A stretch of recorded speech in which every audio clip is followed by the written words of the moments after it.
is made possible by a grant from the Bigelow Foundation. Welcome to Area 2000. This program introduces our listeners to the scientific approach to discussion of two particular subjects: UFOs and near-death and after-death experiences. To contact the Bigelow Foundation during the work week, call Angela Thompson between 9 a.m. and 5 p.m. at area code 702-456-1606. That's Angela Thompson at area code 702-456-1606. And now, Area 2000. Good evening, and welcome to Area 2000. I'm Art Bell.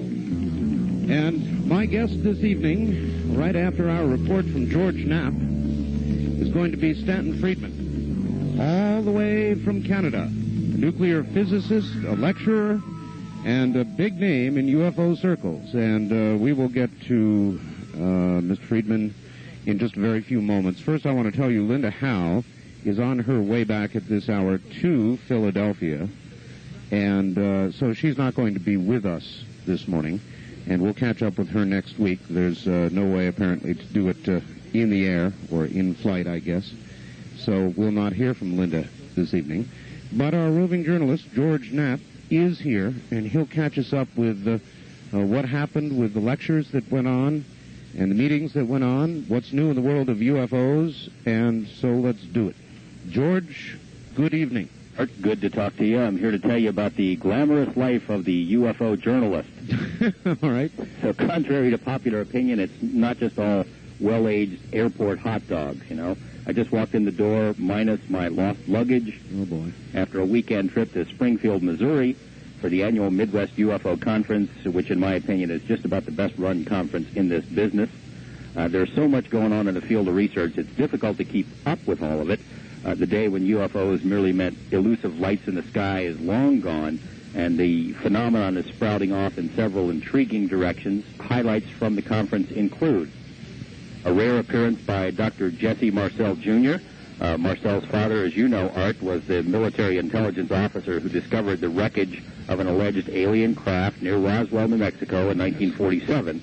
Marcel Jr. remembers the night his father brought pieces of this wreckage home. He described how light but tough the metal was, and he clearly remembers the odd writings and inscriptions on the metal, some sort of language that he had never seen before.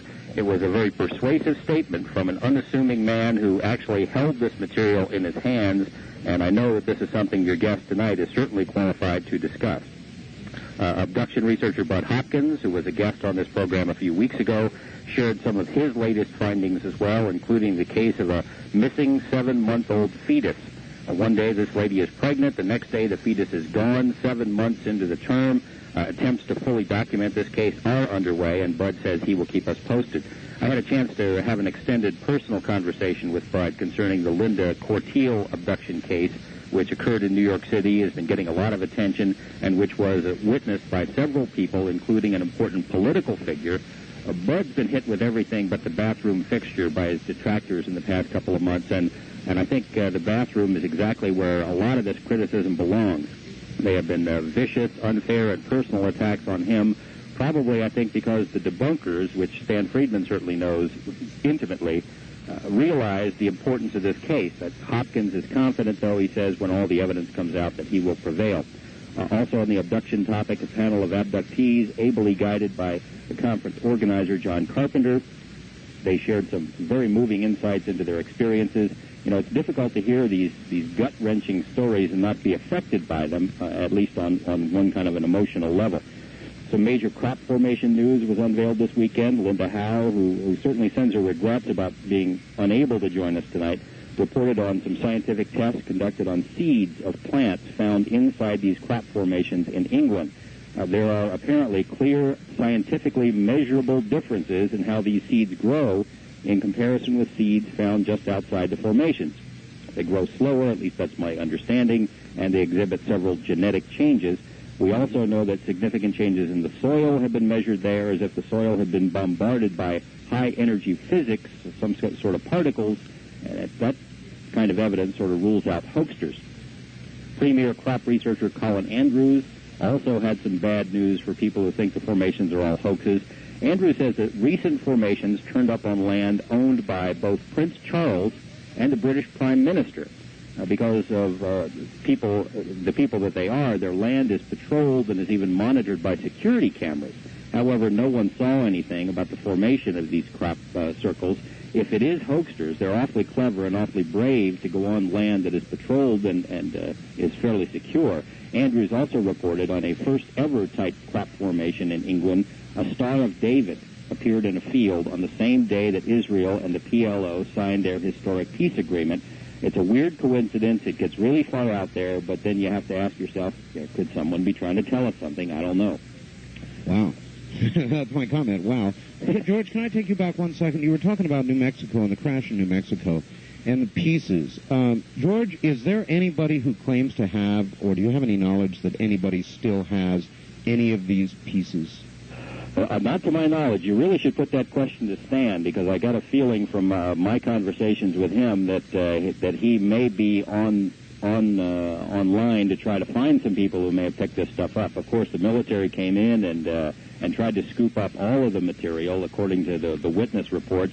There are even reports that some of the material was recovered by some people who lived in the area, and the military found out that they had squirreled it away, and they came and got it even days or weeks after the crash. But there could still be some in somebody's basement or attic somewhere. I guess it's possible, sure. And I think actually Stan, I hope I'm not giving away too much, is on the trail of that.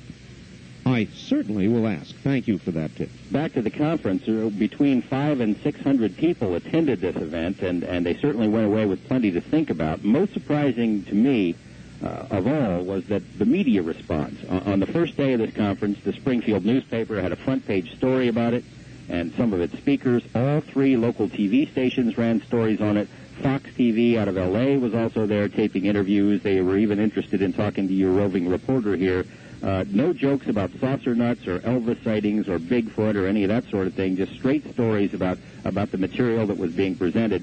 It was a nice change from some of the snide and childish things that we've been reading here in the Las Vegas media. Yeah, but you know, George, before you finally make that comment, that is that they treated it well, you almost need to see the final aired report, because a lot of times right at the end of something that looks serious, from your perspective, having done the interview, will engender some sort of flippant little remark at the end. Sure, the little happy talk from the anchor people, but that didn't happen in this case. And, okay. It was a real pleasant surprise. You know, the Las Vegas newspapers might want to take a message from this, you know, and get in touch with the interests of their own readers one of these days.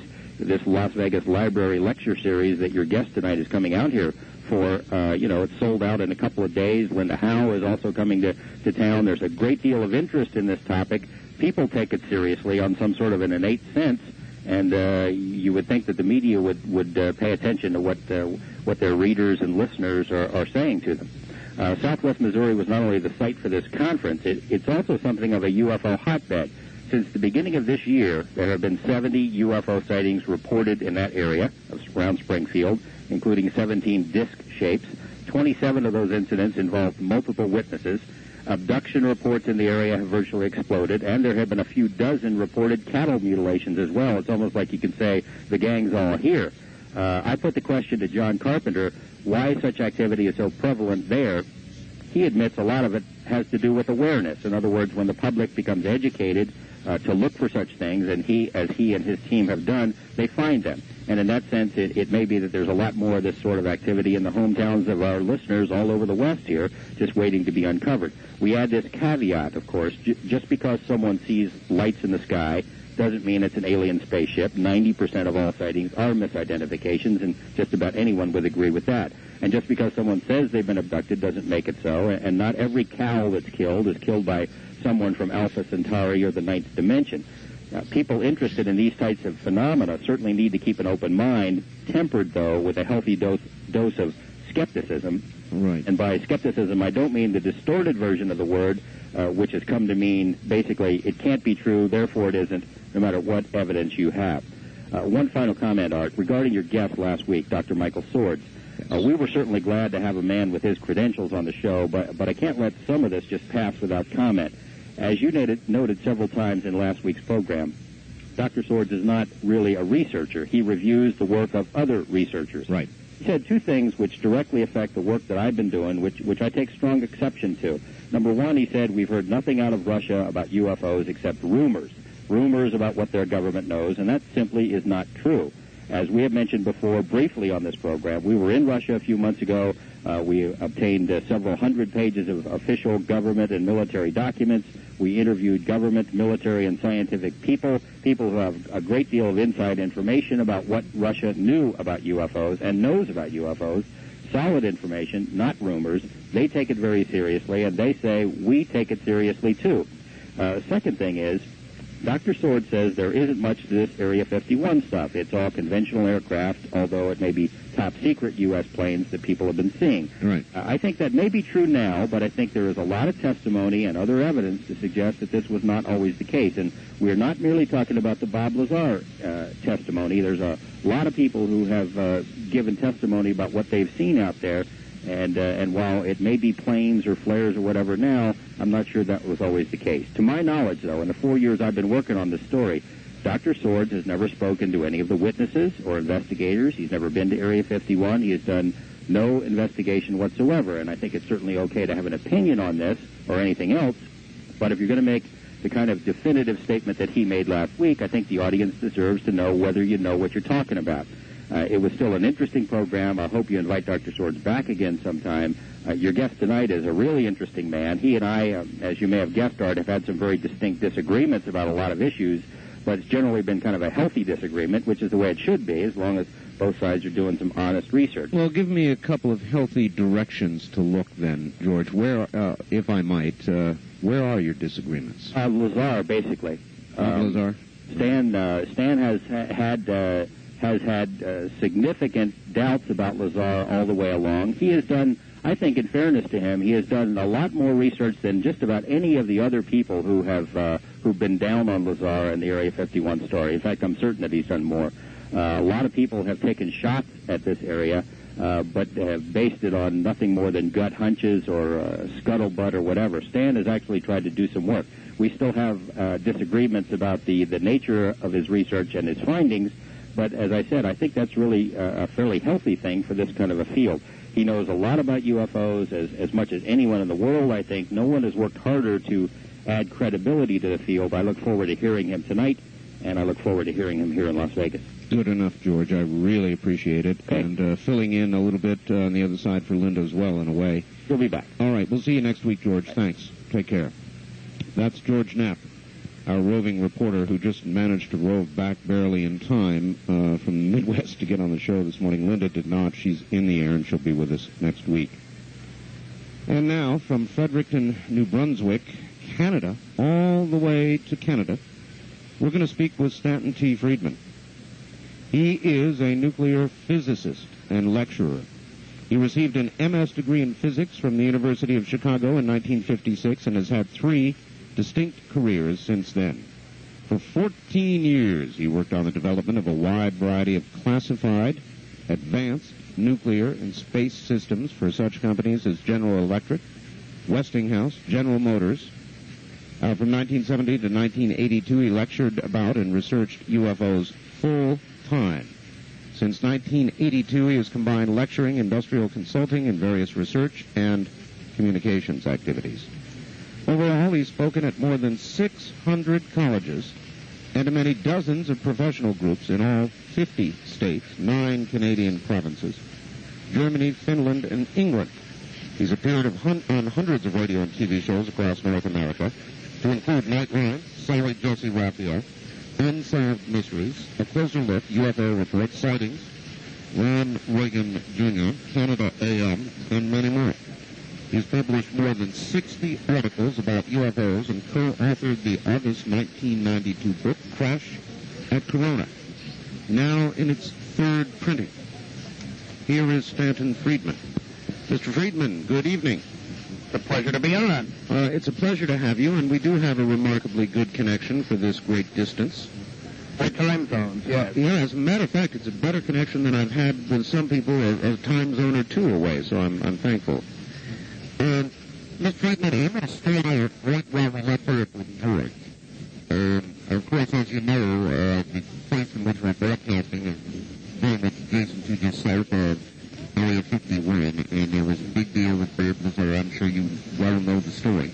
And George indicated the two of you had some disagreement on the credibility of the Lazar story. What are your comments? Well, I think you have to separate the story into two parts. One is Bob Lazar telling the truth about himself? And the other is, are there underground bases with alien vehicles there, or bases at least, where vehicles are being researched? Right. And my focus has been on Lazar right from the word go, mainly because people were referring to him as a nuclear physicist, and since I am one, I constantly get asked, what do you think about Lazar?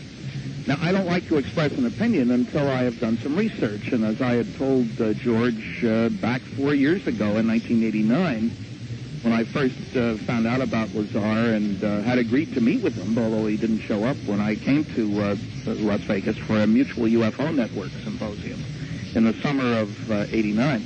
As I told him then, I've had enough cases where people have misrepresented their credentials that if they're going to make extraordinary claims, we better check on the people. And that's what I did once I heard about Lazar and saw him on television. He certainly comes across very well.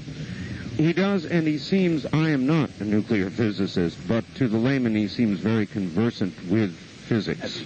Yeah, and so there wasn't anything that he said that obviously said, oh, this guy is throwing baloney here. So what I did was what I've done with a number of other people is try to check their credentials. Scientists leave trails. They get degrees. They belong to professional groups. They publish papers. They have resumes. There's a whole long list of things. And this is the kind of checking I've done. It has been claimed that Bob has master's degrees from MIT in physics and from Caltech in electronics. Mm-hmm. That he worked as a scientist for Los Alamos National Laboratory. Okay, that's three good places to start. Now, two other institutions of higher learning have been mentioned. He, to me, in the one phone conversation we had, where he promised to send me a resume, but incidentally never did. Resumes are useful because they tell you where.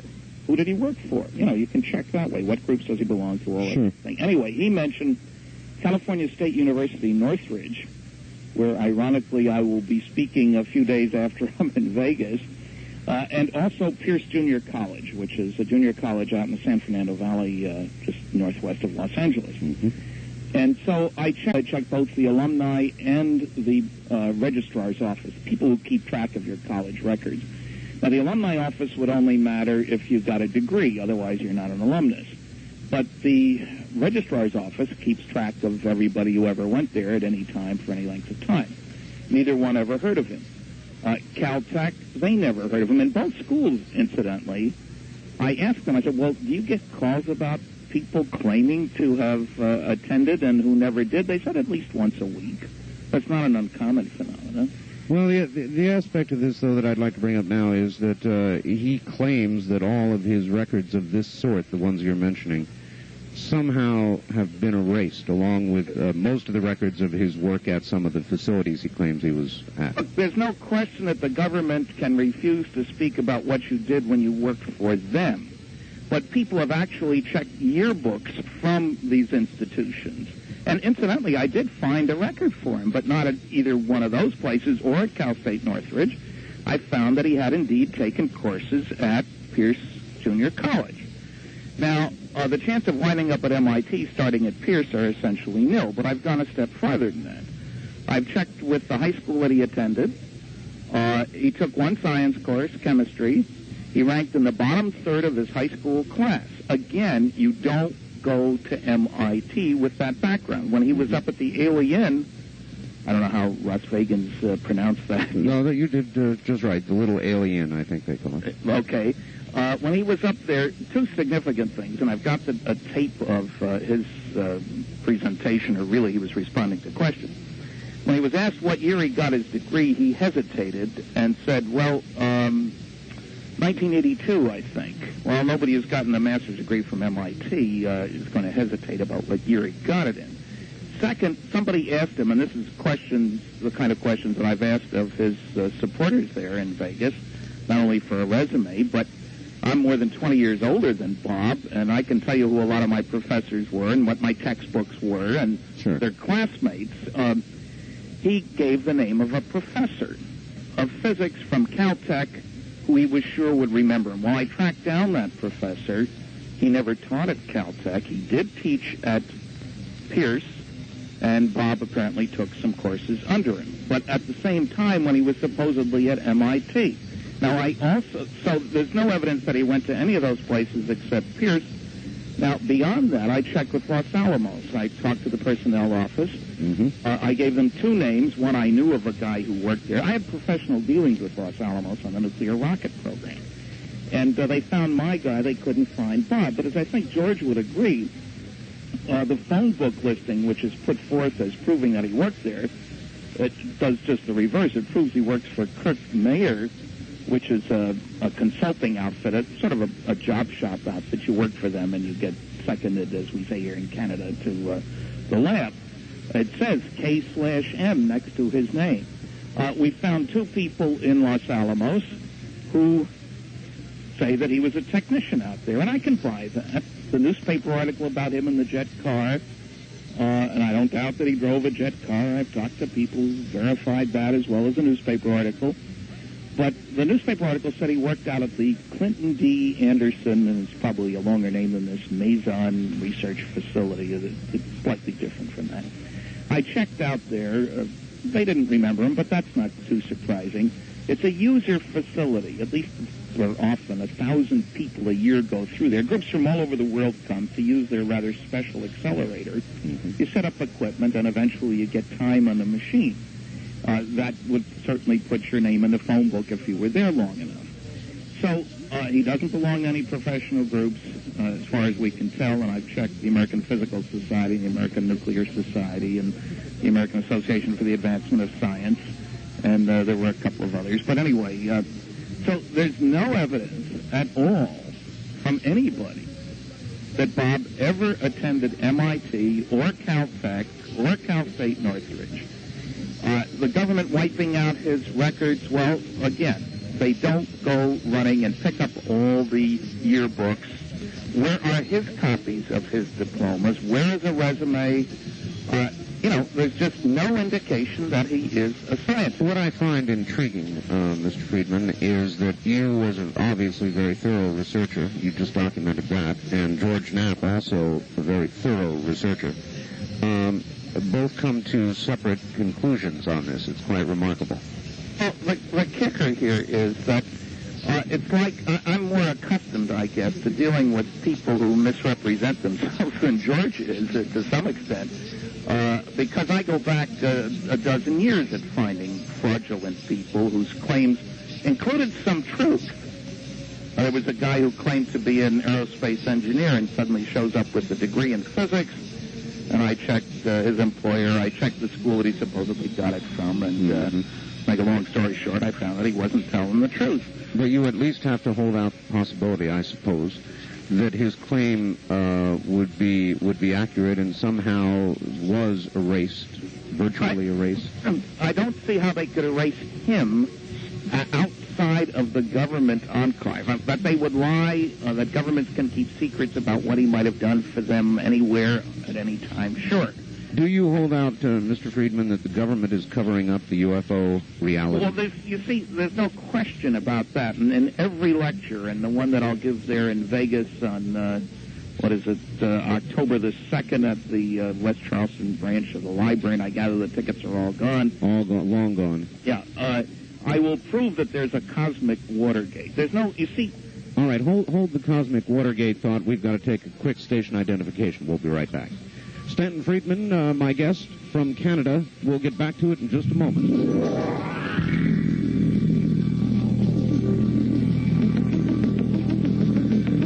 From Jackie Gone's Plaza downtown, this is KDWN Las Vegas.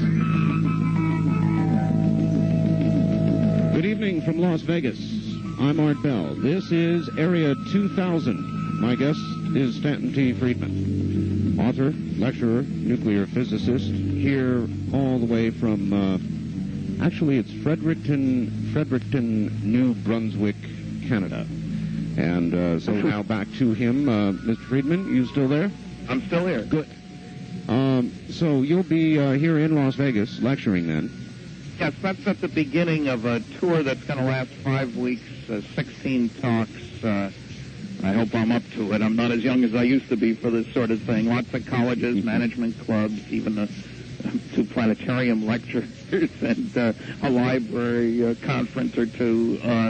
It's going to be a busy time. But Sounds fascinating. My point was that with your belief that the government is covering up all of this with regard to UFOs, that in itself is so incredible that they could keep successfully such a secret that I just wonder why you're so hesitant to believe that a more minor matter like Bob Lazar couldn't be taken care of.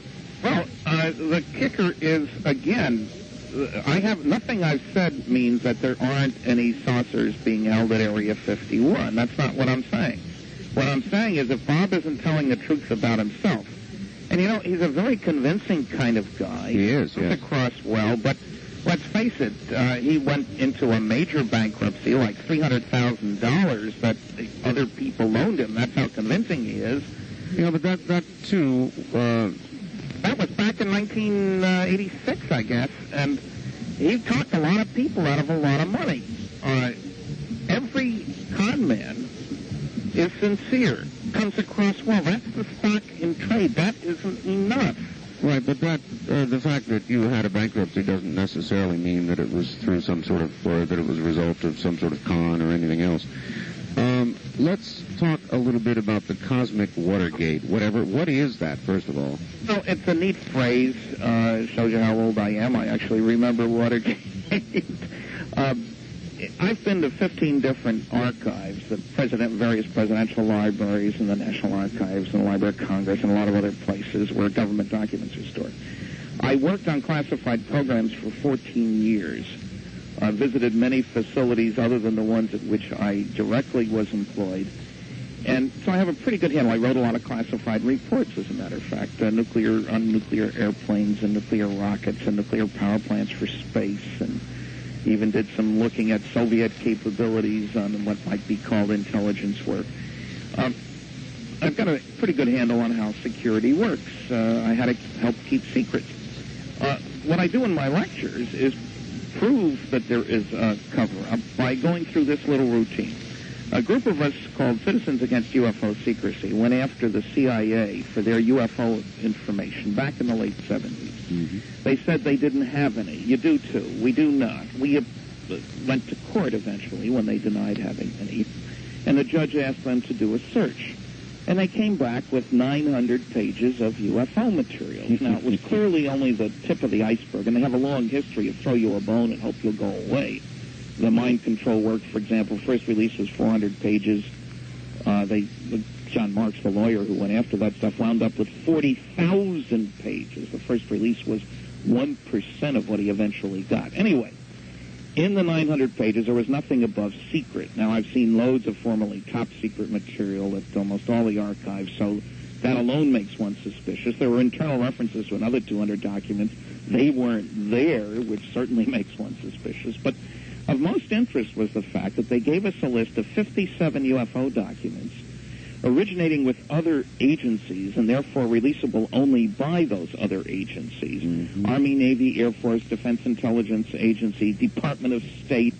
Everybody and his brother was collecting data on flying saucers. But the most interesting, at least on the surface, appeared to be a list of 18 documents from the National Security Agency, the NSA. Right. Now, I found that half the people in my American lecturer audiences have never heard of the NSA, but its annual black budget, it's the biggest of the intelligence agency. A black budget is one not under congressional control. Its annual black budget has been seriously estimated as $10 billion. Now, that's the Washington Post. And Tim Weiner, who has got 2 Pulitzer Prizes for investigative journalism. So these aren't top-of-the-head comments. Washington Post says they employ 160,000 people. Anyway, 18 UFO documents from the NSA. We naturally filed a Freedom of Information request for those. They get back a page-and-a-half letter saying, we can't tell you anything under public law. We can't release any information about sources and methods. of intelligence work. We don't want those. We just want the UFO stuff. We can't give you anything. All right, Mr. Friedman, while we're on that subject, the Justice Department apparently has just successfully sealed the records away from public view and away from the Freedom of Information Act with regard to Waco. If they can do that with regard to Waco, it seems to me on a secret basis they can put anything they want away, and I just refuse to believe that this Freedom of Information Act accomplishes anything serious. Gives you access to peripheral material. There's a list of exclusions that is a page-long list for each of the agencies, certainly the CIA and the FBI, because I have those lists, which include National Security and Privacy Act and all kinds of other things. Freedom of information is not the magic key, but it does give you some stuff that proves there's a cover-up. That was the point of my story, which I haven't finished yet, namely, we then go after the 18 NSA UFO documents. They refuse to release them. We appeal. They deny. We go to court. Judge says do a search. This is first federal Judge Gerhard Giselle, who was later Oliver North's judge not too long ago. Anyway, ask them to do a search. They come back to court. We know about 18 NSA UFO documents. How many UFO documents did you find, gentlemen? 239, Your Honor. Wow. 79 originate with other agencies, including 23 from the dear old CIA. That leaves 160. They got rid of 4 as being not really appropriate. Fine, we'll take the 156. Gentlemen, you're not hearing us. National security, we can't give you anything. We're going around in crazy circles here, so we try a legal ploy. It's been done before. We ask that they submit the 156 NSA UFO documents to Judge Giselle so he can determine whether they are properly invoking national security.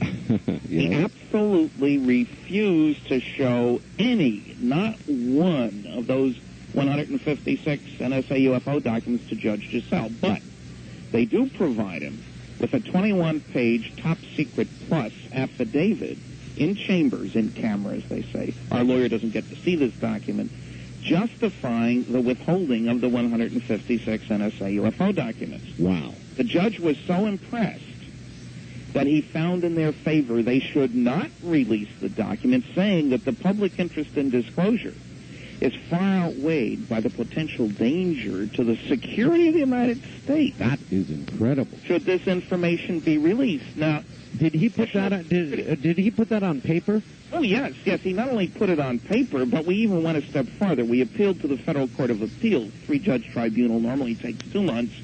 They got to look at the same darn affidavit, and they agreed with the lower court that information should not be released. We tried to go to the Supreme Court. They wouldn't hear the case. We filed a Freedom of Information Act request for the affidavit. We got it. And at every lecture, I turn the pages so people can see that it's 75% blacked out. There's no question about NSA withholding 156 UFO documents, even from a federal court judge who, mind you, had to get a special clearance to see the affidavit, which is top secret plus. Now, we don't know what the plus is because that's blacked out. But there's a footnote to the story which is kind of amusing. Naturally, I went after the CIA 23 UFO documents that the NSA found. They're supposed to respond within 10 working days to a Freedom of Information request.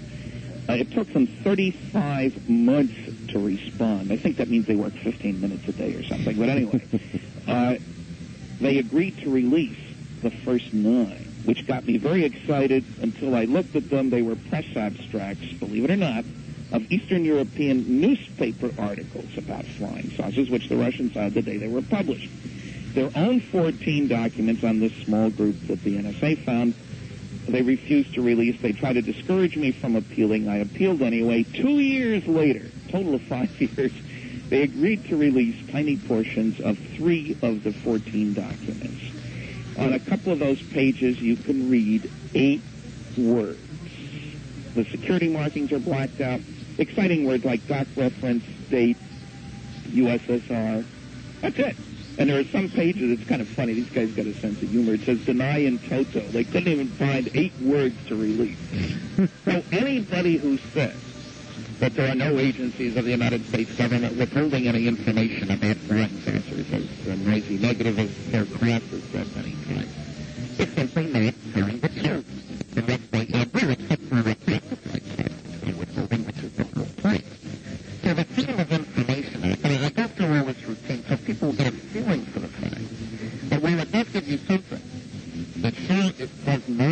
UFOs, and the government treats it, I won't say as a joke, but the average time, for example, for mandatory classification review of documents at the Truman and Eisenhower Library by the National Security Council, the average time is running 3 years, and sometimes it takes 6 years to get a response. And you don't know what you're asking for. That's one of the funny things here is that you get a box of documents that say the Eisenhower Library, and there'll be 3 withdrawal sheets in it, on each of which are listed 12 different documents which have been withheld for reasons of national security, and the listing is so brief. Memo, Joe Smith, Tom Jones, July 29th, 2 pages, top secret. Now, that doesn't tell you much.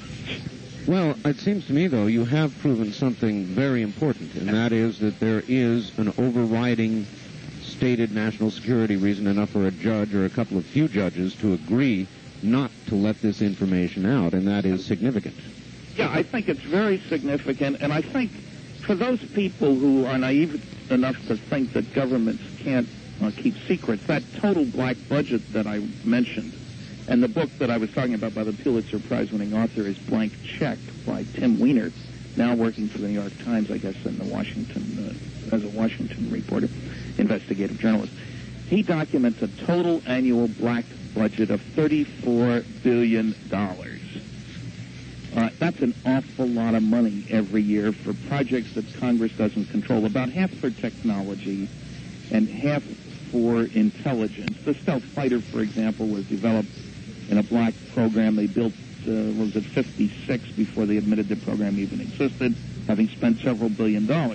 And I stress this because I found that many Americans are terribly naive about secrecy. They forget that the Manhattan Project to develop the atomic bomb involved well over 50,000 people in one aspect or another. And it was held.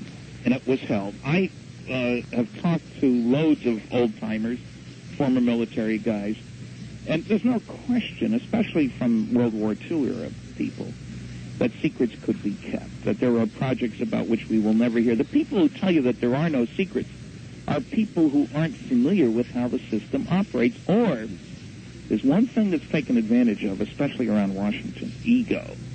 That is to say, if that was happening in this town, I would know about it, say some of these guys. And the government takes full advantage of the need-to-know concept. Well, I'm told presidents are only told what they need to know with regard to this. Is that accurate? Yes, it is. We talked to a man who was responsible for the morning briefings of President Eisenhower for a considerable period of time at the beginning of his term in early 1953. And he said that I didn't have access to everything, especially when he took office. Part of that is for an obvious reason. Presidents are subjected to questions by journalists. They go to press conferences. There are times when if they knew something, they might not be able to lie appropriately. I mean, I'm not saying politicians can't lie. You know, it's a funny thing. Of all the presidents we've had, probably one of the most open presidents, no matter how you think of him politically, without a doubt, was Ronald Reagan. He's the kind of guy who'd say whatever came to his mind, it would just, boom, come out. And he made some references to UFOs during his administration, as did Jimmy Carter in the beginning, which, of course, then it didn't go anywhere. But Ronald Reagan made a number of interesting references with regard to an invasion and SDI and all the rest of it. 5 different times he made comments about if there were alien intruders, we and the Russians would work together. And the press was mystified by this. And one of the strange things was that each one was treated out of context. Nobody bothered to point out the 5th time that he'd already said this 4 times. He said it at the United Nations, for example. He said it to Gorbachev. Said it at a conference in Chicago. Said it at a high school in Maryland, Fieldston, I think it was, Falston, whatever it is, Maryland. Now, Reagan had his own sighting. I talked to the pilot while he was a governor in California. His pilot, who has, believe it or not, 30,000 hours as a pilot, which is an awful lot of hours. That's a huge number of hours of flying. Saw it. Other guys on board the plane saw it, including Reagan. It was at night, a big object that was station keeping with them, and then took off at a very high speed. Reagan, on the other hand, don't be fooled. The black budget increased more during his time in office than during any other president's time. I'm sure that's true. I'm sure. So he was in favor of secrecy, and there are loads. That's another thing. There are loads of executive orders that are classified. A guy with the Congressional Research Service even wrote an article about the secret government complaining because these highly classified orders, which set national policy and things like Vietnam and other such things, involving tens of billions of dollars eventually, were still classified. So anybody who's listening, and of course people around Vegas, there are plenty of people there who've worked on classified programs and know about secrecy. Mm-hmm. So to get back to Bob Lazar for a moment, the question isn't, can the government keep secret all kinds of strange activities at Area 51? I don't have any qualms at all. I mean, I know that they can. That doesn't make his story legitimate. Well, I've been told by a number of people that they pick a certain type of person to work on these things, so that if there ever is a problem, they can, in effect, either make them disappear or give out information about them that would be that would be damaging to them, and damage therefore the rest of whatever they might have to say. Let me give you a parallel for Bob's story that the government wiped his records clean. All right. One of the things that concerns me over the last year is I've seen more phony baloney stuff, and I even exclude Bob, go out around than I have in many years. One of the perpetrators, if you will, of some of the phony baloney stuff is a guy who has gone by at least 4 different names. The one he was on the movie with was Guy Kirkwood.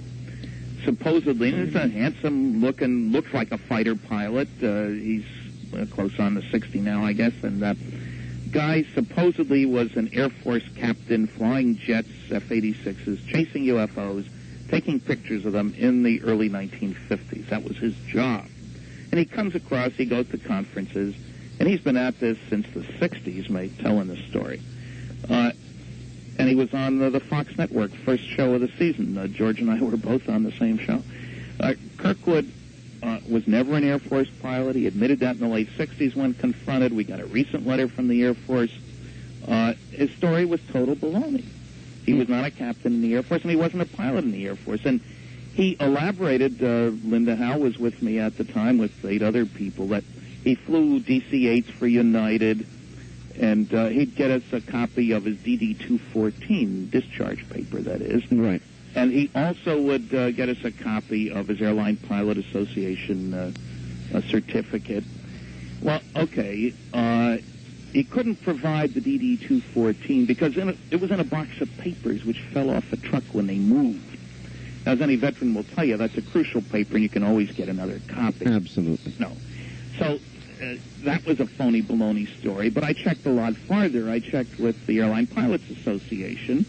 They have a United office. It's a union airline. You got to belong to the union to fly for them. Under all 4 names, they found no record of him.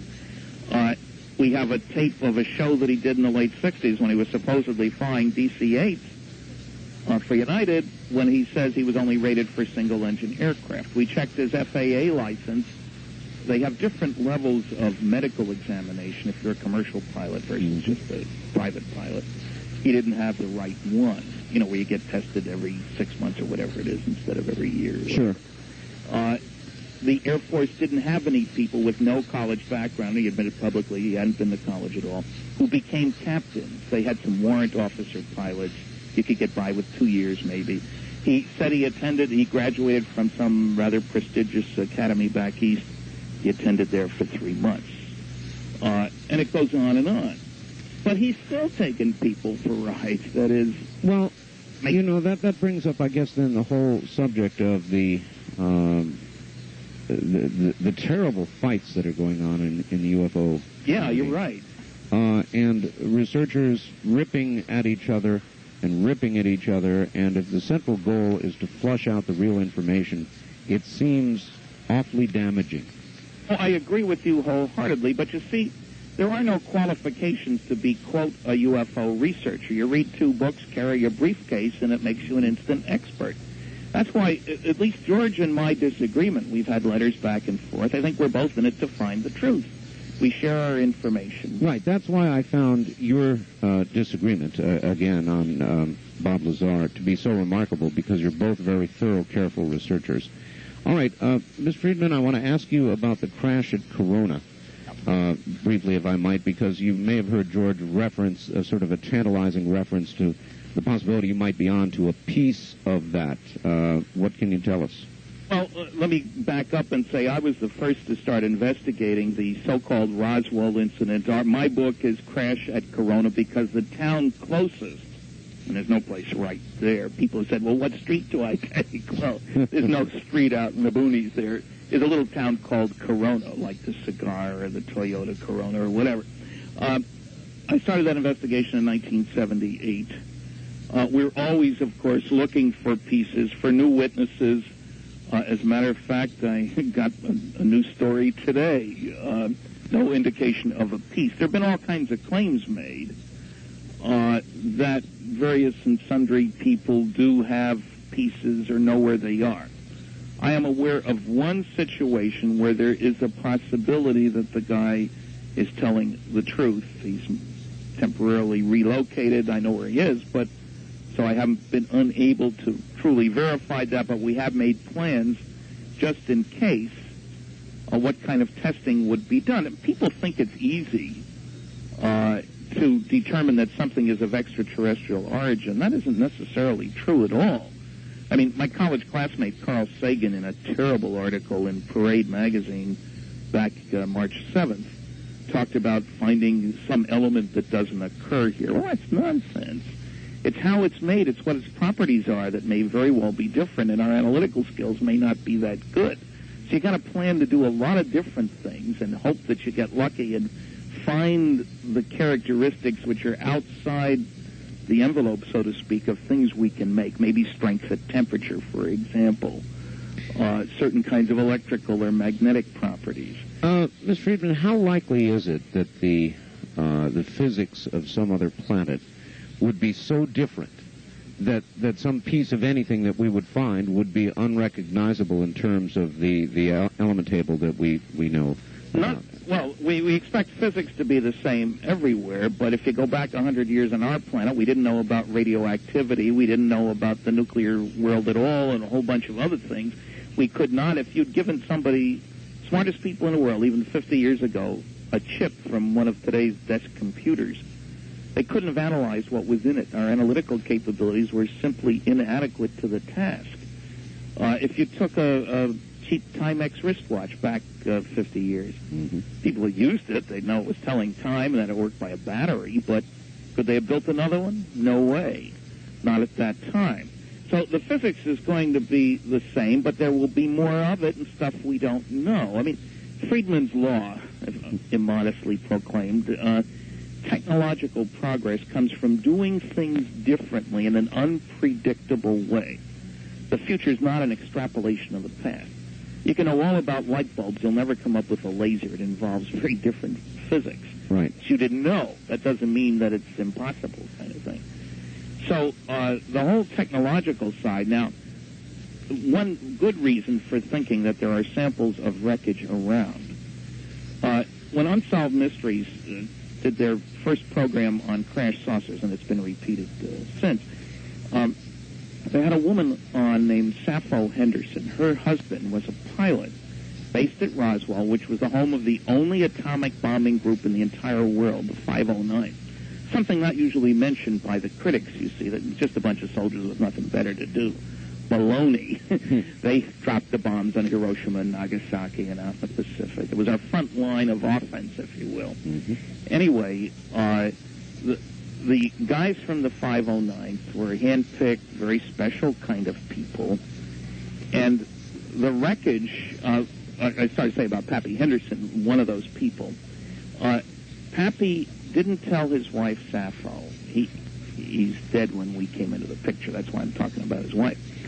She was on the show because he died in the mid-'80s. Anyway, he told her in 1982, when he saw a newspaper article about this, the first book, The Roswell Incident, came out in 1980. I was a major contributor to that. Bill Moore and I did 95% of the research.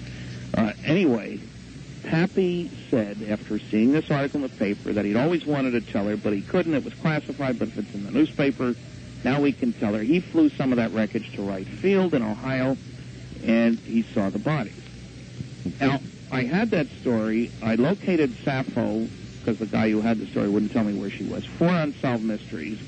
The show ran.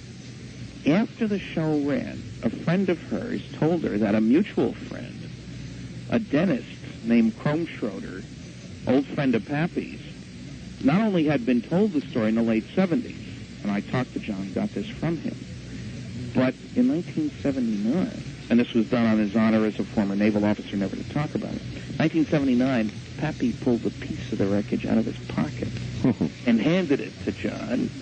Unfortunately, took it back, but what I'm saying is GIs pick up souvenirs. And we know that the government sort of vacuums the desert, with a phrase that one of the neighbors used. I expect there are pieces out there. I would very much like to know about them. As I say, we've got a plan in place, what kind of tests to run and where to run them. And as a matter of fact, I'd like to give out my phone number and address, so that if anybody wants to tell me about some wreckage, I'd be happy to hear it. Or who knows anything about what happened. We know that there are hundreds of people involved. There are actually 2 crashes, one near Corona, one out in the plains of St. Augustine, which is roughly 160 miles west, out in the middle of nowhere, frankly.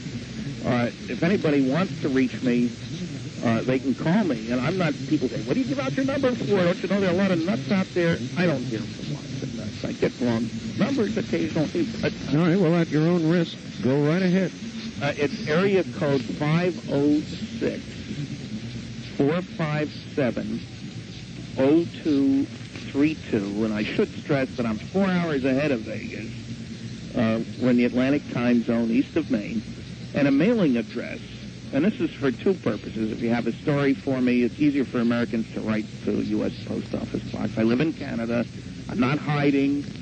And my number's a Canadian number, but if you want to contact me by mail to tell me your story, give me some clues, and if you want free information, send a self-addressed stamped envelope. You'll get a 990-word article on the Cosmic Watergate, among other things.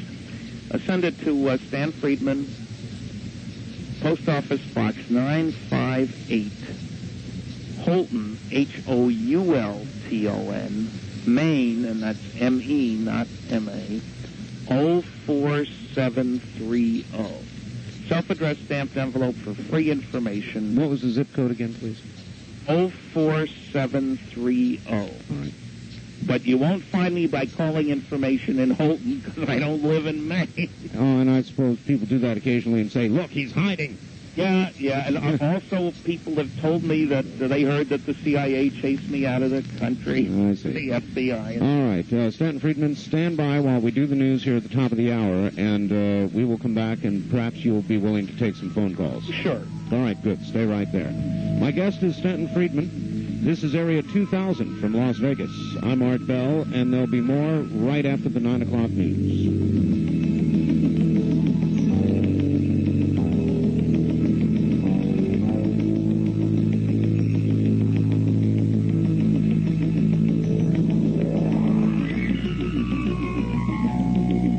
Jackie Gons Plaza downtown. This is KDWN Las Vegas.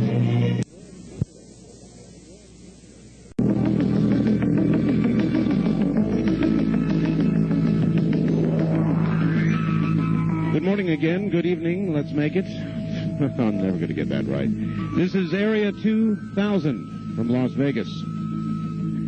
I'm Art Bell. My guest is Stanton Friedman. He's with us all the way from Fredericton, New Brunswick, Canada.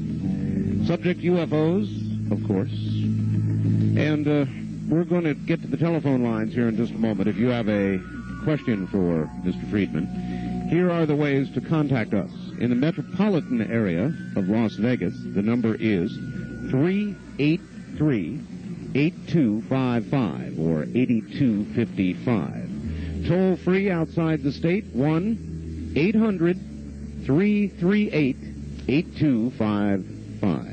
The wild card direct lines are area code 702-385-7214 And if you have never called the program at all, we have a first-time caller line, which is area code 702-385-7213 or 7213, and we'll get to the phones in just a moment. Mr. Friedman, are you still there? Good. There are a couple of other questions I certainly have for you.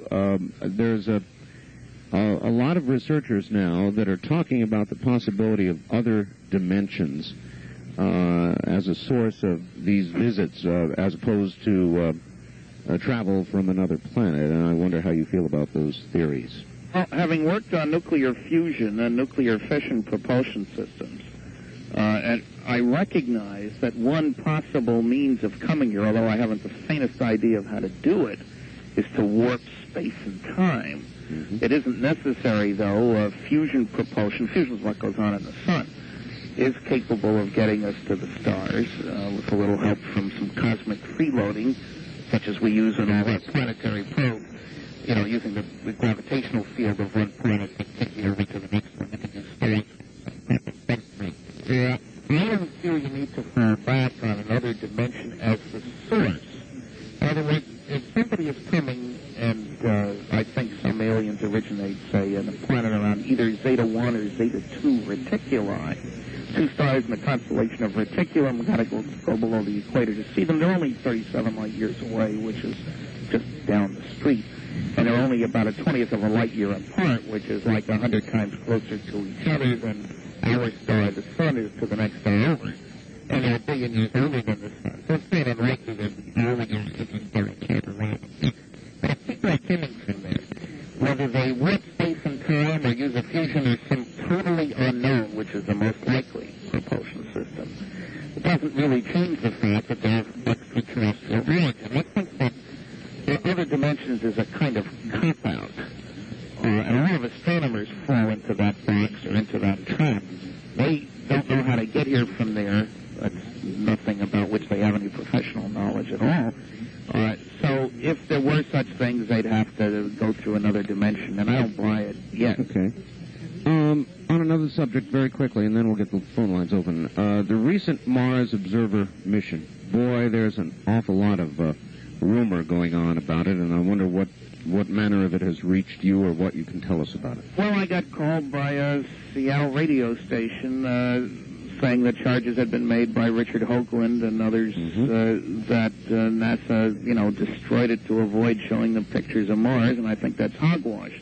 I think one has to recognize, if you look back over the history of space projects, there have been loads of failures, things that didn't work.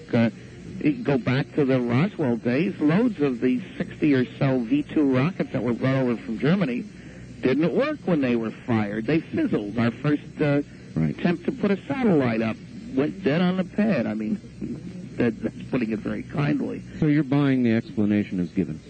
Well, I'm not sure that they know what has happened, but I see no reason to say that it wasn't a foul-up, a mistake, something went wrong. What I'm saying is I don't know whether the thing blew up or just went out of commission. All right, but you think, in other words, natural causes. I think, natural causes is a strange way to put it if it's a bad transistor, but, I think so, and I think it's utterly nonsensical to suggest that NASA would sabotage the whole program to avoid doing something which wasn't going to be done for many months. It would take 3 months to circularize the orbit, and they do the low-resolution photos first, then the high-resolution. I'm not saying that NASA doesn't keep secrets. That's not what I'm saying. I'm saying I see no evidence whatsoever that this is one of them. Yeah. All right. One last question. I can't help this, since you're a nuclear physicist. The prospect of time travel, Mr. Friedman. We use those words kind of glibly, time travel, but one of the craziest things about the world as it is that, as part of what Einstein suggested and has been verified many times since, part of relativity, is that as you get close to the speed of light, which is only 670 million miles an hour, to give you something to compare it to, as you get close to the speed of light, time slows down for the things moving that fast. So if you want to go to Zeta Reticuli, 37 light years away, at 99.9% of the speed of light. It would only take 20 months pilot time.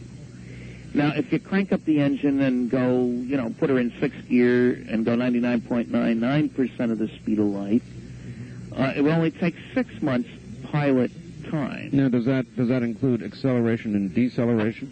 No, that it takes only a year at 1G to get to the speed of light. Okay. At 2Gs, half a year. I mean, So what I'm saying is that's effectively many times faster than the speed of light. You go out and come back and marry your granddaughter's best friend and repeat the process. It's the gift of immortality. For those biblically inclined, that's probably how Methuselah lived 900 years, That's good physics. It may be lousy. But, all right, there are a lot of people who would like to ask you questions. Our lines are loaded, so let's see what we've got out there. Good evening. On the first-time caller line, you're on the air with Stanton Friedman in Las Vegas. Where are you? I'm in Oceanside. Oceanside, California. Okay, go ahead. Hi, Mr. Freeman. I have a question. Sure. The civilian sector is really going after the UFOs, crop circles, animal mutations, and abductions. Why is it that the government part of this whole thing, especially the Air Force, they had their program for investigating this stuff. Why have they totally shut down, and you never hear anything about what the government is doing? I'll hang up and listen. All right, thank you. Thanks. Okay, let's recognize that the Air Force Project Blue Book was an unwitting and perhaps very unwitting cover operation for much of its existence. It was officially closed down in 1969 as a result of a memo from an Air Force General, Carol Bolender. And in Bolender's memo, there's a very provocative statement, and this quote will come with anybody who sent that self-addressed envelope. You'll get the exact quote. He said, reports of UFOs which could affect national security are made in accordance with Joint Army-Navy Air Force Publication 146 or Air Force Manual 55-11 and are not part of the Blue Book system. He repeated that 2 paragraphs later. He said, if we close Blue Book, the public won't have a place to report UFO sightings, but as previously noted, reports which could affect national security will continue to be made in accordance with established procedures, those 2 documents. When you get those 2 documents, you find that Blue Book wasn't even on the distribution list for them. So the Air Force good data on UFOs never was part of the Blue Book scene and never was made public, and people again tend to forget that we have a huge organization, the Air Defense Command, that's gone through various names, but North American Air Defense Command, Aerospace Defense Command. Anyway, all their data about uncorrelated targets is born classified. They don't put out weekly reports on those. They don't say how many times they scrambled jets. That data's always been classified. So the reason we don't hear about what the government is doing is because what they're doing about flying saucers is classified. And some of it, well, in a Canadian document that was top secret at the time it was written, been declassified, I think by mistake, 1950. They said flying saucers most classified subject in the United States, even more so than the H-bomb. So there's an enormous difference between public reports of things in the sky or landings or whatever, and the reports that could affect national security. For example, flights down the runway at a SAC base where nuclear weapons are stored. I would say they could affect national security. You betcha. What Mr. Friedman, does your government in Canada I'm do? an American, so I got 2 governments. Well, all right, but you're living there, so I suppose technically it's your government in a way. What is Canada doing since you're there? Does it treat all this identically to the United States? No, not quite. On several different levels, there are significant differences. One, it is part of the Joint Army-Navy Air Force Publication 146. The Aerospace Defense Command is a joint Canadian-American project. Canada's a bigger country physically than the United States, and it used to be thought if the Russians were going to attack, they'd be attacking across the top, so the dew line and all that early warning stuff. And so they're part of that on a classified level. they do something that isn't done in the United States. The National Research Council collects reports of UFOs. Unfortunately, they knew nothing with them other than label them as meteor and non-meteor, and they're only interested in the meteor. There's a lot of good stuff, in other words, in the official files that nobody looks at. There isn't quite the same sense of official ridicule. I just got, Friday, a letter in response to a Freedom of Information request for some Air Force office. They responded sending along a copy of a 1987 release, which was just a dupe of what they put out when Blue Book was closed in '69, saying the same outrageous things that were said then. One of them, they said out of 12,000 some sightings, only 700 remained unidentified. Now, suppose you tried 12,000 drugs to find a cure for AIDS. If you found 700 that worked, would you say only 700, therefore there are no cures for AIDS? I mean, no, it is really, and it's exposing the intent in the end statement in the report. There's no question about it.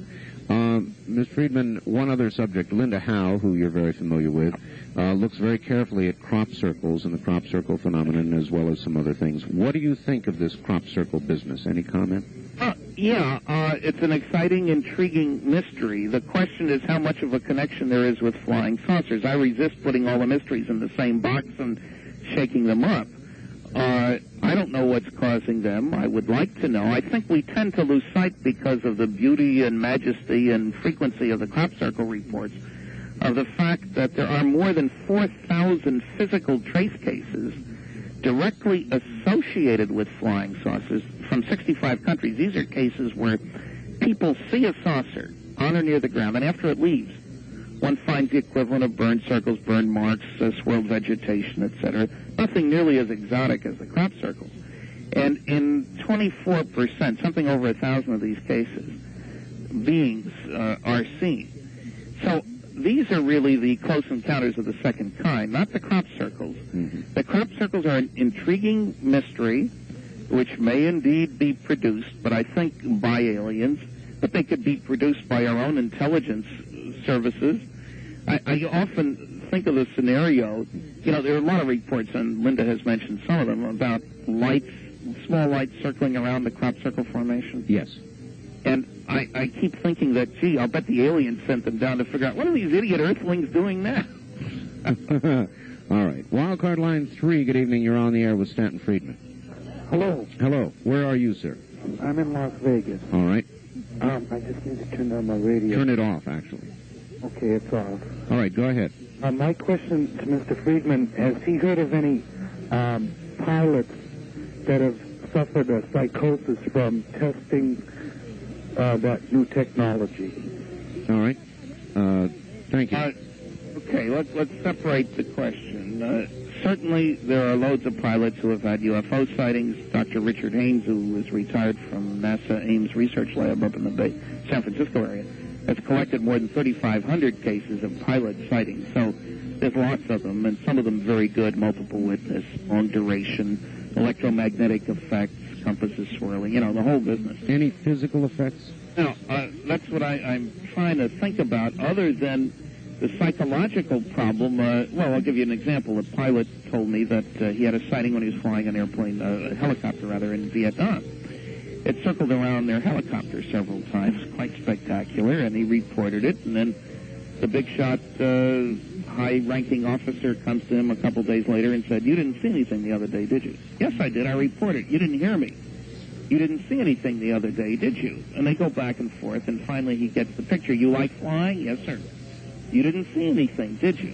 Now, and of course he finally said no. Right. Psychological trauma from that. But in terms of physiological effects directly associated with observing a flying saucer, not that I'm aware of offhand. Bright lights, but I wouldn't call those. And fear, there's a famous Iranian jet case where all the offensive systems went off on the F-4 aircraft, American plane, the Iranian pilot, chasing a UFO not far from Tehran back in the 70s. And I can imagine if all your systems go off, all the electrical systems, there's a strong effect fear, they call it. I'm sure there would be. Yeah, but in terms of, just directly because of seeing the saucer, I don't know of it. All right. Line 1, you're on the air with Stanton Friedman in Las Vegas. Good evening. Yes, good evening, Art. Good evening, Mr. Friedman. I think what that last gentleman was referring to was on a show that was on this last week called The X-Files. I didn't see it. We don't get it up here, unfortunately. Well, what they're saying is with Art's flying saucer that the people that fly that are supposed to have ill effect to them. That's apparently the case they had made. Well, it's an interesting thought, but I don't know of any evidence for that. And I don't know how you'd find it either. May I ask, are you familiar with a document called, I don't even know if it's a document, it's copyrighted 1989, and it's called The Secret Government, The Origin, Identity, and Purpose of MJ-12, and it was written by a gentleman named Milton William Cooper. Yeah, I would disagree with calling him a gentleman, but yes. That was my second question, because he apparently he has references to you in the document. Yeah, I know. And this is under the category of here we go again. Well, the kicker here is Mr. Cooper tells a great story. He's apparently a very good speaker, as an evangelical type. I mean, powerful speaker, and I don't deny, I'm not knocking speakers since I'm one myself. But in his book, Behold the Pale Horse, I read over the sections dealing with me, and, for example, I am accused of being a CIA employee. And I will categorically state that I have never worked for, with, associated with the CIA or any other government agency, except when I was in college for 2 weeks in 1952, I worked for the post office, delivering mail in Linden, New Jersey. All right, caller, thank you. Yes, but if you were a CIA employer, Mr. Friedman... I know. I couldn't say that. Well, that's right. He even misquotes, Cooper even misquotes me greatly about what I said about nuclear airplanes. He has me saying it was the size of a basketball and produced hydrogen, and the ones I worked on were certainly much larger than that and didn't produce hydrogen, and I never said that. Mr. Cooper has claimed he was on the briefing team for the Commander-in-Chief of the Pacific Fleet, which is an interesting claim considering that he was a hydraulics mechanic in the Air Force, switched to the Navy, was an E6, which is not a high rating, has no college background. To say that the Navy in the 70s couldn't find anybody with a better background than that to be part of the briefing team is unimaginable.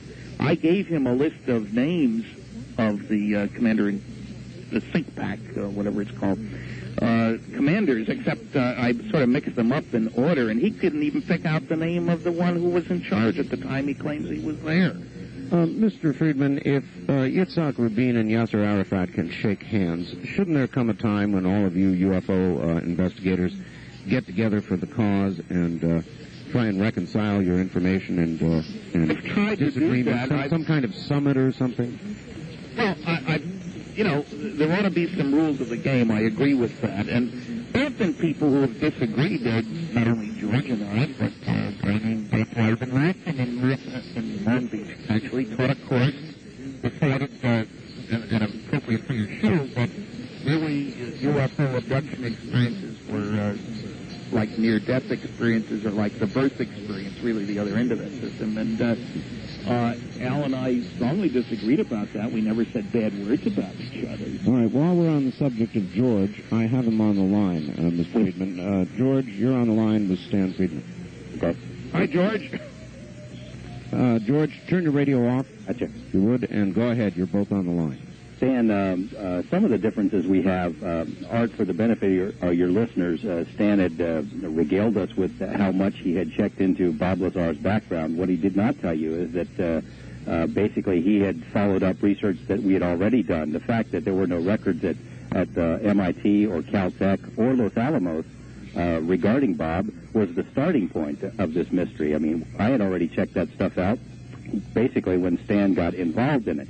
Stan has had a very definite opinion about Bob basically from the beginning, and I think he expressed it fairly well to your listeners earlier when he said Bob is not a nuclear physicist, which the central question to me is not whether Bob has been in a professional organization of physicists or national academic organizations or whatever, the central question to me is always, did Bob work on flying saucers or not? The question for me boiled down to, did he work on classified projects at Los Alamos? Because if that were true, it's at least conceivable he could have been brought into classified projects elsewhere.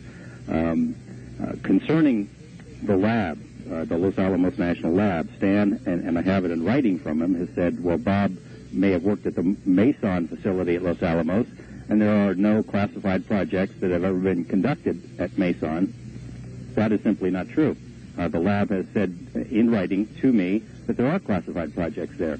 What's more, I have 4 people who worked with Bob at the lab who said that he was, in fact, working on classified projects. As a technician, George? As a technician slash physicist, I don't really think that the labels matter so much as the question of whether or not he could have been taken from those kind of programs into additional classified programs.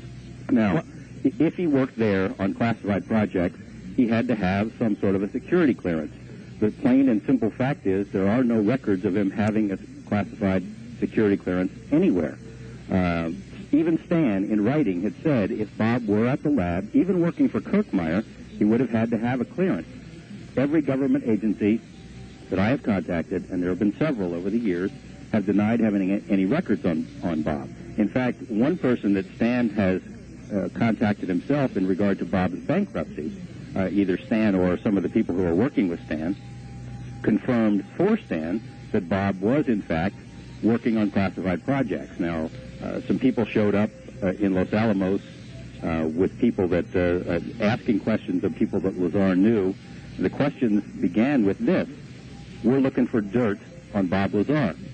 That's sort of a pejorative beginning for an investigation. I don't know why that's connected with me. As a matter of fact, I got some feedback that indicated somebody was blaming that on me, and it had nothing to do with me. Well, let me put it this way, Stan, is that in the communications that you and I have had, especially concerning the bankruptcy, which I think, sometimes you go too far, not necessarily you, but investigators, in the sense of how much you can invade a person's privacy. As Art was alluding to earlier, because a person has had a bankruptcy doesn't necessarily mean he's a bad person.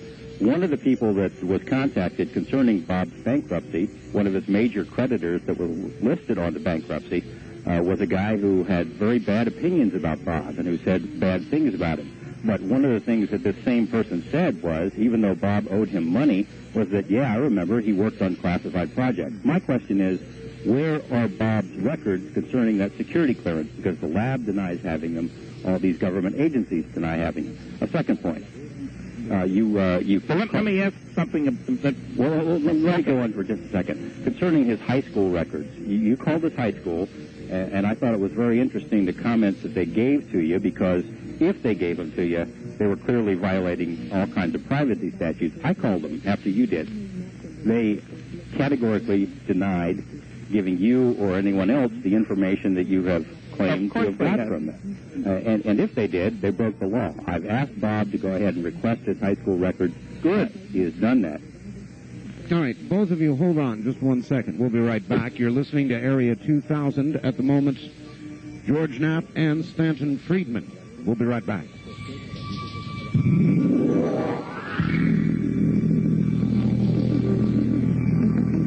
From Jackie Gone's Plaza downtown, this is KDWN Las Vegas.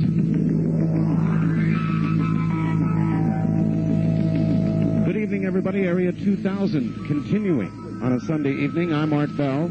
With me on the telephone, George Knapp and Stanton Friedman, and you're both back on the air again. In addition, Stan, to the high school thing, which they categorically deny telling you or anyone else what you have claimed, and I'm going to get that in writing from them. One of the other points that you raised, you had gone to Los Alamos, gave a lecture, and you told me in a letter that someone had come up to you out of the crowd and said that Bob Lazar was a con man. Well, I know who that person is. I've contacted him. I've talked to him. And the way they tell the story is they came out of the crowd and were talking to you about Bob sort of after your lecture, and they said their version of the story is they said, well, you must believe that Bob's a con man, to which you responded, yeah, that's a good term. Not their term, your term. But the way you communicated it to me is someone comes out of the audience and says Bob is a con man. My point goes back to what I had said in my earlier part of this broadcast, is we have disagreements about Bob. That's fine as long as the disagreements are based on honest research and honest differences of opinion. Well, my observation for both of you is that you both conclude that nobody can find his records. The difference seems to be in your conclusion about why. Oh, the question I have here, if Bob has degrees from MIT and Caltech, where is there any evidence of that at all? And if he doesn't, then that means he's intentionally, I guess is the word, misrepresenting his background. Well, none of that means there aren't saucers out at Area 51, and I've never said that there weren't out there. I don't know whether there are or aren't. But why should it be up to me to prove that he has degrees from two of the most prestigious universities in the country? And why would anybody accept the notion that they can go, that the government can wipe out his yearbook pictures, his memory of what went on there, any indication that he was there? I'll put it this way again. I think the central question is not whether Bob went to a school or not. If he is lying about his educational background, and I have admitted, Stan, even in your presence and in public appearances, that I find this to be the weakest part of Bob's story. I've never caught him in a lie. I've never caught him in an inconsistency, but I have been bothered by the lack of documentation on that. But Bob would not be the first person who has exaggerated his educational background in whatever field. The question to me is not whether he went to Caltech or MIT. The question is not what he did or what classified project he worked on at Los Alamos. The question to me is, did he work on flying saucers? And if he worked on classified projects at Los Alamos, which at least 4 people who work there now have told me is a fact, it is conceivable to me that he could have been taken into other kinds of classified projects here in Nevada. And that's the central question. Not whether he's a real physicist, not what school he went to. Did he work on this program? The fact is that what Bob's story tells us is confirmed by many, many other witnesses who I have interviewed over the years, who are still talking to me, in fact. The story is consistent. The facts are consistent. That is the central question, not what school he went to. But, George, his credibility is the central question, it seems. Well, it's a central question to you.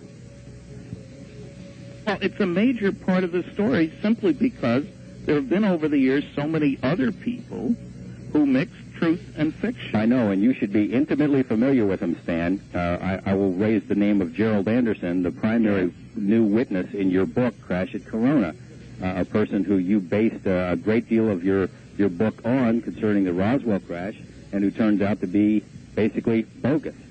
Not quite, George.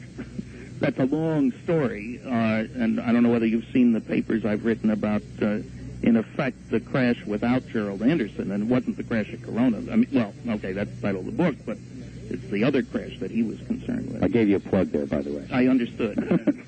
Appreciate the plug. I wish only the publisher was alive and well in so many books.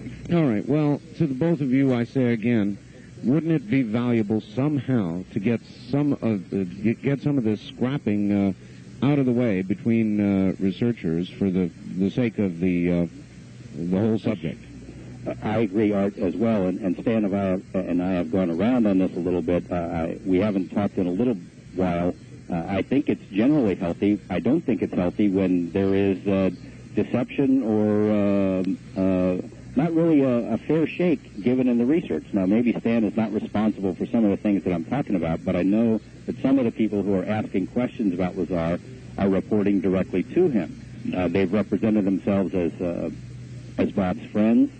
One guy showed up at Bob's high school saying, I'm his buddy, I'm trying to get his records to help him. The high school kicked him out, which is what they should have done. They refused to give out information about Bob's high school records to him, and I seriously doubt that they gave him to Stan. How about it, Stan? Have you had people out knocking on doors for you? Oh, I have not. Now, I will add something that I had wanted to talk to George the last 2 weeks about, was to get Bob to write the high school for his record. That's been done. I'm delighted. That's what I wanted to ask you about 2 weeks ago, George. All right. Well, let's leave it there. And thank you, George, for calling in. I wanted to get some more of that on the air. Dan, talk to you later. All right. Take care, George. So there you go, Stanton. Again, it seems as though both of you agree that the records are missing. You simply come to different conclusions about what it means. Let's keep moving. Wildcard line 3, you're on the air in Las Vegas with Stanton Friedman. Good evening. Yes, good. I hope you can clear this up. In the 60s on television, I heard an ad-lib conversation between Ed McMahon and Johnny Carson. And Ed McMahon said he was stationed at that base and that he was in a bus going on leave with all the other fellows, and they came upon all this confusion, and I've forgotten whether he said he saw what had taken place. I'm sure he didn't say that. What base was this? Down at Lazar. Oh, yes. And that the lights and the traffic jam and so on. And the next day, he didn't get out of the bus. The next day, he and his friends went back to take pictures. And they were taking pictures of this giant crater. And I don't believe they mentioned anything about, this is so long ago, that they mentioned anything about debris. But the military came and took the film away from them. Now, he wasn't joking, and it was just a conversation between guests coming on, and he just was shaking his head and said, I don't know what was going on, and... Now, did he use the term flying saucer or UFO? They were talking about that subject, and understand that in the 60s, that's the first I'd ever heard of such a thing. And they were talking about flying saucers, apparently. I've forgotten how the whole thing started even. It was so long ago. But he did say, yes, I was stationed there, and we came upon this in the bus and so on. And then they went back the next day, and there was a giant crater in the earth. Tony, where are you, ma'am? I'm in Palm Springs. Palm Springs. All right. Thank you. Well, there's no report of a crater associated with either the Corona or the plains of St. Augustine crashes. No crater. As a matter of fact, one of the things that mystified, George mentioned Jesse Marcel Jr., who spoke at the Springfield conference. Jesse's a medical doctor, a pilot, serves on military aircraft accident investigative teams. His description of the wreckage is very important because he himself was shot down, as a matter of fact. He's familiar with wreckage. But one of the things that mystified his father, who was the intelligence officer for the only atomic bombing group in the world at the time, when he came across all this wreckage that led to it by the rancher out near Corona, was that there wasn't a crater. Here's this stuff strewn across an area 3/4 of a mile long and a few hundred yards wide, and there's no crater, so it had to be some kind of an airborne explosion of some sort, but no crater. No crater at the other place. That's odd. Well, I don't know what that story refers to. Well, maybe she caught that on the Carson show on satellite, and she, during one of the commercial breaks, they made a comment. She may have caught it that way. Line 2, good evening, you're on the air with Stanton Friedman. Yes, Mr. Friedman claims that the MJ-12 documents are authentic, but articles published in the Skeptical Inquirer magazine prove that the MJ-12 documents... Hardly. I have responded to those articles. Anybody who sends for a free list of materials of one of the documents on there is a 108-page report. As a matter of fact, I even collected $1,000 from the man who wrote the 2 articles in the Skeptical Inquirer about MJ-12 for proving him wrong about the type on one of the Majestic 12 documents. For a reader's information, in 1984, December, a man received a roll of film on which were 2 sets of 8 negatives each of a top-secret magic, M-A-J-I-C, not G, eyes-only document, a briefing for President-elect Eisenhower, dated 18 November 1952. So he was the President-elect. That was before he was inaugurated, after he was elected, which it claims that the government established in 1947. President Truman established a group called Operation Majestic 12. to deal with the crashed flying saucer and recovered near Roswell, New Mexico. And it listed the members of the group, and it's a whole long, involved story, which is discussed. So you claim that the alleged memorandum from President Truman to Secretary of Defense Forrestal of September 1947 was not typed on a typewriter model that didn't exist in 1947. That's right. And I also pointed out that the date on there, one of those obscure little details, September 24th, 1947, period. There's a period after the date. And the word September is slightly lower than the numbers. The numbers are higher, if you will. And they were clearly done in a different typewriter from the date. And that typeface matches that on a memo from one of the people who were mentioned in the memo, Dr. Vannevar Bush, who was the top scientific person in the country during World War II and for some time afterward.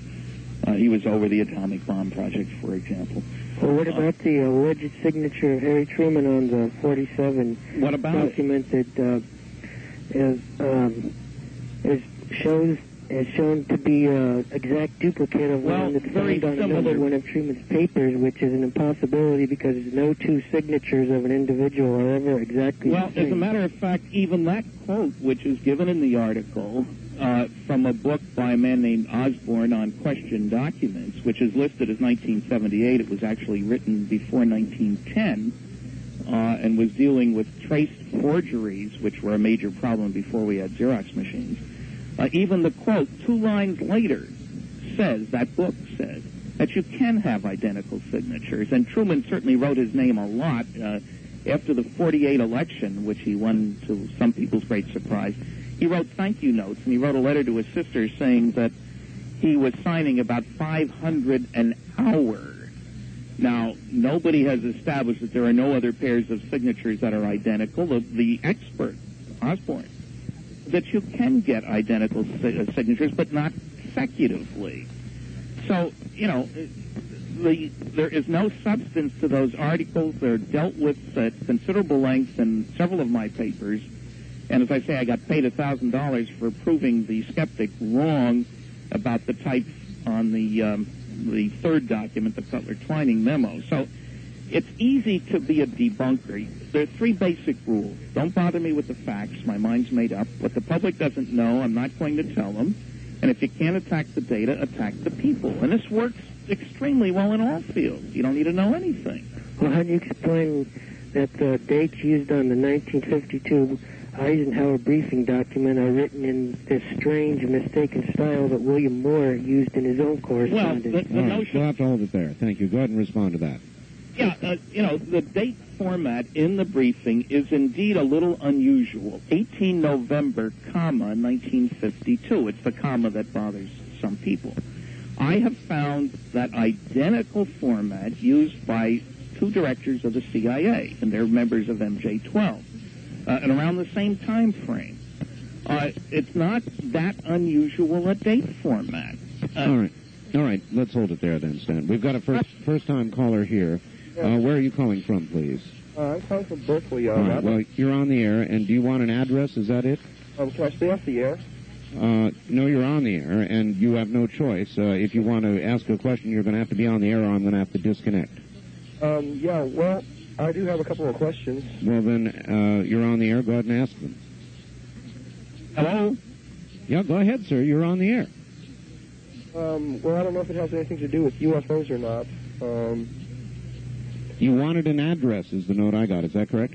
Yes, that's what I'd like. What you want an address from my guest? Yes. All right, thank you. Okay.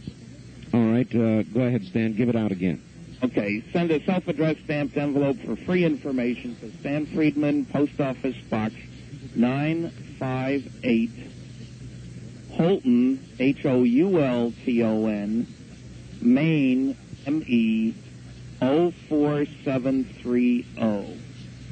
And a phone number, 506-457-0232. All right, we've got it. Good. Let's keep moving. Line 3, good evening. You're on the air with Stanton Friedman. Good evening. I had a couple of questions concerning previous topics. on the show. One's a UFO question, one's physics. I'd like to receive your opinion of the Pope diary story and of Al Bielek. I'm glad you asked about that. Let's start with the. I faxed to you, Stan, the Pope's predictions for 2000. Yeah, I read the story with interest, obviously, because if it's a legitimate story, it's very important. It's pretty dynamic stuff, to say the least, as you know. Yes. I, at best, put it in my gray basket. The world isn't black or white, in my viewpoint. It's maybe. Most of the time, it's gray. And I was struck that the tone of many parts of the article reflected that what I see in Weekly World News, where we have authorities say it was 100% authentic, but they didn't mention the authorities. What, you see the face in Mars picture from the Weekly? Yeah, there's a good. How about Hillary Clinton holding an alien baby too? Yeah, that was good. Yeah. So it's with that authoritative sense, and I have trouble, cleaning woman finding the Pope's diary in a little used room at the Vatican, and I want something much more than that. Right, but other parts of that, forget the alien invaders routine. Yeah, you're following up on this, aren't you? You sent it to the Vatican. I've got a guy who was going to the Vatican, a scientist, an outstanding scientist, as a matter of fact, and who's interested in UFOs. And so I'm hoping that he will get a chance to check it out. There is a name given in it. I forget, Giuseppe D'Angelo, something like that. Something like that. And we're going to check on that as the first place to start. All right, good. Well, we'll look for a follow-up to that. And I've now forgotten the second part of his question. I've forgotten it, too. Well, that makes two of us. Well, maybe it'll occur to me here. Wildcard line 3, you're on the air with Stanton Friedman. Good evening. Good evening. Where are you, sir? I'm in San Francisco. San Francisco. Turn your radio off, please. I did. All right, good. Go right ahead. I'd like to ask, is it Professor Friedman? No, Mr. Mr. Friedman. I'm of the opinion that, mathematically, when you consider everything, that it's inevitable that there are extraterrestrials in the area. But if theoretically, it seems to me that these people would have a vested interest in traveling in shrinking time. In other words, they have, in order to be here, it makes sense that they would have to be living in the future. I don't understand that. Why do you say that? Because theoretically you can't go past. I don't understand that. Huh? I don't understand that. If you're coming from 37 light years away and you're capable of gliding close to the speed of light, it doesn't take that long to get here. But all you can do is shrink time down to a minute fraction. But still, any amount of time, by the nature of time, they still have to be in the future. I don't understand that at all. I don't either. I can't get any physics around that one. All right. Thank you, caller, for the try. Anyway, line 3, you're on the air with Stanton Friedman in Las Vegas. Hi.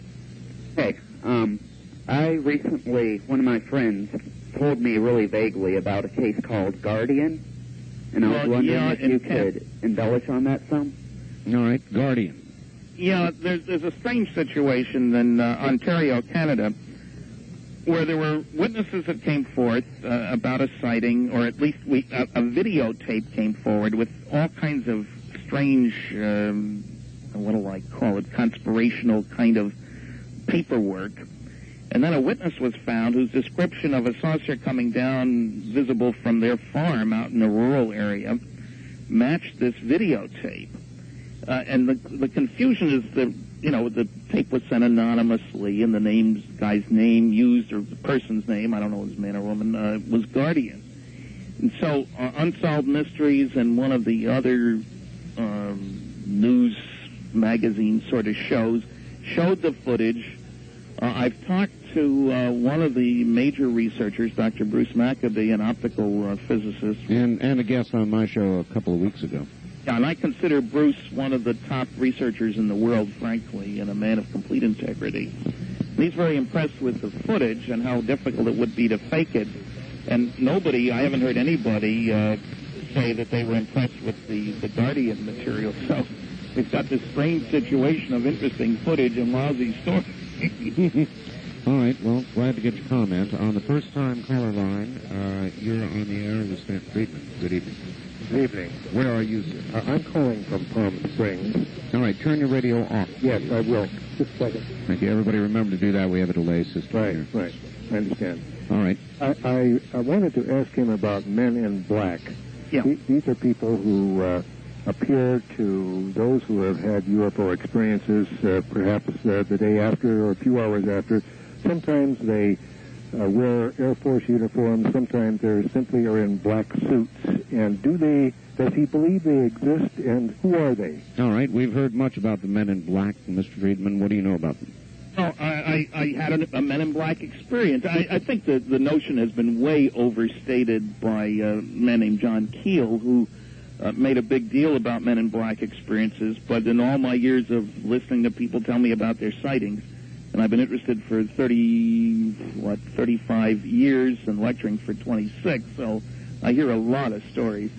I think I've had 2 legitimate Men in Black stories, and I don't know who these guys are. My story, which some people would play up into something big, I was at a conference in Oklahoma City. People heard me the first day of Saturday. They called where I was staying, asked if they could take me out to lunch the next day. I said, fine. They show up in a big black Cadillac, and they were all wearing black suits. And we had a very pleasant lunch, and it turns out they always rent black Cadillacs. They always wear black suits, and they took me back, and nothing happened of any strangeness at all, other than somebody might have made a lot of imagination about that story. So I don't rate it high on the list of significant aspects of the problem. All right, very good. Time is short. Line 1, you're on the air in Las Vegas with Stanton Friedman, who's up in Canada. Good evening. Hi, good evening, Mr. Friedman. Hi. In your capacity as an nuclear physicist, and putting aside your differences as far as Bob Lazar and person I wonder if you could comment on his explanation about element 115 and its use as an energy source for producing extremely strong gravity fields. Interesting theoretical constructs. I have no reason for saying anybody here on this planet has ever handled any 115. We've certainly never made any, we Earthlings. Most of the story really comes out of a Scientific American article back several years ago where it is talked about the existence of stable elements with very high atomic numbers. And there's been some changes in ideas about that since. So it's one of those things that uses a lot of fancy language, but again, I've never found any physicist who says that he buys the notion. In my gray basket at best, I guess I would. All right. Your gray basket must be very full. It's overloaded. I see. All right. Good evening. On the first-time caller line, you're on the air with Stanton Friedman. Where are you calling from, please? I'm calling from Eugene, Oregon. All right. Turn your radio off, sir, and go ahead. Turn the radio off, Brad. Are we going to get it off? It's off. All right. Yes, very quickly, Mr. Friedman. By the way, I've met some of the people that you've spoken about at some of the various meetings, and I'm caring particularly about the Men in Black. Are you familiar with Ray Brocker's book, 1956? Yeah. That he met Ray while he was alive, of course. Yes, Ray knew too much about flying saucers for the listeners that haven't heard of it. Would you speak momentarily about that, sir? All right, thank you. Just as I said earlier, I don't consider this an important part of the story, that some people have been threatened, sometimes by phonies, people trying to get information. There are some UFO investigators, as George and Knapp and I would certainly agree, who resort to all kinds of tactics, intimidation or otherwise. But I can't make a big deal out of they knew too much, and there's been several other articles that dealt with this sort of thing, but Gray was a great collector, not so much an investigator. All right. Line 2, good evening. You're on the air with Stanton Friedman. How are you doing? I'm fine. I've got a question for Mr. Freeman. Bob Lazar, there is a tape out by a company here, and they want quite a bit of money for a video. It was on one of your shows last year. Right. The Bob Lazar story. It's quite expensive, and I'm kind of a skeptic on it. Can you elaborate on that? Is it worth getting, or is it a lot of hearsay? Oh, boy. I'll listen off the air. All right. Have you seen it, first of all? Yes, I have seen it. And I kind of enjoyed parts of it because Bob comes across well. He's not holier than thou. He's not an elitist. He doesn't talk down the people. Actually, he's very retiring in a lot of ways. And I appreciate that. I mean, I like to communicate in terms people can understand, not to try to sell myself as somebody who can use $10 words. So I appreciate all that. On the other hand, I must say that I didn't find the tape from my putting on my physics hat as opposed to my ufological hat. I didn't find his explanation for how the thing works very convincing. The gravity amplifiers. Using element 115. That's right, the folding of space, which is one of the same things you mentioned a little earlier. Yeah, and also that all you got to do is accelerate protons. Well, that's a big deal, not a little deal. And he said that things weren't connected, which I couldn't make any sense out of. So, again, it's gray basket. There's no way to verify that. Mm-hmm. All right, we've hardly got any time left, and too many people who want to talk to you. Very quickly, line 3, you're on the air with Stanton Friedman. Your opinion of Al Bielek, and I'll just listen. All right, thank you. Well, that was it. Yes. Yeah. Very quickly, because we're about out of time. Al Bielek. I've listened to Al Bielek. I do not think he was reborn as a different person than that he got a Ph.D. from Harvard as Cameron in 1939. I think it's a phony baloney story.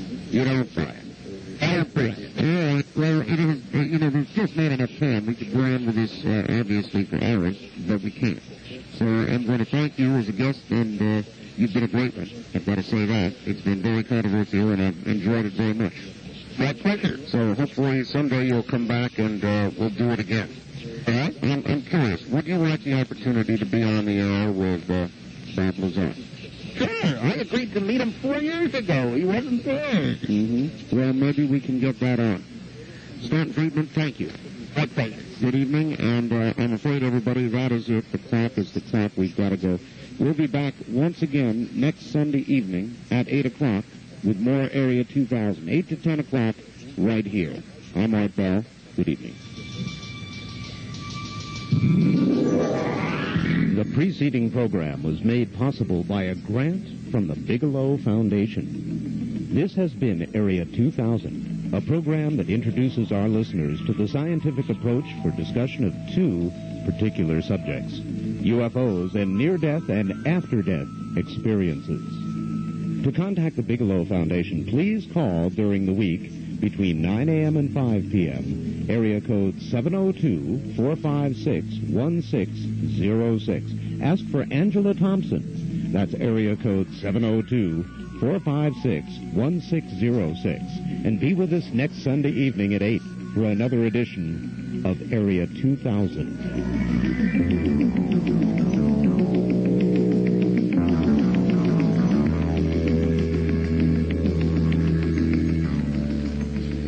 Jackie Gons Plaza. This is KDWN, Las Vegas.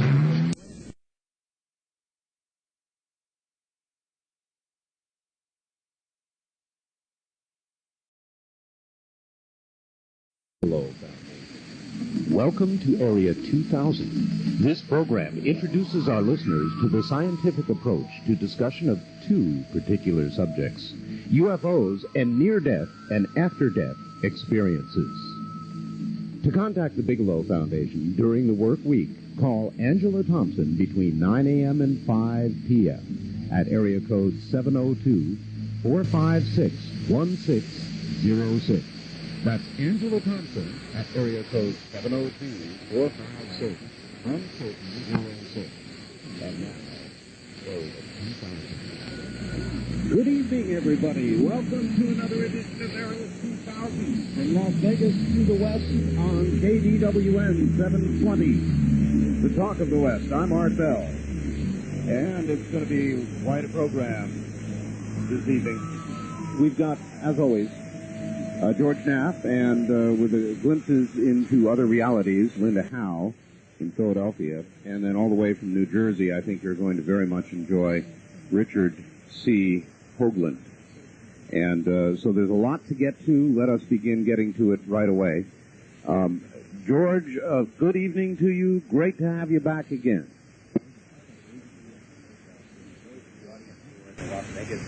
are interested in the UFO topic have a unique opportunity to get their fill this week.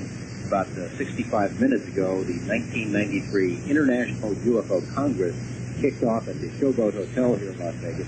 Former Air Force Colonel Wendell Stevens was topic. It's a fairly incredible collection of UFO photos. You know, we always hear the skeptics tell us that such photos are always fuzzy, script, right? Stevens was, I guess, controversial, even exposure photos. All over the world that are clear and crisp, daylight type shots, hard to dismiss. Whether or not all of them can withstand scientific analysis is something I can't answer. Some could be hoaxes, I suppose, but when you see this entire package, it's very impressive. This conference will last a full week. There are several extremely interesting speakers on the line. Dr. John Mack of Harvard Medical School was scheduled to speak about the abduction phenomenon, as is Dr. David Jacobs of Temple University. Ted Oliphant, the Fife, Alabama police officer, is slated to talk about his 2-year investigation of cattle mutilations in North Alabama, activity which has repeatedly been correlated to UFO sightings there and elsewhere. The founder of the first UFO research organization in China is on the schedule, along with a man named George Wingfield, one of the world's best-known crop formation researchers. 2 days of the program are dedicated to abduction research, and for what it's worth, there's also a full day of presentations related to channeled information. This is a very controversial area, even within ufology, but it's probably good to keep an open mind, even about topics which might seem to be ridiculous. I mean, science fiction today becomes science. Anyway, it's a heck of a lineup, and folks who are interested might want to head down to the Showboat sometime this week. We told you last week about multiple witness UFO sightings in the northwest part of the Las Vegas Valley. Now we're getting reports from the Henderson area about large, luminous, triangular craft that reportedly perform these flip-flop and other gymnastic-type maneuvers on a semi-regular basis. And if anyone is listening in the Henderson area, we'd like them to call us and let us know what you're seeing out there. Mexico continues as a UFO hotspot. Several dozen impressive videotapes of unidentified objects have been captured in the last 6 months. The activity shows no signs of abating. A Mexican organization which calls itself the Vigilantes has been staking out the sky on a round-the-clock basis in the Mexican state of Morelos, as well as in the mountainous region called Tepo-Teco, about 300 miles outside of Mexico City. Quite a bit of activity reported and recorded. Anyone interested in UFOs who has an original idea about the nature of this phenomenon might be in line to win $1,000. A man named Dr. Alexander Imich has offered a prize of $1,000 for the best original paper contributing to the understanding of the UFO enigma. Submissions can be critical, empirical, philosophical, speculative, in any of the many disciplines covered by ufology. The deadline is June 30th, 1994. And Angela Thompson of the Bigelow Foundation has further details if anyone's interested in pursuing this prize. One note for Las Vegas residents, the local MUFON chapter, that's Mutual UFO Network, will meet December 14th at the Las Vegas Library across from Cashman Field. MUFON, as you know, Art, is a pretty solid organization. It's surprising that it doesn't have more support here in Nevada, considering the high level of interest there is in UFOs. Such organizations, of course, are what you make of them, and I'd recommend anyone who wants to get to the bottom of the mystery might want to consider getting involved with MUFON. Finally, don't forget the lunar eclipse tonight, supposed to peak around 10 o'clock, I think, for West Coast viewers, right after this program, so our listeners should probably listen to the show, then bundle up and go outside, and I really look forward to hearing Richard Hoagland regarding the Mars Observer and all the stuff we've been talking about the last couple of weeks. George, I am curious. You kind of hit on something that I'm very curious about, and that is the level of UFO interest here in Nevada versus elsewhere when we are virtually the center of almost all the activity.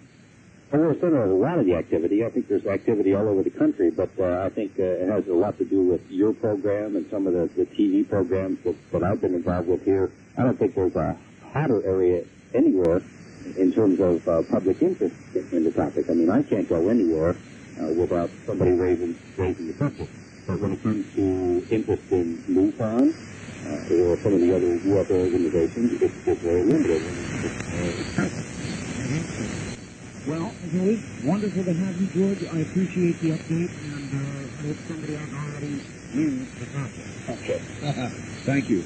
That's George Knapp, our roving journalist. And he kind of keeps us up to date on the very latest of what's going on. All right.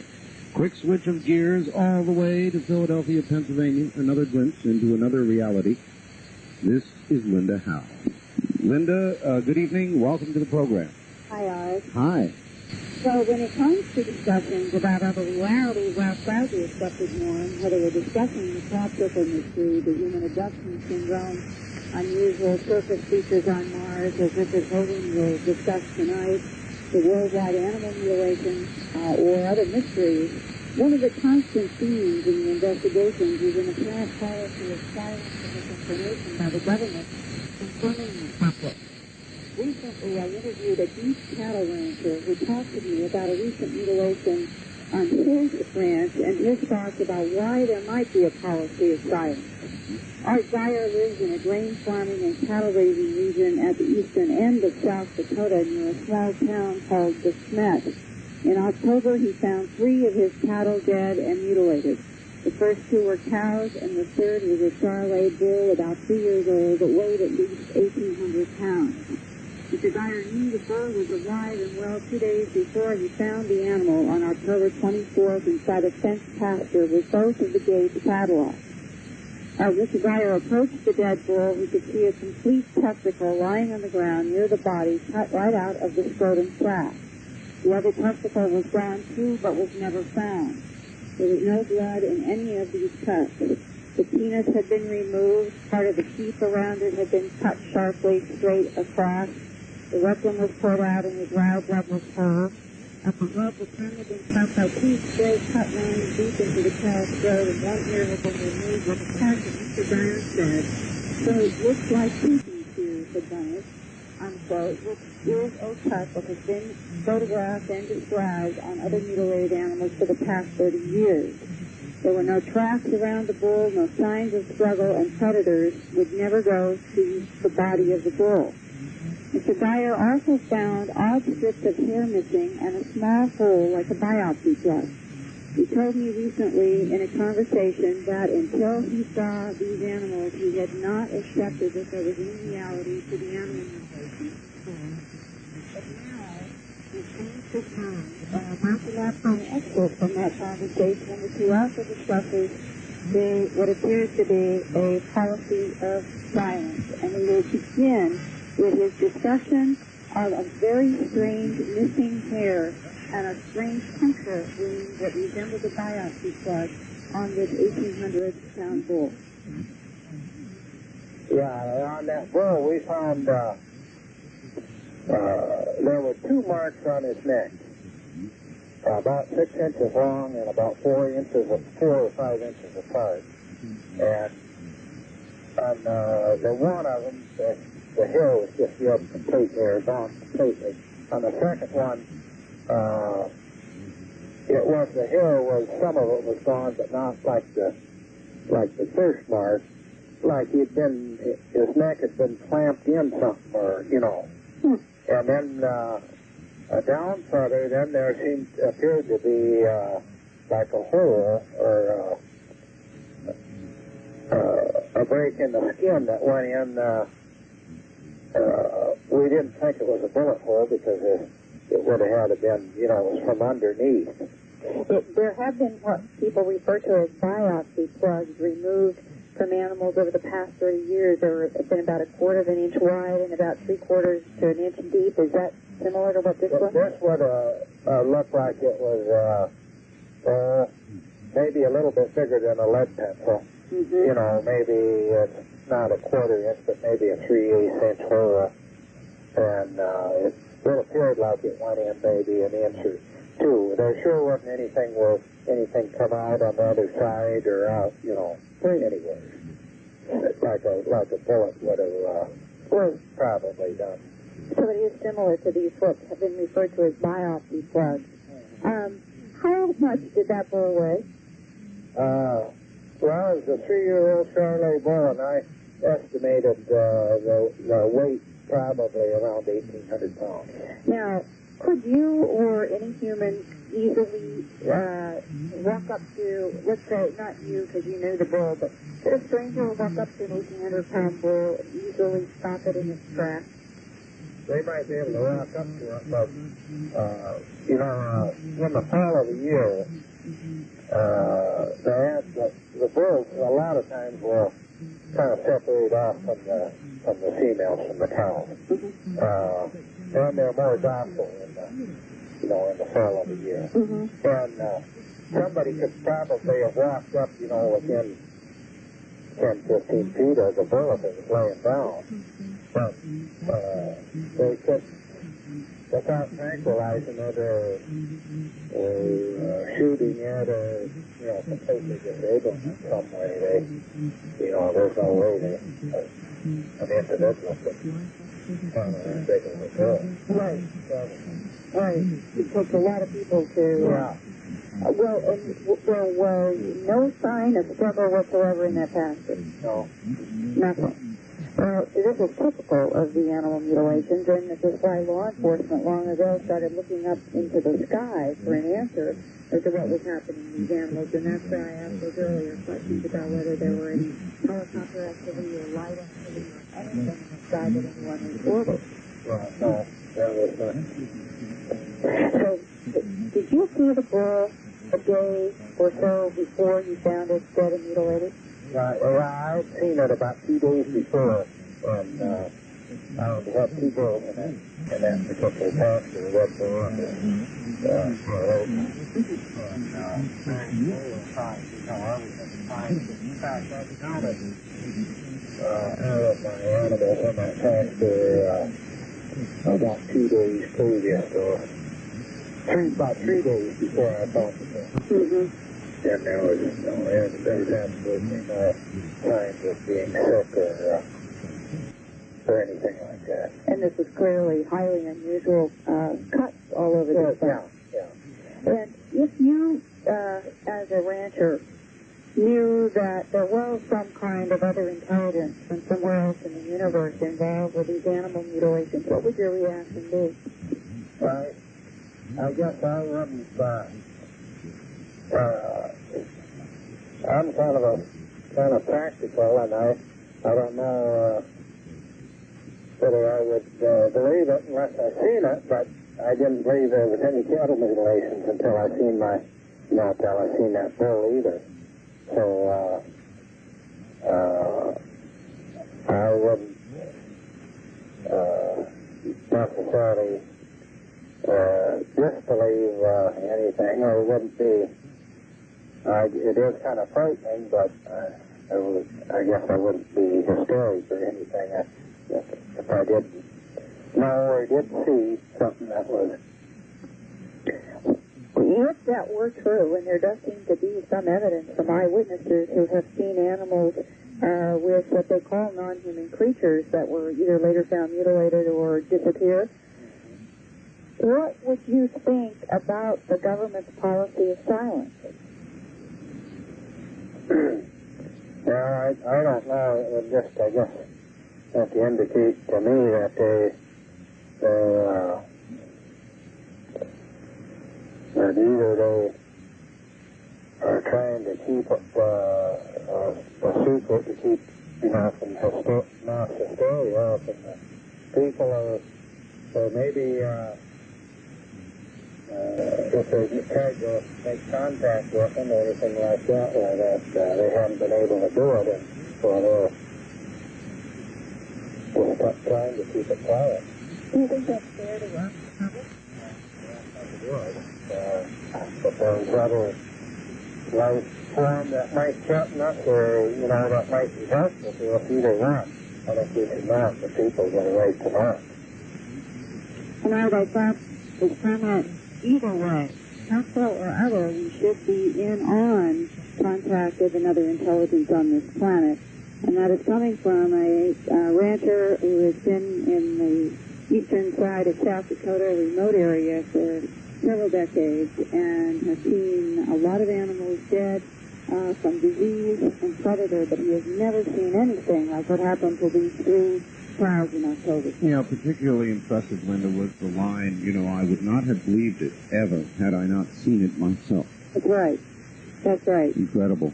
And in this particular case, we did have the sheriff come, The sheriff said at the site, yeah, there's no question, something that knew how to do surgery on this animal was involved. And then the sheriff turned the case over to the state veterinarian. And there was apparently no necropsy done and no physical investigation. There were some photographs, and there was a statement made by the assistant state veterinarian to the Rapid City Journal newspaper and to another local newspaper disregarding, actually, any necropsy or pathology examination, which they did not do, and they simply dismissed it as predator. And this is something that is a puzzle also. We are not examining these animals scientifically, and if we did, perhaps we'd all learn a great deal more about this strange phenomenon. I wonder, Linda, if perhaps the Foundation, as you mentioned, they're not examining these animals. I wonder if it would be in the interest of the Foundation, probably something you can't answer, to see to it that an examination of that sort is done. We need some answers. Yes, and Dr. Altshuler, John Altshuler in Denver, I think is going to be on Area 2000 in a few weeks. He's been working with me since 1989, helping me do pathology.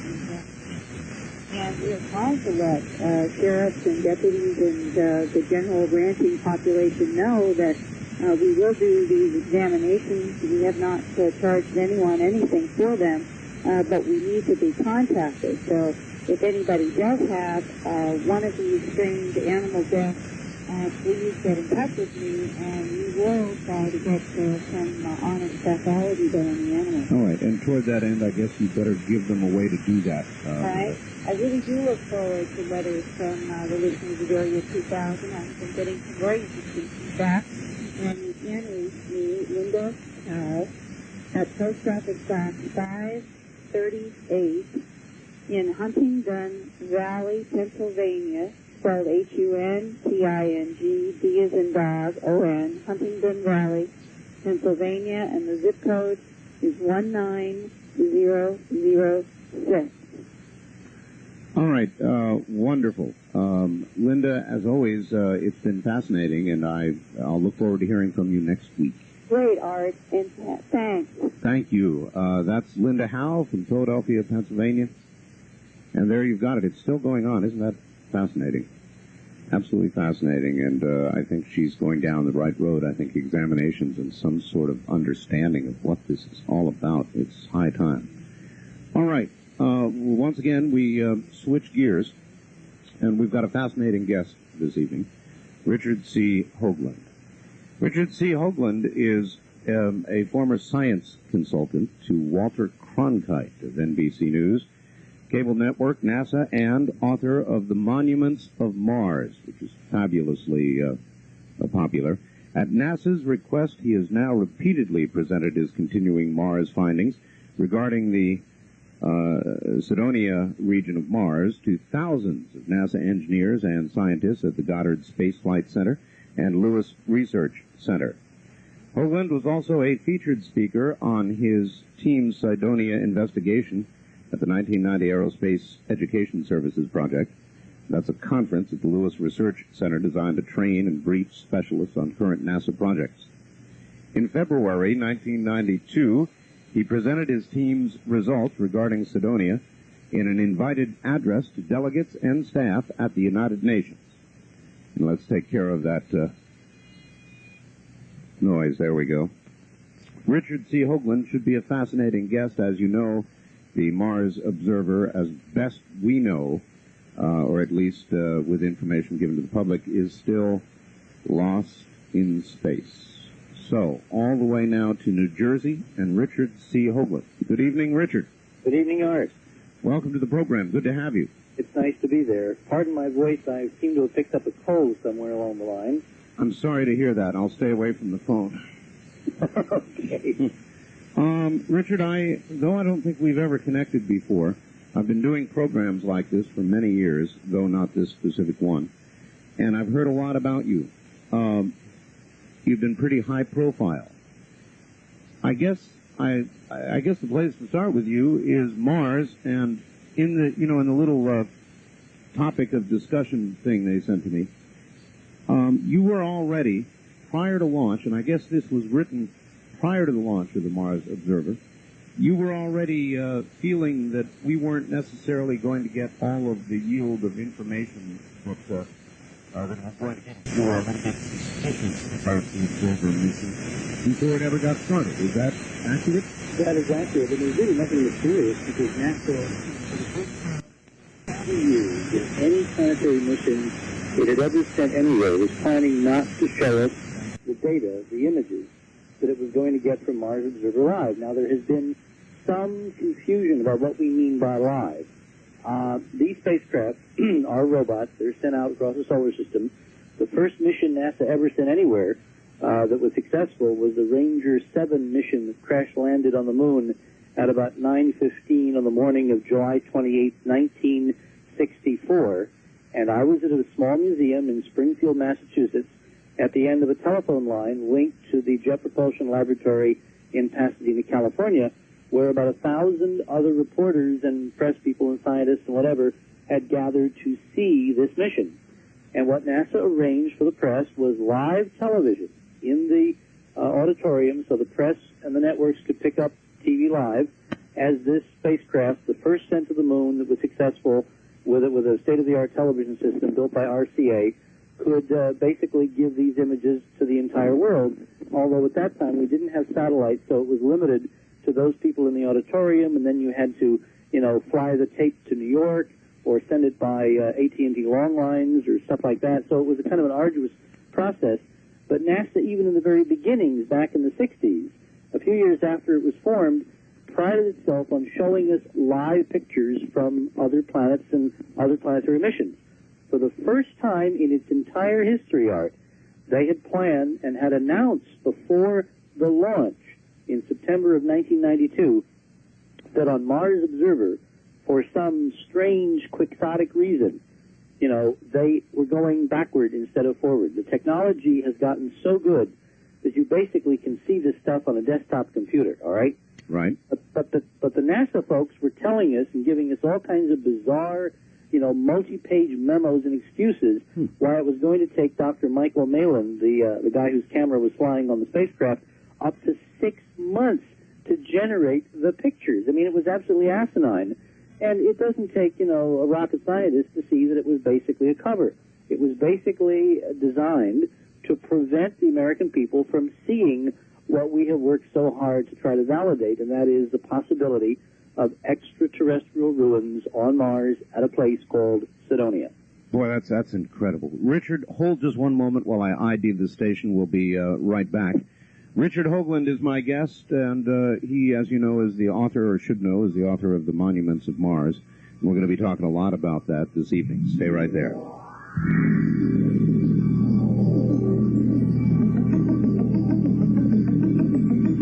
From Jackie Gone's Plaza downtown, this is KDWN, Las Vegas. Area 2000 on a Sunday evening, of course. I'm Art Bell. My guest is Richard C. Hoagland.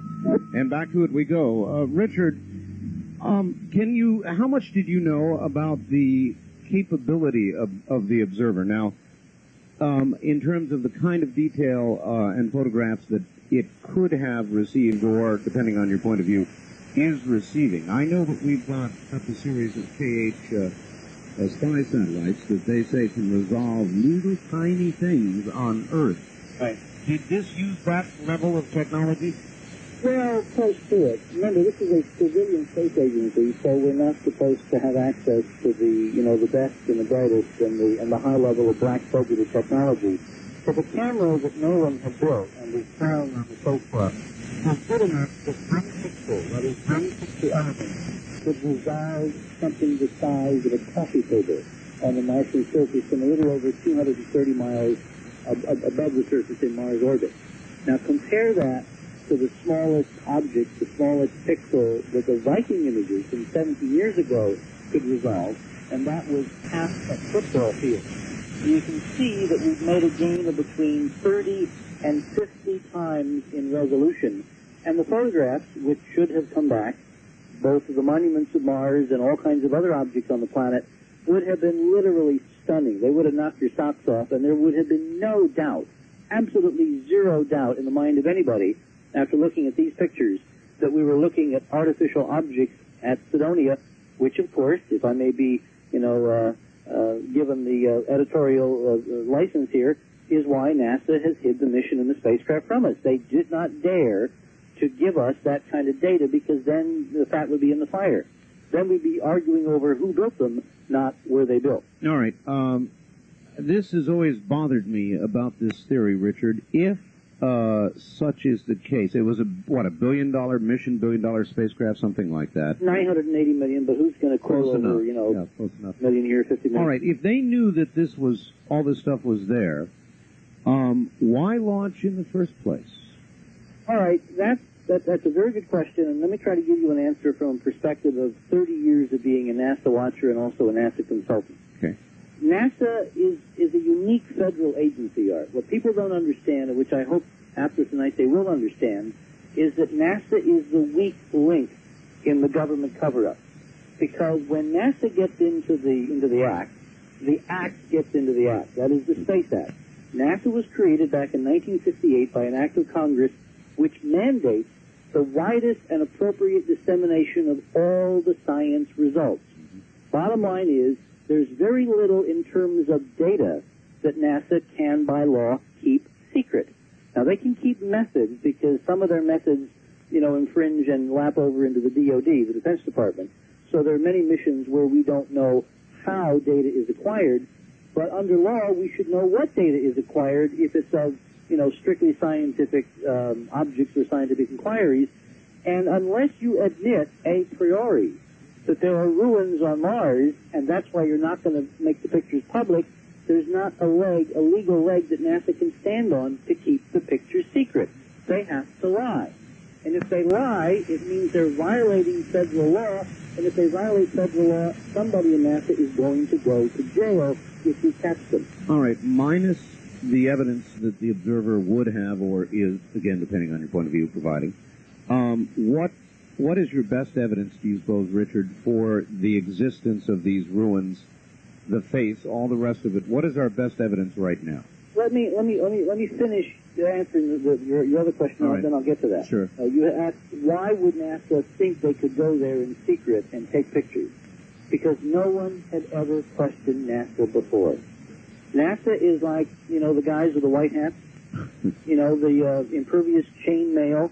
Until the Challenger disaster, where we tragically lost 7 astronauts, and until Hubble, NASA could do no wrong. I mean, I think it's ironic that we're having the show tonight 2 days from the launch of the Endeavour mission. For the Hubble. Going up to fix Hubble, right? NASA has come a long way, baby, since it could do no wrong, since it got us to the moon, it built, 50-foot tall heroes. NASA has been living for a long time on a tarnished image, and I say tarnished because when you look behind the myth, you find that there are some very strange things going on. And what I think, personally, now, is a speculation, is that NASA thought it could live on the myth. It thought it could go to Mars in secret and pretend it was doing it in public. They never imagined, I really believe, that we would generate the kind of political groundswell, the kind of media observation and critique that would force them basically to decide between an open mission and no mission.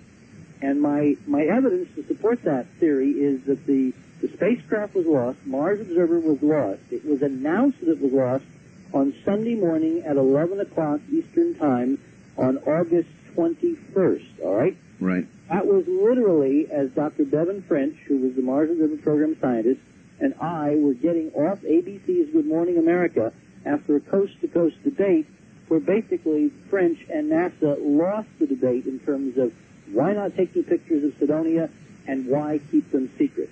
And it was at 11 o'clock when that program went off after the host and ABC, in essence, sided with us, that NASA just coincidentally announced to AP, Associated Press, Lee Siegel, there in Los Angeles, that it had lost Mars Observer 12 hours before, sometime on the previous Saturday night. And of course, I quipped, well, why were they waiting 12 hours? Were they going to wait to notify the next of kin? Because, again, speculation, it seems pretty clear to those of us in this project that what they were waiting for was to see how politically their secret mission was going to fly. And when it looked obvious to anybody that it was not going to fly, that's when somebody put into position Plan B, and that's when they, in essence, pulled the plug. Still, that had to be, prior to launch, one of the things, if all this is true, that they considered. In other words, option A, option B. But option B, which they apparently, you believe, took, is so incredibly damaging to NASA and their future budgetary hopes that I would think they would not have done that, rather not launched at all. Then Art, suppose this is bigger than NASA. You see, this is where we come full circle. I mean, the fact that I'm doing your show tonight, a program devoted to UFOs and things that go bump in the night, right, should be some measure of how robust this evidence has become. Because if we have ruins on another world, which Mars Observer could have verified for the entire planet Earth's approval and approbation, then immediately, once you have demonstrated there are ET ruins on another body in the solar system, all of the problems and all of the potentials of the UFO phenomena come falling out of the government closet. Absolutely. If you can prove there is one wrench, one stone, one built artifact anywhere else than on this planet, you have opened the door to a galaxy filled with other life forms, and you have made credible, not true, but at least credible, the idea that somebody out there could come here and in fact could be coming here right now. The only way the government can keep that door from being forced open is to forever keep us in the dark and to keep us from ever seeing one picture of a bona fide artifact sitting on another planet. And that's why I think the question here is bigger than the fate of NASA. The question is the fate of the 50, 30, 70 years, however long it's been, that we have been given the lie that the human race is in fact alone in the universe. All right, very good, Richard. That does describe a motive. Now we do get to my other question. How sure are we? There are monuments. How sure are we the face is just not some weird geographic circumstance? In other words, what is the evidence that these things are on Mars? Well, if you'd asked me that, let's see, even 5 years ago, I would have given you a very qualified, very conservative, very, quote, scientific answer. Tonight, I can be much more forthcoming. I have no doubt in my mind. You know, it's 99.999% that they're there, not so much because of the artifacts themselves, but because of what we have discovered because of the artifacts. There's a very important phenomenon in science called the power of specific prediction. The power of a scientific theory is not in terms of proving the theory, but in terms of what the theory predicts that you will find elsewhere than in the theory. And what we have found elsewhere than in the theory that there are structures on Mars is a physics which has allowed us to look across the solar system and to see other phenomenon operating in the Sun, in Jupiter, in Neptune, and even here on Earth, and to put that into a coherent new physics which has extraordinary power of prediction, extraordinary power of the prediction of a technology which will evolve from that physics and in fact already has. And it is for the physics that I was given the International Excellence in Science Award by the Angstrom Foundation this year in a ceremony in Washington 2 days after NASA announced that it lost the spacecraft, because the physics that comes from the geometry of the monuments of Mars is the powerful predictive side of the fact that there are artifacts. So for us in this project, and obviously for the Angstrom people, the discussion has moved light years beyond are there artifacts. It now is into what do the artifacts mean and how can we harness that meaning in other areas of science. All right, give me a sense, if you would, though, before I declare it to be so, of how the physics backs up or proves the fact that these are not casual geographic coincidences. What sort of physics do you apply to come to that conclusion? Okay, let me try to do this very briefly and without the pictures. It's very difficult to do this without the pictures. And if people want to see the pictures, we have put out a series of briefing tapes. You mentioned the NASA briefings. You mentioned the UN briefing. Right. These are available on home video. If you want to see, chapter and verse and good, color computer graphics and all of the stuff that I'm going to describe, and you want to see it laid out in explicit and exquisite detail, I'd recommend that you get those home videos. But for those who have not seen the videos, let's try to do this without pictures. What we have on Mars are a set of structures, the centerpiece of which is a mile long, 1,500 foot high, humanoid image. It looks like us. Or perhaps something that's made on wood. What's around it in a very specific and highly repetitive mathematical pattern are a set of other objects, pyramids, linear formations, circular formations with multiple tiers. These are arranged in this extremely extraordinary geometry and repetitive geometry, and it's the repetition that's important, Art, because in repetition there is signal against noise. Yes. Those are repetitive, noise is random. From this geometry, my colleagues and myself, some of whose names I could give you if you're interested, people like Errol Torren and others, were able to decode a set of mathematical constants, which are, in essence, the fundamental constants of physics all over the universe. And from these constants, we were led to a specific kind of geometry called hyperdimensional geometry. That is a geometry that a subgroup of mathematicians for 100 years have been writing papers about and publishing in the mathematical literature. You're going to have to give us. You're going to have to give us a layman's definition of that. Right. Well, hyperdimensions means more than 3 dimensions. Yes. 4 dimensions, 5 dimensions, 6, whatever. Right. These have been considered theoretical up till now. What we've discovered is that some of the mathematical predictions of these higher dimensions predict specific things, specific phenomenon that one might see on real objects like planets if one were to look. And when we looked, lo and behold, Art, we found the stuff that was predicted that we would find. Energy upwellings at specific latitudes, geometric patterns in the clouds circling the poles, excess energy emissions where there should be no energy coming from inside the planets because planets are not stars. They're not supposed to be generating excess energy, things like this. And all of this began with this set of geometry encoded in these objects grouped around the face that I have come to call the monuments of Mars. Now, if you follow the logic train, it's impossible under any normal conditions to wind up successfully predicting the latitude of the great dark spot on Neptune, which we did in a paper we published in CompuServe 2 weeks before Voyager 2 arrived at Neptune, predicated on the reality of a set of structures on another planet, unless the structures are real, unless the mathematical logic chain is real, unless the predictions have real power. So that's why I can say with great confidence, backed up by the ancient people, that in fact we're dealing not only with the reality of structures on Mars, but structures laid out to give us a fundamental new view of physics, of how the universe really works.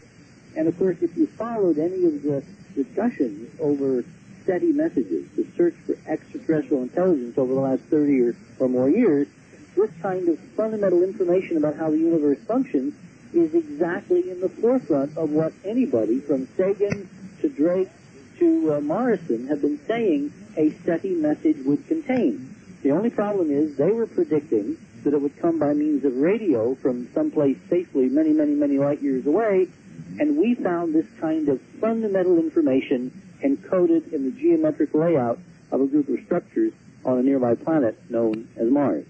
Well, Richard, call me dimensionally challenged if you wish, but I'm still not somehow grasping. In other words, you have from these structures devised some new basis of physics. It turns out to be very old. We have now discovered 2 separate groups of scientists here on Earth who have been working with this physics for the last 100 years, Art, and we never knew it. I mentioned one group. They're called mathematical topologists.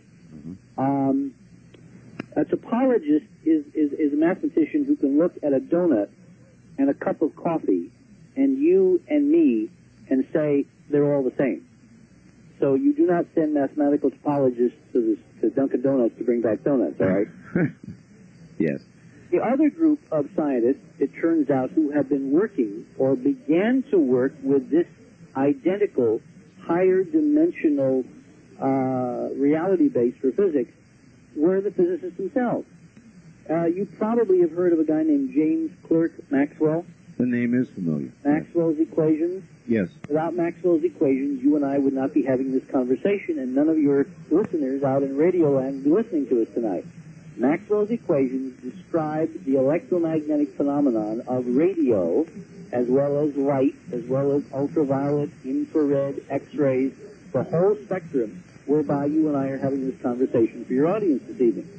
What you do not know, and which many people do not know, is that Maxwell, 100 years ago, originally wrote his 200-plus equations completely describing electromagnetic theory in 4 space terms, in higher dimensional terms.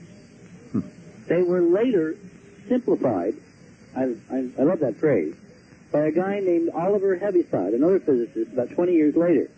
And we were only given 4 of the original 200 equations, and those, the 4 space terms, had been eliminated from the equations. So for the last 100 years, physics has been limping along with it's almost like putting dark glasses on and not looking at the real universe. And we've only discovered this in the last couple of months, that Maxwell's original equations were predicated on, founded on, implicitly incorporated higher dimensional 4 space terms called, for those mathematically inclined in your audience, quaternion. And anybody out there can check in the ancient history books, not the modern physics texts, but in the really initial ones of about 100 years ago, and they will discover the truth of the statement. Now, what's interesting to me, given, somewhat of a perspective of paranoia about government cover-ups in terms of UFOs, is that we seem, every time in the last 100 years we were going to get a handle on this physics, we seem to have taken the wrong turn. Now, do we take this wrong turn by accident, or do we take it because there perhaps has been a larger perspective that did not want us to know that physics might apply to more than 3 dimensions? I don't have an answer for that question, but it's an interesting question to pose, because the power of hyperdimensional physics not only gives you, quote, free energy, a term that I'm sure has been discussed on your show more than once. Yes. It also gives you control of gravity. And there are a few things flying around in the skies over your head, if not tonight, on other nights that I've heard about, that I believe are part of a secret government project to apply the real Maxwell's equations in a black-budgeted program that's been at least 30 to 40 years in the making, and that if you see UFOs in terrestrial skies, there's an even likelihood that they're ours, that we built them using very fundamental, secret, hyperdimensional physics and technology paid for by your and my tax money. All right, now, believe it or not, that seems reasonable to me, Richard. I've seen recently a UFO. I had my own experience, finally, first one I ever saw in my life. But that aside for a second, when you take this new hyperdimensional physics and you go to a conventional physicist and lay it out for him, what is the usual reaction? Well, it starts out with incredulity, and then you point them to the literature, to Maxwell, to the topologists, and they come back to you and they say, I'm going to have to really think about this. And we have evidence that, this is happening all over the country. There's a gentleman I think you're going to have on your show in a couple, 3 weeks, Dr. Stanley McDaniel. Yes. Who is an epistemologist, he's an ethicist, he's an historian of science, and he is the former chairman of the philosophy department of Sonoma State University. About a year ago, Stan McDaniel called me up and he said, I'm doing a paper on all you guys who've been talking about this Mars stuff. Would you send me some references? Would you send me some things? Thus began a dialogue.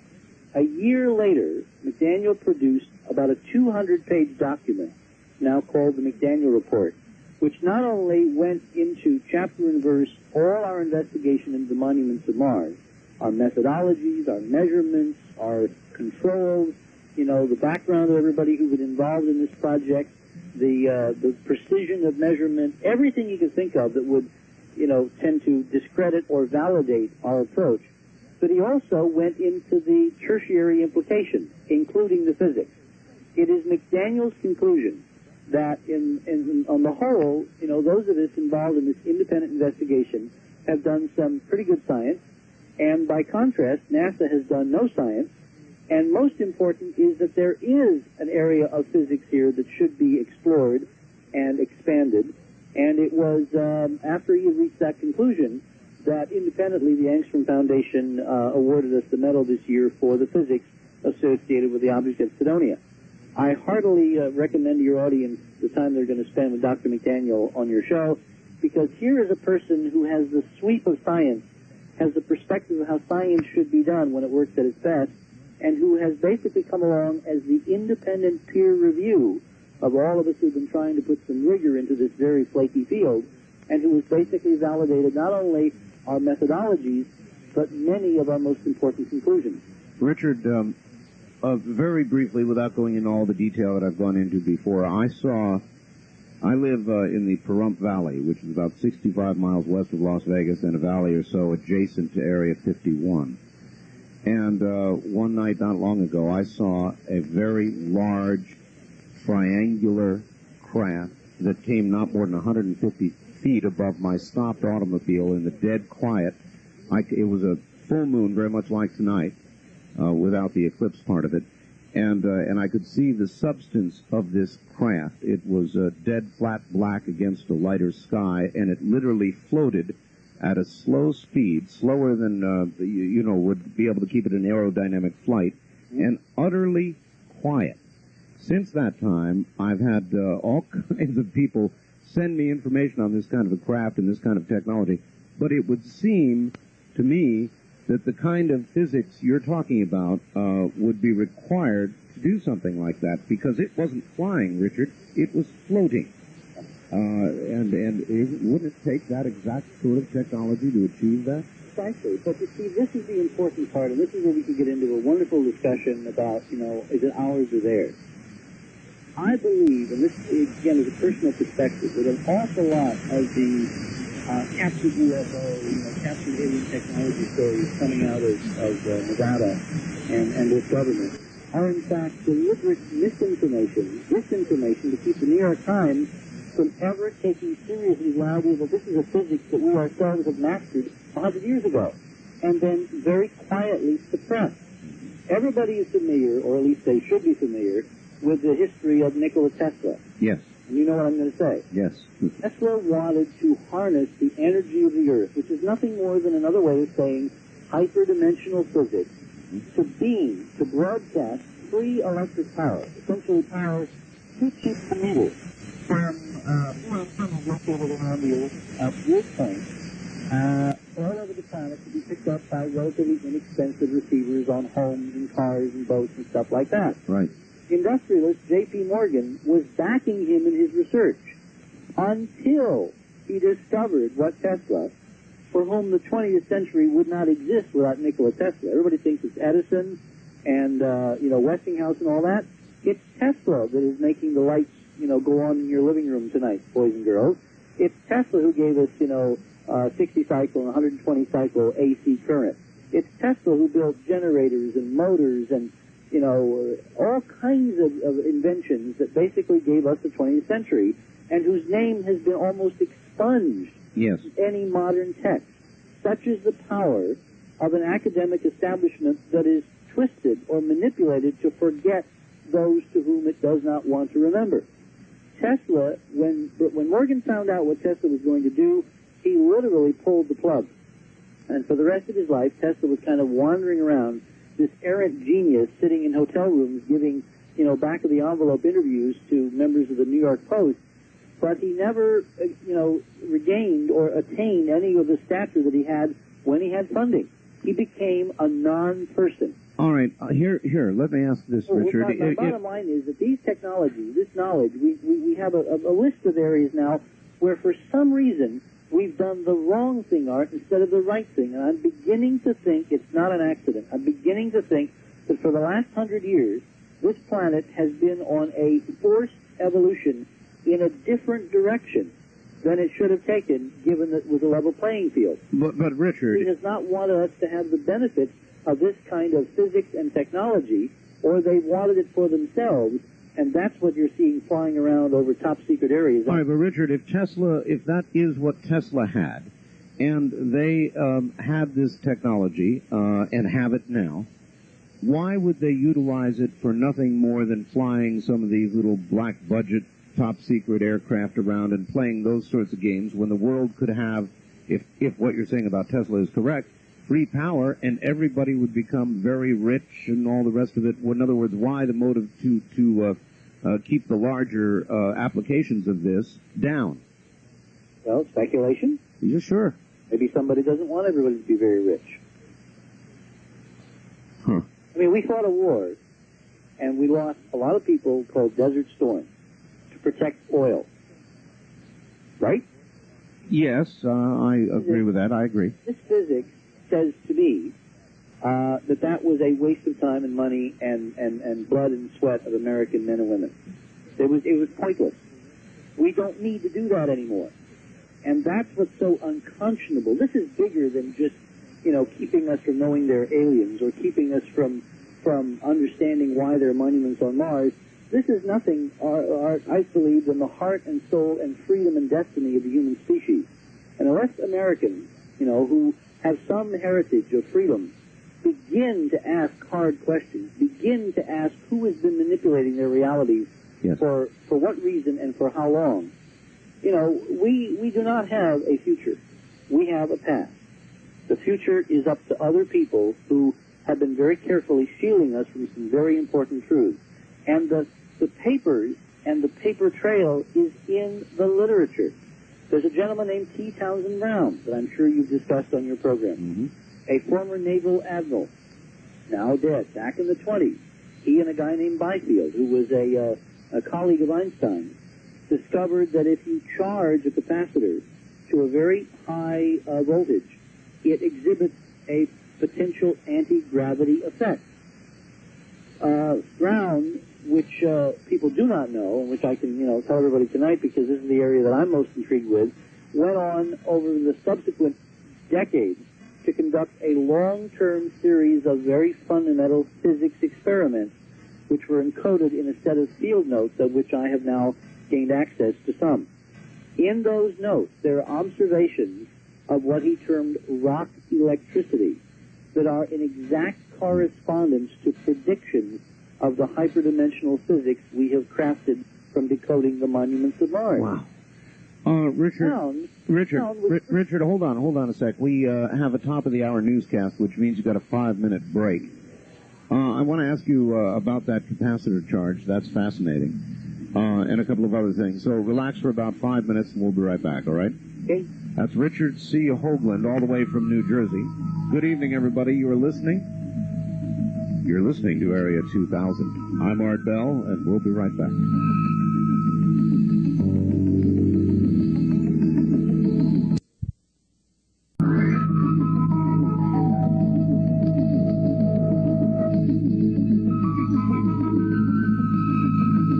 Good evening. Welcome back to the very best program of its sort. This is Area 2000. My guest is Richard C. Hoagland, all the way from New Jersey. A lot of fascinating stuff. Back to it now. Richard, good evening. Are you still there? I'm here. Good. You mentioned something that really fascinated me, a capacitor charge.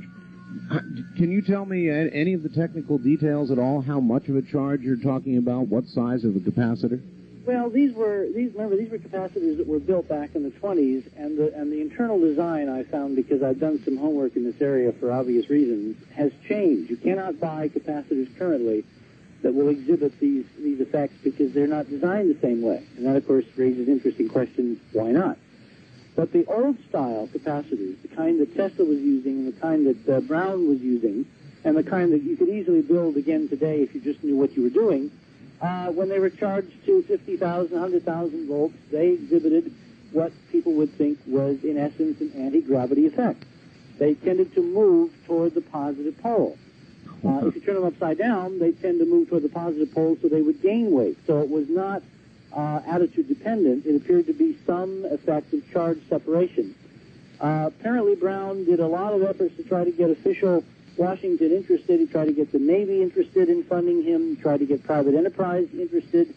There were some intriguing kind of what I would call hatchet-type papers written by one reviewer in particular who was hired by the Navy to review his experiments. And when that was done, official interest, in essence, disappeared. But he was never really making public presentations after that. You say you've done some homework in the area. In what manner did the dielectric differ from today's capacitor? It wasn't so much the dielectric, it was the geometry. The geometry. And remember, we're dealing with a spatial geometry. So geometry is kind of intriguing to me.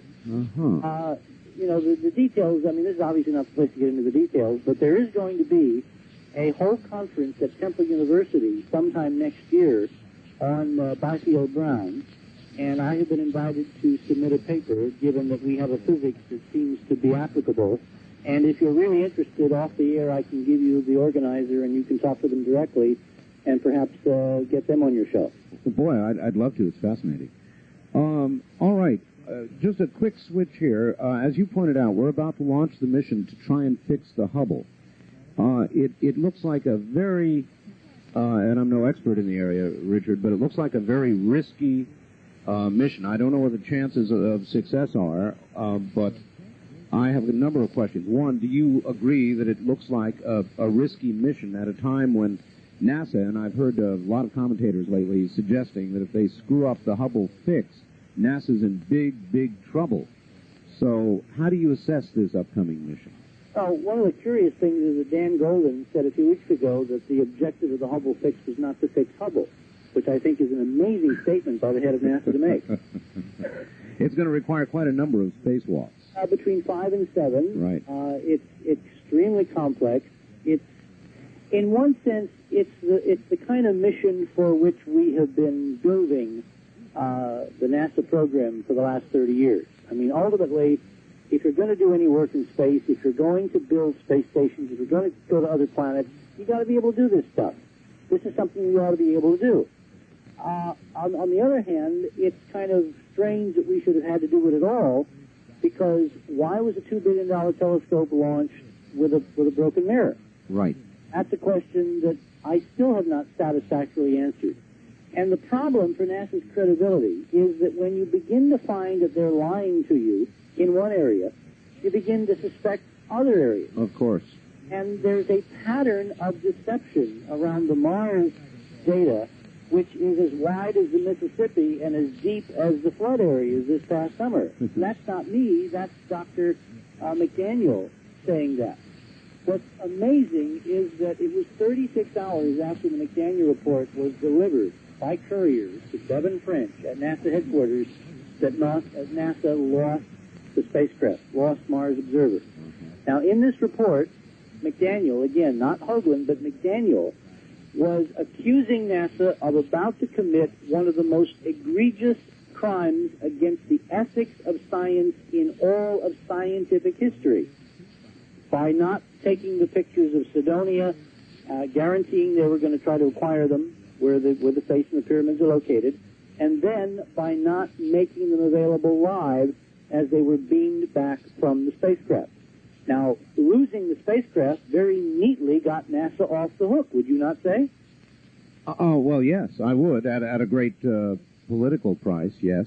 Although, as you point out, if what you're suggesting is true, then yes, there would be motive, I suppose, to do that. Well, I mean, look, let's not split hairs. There is overwhelming evidence that there has been deep and intense federal interest in the extraterrestrial phenomenology for at least 50 years. You know, you don't have to go very far to find, for instance, the extremely well-documented case of Roswell to know that at least since 1947, some person or persons in this government has been up to their eyebrows in trying to puzzle out what's been going on with a phenomenon that they simply did not feel they could bring themselves to tell the American people about. All right, what is your view with regard to the current status of the observer? What's the reality, do you think?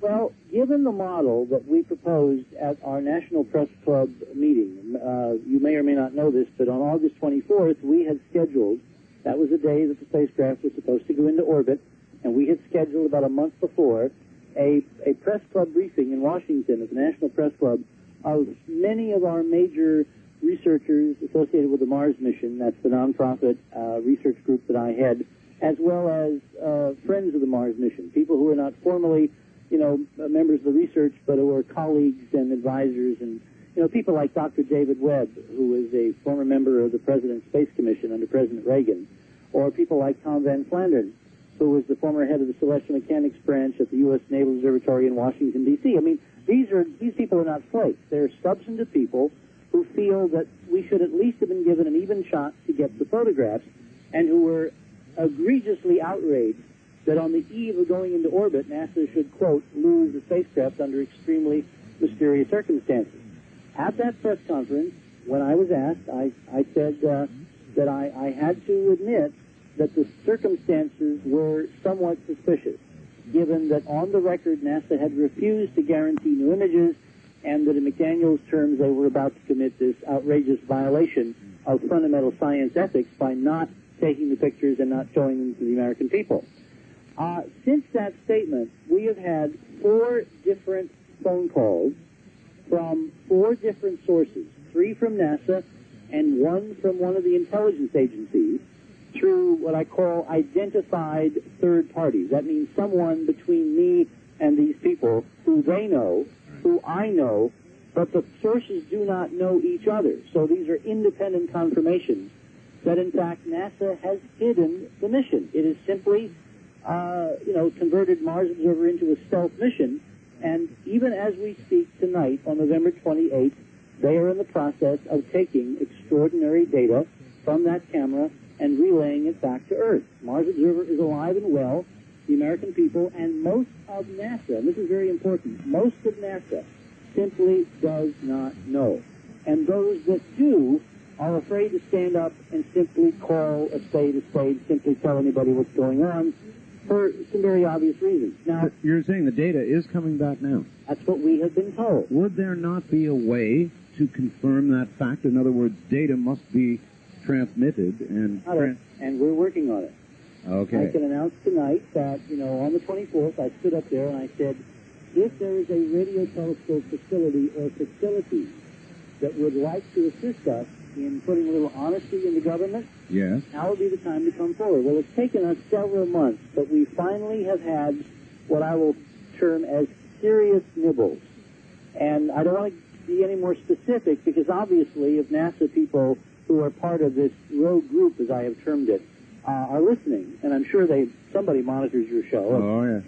They would love to know when and how we're going to be listening. And I suppose if they were warned of that, they would shut it down. Exactly, because it's a little like trying to meet somebody in Times Square. Sure, I understand. Now, if you don't arrange the time and the date, you have about as much chance of meeting somebody in Times Square in New York as I have of, winning the lottery in New York.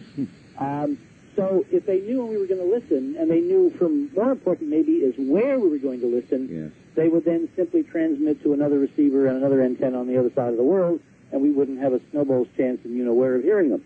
So we're not going to get into specifics, but I can tell you that a very significant professional effort has apparently been ginned up and is apparently going to be put at our disposal in the very near future. I'm talking, a matter of a couple days, because of the suspicions of these people that NASA has not been telling the truth. And again, I want to tell you that 4 different calls from sources that don't know each other have basically confirmed through people that I know that, in fact, this is what's going on. And when you get 4 sources, look, Woodard and Bernstein only had 1, right? So we're doing them a lot better. 2020 is following this carefully. And if we get anything, obviously, we would let them and you and everybody else know. I've talked to some other network people in Washington. The day that I won the Angstrom, I was asked to come for a meeting with a senior network anchor and his entire staff. I was intrigued that he wanted his entire staff to be in on the meeting. And it was only supposed to be a few minutes. It went almost an hour. And he said to me, Dick, he said, I would love to believe that this could be right, but I can't imagine anybody in this town, meaning Washington, being able to keep a secret. Right. He said, you've got to bring me some kind of proof. The problem there, Art, is that if you're a news person and you live in a world where telling things makes you money, you can't imagine a world where not telling something would make you more money or would give you access to something that's even more important in some people's minds than money, and that is power. I mean, can you imagine one of these guys cutting his throat, cutting himself off forever from the data by standing up on NBC and saying, my boss is running a secret mission? End of career. End of career, end of livelihood, end of respect by his peers.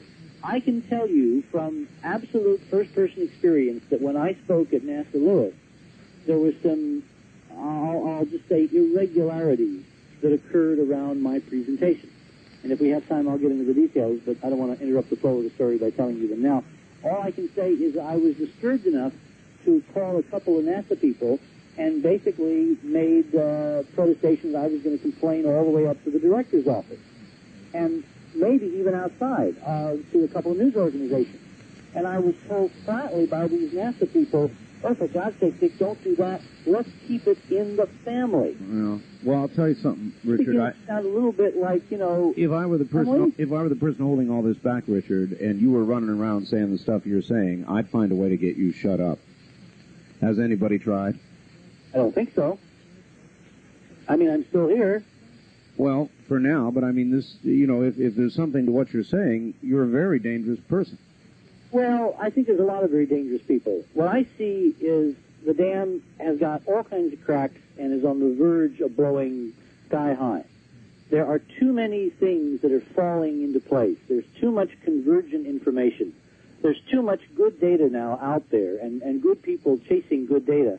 This pretense that there's nothing going on and we're sitting here all by our lonesome and there's nothing on another planet and there's no extraordinary new way of looking at the universe and applying that knowledge to changing, the sad state of affairs on this planet. There is no way that can be kept in the bottle very much longer. So if I were to disappear tomorrow, all it would be for some is an affirmation that everything I have said has been probably just about the way I've represented it, and there'll be other people willing to pick up the cudgels because they would know at some point they would be vindicated and there might be honor and glory and God knows what that would go along with it. Speculation, Richard. Do you suppose that they're depending on the fact that you remain sort of lost in the noise? I don't think so because, when you're taken very seriously by, as I said, network people, when you're discussing with the folks on Capitol Hill at the level that we're discussing, what's going on with the spacecraft, when you've got serious radio astronomers giving you multi-million-dollar facilities, which we could never hope to build on our own, to basically catch them in the act. That's a pretty powerful network of folks that stand against the relative handful of those in government who I think have manipulated us on these issues for far too long. Remember, my model is that most of the system is honest. And if that's true, then as the McDaniel report gets circulated throughout NASA, and we just received a grant to be able to print several thousand copies and distribute them to NASA, to the Hill, to the United Nations, to academia, as the truth and the veracity of what McDaniel has meticulously documented in this report works its way through the system, there will be lots of honest people that will look around and begin to wonder just what the hell has been going on and why have I been keeping my head down and not looking at what's been going on.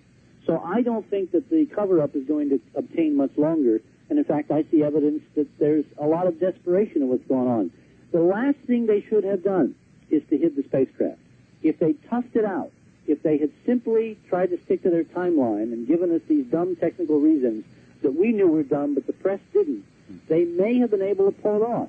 But by, pulling the plug, by pretending that a billion-dollar, extraordinarily sophisticated piece of robot hardware 30 years down the line, not at the beginning of the process, but the end of the process, just can, not phone home one evening, they have made an awful lot of people who are not even paying attention suddenly say, wait a minute, there's really something weird here.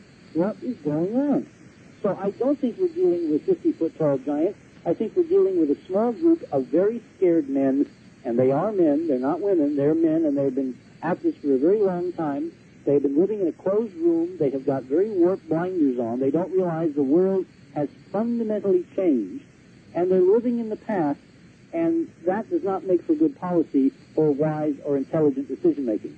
What is their latest and final proclamation about what they claim occurred? I remember when the news story broke about all this, Richard, they were talking about a defective transistor that they'd had trouble with it on previous missions and all the rest of it. None of that ever added up to me because you don't risk a $1 billion mission on something you already know has been trouble in the past. That didn't make sense. Then they talk about the possibility of pressurization and an explosion at that moment. What's the story they're sticking with at the moment? Well, the actual report is going to come out of the official, what went wrong committee. of determining it, in the next couple of 3 days. The 30th of November, the Safety Review team that Dan Golan, who's the head of NASA, has appointed, which, by the way, consists primarily of people out of NRL, the Naval Research Laboratory, is going to make its report. It has been my prediction in print that what NASA is going to do is to take that report and, quote, apply it, and sometime around January 8th, we will have a miraculous save. They will find the Mars Observer spacecraft. And the reason that they will find it is because, what you pointed out before, they have, in terms of NASA, they have an agency going down the drain. Oh, indeed. If the Hubble fix is not anywhere near as successful as it has been billed that it has to be, and you know the press is going to be super critical, and if they, don't tighten down 3 bolts, they're going to claim that the thing didn't work. They have got to have this spacecraft come back as an example of their brilliant technical prowess. Well, yeah, but what then? Then all of a sudden we're back to square one and look at the areas that you've been talking about, and the whole thing breaks open. So, well, yes and no, because if I were them, if I were planning this strategy, and I'll put myself in their shoes for a minute, what I would be doing now is taking the pictures that we desperately all need. I would then use the supercomputer facilities that are state-of-the-art. Remember the big fuss in the Geographic a few years ago when they moved the Kefren Pyramid about 4 meters north for cover on the magazine? So you're saying they jimmy the pictures? Exactly. And they will give them to us as live pictures, and by pretending that it's only a pile of rocks, they will hope fervently that it will all go away. Now, are people going to believe it? I don't think so. So it's really up for grabs. If it comes back and they try to do that, I would hope your audience would be at the forefront, Art, of an independent review panel to basically look at the algorithms, to demand that they really be live images, and to scrutinize the procedures and policies that McDaniel has so forthrightly recommended. And you expect this about January 8th, but dependent upon the success of Hubble. Well, the reason that I say January 8th is kind of a cute story. We were predicting January 7th. The reason it's January 7th is because on December 16th, in a couple, 3 weeks, the Mars Observer and Mars will go too close to the Sun for commanding, for the antennas from the Earth to successfully communicate. Right. Around January 7th, the spacecraft and the planet will clear the other side of the Sun and get far enough away so that NASA could resume normal communication. A logical time to try again. I said on a radio show a few weeks ago that they were going to do this on January 7th, and the following day, one of my sources, remember one of these unnamed sources out of the agency? Yes. Called a personal acquaintance and said, tell Hoagland it's January 8th, not January 7th. So it's that specific. Now, whether they're going to stick to that timetable depends on how credible someone thinks that our predictions are, and if they want to play into our hands by basically fulfilling the prediction. I am hoping that they continue to think of us as a mosquito, which is what we've been termed in some quarters, and they think, as power always thinks, that it has every bet ace, and that they do bring it back, because I have a feeling that there is going to be a rather remarkable surprise in terms of the reaction from the press and public if that, in fact, occurs. It's going to be a very long December. What do you expect? Give me your best prediction about what we will be told with regard to Hubble and what's going to happen. Do you have any thoughts on that? Well, I really haven't focused on Hubble. Well, you haven't, but you said something that intrigued me. You said something about that Hubble really won't be fixed. This is not a mission to fix Hubble. Golden said that. Dan Golden basically said, with all this money and all this enormous, pressure on, correcting the optics and the spherical aberration and putting these new, boxes in and all that, that don't be surprised if we don't get everything fixed.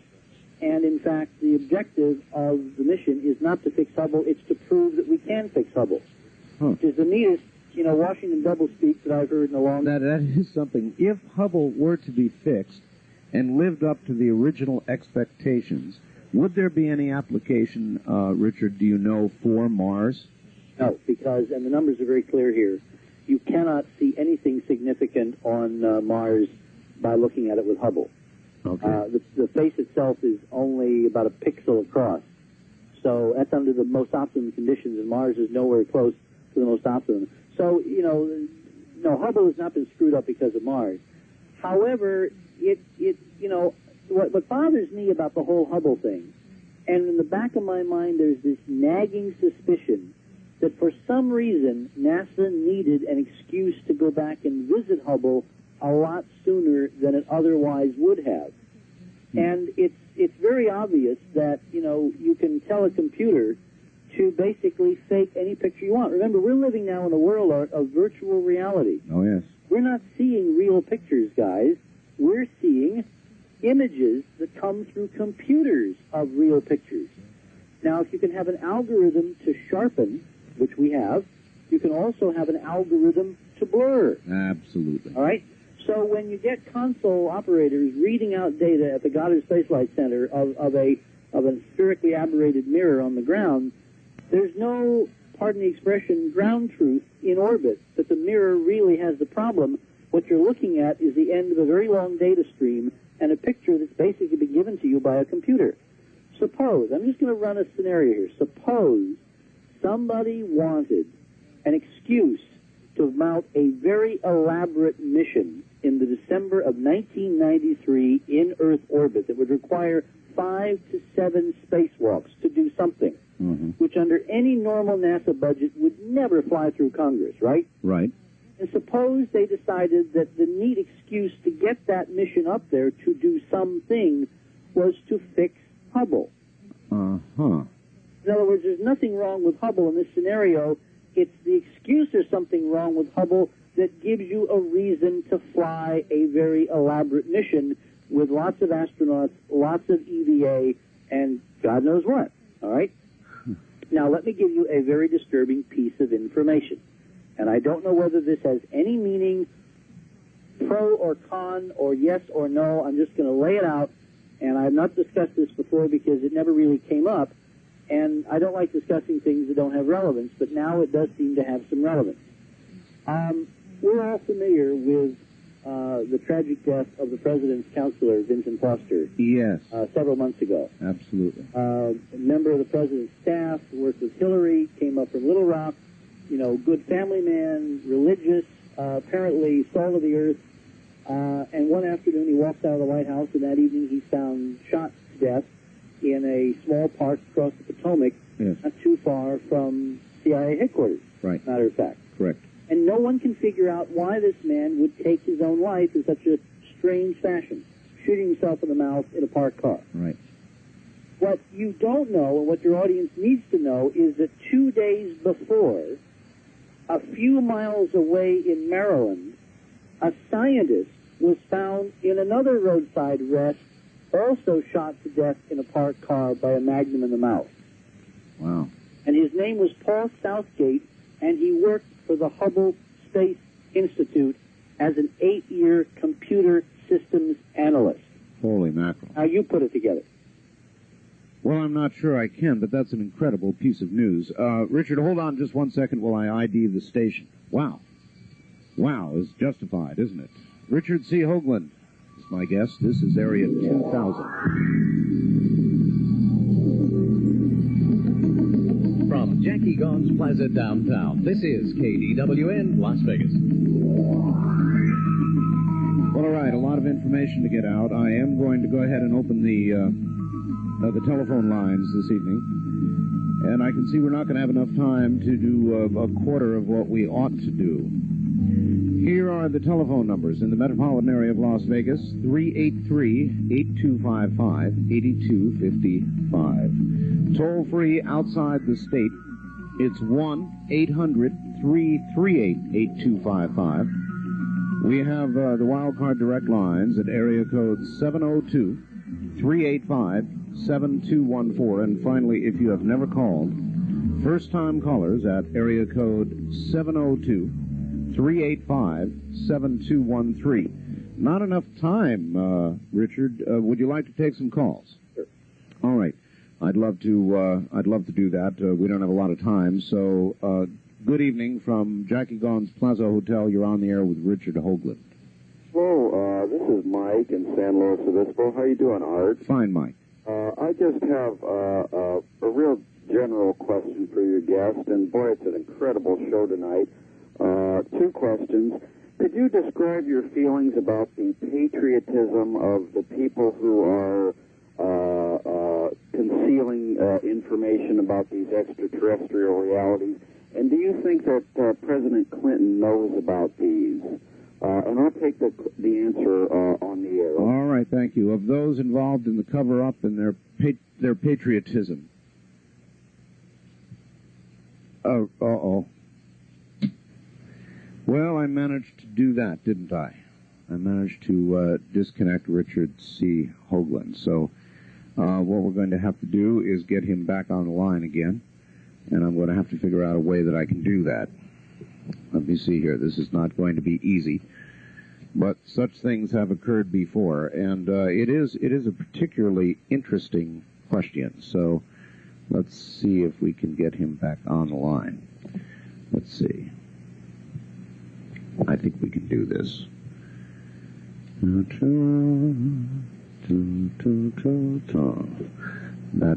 That would do it if I could manage to. Let me see. I don't want to put this on the air, and this does occasionally occur. Every single line in here is jammed up. I think we're going to be okay now. Let's see if we can get him back on. Hello. Hi, Richard. Sorry, we disconnected you. Richard, the question was with regard to the patriotism, I guess you heard it, of those who might be keeping all this secret. Right. Well, all right, this is a very important question, because, you see, I don't see these guys as bad guys. I think that they believe sincerely that they're doing what has to be done to maintain the viability of civilization. I think that a mindset became established right after World War II, and that good men, and again, I want to focus on the fact that they're men here, they're not men and women, because that was not the way it was done in those days. They became privy to such extraordinary information in the wake of such a devastating global Holocaust that they really felt that they couldn't dump that on the American people and the rest of the world. I mean, it would be like shell shock. And so for very good reasons, they began this policy. And what I think has happened is they have become entrapped and ensnared in a policy which is long since out of date. And in terms of their patriotism, it's now working in the other direction. The fact is that the planet is going to hell in a handbasket, and we desperately need these technologies. We need a thorough understanding of the physics and a way to apply it to both the energy problem, the environmental problem. I saw a program tonight a few hours ago that the ozone hole is getting bigger and bigger and bigger. There are ways to solve the ozone problem if you were to put satellites in orbit and put this kind of technology on it and basically make ozone, you know, to replace the ozone that chlorofluorohydrocarbons have destroyed. I've heard they actually have plans to do that, and that it could, by conventional aircraft even, be distributed.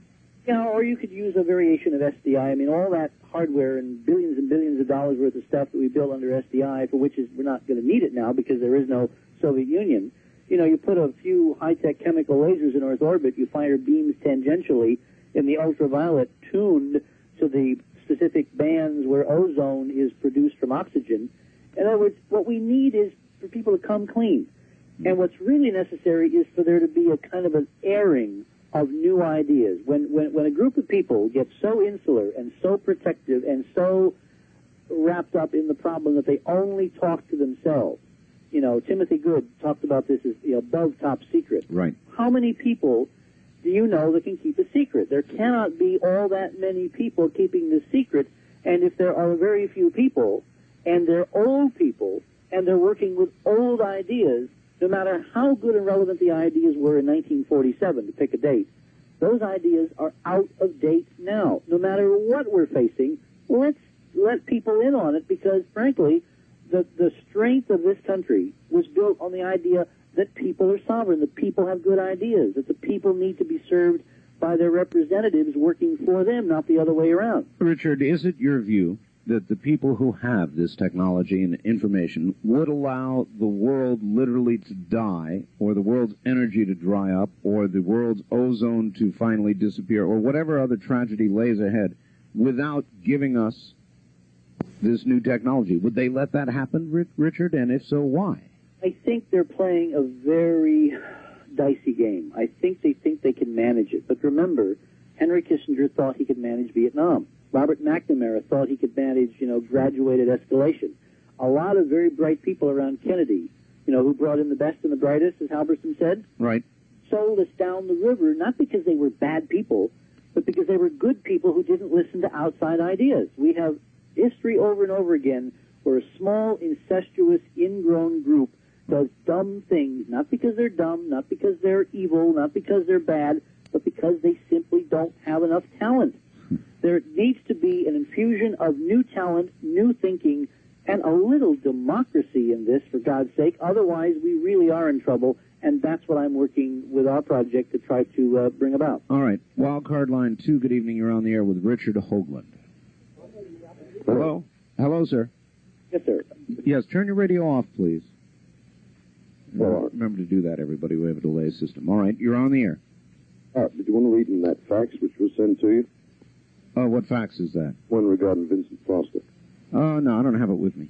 Is there anything you want to say about it? No, I was going to read it. Read the fax? Why don't you just give us a sense of it? Well, basically, it was a fax sent, and it said at 4:52 p.m.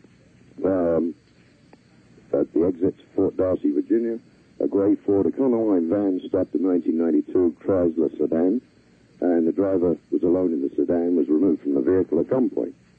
And basically, it says that he didn't kill himself, but he was shot twice in the back of the head and sat on a park bench, and the police were called, and obviously it was a cover-up. All right, sir, thank you.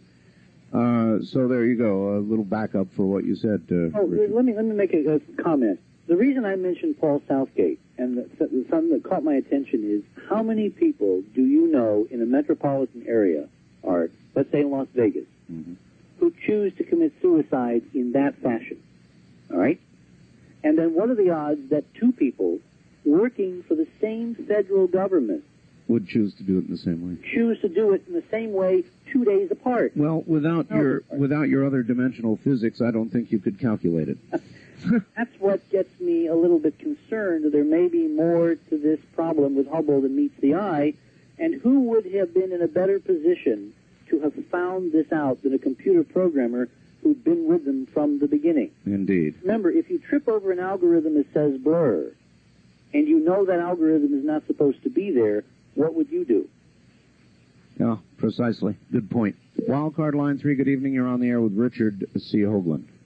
Yeah, I wanted to have a question. Sure. Where are you, sir? Las Vegas. Well, you cannot call on this line from Las Vegas, but thank you. Line 1, you're on the air with Richard C. Hoagland. Yes, good evening, Art. Good evening, Mr. Hoagland. Boy, what a fascinating show. It just seems to, Mr. Hoagland's theories just seem to tie so many things that I know, Art, you wonder about, and people like Bob Lazar wonder about, and it just seems like it's really does tie into government and give a reason for the physical and economic control that I really feel is being held over our heads. And I'm wondering if a lot of the funding for today's research, things that you seem to say somebody has been suppressing a part of Maxwell's equations. And I'm wondering... 4 out of 200 is not a part, it's most of them. Yeah, and the critical force-space dimensions are part of them. Okay, well, you got me there. I'm wondering who is holding back the funds. Is this the small elite group you're talking about? And do you really feel that they have links with, like, the trilaterals and that there is some type of world plan for world domination? I know there's a veritable alphabet soup out there of people trying conspiracy. And what I'm trying to do is stick to what we can prove.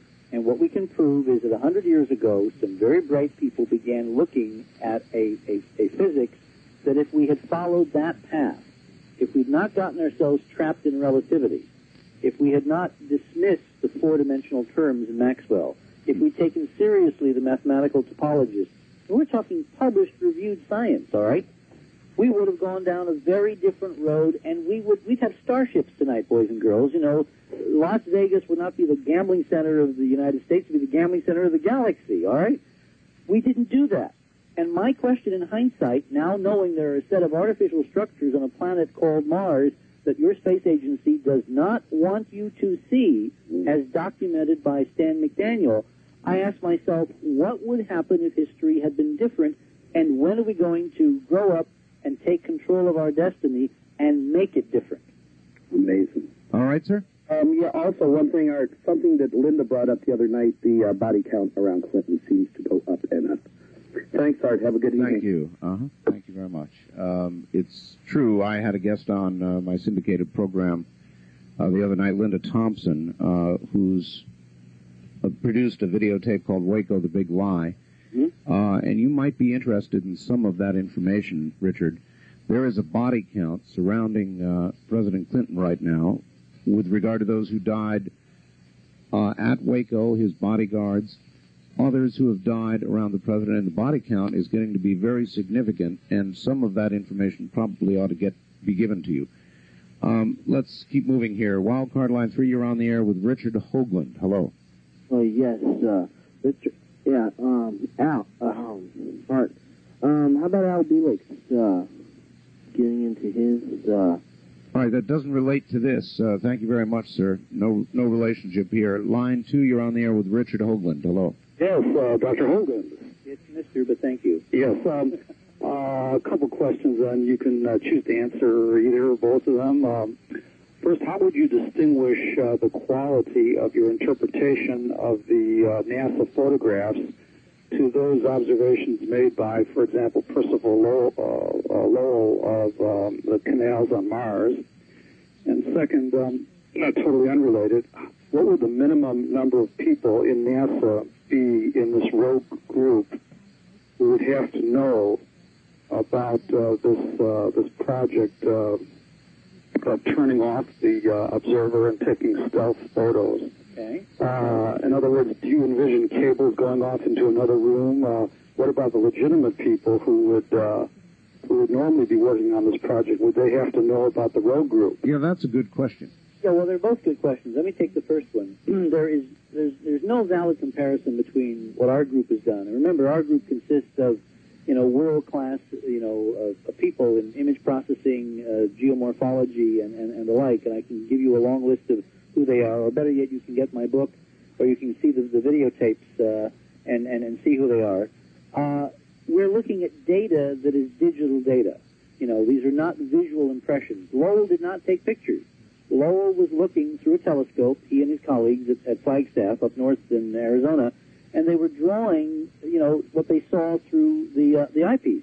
These are images that were recorded not on one orbit, but on minimum of 2 separate orbits, 35 days apart, 2 different sun angles, and the features down to the half a football field pixel resolution of the images verifies the features that we're seeing at both sun angles. And we have brought to bear an extraordinarily sophisticated range of technologies, everything from shading to fractal analysis.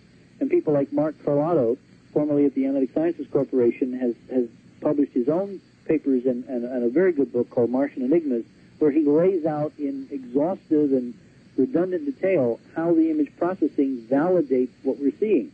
McDaniel, in his report, which you can get a copy of by calling our 800 number, which is 1-800-424-0031, as well as all the tapes and the books and everything. McDaniel does the same thing. He independently corroborates the methodology whereby we're doing real science. And it's the kind of science that your space agency should have done, and probably, frankly, if you want my opinion, did do, but they never told anybody. That's where they predicated going back with Mars Observer.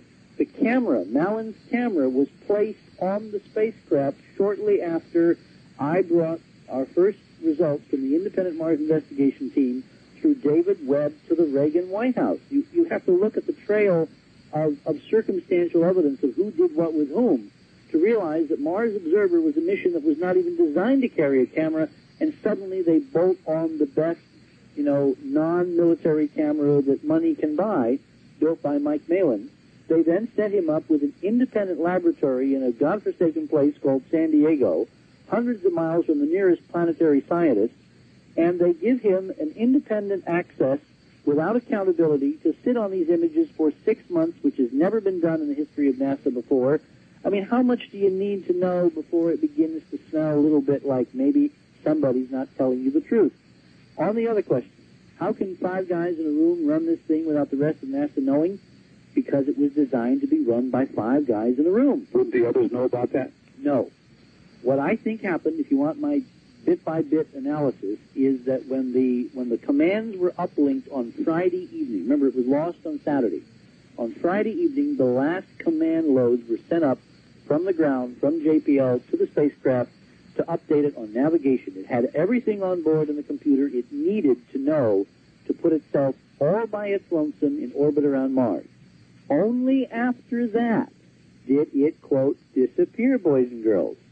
Then we're told that on Saturday night, 24 hours later, what NASA did was, as part of this program, command the radio on board to turn itself off during the next critical part of the sequence. Now, this is absolutely cockamamie. Never in the history of NASA, in the history of anybody's space program, has a spacecraft radio during a critical part of a mission been commanded to turn itself off. Do you believe that the secret control room is on site at NASA or JPL or someplace else? It could be anywhere. This thing could be run basically with a souped-up, Mac. All right, I'm kind of pushing it, but the level of sophistication, the level of technological diversification, of democratization that this spacecraft embodied was so extraordinary that the experimenters could literally run their experiments out of their dens with a home computer if they wanted to. In fact, they were going to run it out of their offices at their universities. But for the first time in NASA's history, you were not going to have, several hundred guys in a room the size of a football field at the DSIF there at JPL running a mission, of a few million miles away. What is the percentage of the JPL people that you talk to who actually believe this is going on after they talk to you? Another good question. There's a lot of people who are very angry at us for even raising the suggestion. It's like we're attacking the family. Remember what I said about NASA Lewis when I was very unhappy that certain things had happened over my presentation there, and I was going to take it to the director and beyond. I was told by lower down people at NASA Lewis, don't do that. Let's keep it in the family. There's a feeling within NASA of the beleaguered agency. Let's put the wagons in a circle. Mm-hmm. So anytime you make an accusation like this, particularly if it comes through the press and doesn't come, one-on-one, you get people thinking you're attacking NASA. What I'm attacking is the people who have hijacked NASA and hijacked the Constitution and hijacked this mission, again, because they think they're serving a higher power. They think they're protecting us from a fate worse than death. At the National Press Club, I talked at some length about the so-called Brookings Report. Art, are you familiar with this? Yes, I'm semi-familiar with it, yes. This is a document that we found in NASA's own files and in several federal archives that was commissioned by the agency back in 1959 when the ink was not even dry on its charters, basically looking outside NASA to several hundred independent consultants at top-flight universities and institutions designed to lay out a blueprint for what NASA should become. Right. And on page 215 and 216, it's very interesting in the document, it refers to the implications of the discovery of extraterrestrial life. And what's amazing when we discovered it is that it talks very forthrightly that someday in the solar system, NASA spacecraft might well discover artifacts left by intelligence on some other planet. And it lists 3, Mars, the Moon, and Venus.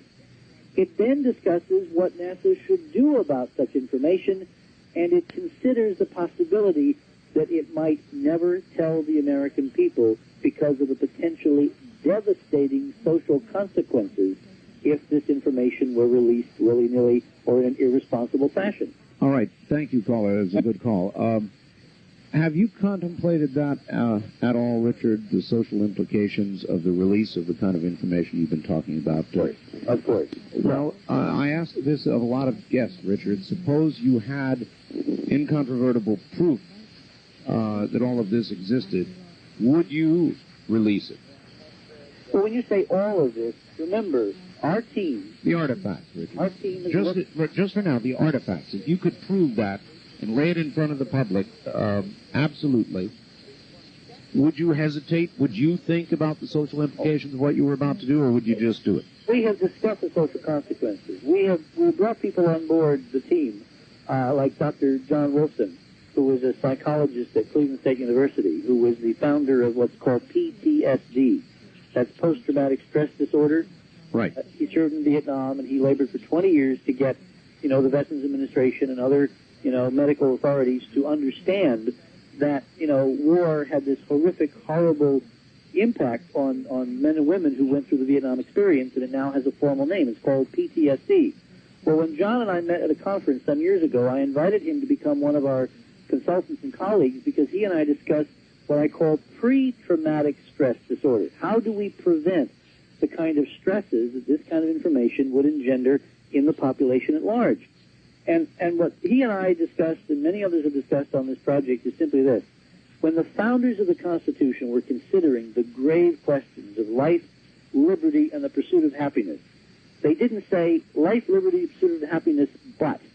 In other words, if this is all real art, if these are real decisions that we need to be making, then you can't treat adults as children. You can't pretend that there are certain things they should not know, because what you've done is to abrogate the whole idea, the foundation of responsible representative government. You have got to include them in the decision-making process, particularly after 50-some years, and when, in terms of our data and our data alone, the evidence is safely several million miles away and was abandoned 500,000 years ago. There is no conceivable reason for keeping that kind of information secret other than once you open the door to this box, once you admit that extraterrestrials exist, then all of the other weirdness and shenanigans and hanky-panky and lies and deception that this government apparently has been involved in the subject automatically fall out of the closet. So the problem is really much bigger than the artifact. The problem gets to the core of, do we live in a representative democracy, or has somebody hijacked the Constitution and we're just along for the ride? It's a big question. Big question, Richard. We're very short on time. Line 3, you're on the air with Richard C. Hoagland. Good evening. Susan, I would like to ask him where we can order these briefing tapes.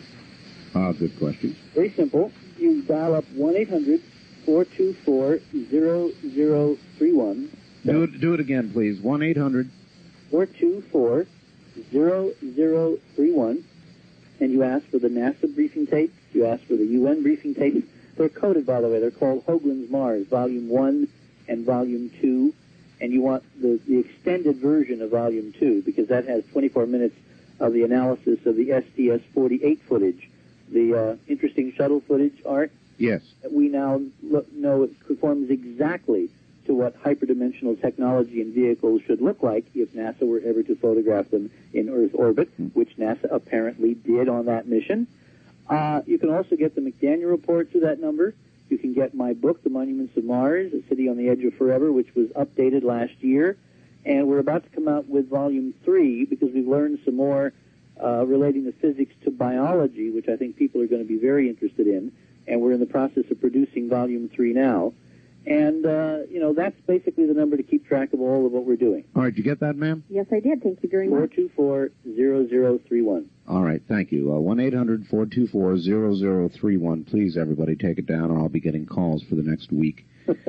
All right, Richard, maybe one more. Good evening. From Jackie Gons Plaza Hotel, you're on the air with Richard C. Hoagland.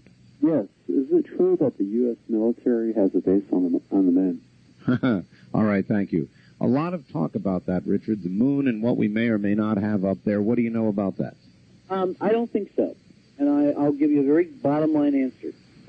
If this government, or any government, had been to the moon or had been to Mars, they would have photographed the monuments of Mars long before the Viking mission in 1976, right? Sure. And then, would they ever have allowed the public space agency to A, take the pictures, or B, to make them public? Answer, of course, has to be no. So I see all of that as another wonderful set of levels of disinformation. Remember, if you can't keep something secret, you put it out there in such a weird, twisted way that nobody in their right mind who has car payments, in school, trying to make a living, trying to earn a buck, ever have the time to figure it out. Richard, we're out of time. It's not enough time. I could have used you for hour upon hour, and I'm going to see if I can arrange that. I want to thank you for being our guest. A wonderful appearance. Thank you, Art. Take care. Okay. Richard C. Hoagland. And wasn't that fascinating? All right, well, that's it. I'm sorry. The clock says we've got to go.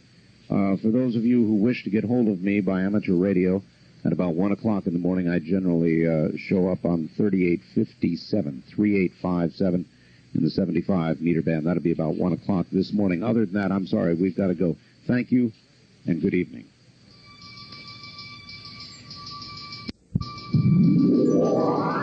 The preceding program was made possible by a grant from the Bigelow Foundation. This has been Area 2000, a program that introduces our listeners to the scientific approach for discussion of two particular subjects: UFOs and near-death and after-death experiences. To contact the Bigelow Foundation, please call during the week between 9 a.m. and 5 p.m., area code 702-456-1606. Ask for Angela Thompson. That's area code 702-456-1606. And be with us next Sunday evening at 8 for another edition of Area 2000. From Jackie Gone's Plaza downtown, this is KDWN Las Vegas.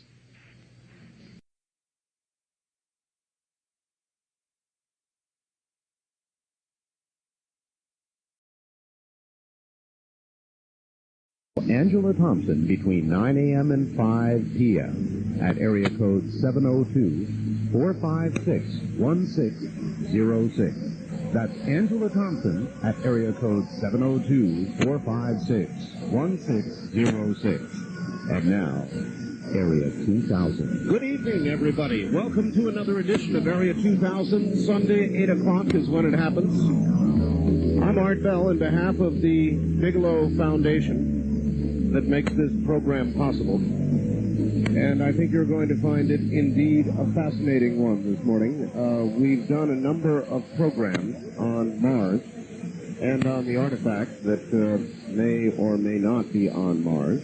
And this morning we have Professor Stanley McDaniel with us, who is going to talk to the author of the book, the McDaniel report that's got all this going, and so we'll see if we can get to the bottom of it.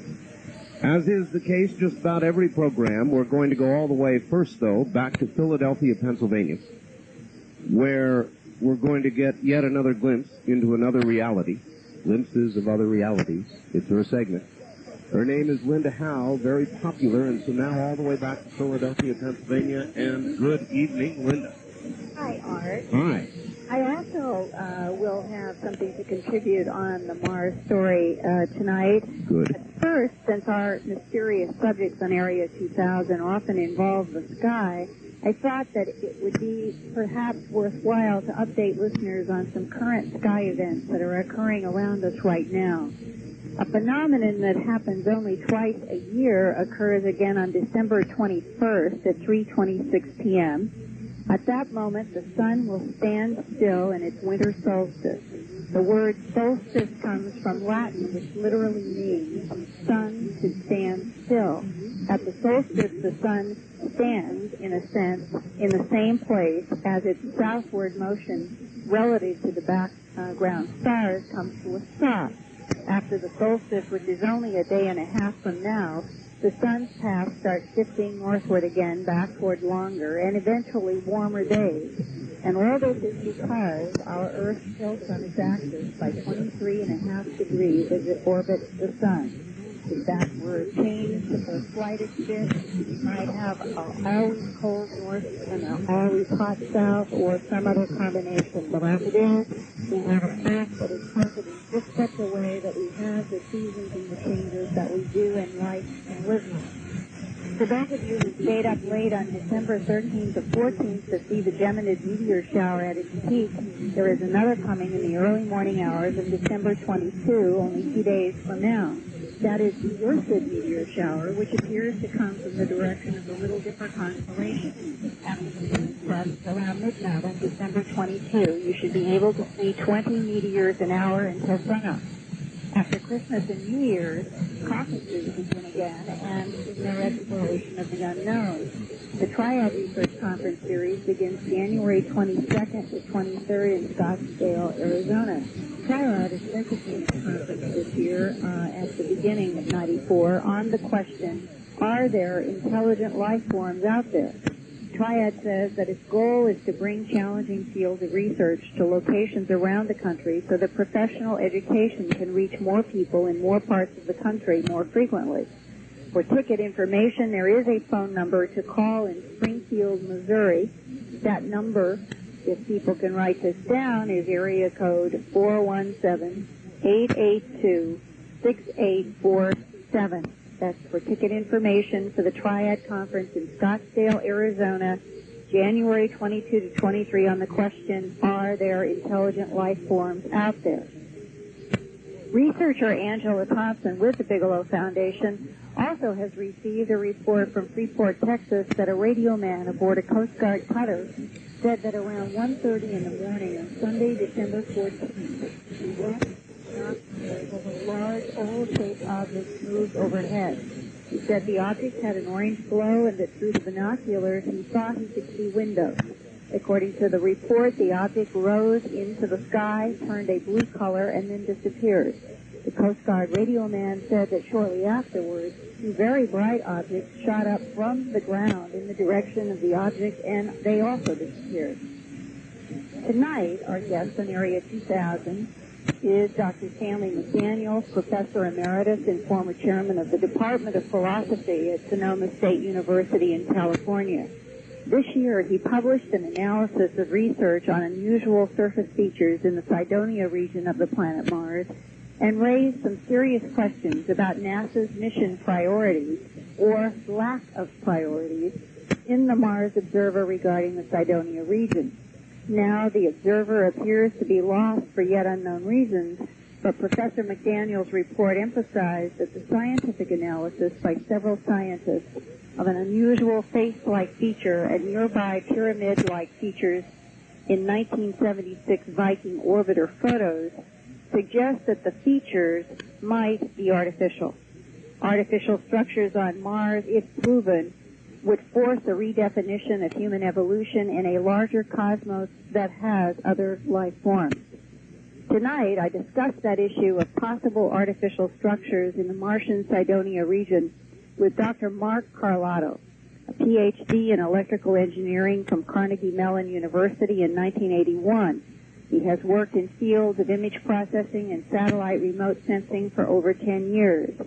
Dr. Carlotto has authored scientific papers about his computer enhancement work of the unusual Martian features in such prestigious journals as Applied Optics, Digital Signal Processing, and the Journal of British Interplanetary Society. He also authored a recent book about his work entitled The Martian Enigmas that shows how computer enhancement has helped to get more details from the original Viking photographs. Tonight, I began by asking him if he thought the face was artificial, not made by nature. I think that there's a 51% chance that it's artificial. Only 51? Well, I like to be conservative. However, I think the 1% over even odds is more than enough to justify the work that I've done and others have done, because the payoffs are so great. I like to try to be careful not to oversell this. There's really no way of verifying when you're dealing with remotely sensed imagery, and Mars is one example. But whenever we're doing studies of using satellite imagery of the Earth and doing landform analysis, you really need to look at the ground truth, because you can be fooled by imagery, and you really need to go there to know for sure, or you need to have imagery that's just so good that there's no question about it, and that's not the case. Quite frankly, I think I feel that, and I always have felt that there's a fairly good chance that this is artificial. But I like to be conservative and kind of keep things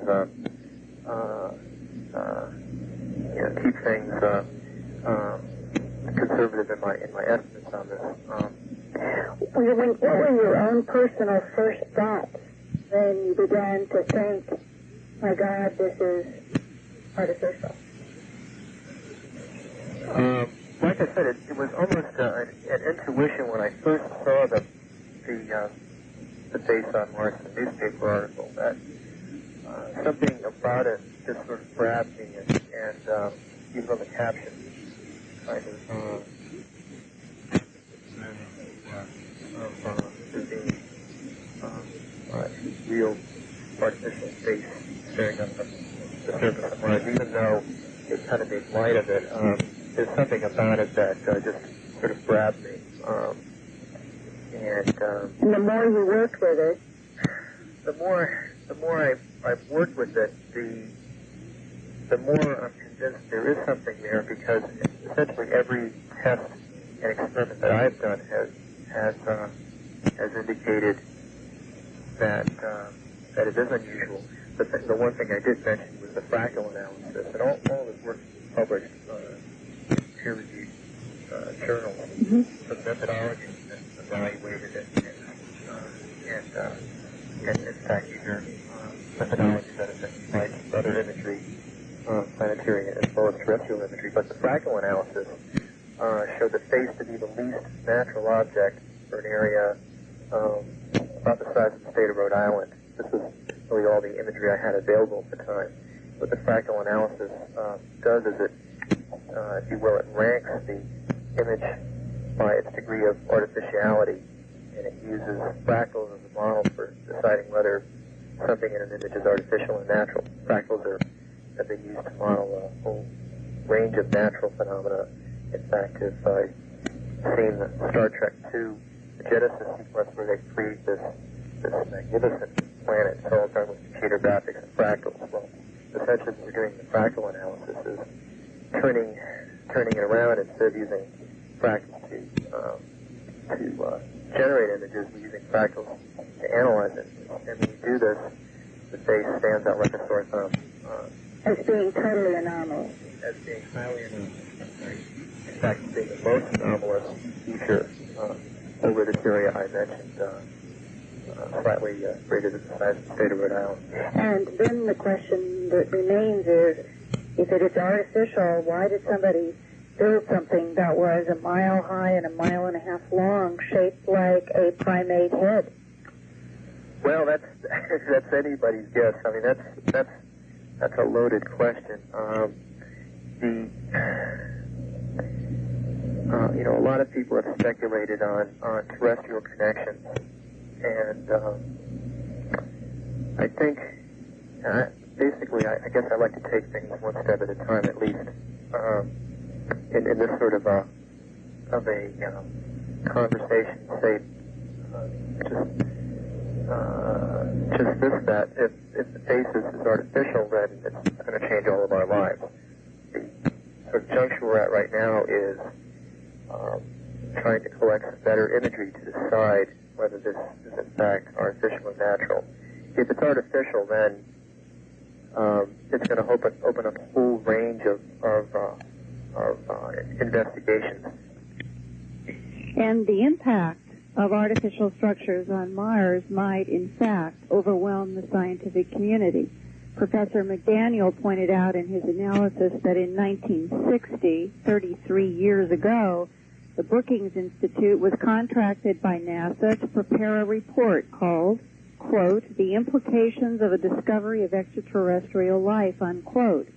And in that report, it said most significantly that the greatest area of concern might be that of the impact upon scientists themselves. Quoting further, it has been speculated that of all groups, scientists and engineers might be the most devastated by the discovery of relatively superior creatures since these professions are most clearly associated with the mastery of nature rather than with the understanding and expression of mankind. As a result of these possibilities, that major social upheaval and psychological devastation of many scientists might occur, the report spoke of the possibility that scientists and other decision makers might interfere with the release of extraterrestrial information, even to the extent of withholding it altogether. And that, Art, is from a report, 1960, the Brookings report to NASA, right early on, that already implied that if we did have information about other life forms in the universe or the solar system, that the next step might be total repression in order to save the status quo, I guess, of the scientific community. And I think this would be a very important subject to discuss with Professor McDaniel. Do you really think that would... Hello? Hi, Linda. Do you really think that would occur? Do you really think that the scientific community, I'm asking, I guess, for your opinion now, would turn its back to the degree that they would cover it up and just sort of close their eyes and deny it? I have experienced that personally in my investigations of the animal mutilations for 15 years. I have experienced having people look at the hard data that showed that an excision in an animal was not cut with predator's teeth, that it actually was cut with high heat, and still insist that it had to be Clostridium bacteria. It is a form of denial that is not logical, but it exists, and it has happened in other sciences as well. Well, not only is it not logical, Linda, but it's also not scientific. How do these people call themselves scientists and block facts? Well, this is probably one of the cruxes to why there is a government policy of silence on this whole other alien life form issue. And ours is not to debate this tonight, but I think to explore with a man who's done a great deal of thinking about the whole NASA mission of trying to get out into this solar system and to explore, and if in fact there are artificial structures on Mars, why is it that there has been resistance about photographing the Cydonia region again? Why is it that science would not be the first in line to say, let's go back and take a look at these features and let's try to get closer photographs? Right now, we don't have an orbiter up there with a camera. We had hoped that we would. I understand that in January or February, we will be launching another unmanned orbiter to the moon to do a photographing of the surface of the moon. It's called Project Clementine. And that there's a possibility that that orbiter may be also sent to an asteroid. If we are going to be able to do that, it is possible that these kinds of photographic orbiters might be launched again to Mars in the near future. One way or the other, I think that Professor McDaniel would agree, it's important that we at least try to resolve what might be in that Cydonia region to the best of our ability and open our minds to the fact that we are possibly, very probably, not alone. It is the most important question for mankind, Linda, without question. Another wonderful report. Where will we find you next week? Let's see. Next Sunday, I think I will be back in Philadelphia again after a trip to Tennessee, and I may have a report from there to share with you next Sunday. That's excellent. We'll look forward to it, and thank you very, very much. Yes, and my best to Professor McDaniel. I think his report is going to be coming out in book form. It's extremely important information, and I'm glad he's on tonight. All right. Thank you, Linda. Good evening. That's Linda Howe. And that was a good report, and it relates and makes it a kind of a neat segue to Professor McDaniel. Professor McDaniel is, of course, the author of the McDaniel Report, much discussed in scientific circles, the basis of, as a matter of fact, a couple of other shows that we've done, most notably with Richard Hoagland, and we'll ask him about that. Professor McDaniel has quite an extensive professional background. He's a member of the board of directors of the Alan Watts Society for Comparative Philosophy in Sausalito. was that rather, in 1972 to 1974, a member of the Society for the Advancement of American Philosophy, a member of the American Philosophical Association, a founding vice president of the board of directors of the Foundation for Critical Thinking, professor emeritus at Sonoma State University in 1992, chairman, Department of Philosophy, Sonoma State University, 1971 through 4 and 1989 through 1992, professor of philosophy at Sonoma State University, Orland Park, California, 1966 through 1992, and instructor, Brooklyn College, the City University of New York, 1964 to 1966. And I should say many books and manuals published, but most notably, and I guess recently, the McDaniel Report, very, very controversial report. Here is the professor, Stanley V. McDaniel. Professor McDaniel, good evening. Yes, good evening, Art. Welcome to the program. Thank you very much. That's quite a background you've got. When did... you read the whole thing. I did. It is fascinating what you've done, and I've had many people talk about it. One of the recent guests we had that covered quite a bit of your report and speaks about it is Richard Hoagland, and I wonder if you're familiar with Mr. Hoagland. Oh, I have spoken with all of the researchers in this area over a period of over a year, and Richard Hoagland, of course, being one of them. So I've had extensive telephone conversations with Hoagland and DiPietro and the others who have done research in this area. Yes. All right.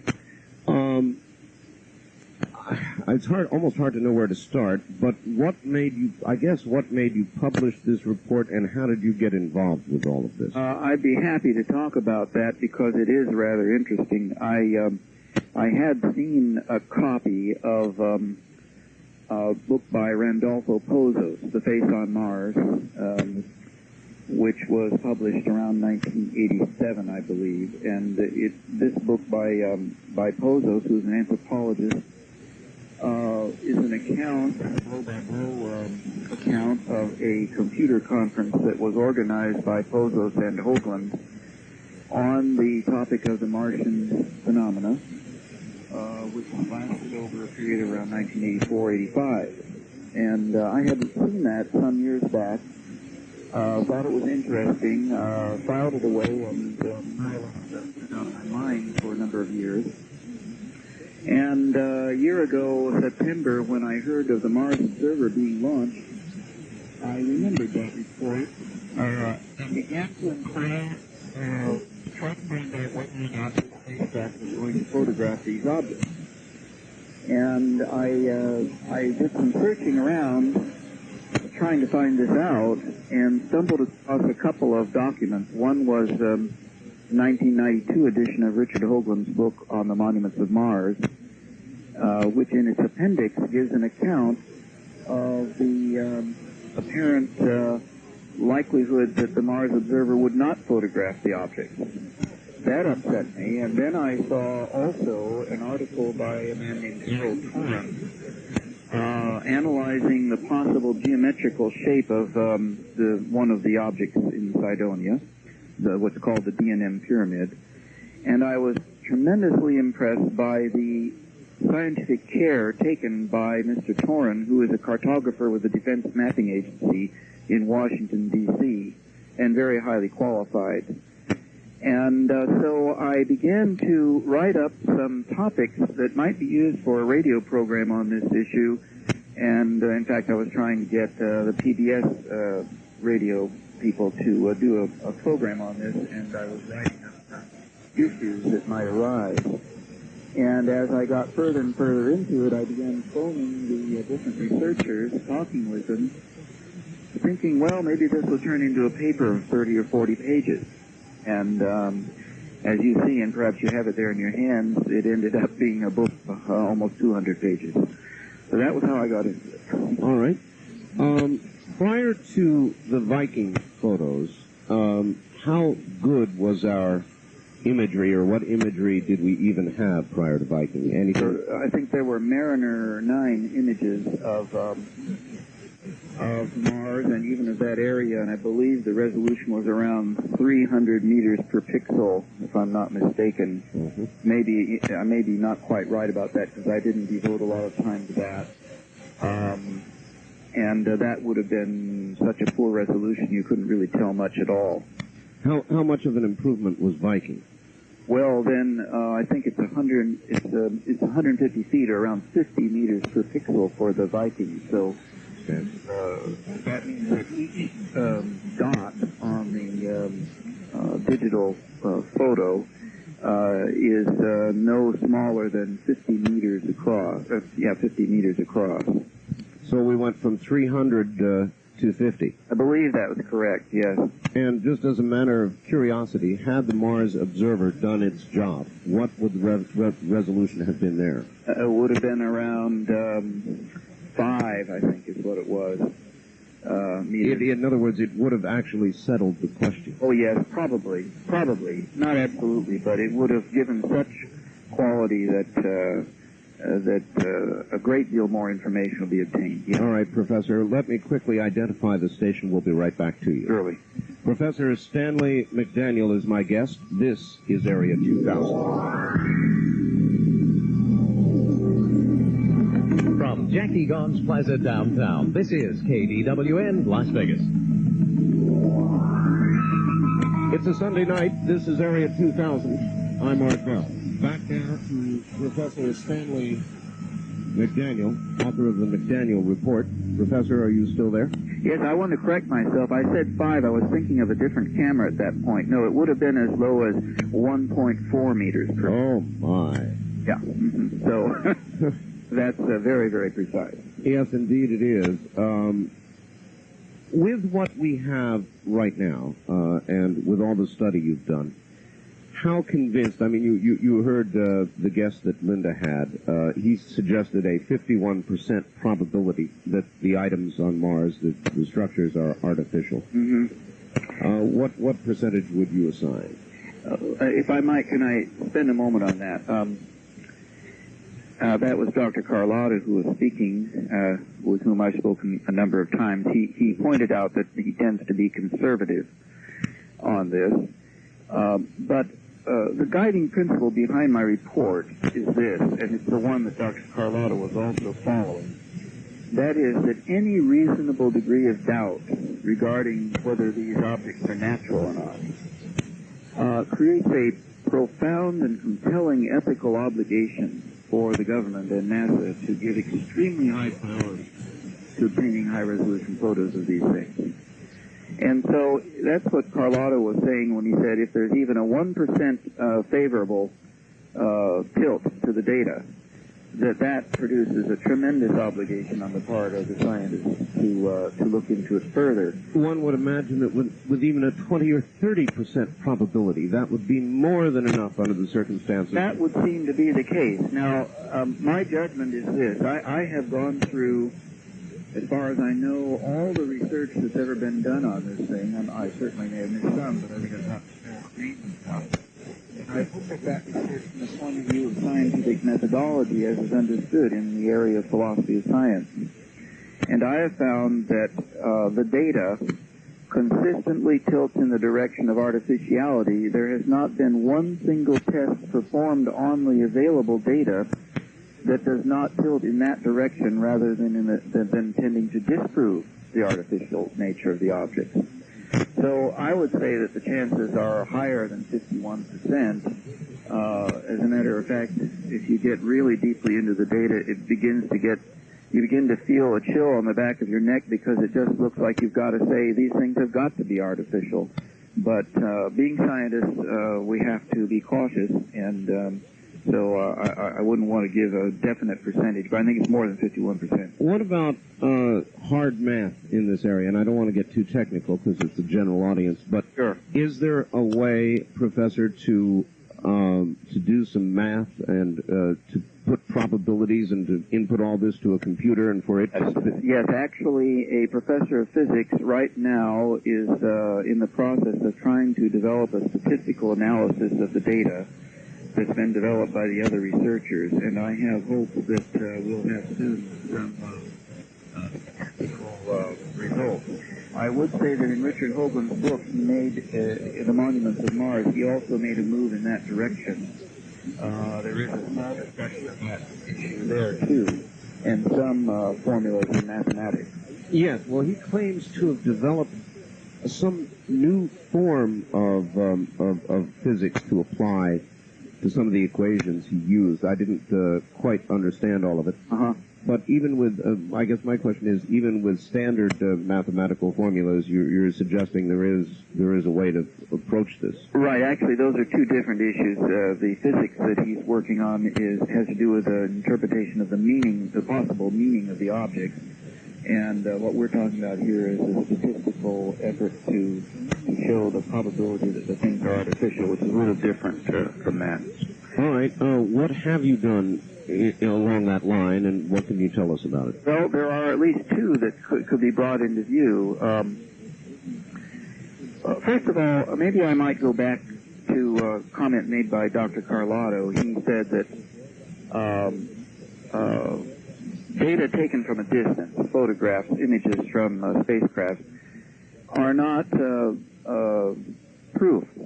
And, of course, he asked for what they call ground truth. In other words, somebody actually standing there looking at the thing.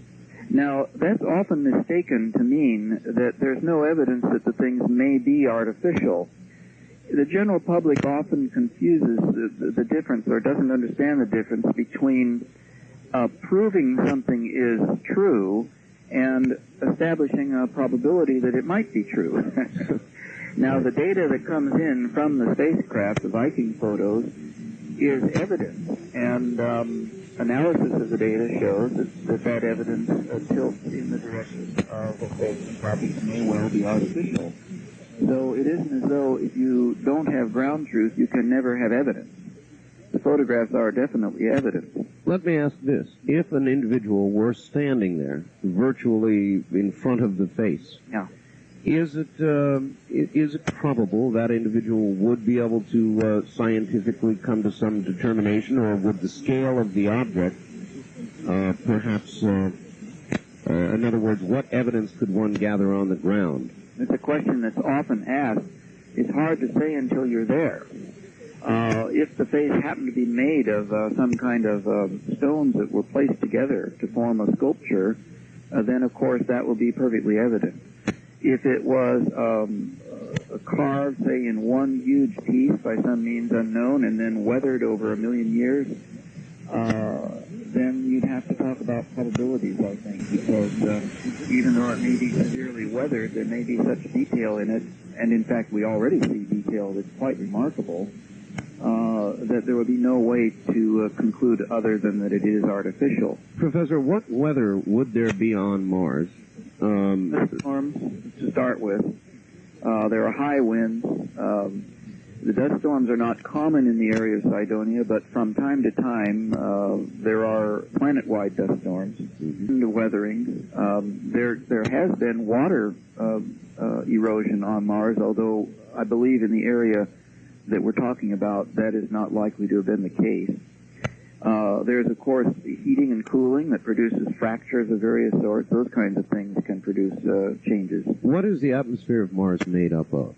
Mostly carbon dioxide. Carbon dioxide.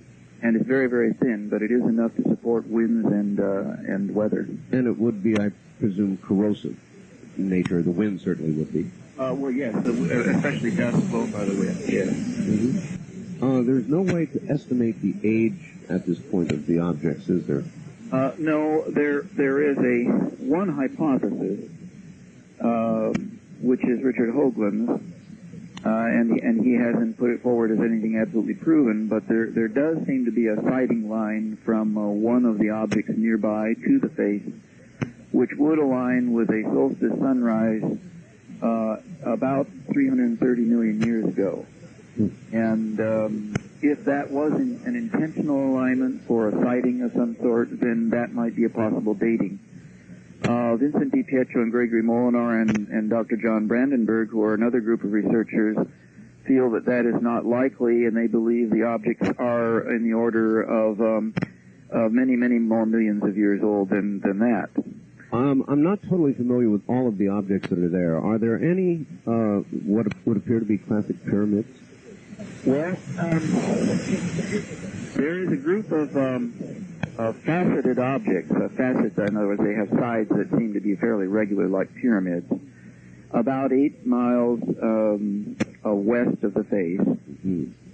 And then south of the face and south of that group, which is called the city, is the huge object called the D&M Pyramid, which also appears to have evenly faceted sides.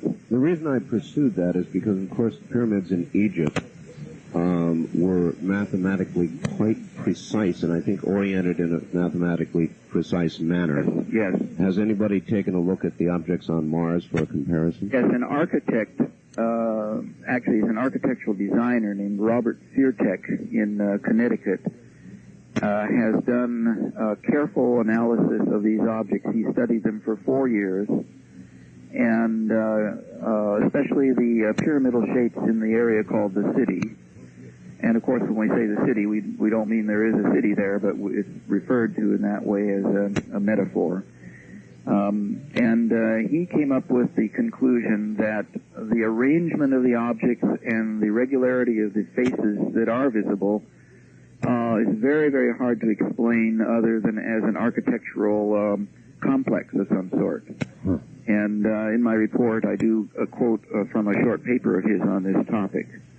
So he has found architectural symmetry in this group, and there's even some drawings in my report on this that show some of the measurements. I'll say the most outstanding one is this.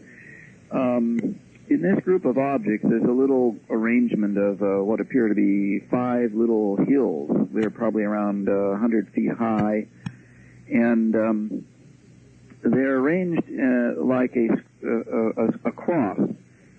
There are 4 of them at right angles to each other, and then 1 right in the middle.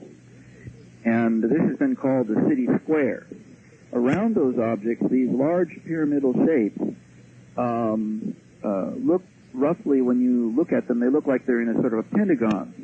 Now, Mr. Feartech made very careful measurements. He checked and rechecked from the apexes, or the tops, the very pointed tops of these pyramidal shapes that surround the city square, and he found that they form an almost perfect pentagon shape with equal angles in the right places for a symmetrical pentagon. This is of significance not only because it is almost impossible that would happen by chance. It'd be very difficult to find 5 mountaintops and measure like that, come up with regularity, but also because the large structure to the south of that, called the D&M Pyramid, also appears to have itself a pentagonal shape and is about the same size as the pentagon shape that was found in the city area. So that's part of the architectural analysis, and that's of some interest. Professor, as you look at the cluster of objects that you have studied on Mars, and then you examine the rest of the surface of Mars, are there other areas where there are anomalies very much like this one? In other words, is this a common area or an uncommon area? No, the researchers have located maybe 1 to 2 dozen objects on other areas of Mars. Some of them have been located by searching in areas similar to the Cydonia location, ones that are located right near what would have been the shore of an ancient seabed, etc., trying to infer what kind of areas would such things be built upon. And I'd say there's a dozen or more, anyway, objects that have been identified as suspicious. Most interesting is one called the Crater Pyramid, which is I think 200 miles or so away from the Cydonian area, and it is a very clear-looking 4-sided pyramidal shape that is perched on the rim of a crater It's the highest thing for hundreds of miles around, and doesn't look like it could have been natural, partly because when the meteorite impacted, it apparently caused no damage to this object, which suggests maybe the object was built on it after the crater was made. Ooh. There's no indication that, for example, the material piled up on the side of it where the crater would have impacted, and then there would be what they call an impact shadow behind the object. And so that's a very interesting object. But yes, there are quite a few. Most of those are outlined in Mark Carlotta's book called Martian Ulysses object. Well, this probably calls for conjecture, but I'm interested. Would you think which of these two probabilities would you think more likely? That an ancient civilization of some sort that was thrived at one point apparently on Mars did this, or that somebody from someplace else did it as to leave some sort of message, or I'm fumbling here, but I think you understand. Art, you just outlined the two major theories on the subject. Vincent DiPietro, Gregory Molinar, and John Brandenburg have come forward with what they call the Cydonia hypothesis. And it is the hypothesis that these objects were created. By the way, I should say that their theory doesn't cover or doesn't deal particularly with the objects in the city area. They're mostly interested in the faith. But they believe that these objects were created, or they hypothesize that these objects were created by indigenously evolved Martians who grew up and evolved on Mars the way we did here on Earth. And that they did look like human beings, which is why the face looked humanoid, and that they then passed away. Now, that theory requires them to put forward the idea that Mars remained habitable long enough in the past for this evolution to have occurred, and that does seem to be a subject of controversy among scientists. Most scientists seem to believe that that could not have been the case, but this is still in doubt. So it is possible that on Mars there were warm periods. There's certainly signs of water erosion and oceans even, or lakes. And so that's one hypothesis. Richard Hoagland and Harold Curran, on the other hand, have the viewpoint that this probably didn't happen because of the unlikelihood of independent evolution on Mars. And so their hypothesis is more along the lines that this area was settled in by extraterrestrial visitors, probably from beyond the solar system, and for purposes unknown to us. So those are the two main theories. Do you lean more toward one than the other? I remain neutral on the topic. I would say this. The DiPietro, Molinar, Brandenburg theory postulates that the people were at a stage of development socially and culturally approximately the same as Neolithic times on Earth. And that being the case, these objects would be more like religious objects and probably not designed to send any specific sophisticated messages to the Earth. On the other hand, the Hoagland theory is that there is a mathematical message embedded in the geometry of the relationship between the objects, and this would have to come from a very sophisticated technological civilization. So, since there is, I'm very favorable toward the evidence that there is a geometrical configuration up there of some sophistication, and so I tend to give maybe the edge to the Hoagland-Torn theory. What do we know about Mars past scientifically? In other words, you said there was water on the planet at one time, or there's evidence there was water. What about atmosphere? Is there any way to know what once was? I have to bow out on that one. I'm not an expert planetologist on Mars. That wasn't my job here with this document. But I believe that it's understood that there may have been more atmosphere on Mars in the past. There have been some articles come out on this recently speculating about possible warm periods with more atmosphere and conditions that could promote life. But I don't have the data enough to say whether or not there was a richer atmosphere. All right, let's deal with NASA a little bit. They claim, I guess, that the face on Mars is a trick of light and shadow? This is the strangest thing. For a year now, they've been sending out answers to inquiries made by congressmen on behalf of constituents, where NASA says that NASA scientists have determined that the facial appearance is a trick of light and shadow, meaning that the lighting, the way the photograph happens. By the way, there's just 2 such photographs that we really know of that are of any value. And that the lighting angles of these photographs were just accidentally, the shadows were thrown in such a way that it happened to look a little bit like a face. And they say the proof of this is that a photograph taken later from a different lighting angle shows no face at all. And that proves that the original photos showing a face were nothing but an illusion. Now, it turns out that no one has ever been able to identify any Viking photos made that were taken later in which the face disappears. And on inquiries I made to NASA, to Mr. Donald Savage, Public Information Officer at NASA, I had some conversations with him just as I was finishing my report. He was unable, even after checking all throughout NASA, to say that at this time NASA has any idea whatsoever which photographs there were that they were referring to when they said there was a photograph taken later in which the face disappears. Oh, boy. Not very scientific.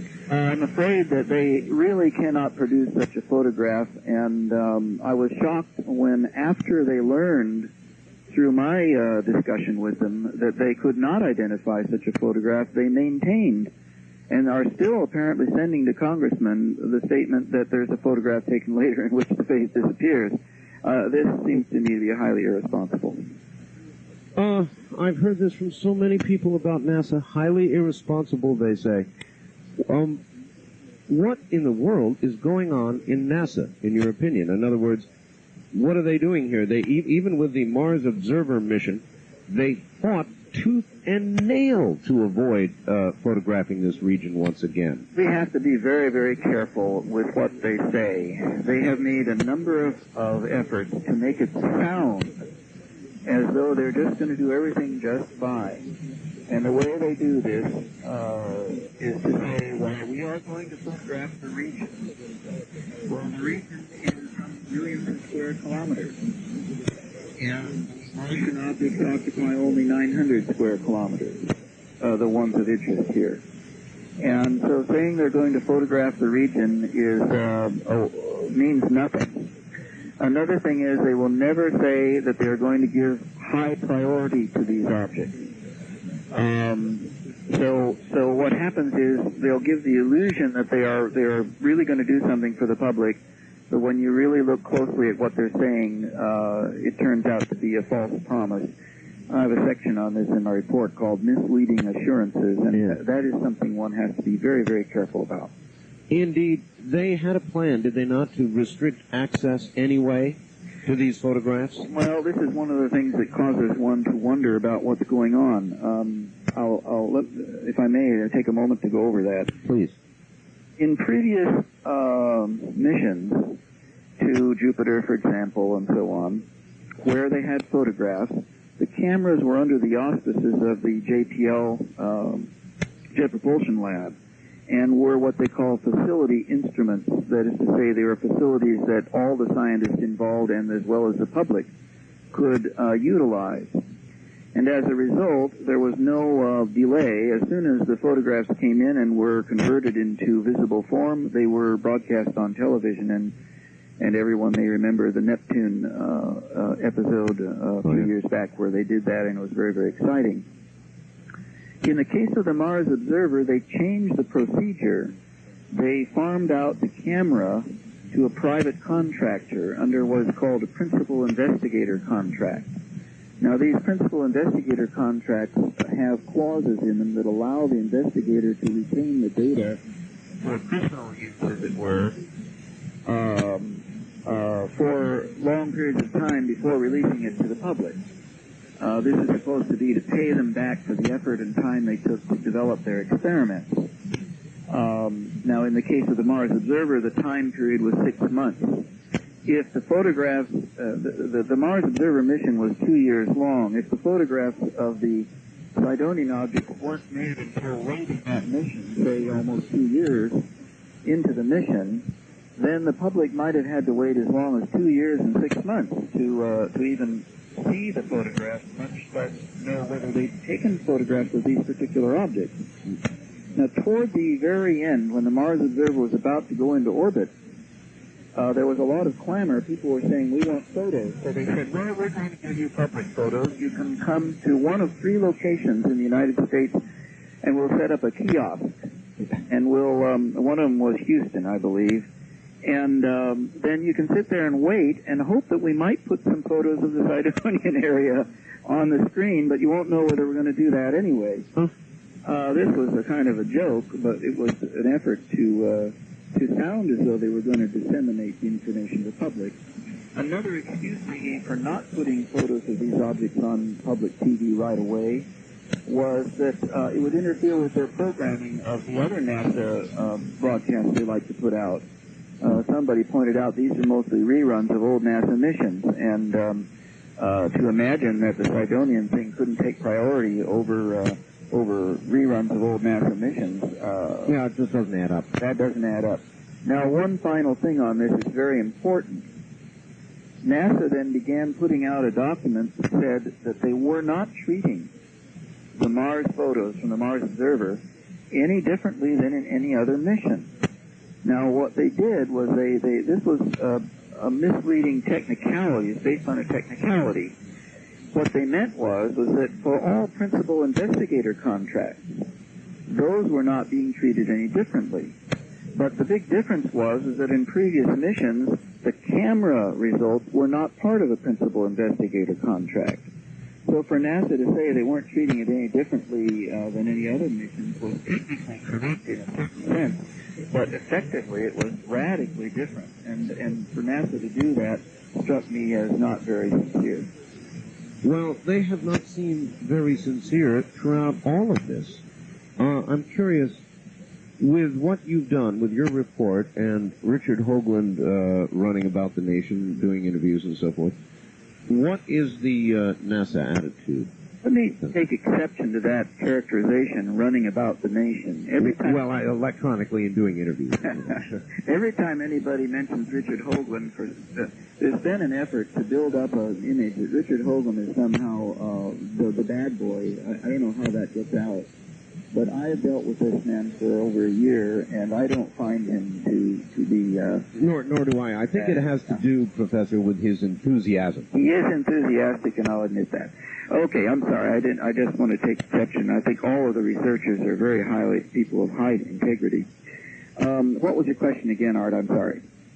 Well, my question was, with Richard Hoagland out there, let's put it that way, and with your report and others, what is NASA's attitude? NASA, I believe the attitude is that these researchers are irritants, they're madmen, they are out to make money off of this. They're just trying to make a buck off of what is a mistake. It's really incredible the ridicule they've been subjected to. Just about 3 or 4 days before the Mars Observer was lost, Dr. Michael Malin, who is not himself a NASA person, but is the principal investigator for the camera we were just talking about, put out a statement on internet in which he tried to ridicule the people, such as Richard Hoagland, saying they've built up a cottage industry with this. They've written books, which he seems to think is bad. And he adds, and of course, National Enquirer and other tabloid published reports. So what they've tried to do is make it look as though the researchers are on the same level as the National Enquirer. And it seems to me, with the body of evidence that exists and the scientific mathematical probabilities, NASA is the one that should be the subject of mainstream scientific ridicule. I have to say that I have taken the arguments against the objects being artificial, or probably artificial, put forward by NASA people, and I have found that almost 100% in every case they are fallacious from a strict logical point of view and do not seem to acknowledge scientific methodology. I find them shocking. And as a matter of fact, that's why I really wrote the report once I got into the topic. As a philosopher, I was so shocked by the poor nature of the reasoning that was coming out of NASA that I really went ahead with this report. All right, Professor, this is a point where we have to take a break for news at the top of the hour. That means 5 minutes to sit back and relax, and we'll be back at it. All right, stay right there, and we'll be back with Professor Stanley McDaniel right after the news. You're listening, of course, to Area 2000 from Las Vegas. I'm Art Bell. Glad you're with us this evening, and if you'll stay right there, there's a lot more to come.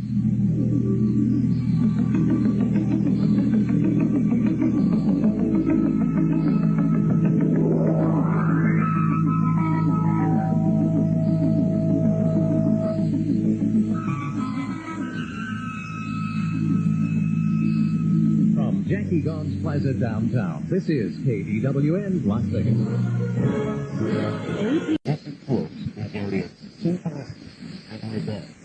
I guess Professor Stanley McDaniel, author of, among many other things, the McDaniel Report on the objects on Mars in the Cydonia region of Mars. I want to remind you, just before we rejoin him, your contact at the Bigelow Foundation is Angela Thompson. She can answer questions if you have a story for her.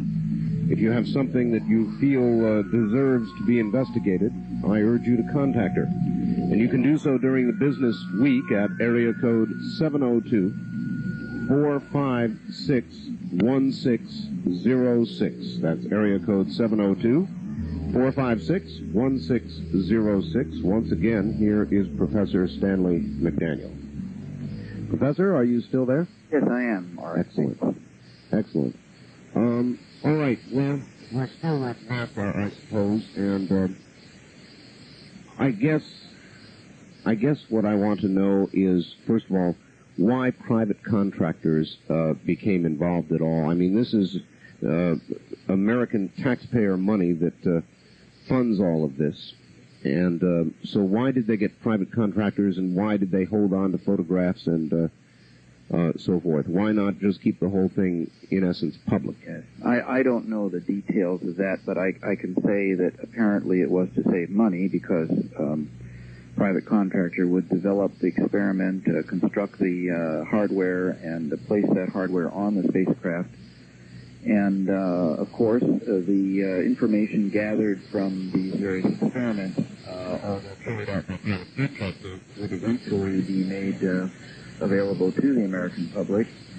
The only problem is that when you're talking about photographs of these controversial objects where NASA has behaved in such a very questionable manner, it raises the specter that during the 6-month period in which the public has no idea what's going on with these photos, that changes might be made in them, and or that they be lost, or for that matter, we don't even know whether they would photograph the objects. So, in particular, the private contractor for the photographs is an especially problematic thing. Now, I have put in my report a set of recommendations, one of which is that in any future private contractor arrangements, the Martian objects would be exempt from what they call the proprietary period. In other words, let the private contractor do what he wants with other images, but every image that comes in from that area where the face is located should be exempt from the proprietary 6-month period. Has that been officially proposed to NASA? I have put it in my recommendations, which have been sent to a number of congressmen and also to the president's office. I don't know whether the president's read it or not, but I've done the best I can. That raises one point. I have had to try to distribute this document at my own expense, And I ran out of funds way before I could send any to more than a very handful of congressmen. I'm trying now to raise funds to pay for sending free copies to all of the members of Congress, and it has been difficult to get this done. So I have to say that at this point only 4 or 5 people in the government have actually been sent a copy of this. And as far as NASA goes, I've only managed to send about 3 to NASA officials, which, by the way, have been ignored, received no commentary on them. This, to me, Professor, it's just a gigantic mystery. In other words, with all of this evidence, more evidence than they have pointing to anything else on Mars that might be of interest, for them to so actively ignore setting this as, you'd think it would be their outstanding #1 priority. You would think so. There have been theory after theory. One of the first ones I ran into was the theory that NASA didn't want to seem like they were doing something crazy because Congress would cut off their funding. In other words, they say, well, we're going to look for things that were built by aliens, and Congress would say, you are not. I had not thought about that, but you're absolutely right. Yeah. Any evidence that these objects are artificial, I mean hard evidence, would, as was suggested in the first interview this morning, force a redefinition of human evolution. Right. And it was suggested that perhaps some of the biggest impact would be on scientists rather than society. I happen to think there would be a gigantic impact on society, but Linda postulated that scientists would be impacted and perhaps would go into massive denial. Do you think that could be? I'm afraid I have to say I do think it could be the case. With our atmosphere today, where we've seen movies like Star Wars and Star Trek and so on, many people feel that at least the American public or the public who watches those kinds of things is better prepared than they would have been, say, 60 or even 30 years ago. And that's probably true, but there are an awful lot of people still who believe that the Earth was created 6,000 years ago. So it would impact them rather heavily, I think. What about the social impact? And I love to ask this of my guests, but if somehow you got hold of irrefutable photographs that would show these objects were artificial, would you hesitate before you published?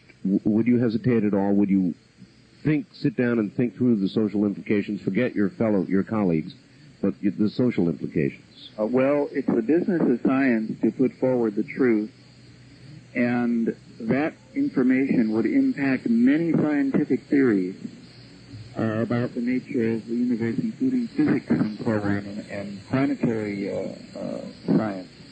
And so it would be a scientific sin, if I may put it, to withhold such information if that were discovered. So you wouldn't give it really a moment's thought? I don't think so. I'll tell you what, there may be some negative effects, and the government could be worried that the power structure would be altered or something. But the positive effects would be incredible. In California alone, if you can imagine what a boost it would give to the space industry, there would be a manned mission to Mars mounted almost immediately, I think. Yes. I can't imagine that not happening. And so the industries that have to do with space and space-related materials would be given a tremendous shot in the arm. It could divert attention away from the craziness we've got on the planet today and begin to alter our sense of who we are in a positive direction. So then, other than the one possible motive you mentioned on the part of NASA, that they might be the subject of ridicule or a funding cut, more importantly. Right. What other motive might NASA or the government have for not wanting any of this to be public?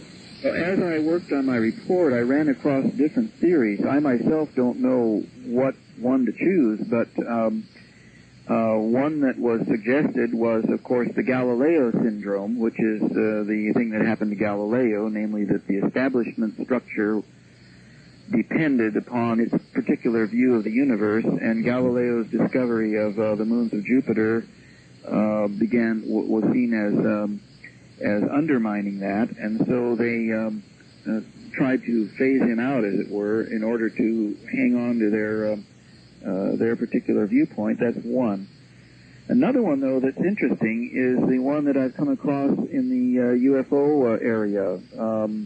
The idea that extraterrestrials may have, in fact, contacted government people and so on, and that this whole thing is part of some widespread, massive conspiracy to hide the existence of ETs from the people for reasons unknown, political reasons, I would suppose. Do you favor that?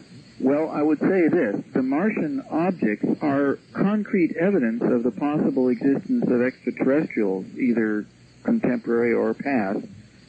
They're that face sitting up there is a huge, massive statement. And so it's a real mote in the eye for anybody who wants to try to cover up the possible reality of extraterrestrials. So it could be the focus of a real cover-up because it is so obvious, yes. All right. Let's talk a little bit about SETI, the search for extraterrestrial intelligence. I guess that a lot of that has been defunded, or a lot of the funding that was going to flow stopped. Mm-hmm.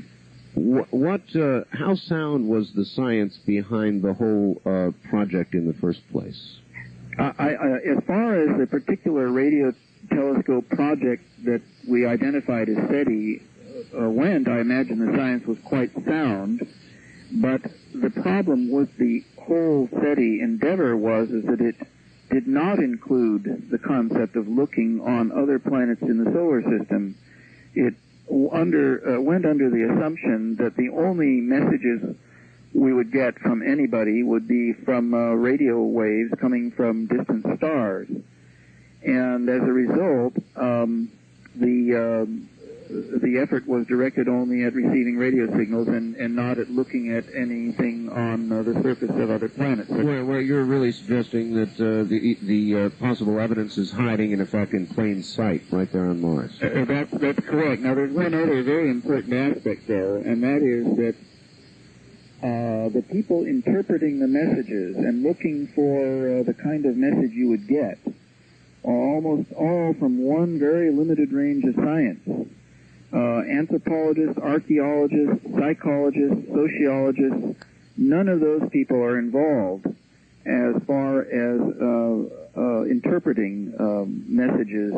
And in the case of the objects on Mars, the criticisms have come from NASA geologists and astronomers, but they cannot recognize possible information that would be of an archaeological nature, for instance. Mm-hmm. And in fact, Carl Sagan, who is one of those NASA astronomers, recently, just this year, I believe, wrote to someone that the time to call in archaeologists was only after the planetary scientists at NASA had decided that things were artificial. So rather than say that we should use archaeological knowledge to find out or evaluate whether the things are artificial, he says we astronomers will make the evaluation first, and then if we think they're artificial, then we might call in an archaeologist. Huh. While we're on the subject, Dr. Sagan, why has somebody who would be such a force for good in these areas seemed to be, I'll use the word obstructionist, with regard to the whole UFO controversy, what evidence exists, the abductions, which have been the center of a lot of recent study, and the objects on Mars. Why is he obstructionist? Well, I can't guess what his motives are. I don't know him personally. I've never talked to him. I do know that there are some interesting things that took place. For example, Dr. Malin, the camera operator for the Mars Observer camera, had made a statement in rejecting the Sidonian objects that he was not going to assign his priorities on the improbable assumption that Mars may have ever been inhabited. Yes. Now, Dr. Sagan had written in around 1960s, and I'm looking for it here in my document, trying to locate it because I actually have it quoted here in my document, but he had written that the chances of extraterrestrials visiting the solar system were 1 in 10,000 years, once every 10,000 years. In fact, here it is here. In 1963, Dr. Sagan wrote a paper called Direct Contact Among Galactic Civilizations by Interstellar Spaceflight. And he concluded that on the basis of probability projections, mathematical formulas, the solar system is likely to have been visited by spacefaring civilizations on an average of once every 10,000 years. And in that article, he even suggested that these visitors might have constructed bases with the remnants of them on the moon or other planets in the solar system. Now, if someone as prestigious as Dr. Sagan could imagine that it is a possibility, anyway, that we've been visited more than once, then Dr. Malin's argument that it's very speculative and improbable is apparently at odds with this. So even among these people, they were contradicting each other. Now, Dr. Sagan being someone who says that we might have been visited and so on, it's very strange that he would then take a position ridiculing the Sidonian objects, among others. Precisely, but that's not been his only area of ridicule. Yes, I'm not as familiar with the UFO area, so I haven't seen too much of that, but I have seen the ridicule he has lavished upon the face on Mars. All right, back for a second to the Viking photos. Surely. Have we gone as far as we can go? I know that computers continue to get better and faster with more storage, and that video enhancement techniques have come a long, long way. Right. How are we doing with that? Have we gone as far as we can go with state-of-the-art? Well, I don't think so, and I think there's a great deal more that can be done with just the Viking images. That's apparently agreed upon by several researchers. In addition to that, what's very important is for other scientists who are in the fields of geology and archaeology and anthropology and so on to make independent evaluations of even the data that we currently have, so as to spread this information out among the scientific community and give it some air of legitimacy if indeed they find it so. And that is beginning to happen a little bit, but I would encourage interested scientists to try to get involved. So I think that's an area of expansion. Dr. Carlotto has suggested that the entire surface of Mars should be subjected to the fractal analysis that he was speaking of in his interview earlier on the show. And that would be a very, very fine thing to do. So there's a lot that could be done even with the Viking material. So there's even the possibility that with the Viking material and the right science applied, you could give NASA effectively a scientific kick in the rear end.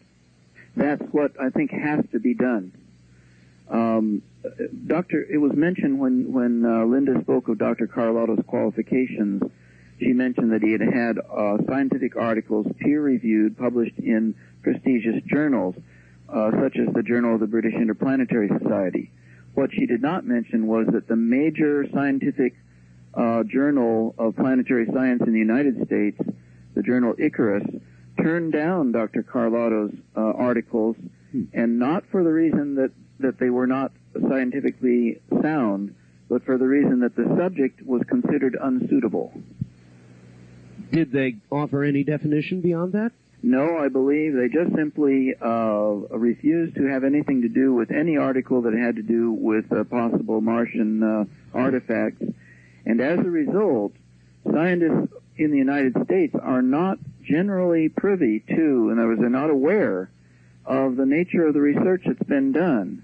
And I think that influences many, many scientists. All they hear is the propaganda put out by NASA that ridicules the researchers, and they don't realize that legitimate research has been done. This is so frustrating.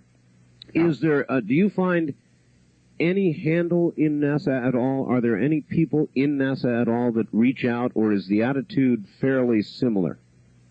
I don't know. There's a lot of them. There's some 24,000 employees at NASA, I think. I have no way of knowing. I hope that some of them will see my report and will think carefully about it. But the people I have talked to or seen statements from seem to me to be impervious. So I don't think anything's going to jolt them except a rather large-scale scientific or public movement. Is there anything, if you could make a wish that the public would get behind something, what would you say to the public, since you're speaking to them at the moment? Well, I think we have to realize that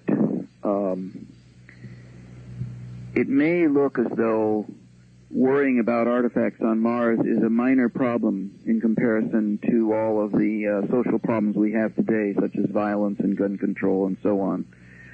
But I think that needs to be thought through carefully and reassessed, that if anything could contribute more to our understanding of ourselves and perhaps bring about a revolution in our way of seeing ourselves and behaving, it might just be knowing that we're not alone, and knowing that at least at some time being similar to ourselves existed elsewhere, and they might even have been our own ancestors. So I think that the level of importance given to this particular study should be a lot higher than many people maybe credit it.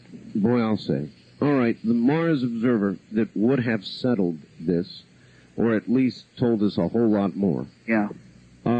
Richard Hoagland has a lot of very strong theories on this subject, and he thinks basically the Mars observer was sacked. And I wonder if you agree with him on that. Well, of course, it's a very strong thing to have to say. People have said that there's no way that it could have been done deliberately because so many people have to be involved in a mission like that it couldn't be covered up.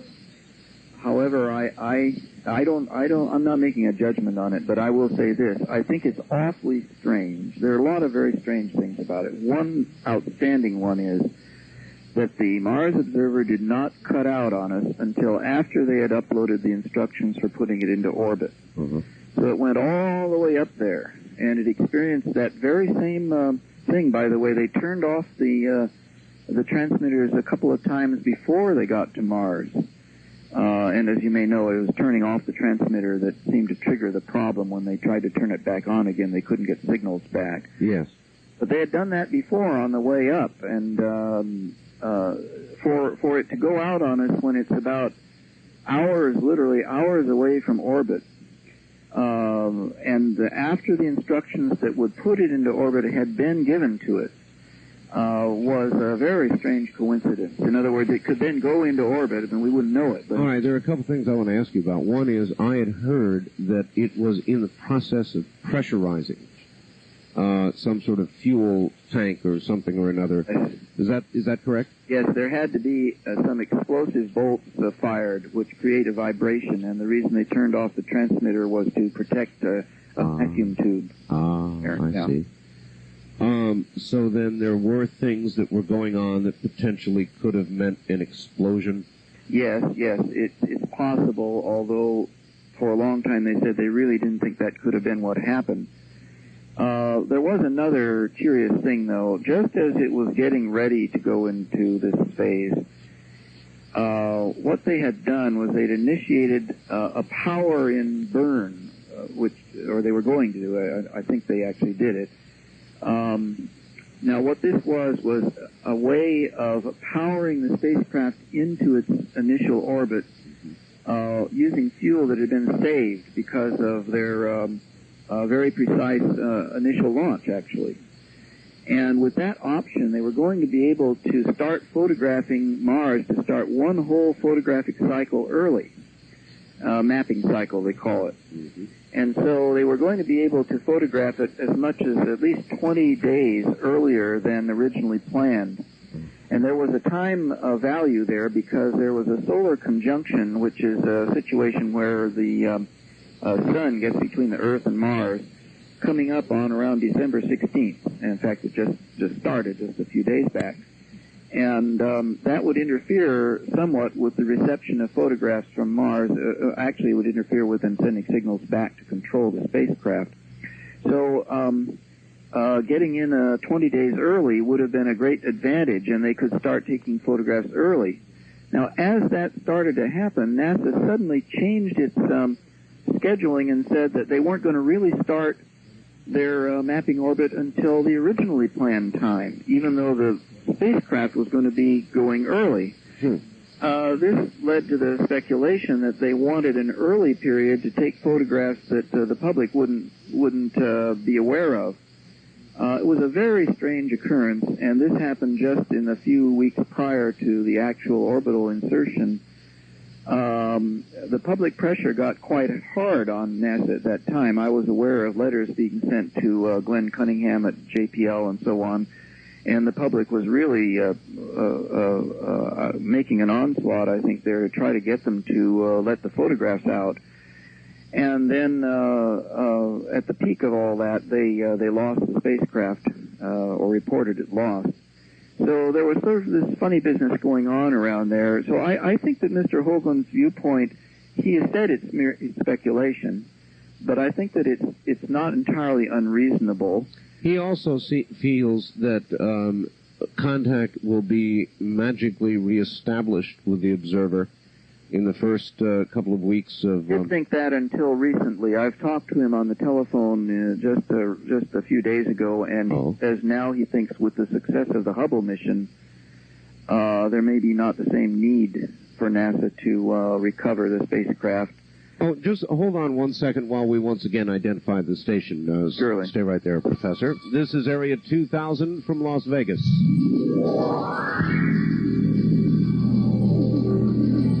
From Jackie Gone's Plaza downtown, this is KDWN Las Vegas.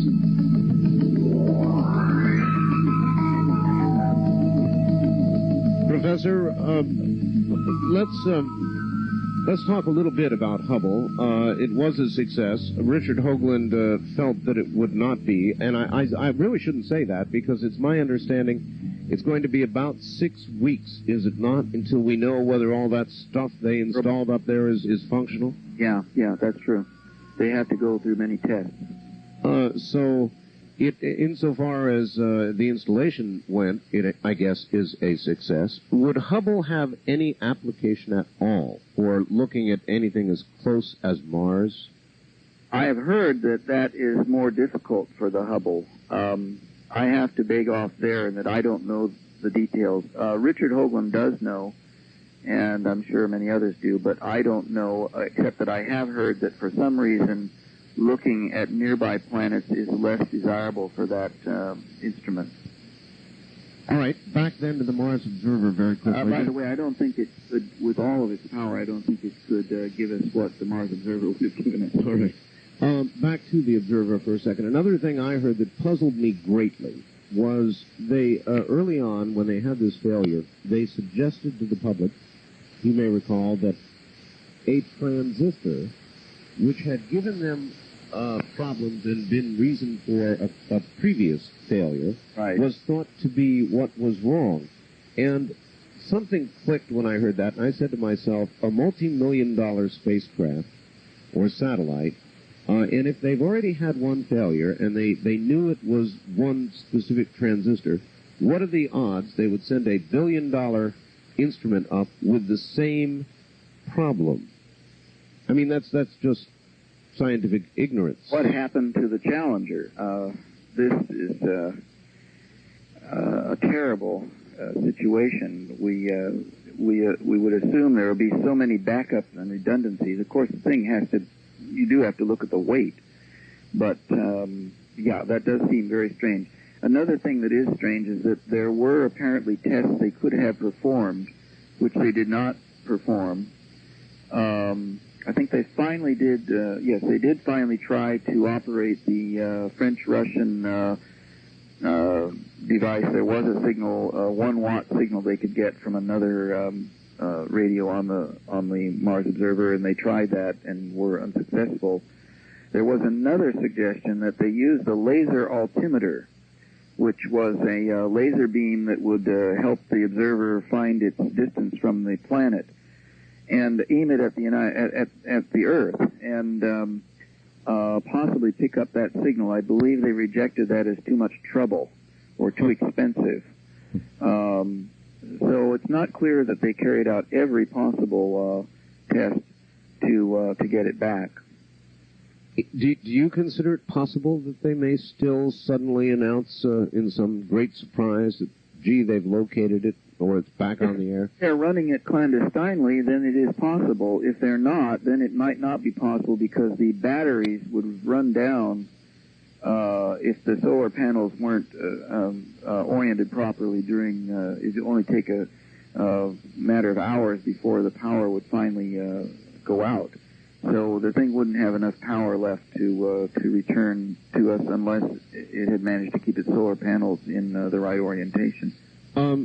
It was Richard Hoagland's view again that it might even be sending pictures back now. And I don't know a whole lot about scientifically about frequencies that are used or power levels or who might be able to hear it. And Richard was looking for an observatory, some sort of that might check on signals that are coming back. It could have begun taking photographs as early as November 8th, I believe, based on the data up to the moment that we lost it. Let's approach it from this angle. If you were in NASA and you wanted to do the whole thing secretly, would it be possible? In other words, could you take photographs and either store them for transmission later, or take the transmissions as they, as the pictures were generated, and do the whole thing secretly? Could it be done? Well, the argument against that is that it takes too many people to run the mission, and therefore it couldn't be hidden. I don't know how that would be. Given the government's activities, it's possible, I think, that a whole clandestine operation could be underground underneath JPL or somewhere. Or at perhaps another large Earth station somewhere else on Earth. Yeah, who knows? I mean, if there was a deliberate need to do that, it certainly could be done, I imagine. However, as far as getting the photos and messing around with them, that isn't impossible. That's quite possible, I think. It takes quite an antenna to pick up these things, and you have to know just how to do it. A gentleman named Lee Clinton, who is a radio amateur, has done an article on this, indicating just how amateur radio people with the proper antenna equipment could search for signals. And that's been published in a couple of places.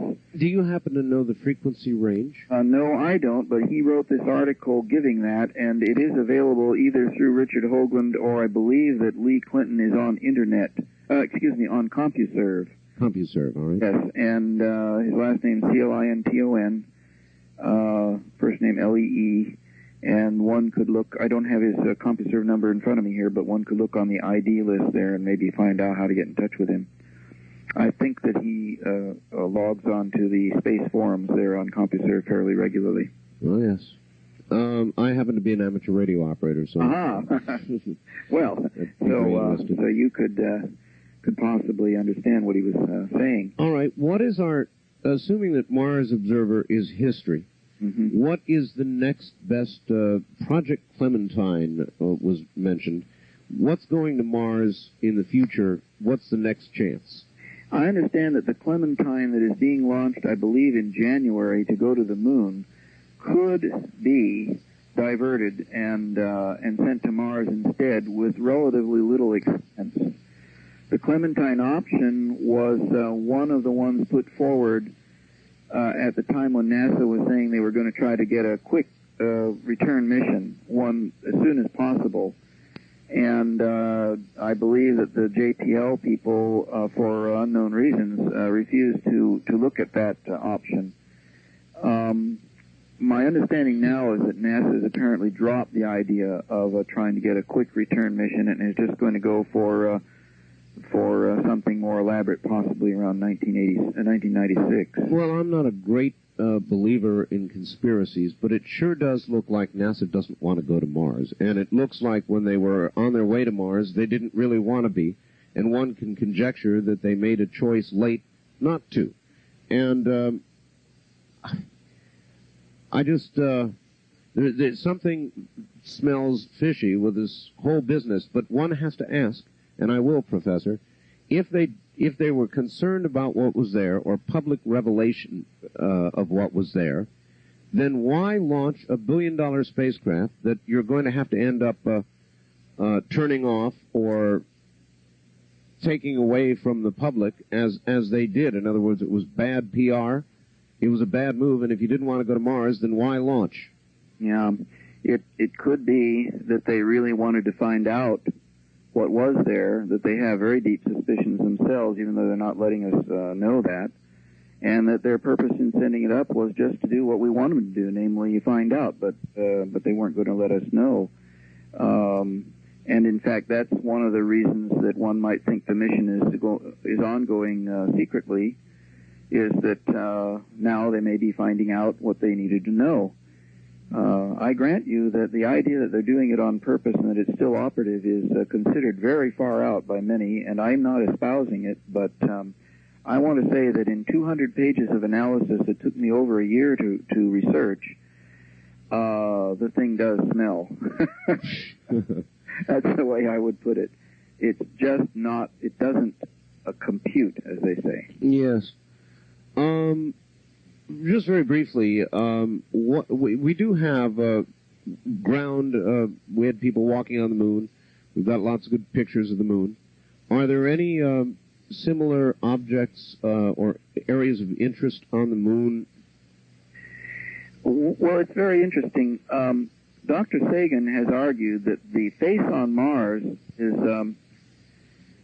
just an accidental formation. No matter how much like a face it looks, he says, well, out of millions of objects on the surface of the planet, you're bound to find one or two that look like a face.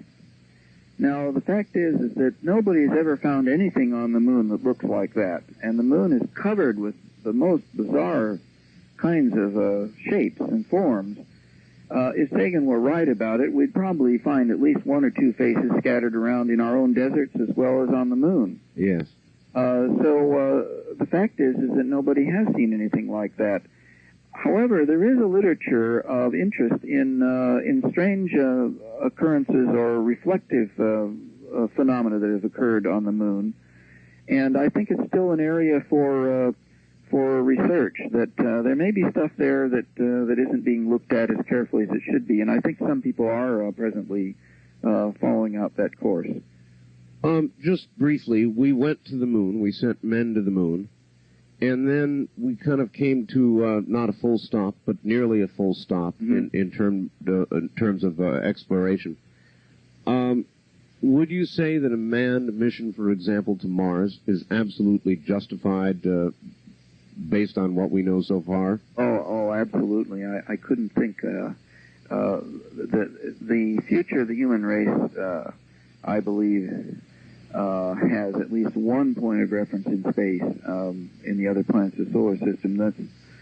That's one of the economic expansions, if you want to look just at pure economics. And the science fiction writers today have been really hard at work for the last decade or so, speculating and developing scenarios for how asteroids could be used for mining, not to speak of possible even population expansion. So there are many people, including myself, who think that is the way that we need to go. Do we have the technical expertise now to send men to Mars? I'm sure we do. I was looking at a video produced by NASA, I believe it is, just recently, and they were saying that the only thing standing in the way was finances, but technically we could do it, yeah. All right, Professor, I would like to open the phone lines for just a few moments here and take a few questions from listeners. Would you be willing? Yeah. All right, good, let's do it. In the local area, everybody, metropolitan area, it's 383-8255-8255. Toll-free out of state, it is 1-800-338-8255. The wildcard lines, area code 702-385-7214, and the first-time caller line, 702-385-7213. And let's see what we've got here. Good morning from Jackie Gaughan's, good evening from Jackie Gaughan's Plaza Hotel. You're on the air with Professor Stanley McDaniel.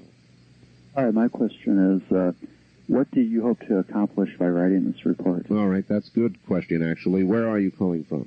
San Diego. All right, thank you. What would you say is your prime motive, Professor? I'd be happy to answer that one because it's one that many people may not believe, but my motive was philosophical ethics. I'm a philosopher, and philosophers have criteria for reasoning, and what I was mostly motivated by was my discovery of the the extremely poor reasoning that was being used against the researchers, and the very high quality of the researchers' activities. So my primary motive was to study what is called the epistemology of this topic. In other words, the nature of how knowledge is found, and to critique and evaluate that aspect of this whole thing. So my basic motivation was academic, I guess you'd have to say. All right. Let's see what we've got here. Wildcard line 2, good evening. You're on the air with Professor McDaniel. Yes, Radio Free America. Yes, sir. I would like to ask Dr. McDaniel a question. If taxpayers' money is being used to finance all this, and all of a sudden it's being hijacked by private investors, wouldn't that tend to reflect badly on our government, and namely that the elected officials aren't representing the people of the United States? All right, thank you. Well, did you want an answer? Well, I think he did, yes. And so go ahead and tell him what I think he wants to hear. Well, certainly it would, and there are some people who are thinking that NASA may be violating its own charter, if not in the letter, at least in the spirit of its charter, which is to make information on outer space freely available to the American public. NASA, of course, is saying they are going to make it available. In the case of the Mars Observer, we get it eventually, but this 6-month proprietary period was simply not appropriate for an issue of such importance as artificial objects that might exist on Mars. Professor, what would it take to get together a group of scientists, appropriate scientists, to look at all the data you have and to expand on it and put together, in effect, a report that would force NASA to probably talk about a manned mission, or talk, in other words, a fairly significant amount of scientific evidence they could not ignore? My experience in the response that I've gotten from those scientists who have seen my report indicates that reputable and solid scientists could be brought together in a conference to do just what you're talking about if such a conference were funded. And I don't think it would take a huge amount of money to fund a conference like that. It will be in the order of tens of thousands of dollars, but it wouldn't be millions. It would be within the range of any philanthropist who would be willing to put forward those kind of funds. Well, other than doing this program, that is my connection with the Bigelow Foundation, but that is certainly the kind of work and the kind of thing that they're funding. And I wonder if you've discussed it with the foundation, or whether they've come to you, or perhaps that's something that should be done. Well, perhaps that's something that should be done. Let me just put it that way, and I'd be happy myself to talk to anyone, or they could talk to researchers on that topic. But I really do think, let me say, Art, that you pinpointed just what I thought of. I think that the most important strategy today that could take place would be the one you suggested, namely to get the scientific community involved in a way that no one could say that they're a bunch of kooks. To date, NASA's had a free rein trying to ridicule the investigators, to make them out as crazies. Right. And if you get, 20, 30, or even 100 really solid scientists, and they look at the data and come up with a good conclusion, I think that's the best thing that could be done. All right, very good. Line 1, good evening. You're on the air with Professor McDaniel. Good evening, Art. Good evening, Doctor. Doctor, just to let you know, according to Richard Hoagland, he had 4 copies of your report supposedly delivered to the president. And from what he hears, it's like NSA. Never says anything. Yes, I think that is correct, yes. Plus, caller, if you write to the president, you will generally get back a letter saying thank you for your input. Yes, thinking about it. And there's a mechanical signature at the bottom. Amazing. Well, I would think that being a philosopher as you are, what probably would have grabbed you, and I don't know your background in mathematics, would be the pure mathematics of it. And that's something that really intrigued me, hearing Richard Hoagland, I would think just the mathematics itself, because to me mathematics is pure science. And there's really no way to alter it that I know of. Yes, there's material in my report. There's new research that hasn't been put in any other document so far, and it involves a very careful analysis of the what's called the geometry of the D&M pyramid that establishes very strong, very high probability that the model of that pyramid put forward by Errol Thorne is accurate, and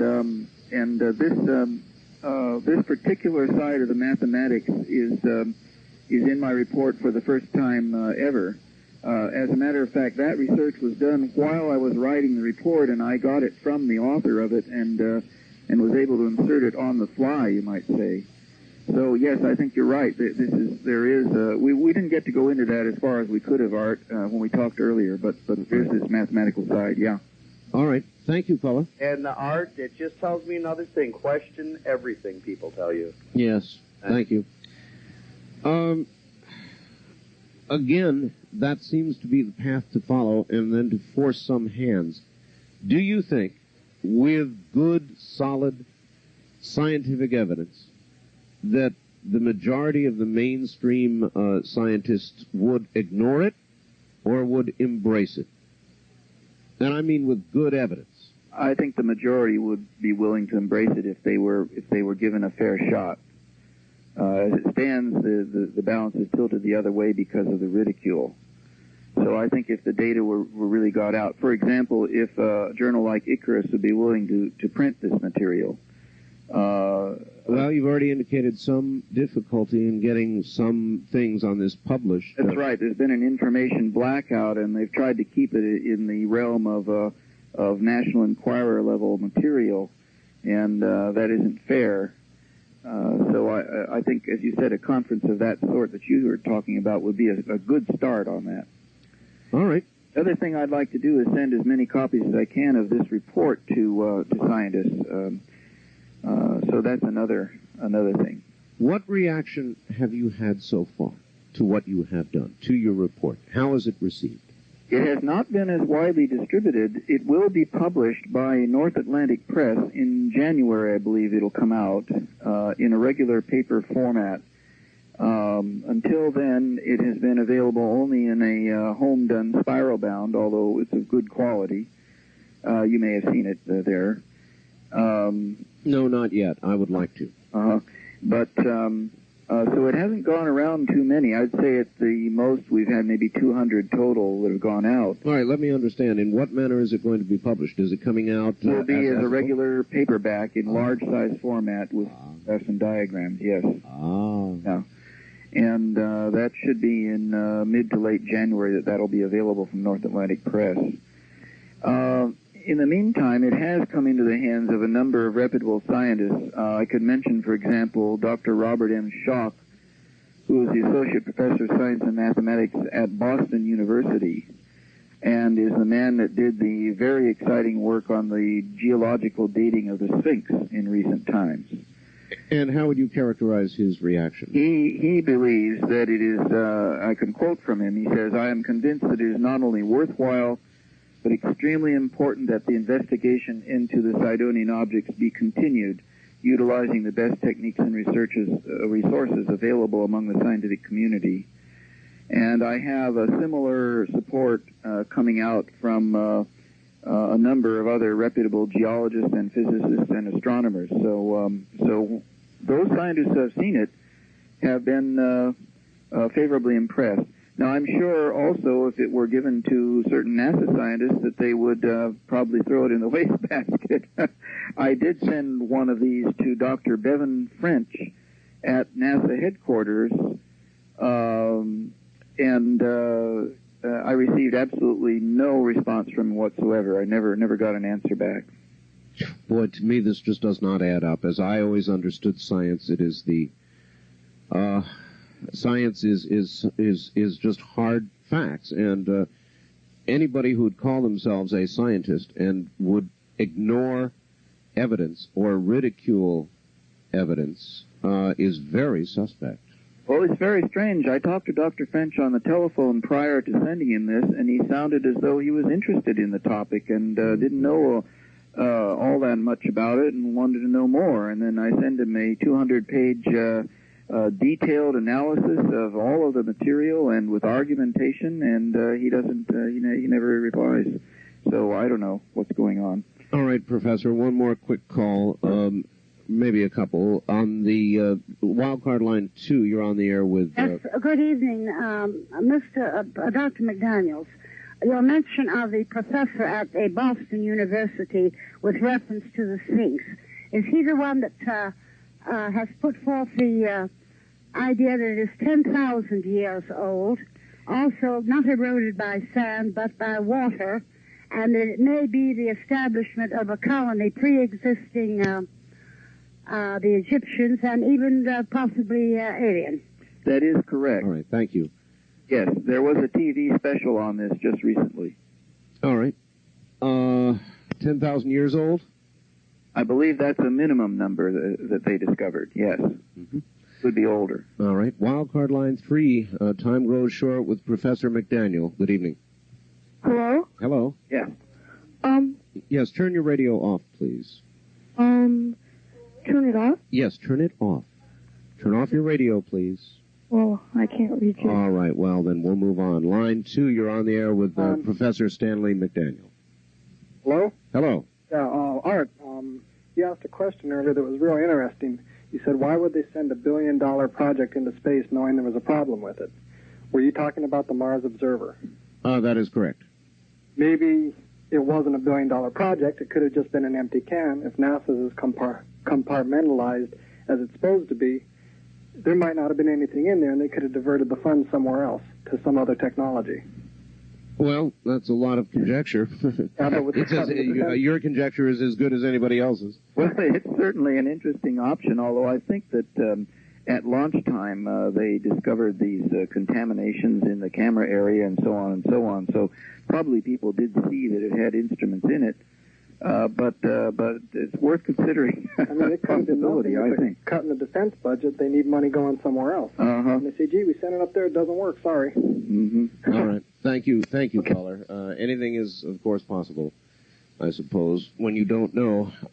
So, Professor, I guess, to sum up here, where do you go from here? Where do you want to go from here? Well, I finished my project, and I would... to some degree, rather leave this one behind now and go to other things. I've got lots of other things I'd like to be doing.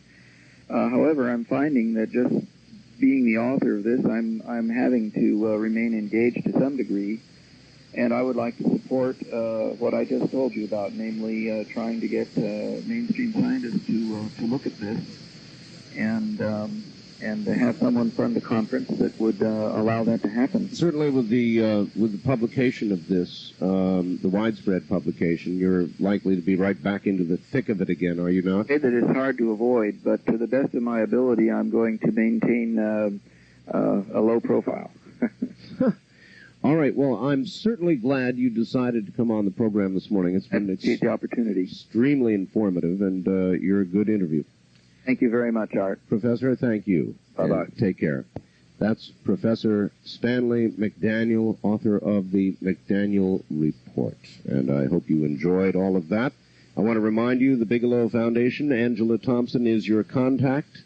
That's Angela Thompson at area code 702-456-1606. That's area code 702-456-1606. And I'm sorry, the clock is what it is, and we have simply run out of time. We'll be back again with Area 2000 next Sunday between the hours of 8 o'clock, right here, 8 and 10 o'clock, right here on KDWN Radio. So thank you all, and good morning.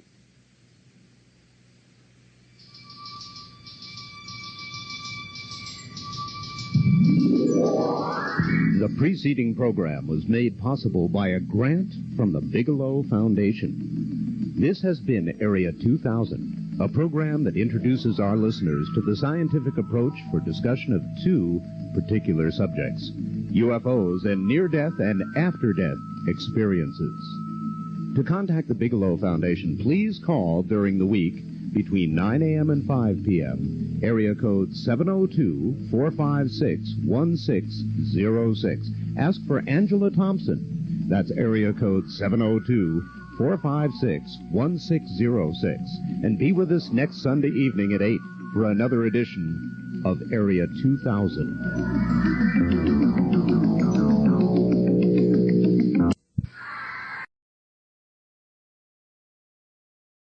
One moment, John Lear.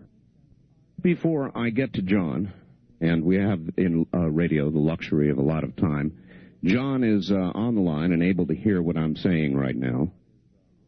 And I guess I'm going to begin this show with my experience, so it's out of the way. And I'm going to relate this experience to you because it really, in some ways, accounts for why John is here on this particular morning. Because when I saw what I saw this last Sunday, I picked up the phone the moment I hit the house and called John Lear's house. Unfortunately, at that point, got a tape and related briefly my experience.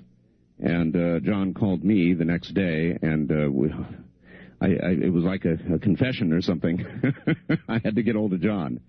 So here's what happened briefly this last Sunday, and I will neither, if I'm able, add to it or detract from it. I'm going to tell you the story just as it happened. On my way home to a little town to the west of Las Vegas, about 60 miles to the west, called Pahrump, Nevada. And I was about a mile from home and on a street that runs from east-west, and I was traveling east to west to intersect with a street that runs north-south and would take me on the final leg home. It was about 11, it was between 11 and 11:30. I'm sorry I didn't really note the time that carefully, but somewhere in that window between 11 and 11:30, I should suspect about 11:15 or 20 would be my best guess. And I was on this final street, and all of a sudden, you'll recall, the moon was a bit fuller than it is now, so it was fairly well lit up. The weather conditions were calm. If there was a breeze, it was a very, very light breeze, as to be insignificant. My wife caught something, I guess, out of the corner of her eye and turned around, looked out the back window and said, "What in the hell is that?" I said, "I don't know." And I stopped the car and turned off the headlights and rolled down my window. And coming up from behind us, just off the driver's side, was something large. I would guesstimate it would be 100 feet across. Absolutely triangular. And I would guess it to be at about 150 feet in altitude. And it was coming up literally behind us. Its direction of travel was roughly east-southeast and traveling towards the west-northwest. And it was lit. There were 2 white lights and 1 strobing red light, strobing at a rate faster than you would associate with normal aviation traffic. The object was moving very slowly. The word I would use to describe its movement was more floating. Certainly it was going at a rate that would not sustain conventional aircraft in flight. There just wouldn't be enough lift at that speed. So it was floating, and it literally floated right across or very nearly across the top of my car, just a little off to the driver's side. And I'll tell you, the sky was lit well enough that when I looked up at it, I was able to discern the substance of it. And it was black and solid and triangular. And it moved out and across my area very slowly, floated out across, and continued to float in a west-northwesterly direction until I could see it literally going across the entire valley, and I was able to keep sight of it for, I don't know, maybe as much as 4 3 or 4 minutes, somewhere in there, and then I finally lost sight of it. So I have absolutely no idea what I saw, except that it was large. It was precisely as I described to you. It wasn't a guess. It was not an indistinct light. This was, without question, a craft. The question is, was it a craft that our military has, that we don't know that they have, or was it from someplace else? I don't know. I would suspect the first before the second, but certainly either one is possible. So that was my experience. I'm 48 years old. I've never seen one of these things before. I didn't think I ever would see one, but I did. My wife was witness as well. I actually put her on the air the other morning for about 30 seconds, just because I didn't want to be out there twisting slowly in the breeze by myself. And I'm still thinking about all this. So there it is. For what it is, for what it's worth, that's my story, and I swear to you, it is true. John Lear. John Lear is an airline captain. John has flown 160 different types of aircraft in over 50 different countries in all types of flying. Experimental test flying, production test flying, airline passenger flying, cargo hauling, movie work, stunt flying, aircraft ferrying, airdropping missions, racing, and secret missions of all kinds. Lear held 18 world speed records in the Learjet, including speed around the world, and holds the most FAA airman certificates issued to a single individual, which include the airline transport rating, flight instructor, ground instructor, navigator, flight engineer, flight dispatcher, airframe and power plant mechanic, control tower operator, and parachute rigger. He's been a commercial pilot for 30 years and has been flying for 35. He holds the Professional Air Traffic Controllers Award for Outstanding Airmanship, presented in 1968. He's flown missions worldwide for various government agencies, flew in Southeast Asia between 1967 and 73, and has flown extensively in Europe, the Middle East, Afghanistan, the Far East, and Africa. As a non-sked pilot, he has over 16,000 hours of flight time, of which over 12,000 hours are in jets. Lear's father, of course, was William P. Lear Sr., who not only helped develop the first car radio, the 8-track stereo, the automatic pilot for fighter aircraft, but who developed the Learjet, one of the first and most successful of all business jet aircraft. Lear studied industrial design at the Art Center College in Los Angeles and was a state senate candidate in Nevada in 1980. He's written extensively about airplanes and other subjects and was Middle East correspondent for Combat Illustrated between 1975 and 1977 while stationed in Beirut. He is an amateur photographer and astronomer and has won several photography awards for pictures taken during his worldwide travels. In the early 70s, Lear owned and skippered the 12-meter America's Cup boat Soliloquy out of Marina del Rey. Lear's interest in UFOs began after reading Bud Hopkins' book, Missing Time, and then a chance encounter with U.S. Air Force pilot who was at a base in England where an extraterrestrial craft landed in December of 1980. Ladies and gentlemen, John Lear. Good morning, John. Art, how you doing? Good to have you back. Thank you. I don't know where to start, John, except I'm sure you were listening and heard what I had to say. That is exactly as my experience occurred. I never thought I'd have one, John. Yeah. And it's still, I've been very thoughtful about it ever since. The audience has helped because they've kept talking about it, but it's just preying on my mind. Any idea what I saw? Well, if I had to guess, based on all the stories I have heard, I would say that it's an A-12 Avenger. Okay, one other fact, John, that I did leave out, and that was that it was very still. I've said on the air you could hear a cricket a quarter mile away, and that was the case. It was very quiet, and as close as this doggone thing was to me, John, it did not make a sound. No. Not a sound. I mean, what kind of A-12 Avenger, what is that? We have some very, very quiet airplanes, and like I say, I'm not saying what it was, just what I think it was. The A-12 Avenger is the airplane that was canceled.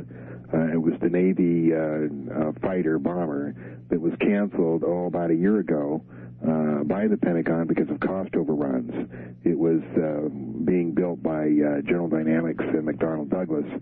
And what happened is when the funds were withdrawn for this thing, unbeknownst to the public and everybody else, there was about 10 to 13 of this craft already in various stages of construction, most of them already built.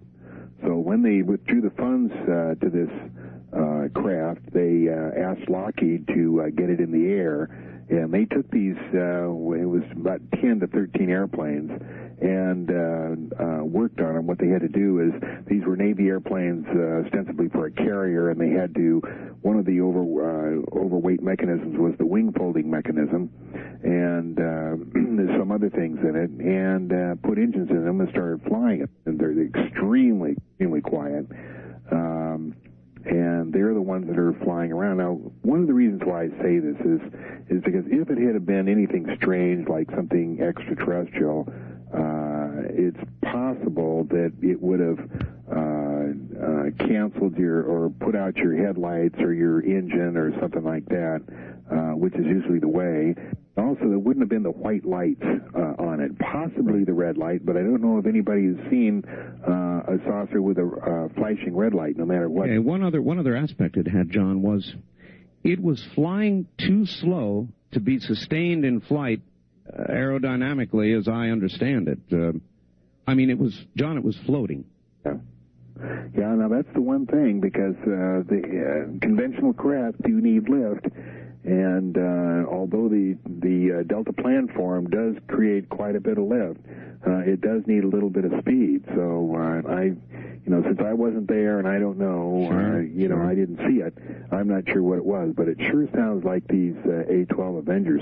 One of the things they do, and I say they, is we, the public, don't get to know all those secrets. So one of the things they do is they play little tricks on us. They find out what we're doing, what the important people are doing, what Art Bell is doing on Sunday night, and fly out and intercept him and fly over him and get him to say that he saw an extraterrestrial craft. And then no, but Art Bell's not said that. And then when they're in the briefing room, they say, "Hey man, guess what? Art Bell said he saw me flying. I guess I'm an alien, huh?" And that's their little joke that they play on the public. So I'm not saying that happened, but that's the little things that they like to do. John, my guess would have to be, I said it earlier in the week, if somebody pressed me against the wall and said, "We want your best guess and out with it now or we're punching you," I'd have had to say I thought that it might be some sort of military secret aircraft. That is my first guess. And there was nothing about it that would suggest, except that it's like it performed as nothing, John, I've ever seen or that I've understood on Earth could fly in the air. Too slow, too quiet, too close. It was so close. That was the thing about it, John. I could see all the substance of it. Not details, no windows, no markings, nothing like that. But I saw the black craft come over. It was dark black, and the sky was lighter because it was near a full moon. Oh. Well, that's one thing that doesn't make sense, is they don't like to fly those things on any night when there's any kind of a moon, because it does let people see what they are. Also, the engines that we have, even though our technology base is about 30 years ahead of where the public thinks it is, we're kind of strapped to turbine and fan jet engines, and they do make some sound. So being at that low and that close, it would seem that they would make a noise. But I'm gonna have to stick with that it's a craft of ours. There's a lot of things they have. There's probably 5 or 6 airplanes that they have that the public doesn't know anything about. For instance, the F-19, which was built right along on the same assembly line as the F-117A, has been flying around for almost 12 years now.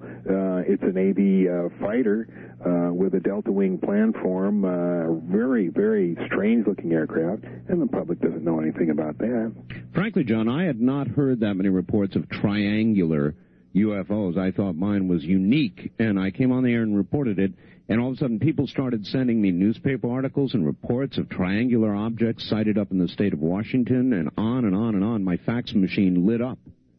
And so apparently there have been, and so did my telephone, so there have been quite a few sightings of that sort. And you would attribute most of them, do you think, John, to experimental U.S. aircraft? No, some of them. Some of them. Some of them.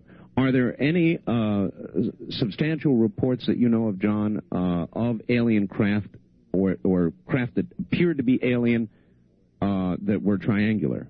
No, not that I've heard. They're mostly the flying wing type, huge flying wings, or circular craft. But I haven't heard too much of the triangular type being what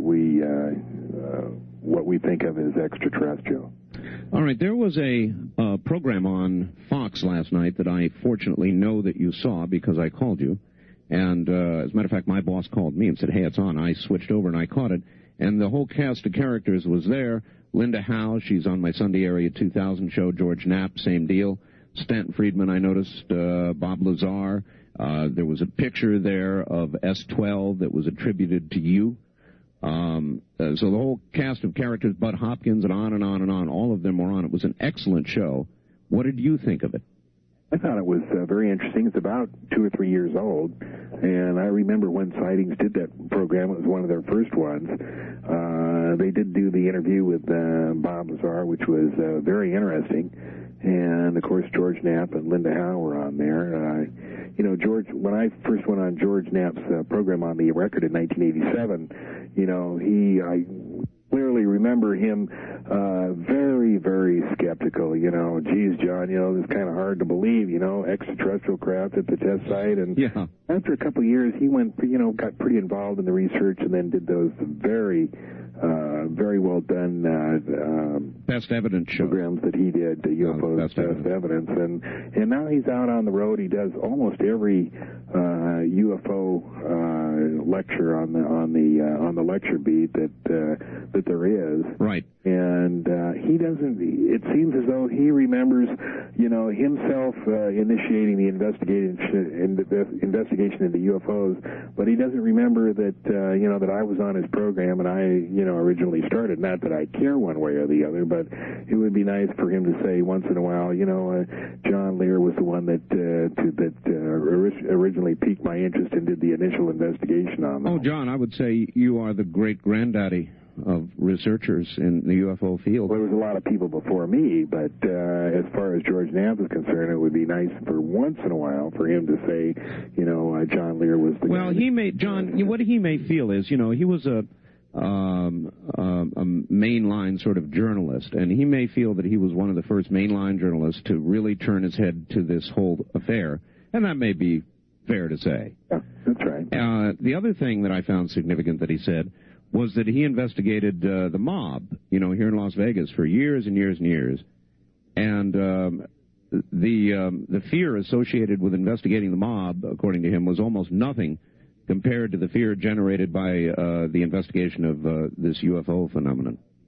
Yeah, that's probably true. You concur with that, huh? Yes. I never investigated the mob, but I knew Ned Day very well, and he's the one that gave George most of his contacts. Mm-hmm.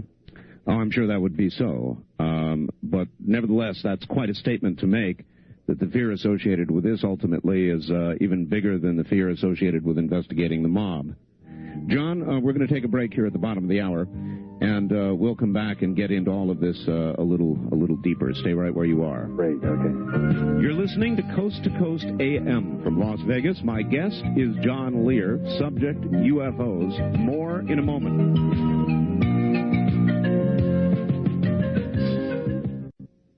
Here is my guest.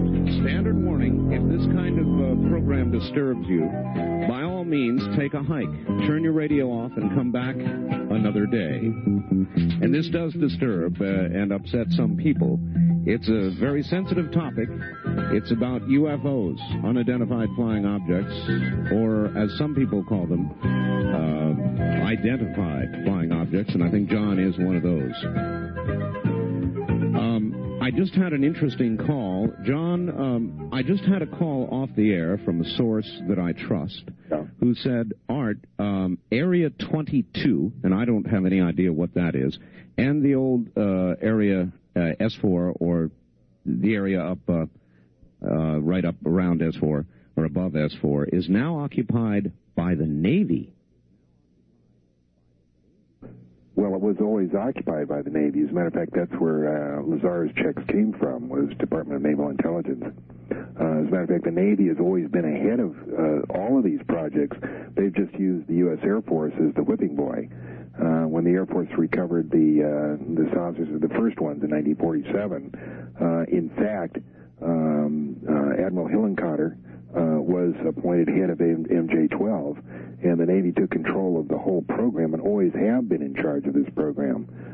They were head of both what is known old as Area 51, referred to as the box, and S4, which is near Papoose Lake, in charge of that.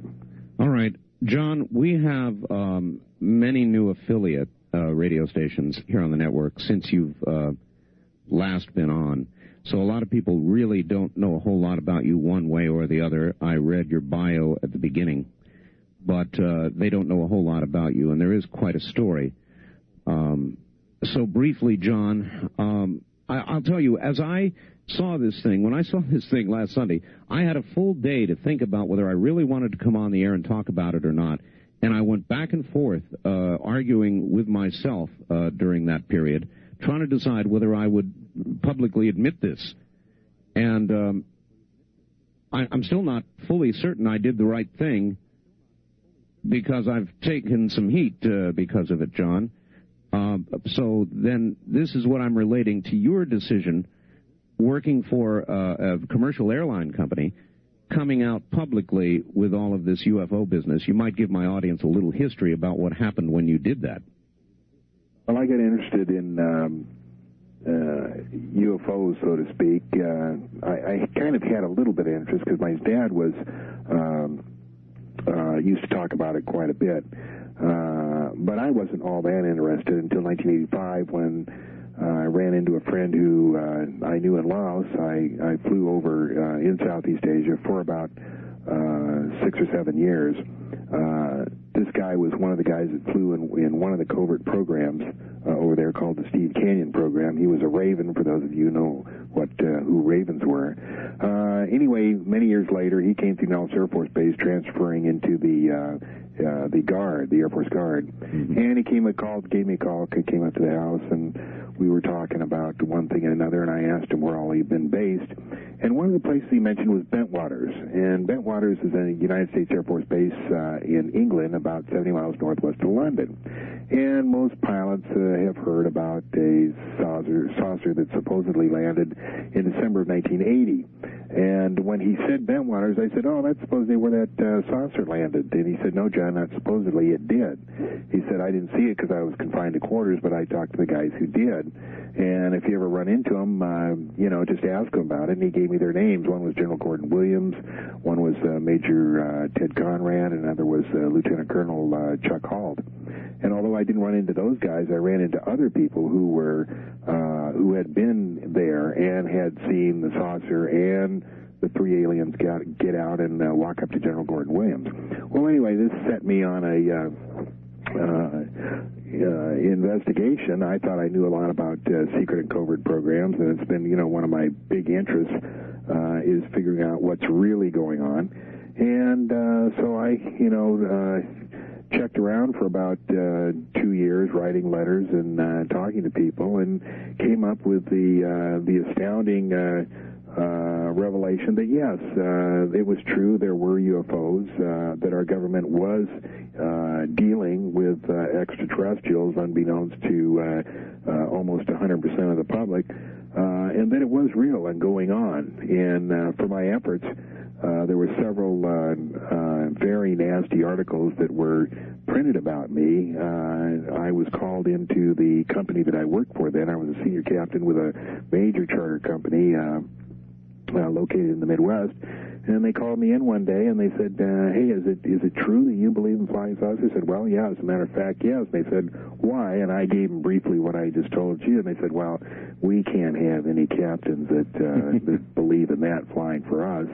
You're fired. And they took my ID, and I was out the door in 20 minutes from a company that I'd worked for 10 years. So that certainly cost me dearly. I might say that I've flown some fun airplanes and had some fun after that, so it wasn't a total loss. I went on to fly the DC-8 for some different companies and really enjoyed myself, but that was basically what happened. John, there have been a couple times during your long investigative years when I know that you've sort of shut down. For a time, you did no interviews at all.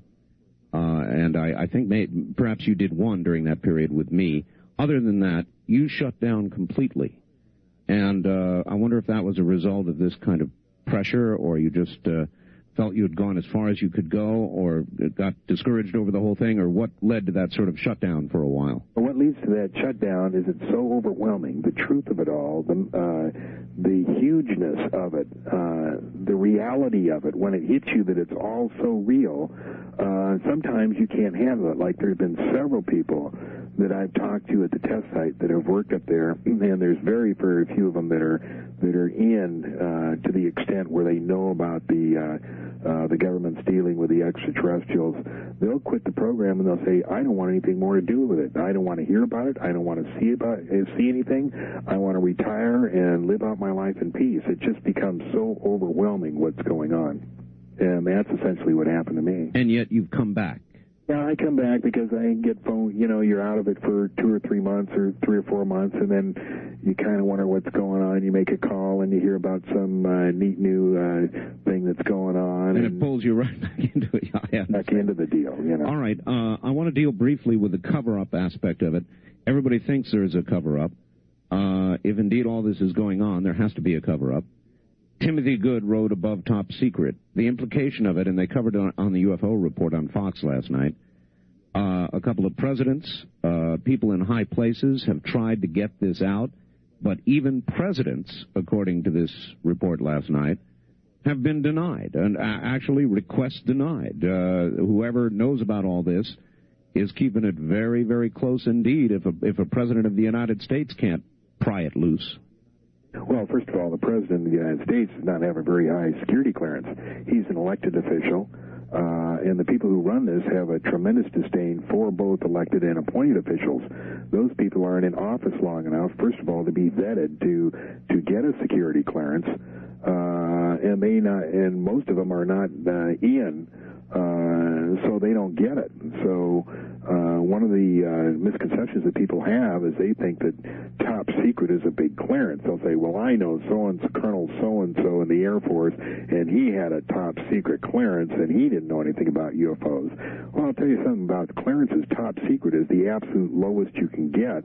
Above top secret, there are 28 levels of what they call top secret crypto, and they're labeled top secret crypto 1 through 28. And then above that, there's 10 levels of clearances, each one higher than the other, that are names like Umbra and Ultra and Majestic, Majestic being the highest of all clearances. The President of the United States holds around, not exactly, but around top secret crypto 17. They tell him basically what he needs to know. The President of the United States makes decisions on information that is fed to him by the CIA and NSA, DIA, and various other groups. He doesn't look at raw data that comes in. He gets summaries of information, and those people just feed him the information that they want him to make decisions on, and that's the only information he gets. He really doesn't have a need to know all this stuff, although as far as the extraterrestrials and UFOs, they tell him a little bit. They say, yeah, we have some saucers, and yes, we have some dealings, but that's about it. So basically, that's how it goes. The President of the United States does not have a need to know to run the day-to-day stuff. He's merely a figurehead as far as running our country. All right, this implies then an ongoing, literally, I guess, I hate to use the phrase because it's such a catchphrase, but a secret government, a government that transcends presidential administrations that come and go and holds some very important information always to itself. About right?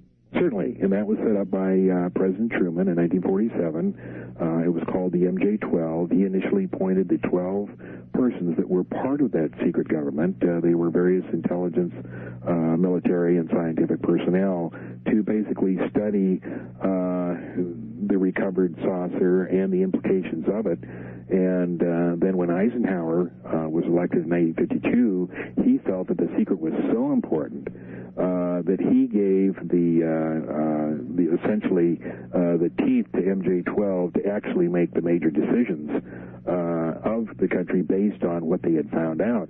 And Eisenhower essentially regretted what he did in 1960. He made a speech in which he said, "Beware the military-industrial complex," which he himself had created by giving MJ-12 so much power. For those persons who believe or who don't believe that MJ-12 exists, my source I will release when that person dies. He's one of the top military figures of this country. He is... Well, I don't want to push anybody into the grave, John, but are we going to have a long wait, do you suppose? He's quite elderly. It will not be a long wait. And when he does pass away, I will tell you my source for the existence of MJ-12, which I believe to be the secret government. Well, that's going to be a big story, and I hope you'll break it here. Yeah, sure. Yeah, sure. Means a lot. John, there have been remarkable rumors, rumblings, and anger about this Mars mission. The one that just apparently, I say apparently, failed. Here we had a craft, $1 billion just about craft, with no doubt very high resolution equipment on board. I would think at least equivalent to our KH series of satellites, meaning we would have received incredible detailed photographs of Mars. And just before the orbit insertion burn, they lost contact. It either blew up or a transistor went belly up or whatever their latest story is. I don't know, but I would like I know you've got your ear close to the ground on this kind of thing. What are you hearing?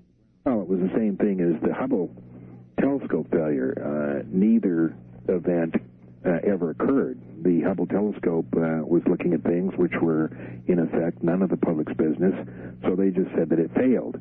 And that way they could look at things they need to do without the public saying, hey, well, how about showing us we paid for this thing? Let's see it. And NASA doesn't want to show us, so they say, oh, it failed. Oh, we're sending up some astronauts in a few years to fix it, and then we'll be able to, to show you. Same thing with the Mars Observer. They had some problems with the Mars Observer in that it was going to show some very high-resolution pictures of Mars, which we wanted to see, particularly the Cydonia region in which the so-called face on Mars exists, which NASA says is just a trick of light and shadows, but in fact it is a huge face over a kilometer long, for some reason carved in the surface of Mars, and according to Richard Hoagland, located quite near a city. It's my understanding from several good sources that yes, in fact, that city does exist. It's not occupied now, but there was obviously an intelligent race on Mars far in advance to us at one time. But anyway, the bottom line was this Mars Observer was going to give us some very good pictures, and Michael Malin was in charge of the private kind of companies selected by NASA to oversee these pictures and to categorize them and all that. Michael Malin said in the first 6 months that he was not going to release any pictures, that after that he would release a selected dozen pictures, and then after that all the pictures would go into computer and would not be available for the public and no hard copies would be made. How can they dare do that, John, or even suggest they're going to do that when it is taxpayer money that puts it up there? How can they do that? And so Congress started under pressure from several groups, and a lot of people started saying, now wait a minute, we paid for this, we want to see more than a dozen pictures of Mars, and it got to be such a problem for NASA, they effectively, in effect said, well, okay, then BS, you're not going to see anything. Yeah. And they picked a point where they were going to pressurize the fuel tanks for the insertion around Mars and had everything go dead after that. So when people would say, oh, yes, they pressurized the fuel tanks. Well, it wouldn't take a rocket scientist to figure out that they pressurized the fuel tanks and something happened and it blew up. And so basically everybody's forgot about it. Pictures are coming down great, beautiful, high-resolution pictures of Mars, and the public is none the wiser. They buy it. They believe in NASA. They believe in their government. They don't believe their government would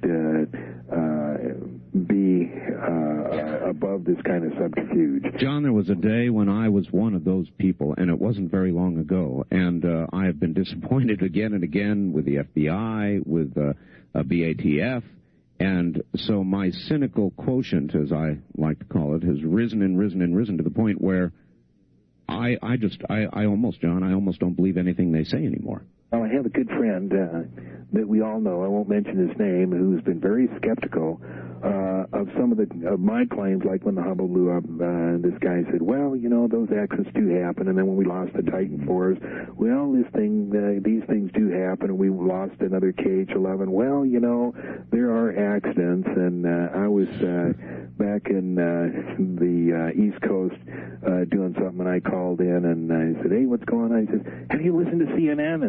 And I said, no, why? He said, about the Mars Observer blowing up? I said, oh, yeah, it's just another one of those coincidences. He says, no, it's a conspiracy. And I said, now, wait a minute. Are you actually falling off the fence now? And he says, yes, I've fallen off the fence and I can't get up. Yeah, I've fallen off the fence. I can't get up. I guess I feel a little bit the same way, John. I really did trust in our government for the most part, not very long ago, as a matter of fact, and it's been a long series of disappointments, and I guess I'm a bit off the fence myself. And a lot of things about the failure of the Mars mission, for me, don't add up. They made noise first about the possibility of it blowing up. Then they discounted that.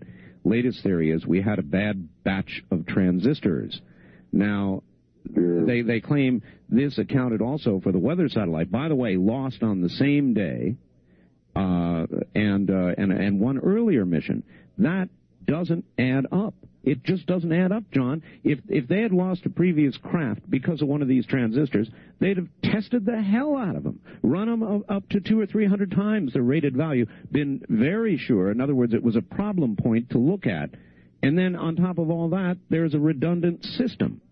So none of this really quite adds up, John. No, but they got away with the Hubble telescope. They weren't sure whether the public was going to go for that. But when they got away with that, they figured, well, we could probably get away with some more.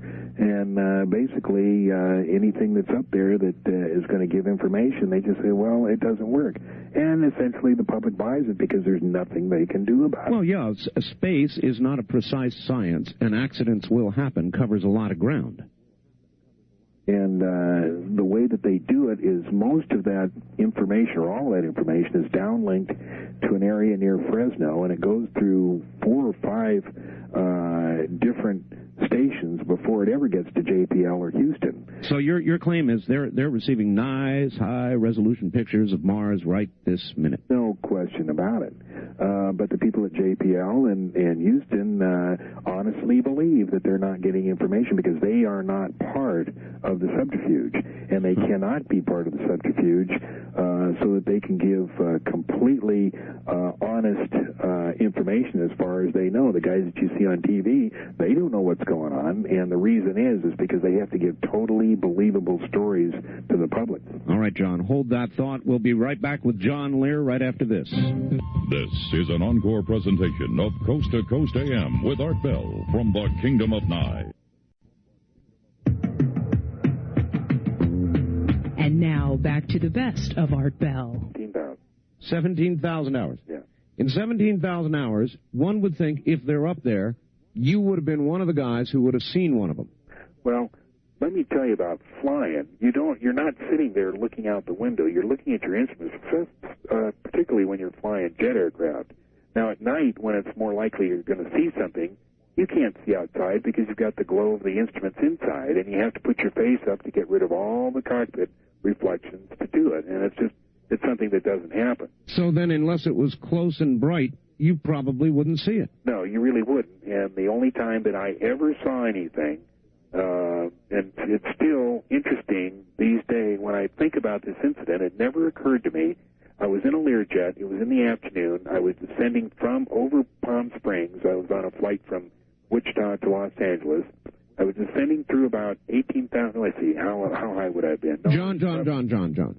I've never heard this story, so hold this story. We're now at the top of the hour. When we come back, we'll tell the story. Okay. All right? Okay. Now, that is one I haven't heard. Apparently, John has seen something as he thinks back over it.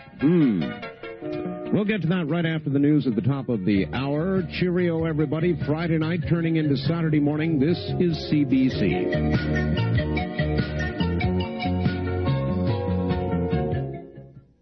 Good morning, I'm Art Bell. Here's John Lear. John, good morning again. Hi, Art.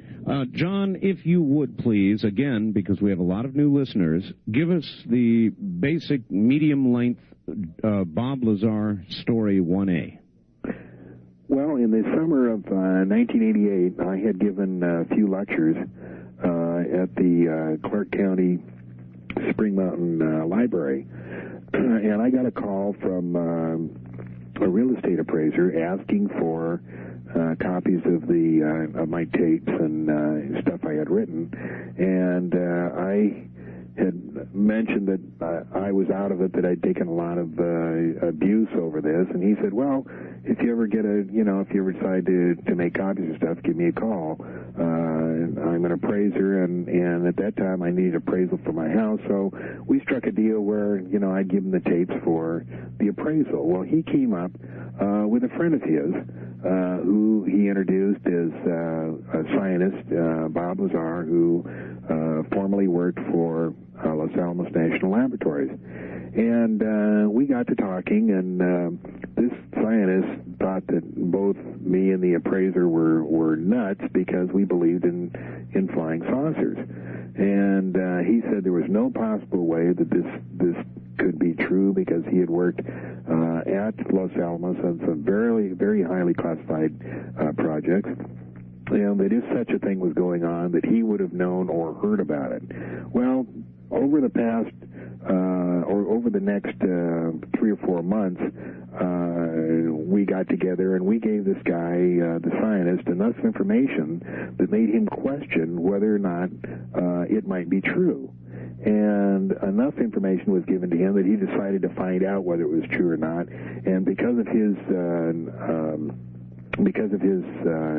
high education status, he had 2 master's degrees, one in electrical engineering from Caltech and one in nuclear physics from MIT, and because of his personal friendship with Dr. Teller, who incidentally runs this program, he was the father of the H-bomb, he runs this saucer back engineering program, he was able to get to up to the test site. He was hired as a senior physicist to replace another one who had been killed in an accident up there, and he saw for himself that in fact it was true. And what he saw was at a location that's just south of Area 51, Groom Lake, where a lot of the terrestrial secret projects go on, such as the F-117A and the F-19 and Aurora and those kind of projects, that the Navy does have a secret facility there that does, at least at that time, which was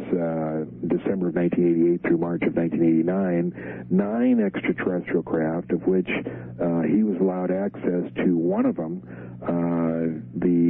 inside the middle section and the lower section. The middle section containing the seats and the antimatter reactor which powers the craft, and the lower section which contained the gravity amplifiers. His job, which he selected out of a number of jobs that they offered him, he was only allowed to pick one, was the back engineering of the propulsion system. And he came up to my house. Explain, John, if you would, to people who don't understand it, what back engineering is. Back engineering is taking a piece of equipment that's very far advanced and trying to figure out how it works. And it would be like if an SR-71, which is one of our highly formally classified spy planes, landed at a World War I air base, what would they do with it? They'd try and figure out how it worked, and this is exactly what we tried to do with these extraterrestrial craft. Which, John, would be very much like giving somebody in 1910 a new Sony television. Right, and trying to figure out how it worked, what it did, and that kind of thing. Right. Anyway, that was Bob's job. And during that time, he'd come up and tell a couple of his very close friends what was going on, what he saw that day, and what he was doing. Huh. And I have heard Bob Lazar. If we're lucky, he may call this morning. And any late word on that, John? Do you know if he's... No, somebody was going to try and wake him up at 1 o'clock, but he sleeps pretty soundly, so I don't know who he's going to be up. Well, maybe sometime during the night he'll wake up and call us. At any rate, he's been on here before and has told us exactly what he did. The next interesting aspect of the story is when people like yourself and others set out to verify Bob's story, a number of rather interesting things occurred, didn't they? Yeah, when people are brought into a very secret program like that, the first thing the government wants to do is protect themselves, that should these people ever want to talk and go public with this information, they want to be sure that this person will not be credible. In other words, the first thing they do is wipe out all the records, wipe out their schooling, which they did with Bob. There's no trace that he ever went to MIT, no trace that he went to Caltech, but in their ingenious way of spreading disinformation, they left his attendance record at Northridge College, which would seem that, yes, he did take a couple of electrical engineering courses, but certainly not what he claimed to be. So those that are investigating said, yeah, he seems to be a very bright guy, but certainly not exactly what he claims to be. Well, is there not also, I think I saw last night on UFO Report, Bob Lazar's name appears, does it not, John, on a telephone list for Los Alamos? Yeah, it does. And the detractors say, yeah, but he was just a cook there. A cook? The bottom line, Art, is the guys that say, well, you're just taking it on what Bob Lazar told you, and you have really no proof other than that. And I say, yeah, except for March 21st.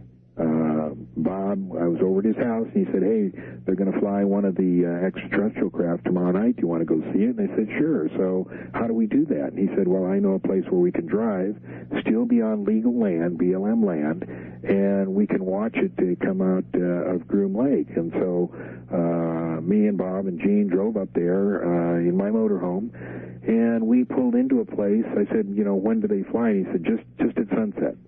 And so we drove out there just at sunset, pulled up to park. I had a very powerful Celestron 8 telescope, which I was unloading from the motorhome. And sure enough, just after sunset, this thing comes up and starts flying around. And we all saw it. I had it right in the Celestron 8. There was no question that it was a disk. I saw it when it was descending back into Groom Lake. It was orange in color. It was radiating something. I don't know what. I saw it for maybe 15 or 20 seconds. There was no doubt in my mind what it was. So for those detractors who say, well, you just taken Bob's word, yes, I was. But he told me exactly when that thing would fly the day before, and that has to account for something. Do you think they're still flying those up there?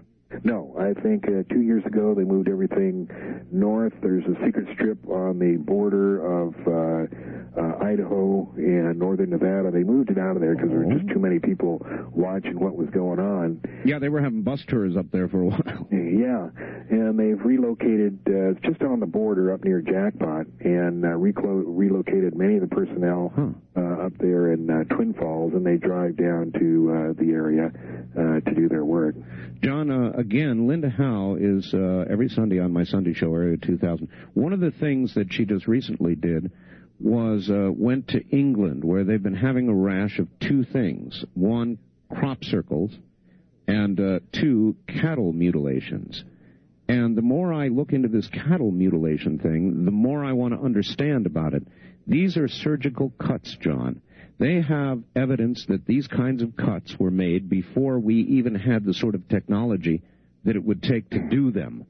And they're inevitably incredibly clean sites where nothing is left behind. There's no evidence of any human presence. And yet these animals are missing portions of their anatomy that have been cleanly cut with no further trace, just a high-heat instrument of some type. What is going on? Well, I don't know. Certainly the cattle mutilations have been going on. The public has been aware of them since the late 60s. They're going on all over the place. It's not just cattle. For instance, in Nevada, about a year or two ago, we had, I think, hundreds of horses that were mutilated in northern Nevada, and the area was cordoned off by the military. Nobody was allowed to go in there. The story came out that they had been shot by a hunter. But in fact, they tried to prosecute 2 or 3 people, and it was thrown out for lack of evidence. I remember the story. And at the time, you're exactly right. It was some, crazy person, supposedly, just shooting horses. But what was ridiculous was a reporter with the Reno Gazette wrote a story backing up the government contention that it was rifle shots that killed him. He never visited the site. He was never out there. He never got closer than 100 miles to the site, and yet he won a Pulitzer Prize for his reporting, if you can imagine that. I think I recall some report of that as well. Wow. There's got to be any idea what motivation there would be to be taking parts of animals? None at all. There's just pure speculation. Is it your view then that it is being done by the aliens? Well, I don't think there's any question about that. Certainly we do have the technology to do those kind of cuts, but not with the precision that they are done, and certainly not in the field. We would certainly need, huge power generating equipment to do that. And the people that have witnessed those things happen say that just a light comes down and then goes back almost immediately, and they go over there, and there's these very specific cuts all over the body, and not something you would expect. They say devil worshippers. Certainly, they wouldn't do precise cuts or have any reason or motive to. And I can't imagine the other suggested source of all this. Somebody called me and said, "Oh, it's the government." Our government doesn't have need to go out and steal farmers' cattle. If they want cattle, I'm sure they've got plenty of their own. Yeah, and certainly they wouldn't leave the mutilations around to invite speculation. They do things more covertly than that. Kind of an interesting story. When I first met Linda Howe in 1987 at a conference for UFO researchers in Crestone, Colorado, I drove with her down to Roswell. And on our way, we came down through Vaughn and Corona, where the first saucer crashed in 1947, and we were driving across that dirt road that goes from Corona over to the road that comes up from Roswell. I think it's 285, and it's this long dirt road, must be 40 or 50 miles long, and just bouncing along there. And we come along, and right next to the road, we see a dead cow, and I'm thinking, well, now this is really something. Here I am with the foremost investigator of cattle mutilations, and here we see a dead cow. So we got out, we looked at it, and there was no classic mutilation cuts. There was a couple of holes, but nothing classic, like no eyes removed or anything. Mm-hmm. And I was kind of looking around, and then about 20 feet away, I saw another one. And I went over to that one, and then I got over to that one, and I looked about 40 feet away, and there's another one. And I wonder what's going on. So I got up into the bed of the truck to look around, and to make a long story short, there were 35 dead cows right in the middle of this, this little area in the middle of nowhere. So we got in the truck and we drove to find the closest rancher, and we went down this road for maybe half an hour, found the closest ranch, and asked the rancher what the deal was. And he said, oh, yeah, he said that he gave us some name of a disease, and I forget what it was. He said, yeah, they died of this disease. So we went on our way, and Linda contacted a veterinary friend of hers and said, no, that's not possible. If that disease, if those cows had died from that disease, there would have been a quarantine within 100 miles of there. He said, and I haven't heard of that. So we never did find out what the story was or whoever removed the cattle. Wow, that's some story, though. I interviewed a couple of weeks ago Bud Hopkins, and Bud, of course, looks into these abduction cases very closely, and he said for a lot of years he was very fascinated with the UFO phenomenon, but as far as he was concerned, that's old news. In other words, he has simply come to the point where he's absolutely convinced, yes, we're being visited, and the only remaining area of interest is not whether to try to prove the saucers are out there, but figure out why these aliens are interested in human beings and why they're taking them. Well, let me tell you something about Bud Hopkins. When I first read Missing Time, which was his first book about this, I was really intrigued. Somewhere, something inside me told me this stuff is true. And at the time, I worked for this major charter company that I eventually got fired from, and I was flying flights from Las Vegas to Cleveland. And about that time, the book Communion by Whitley Strieber came out, and I remember going down to Walden Books, picking up that book, and taking it on the flight with me. And when I got to Cleveland, I started reading this thing, and I'm telling you, Art, the goosebumps started rising. For some reason, I knew that this stuff was true, and I couldn't turn the light out that night. And I got so intrigued over this stuff that I had to meet Bud Hopkins. So at that time, I was based in New York. I called him. He's in the phone book, and set up a meeting. I went down to Manhattan, where he lives, and spent maybe 4 or 5 hours with him. He shared some tapes of some of the abductees with me, and I'm telling you, it was frightening. We stopped about halfway through. I said, Bud, how do you live with this? And he said, well, you just get used to it. And I'm telling you, some of those abductee stories were absolutely horrifying. And that's what really got my interest. Well, all right, then the same question applies that did to the cattle mutilations. John, any idea, what is your best guess as to why they are taking people, why they are interested in us? What is it? Well, the best guess would be based on what Bob Lazar read at the test site, is that mankind is an experiment. People look to the sky and say, who are we, what are we? And people will say, well, no use to wonder, let's just get on with life and enjoy what we have. In fact, probably what we are is just an experiment. According to the documents that Bob read, the experiment has been going on for several 100,000 years. They've made 65 separate corrections to a being that they made from whatever was on Earth at that time, mated or genetically engineered from something else they had to make us what we are today and what they refer to as containers.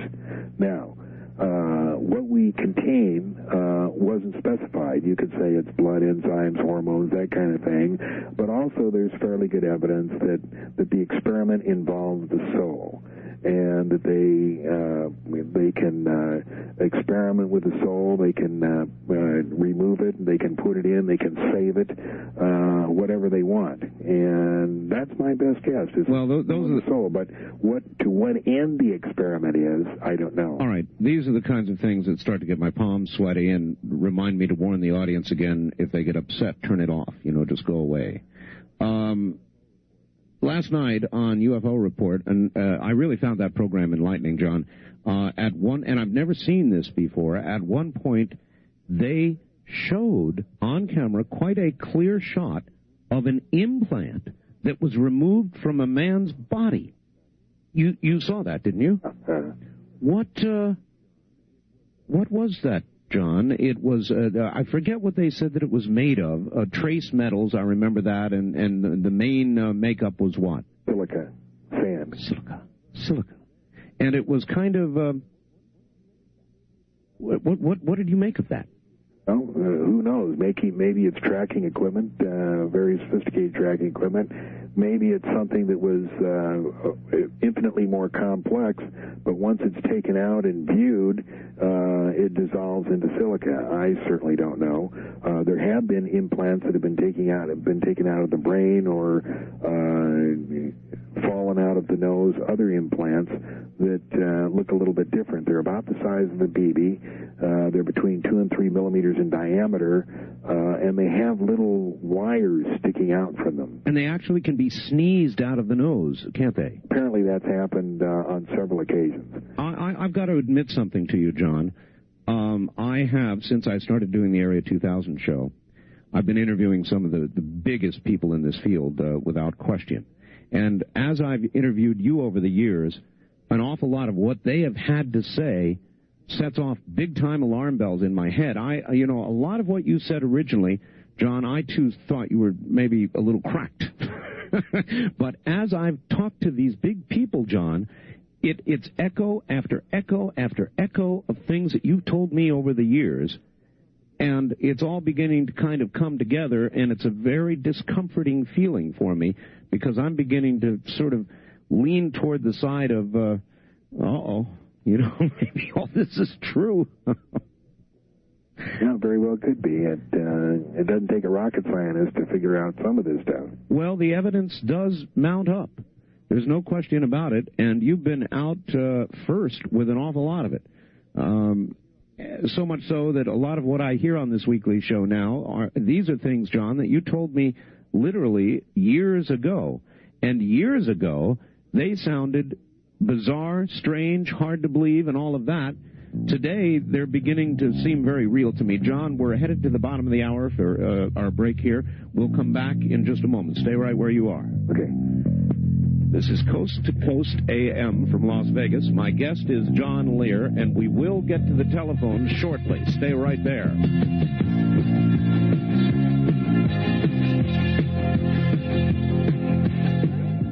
Once again, John Lear. John, good morning. Hi, Art. Just before I take my first call, another kind of sensitive area, John. For years, our media has depicted aliens as little fuzzy guys, for the most part, friendly guys. We've got to call home kind of guys, friend to children, all that sort of thing. You were the first one I know of over the years that said it ain't so, necessarily.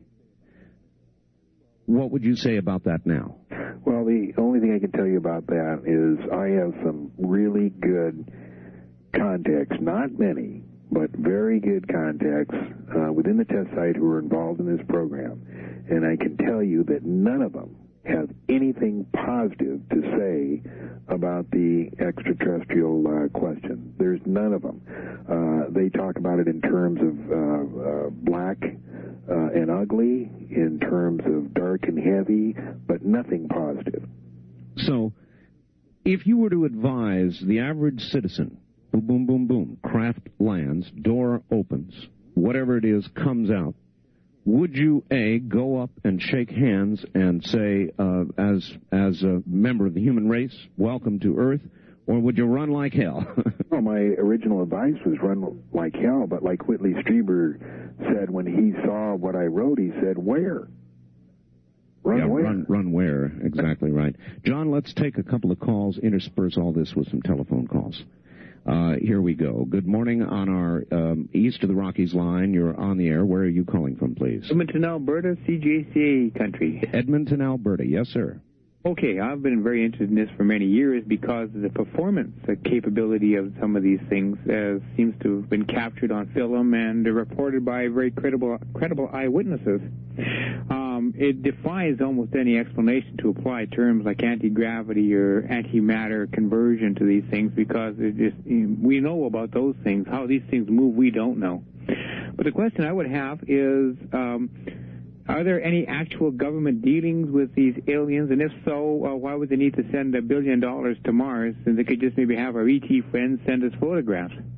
Well, that's a legitimate question. Thank you. And, John, what about it? In other words, if we have a close relationship with these people and some of their technology, what do we need with $1 billion on the way to Mars? In fact, we do have a close relationship, ongoing dealings with the extraterrestrials. The reason for Apollo, Gemini, Mercury, the shuttle, the Space Lab, Mars Observer, Viking, and all those are essentially for the public, to let them think that, yes, we are interested in this stuff. No, we haven't found out anything. Something for the public to focus on other than what's really going on. All right. Wildcard line 3, you're on the air with John Lear. Good morning. Good morning. John, do you think the extraterrestrials could be using the human DNA structure or reproductive system to manifest themselves on the face of the Earth? All right, thank you. To manifest themselves what? On the face of the Earth. I don't really understand that question. Certainly they are using the DNA for something, but I don't know what. It has been suggested, again, referring to the Fox program last night, I forget who it was who said it. It was suggested that their own DNA structure is weak and weakening, and that somehow they need something from us in our DNA, or they need to refresh their own. I didn't quite get it, John, but something along those lines. That was Linda Howe, and that's been a theory that has been floating around ever since I've been in it. And the fact is, one of the things that we think is going on, or possibly going on, is that there is a race of extraterrestrials that are on the backside of a bell-shaped evolutionary curve. In other words, we think that evolution should always get better and better, but there's a point where it starts getting worse and worse. And there's certain things that they can't do and will never be able to do. So the theory is that they came to Earth to crossbreed with us so that they can get themselves on the front side of this bell-shaped evolutionary curve to get their race, so to speak, jump-started again. And the reasons for why they think this is because they're crossbreeding with thousands, if not hundreds of thousands, of American women. They'll be pregnant, they think they'll be pregnant for the first trimester, and then all of a sudden the fetus will be gone, and they don't know where it went. They have definitely confirmed as being pregnant, but the fetus is gone. And then some of them will be under regressive hypnosis and remember being in a craft and seeing what they are told is their child, and they'll see a child that looks part human but also looks part alien. So that's where that theory... Again, I've talked to a number of people in the past weeks, John, that are confirming that as well, that a lot of fetuses simply disappear. Right. I've had some friends, close friends, that have talked about this stuff, come up and say, so-and-so was pregnant, and then last week we were in the apartment, and for some reason we had this very strange experience. The air conditioner was very cold, and we heard something, but we didn't know what it was. We went back to sleep, and then on the next visit with the doctor, the fetus is gone. There was no miscarriage, no discharge, nothing. It's just gone, period. All right. Wildcard line 3, you're on the air with John Lear in Las Vegas. Good morning. From the KVI, Seattle. Seattle, yes, sir. I was wondering, why haven't we over the years heard, so to speak, lifelong or credible politician come out with a lot of this information? And why do you think the government's allowing you to? That's last one is particularly a good question. Why haven't they shut you up yet, John? Well, because they don't mess with people who are only dealing with hearsay information. The only people they are quite harsh with are the people who have had a clearance to know this stuff and then go out and talk. For instance, when Lazar came out, they manufactured felony pandering charges against him and made it stick. And was a BS deal, and he actually did get charged and had to plead guilty to him, and just finished 3 years of probation. But that's what they do. I talked to several people at the test site about this, and he said, yeah, that's the way they work. You talk about this, and you're going to pay for it. But as far as people like myself, I'm dealing with secondhand information, and if they did anything to me, it would just give credibility to the subject. So the best thing is to say nothing. As far as why politicians don't come out, they have nothing to gain. Politicians only do something if they have something to gain, and they certainly would have nothing to gain by promoting the extraterrestrial contact view or anything like that. How about that, caller? All right, thank you. All right, thank you very much for the call. Good morning. Line 1, you're on the air in Las Vegas with John Lear. Good morning.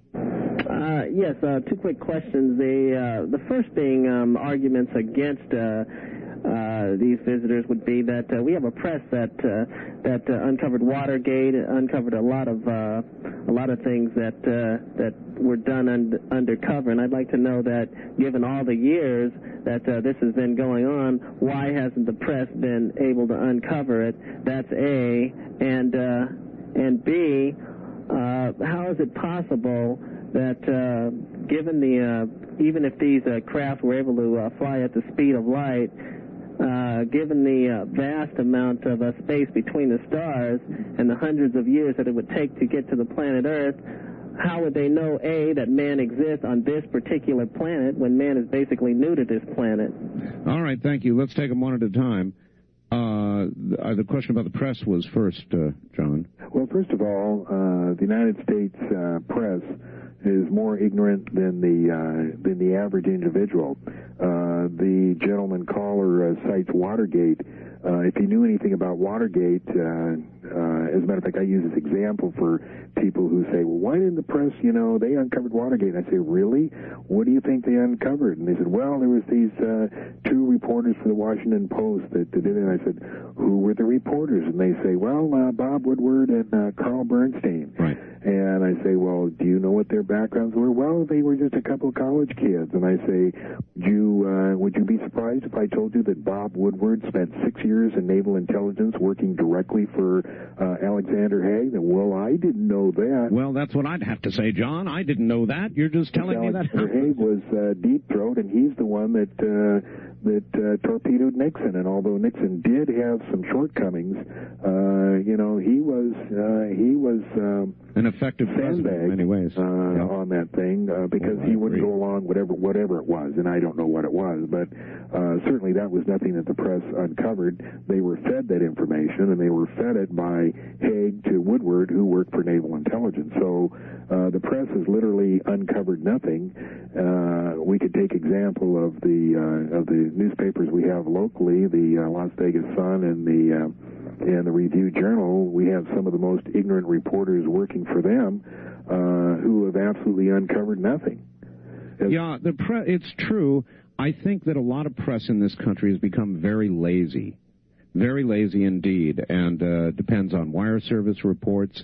The days of serious investigative reporting really are pretty well behind us. The second question he had, John, is, and it's a legitimate one that a lot of people would want answered.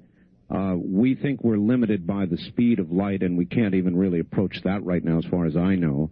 How in the world would these aliens travel the distances required to get here? How would they do it, John? Well, first of all, if you're traveling in a linear direction, you are limited by the speed of light, but the way they travel enables them to travel hundreds of thousands of times faster than the speed of light, and the way they do it is based on the fact of the instantaneous propagation of gravity. Mainstream science doesn't know it yet, but gravity is instantaneous. Space is a fabric. You can pull it this way, and that is actually a substance-like fabric, and you can pull it and stretch it in different ways. If you wanted to go, say, 22 light years from here, and you had a gravity source that could generate enough gravity, you could actually pull or retract a portion of space from 22 light years away because it is instantaneous, and envelop your craft and then turn off the gravity generator and be 22 light years away in a matter of, minutes or hours. And that's how they travel.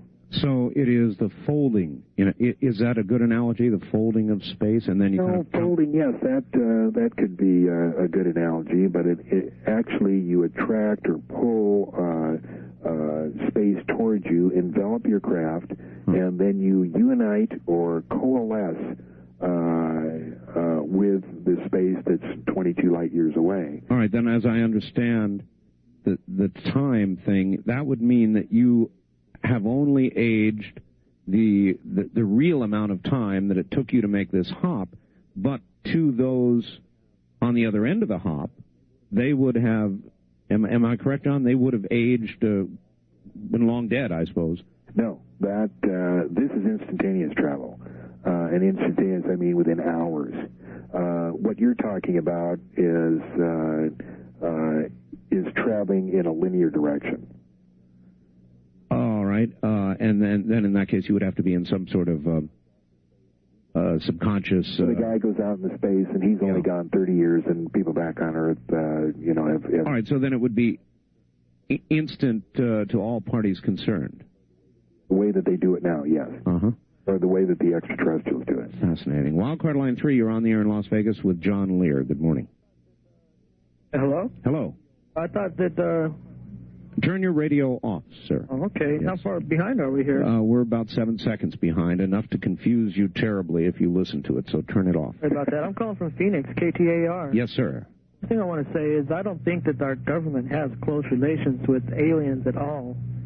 I mean, if there was an alien spacecraft that actually approached Earth, and they would see what a misery-loving world we are, they would just turn around and head back to wherever they came from. But, sir, that implies that they're interested one way or the other in what kind of misery we're going through.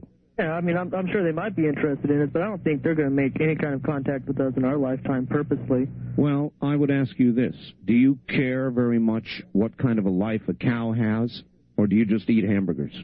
No, I just eat cows. I cut them into bite-sized pieces. In other words, you don't really care what their life is like, whether they get fed on time, whether they feel miserable or anything else, right? Oh, no, I don't eat meat. Just a thought, sir. Yeah, I understand that, but I really don't think that if there was alien life forms out there, they're even going to want to do anything with us right now, because I don't think that this planet is even ready for something like that. Well, that is a good question. Thank you. John, we've talked of this before, and I found your answer surprising, perhaps even almost shocking. I asked you whether we are in the process of being prepared for contact. And I think you've said that, yes, that may be the case. But you said, and now since then, others have also said, John, that if it's so, maybe we should not be told. We are not yet ready. Still believe that, John? Well, yeah, I think the caller is a prime example of that. He's not ready to listen to anything like that. And you must understand what the government is faced with. People say, well, why don't they tell us? Well, there's probably 1% of the population that would think it's really neat and understand what's going on, but 99% aren't interested and don't want to hear what's going on. So therein is the rub. Do we tell them or do we not tell them? And 5 years ago, I said, well, it's our right to know. But starting about 2 years ago, I'm kind of on the government side. I don't believe people should be told because they have no reason to be told. There's nothing that they can do with the information. There's nothing that would improve their lives. There's certainly nothing they can contribute to the problem if indeed there is a problem. So the basic thing is, I thought, the government was getting ready to tell us, and I don't think they had ever any intention of telling us. All right. Here's a pretty sensitive one, John.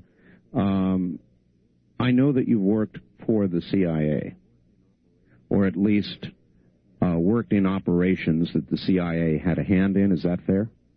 Yeah, I worked for different companies that had contracts with the CIA. Okay.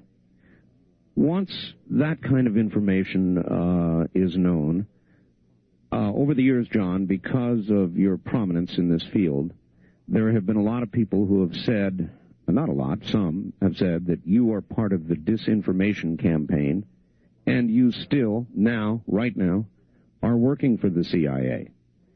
And so, John, prove to me you're not. Well, the fact is I could be. But if I was, it would be to disinform the public. If I was disinforming them, my question is, what could be worse than what I'm saying now? Well, that's a good point. That's a good point. Or one might suggest that you make aspects of the story sometimes so outlandish that it may psychologically sort of have a reverse effect and people reject it because it gets so outlandish, and that in itself is a disinformation. I realize I can sit here and make any case at all, but you follow me, don't you? No. In fact, I'm not working for them, but yes, you do have good points. All right. Wildcard line 3, you're on the air in Las Vegas with John Lear. Good morning. Good morning, Art. Good morning, John. Good morning. I have this little ditty that kind of explains my cynicism towards government, not just ours. Them that gives them, takes them. Them that makes them, breaks them. And them that rules them, fools them.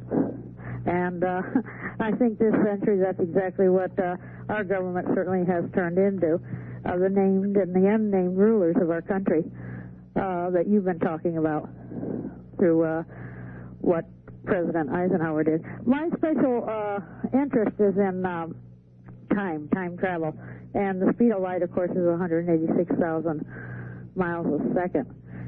And I listened very carefully to what you said about the folding and bending, which I am not schooled. I'm not a physicist or whatsoever. I'm just interested. I was born in 1938, and I've been waiting all my life since I was been a very small child.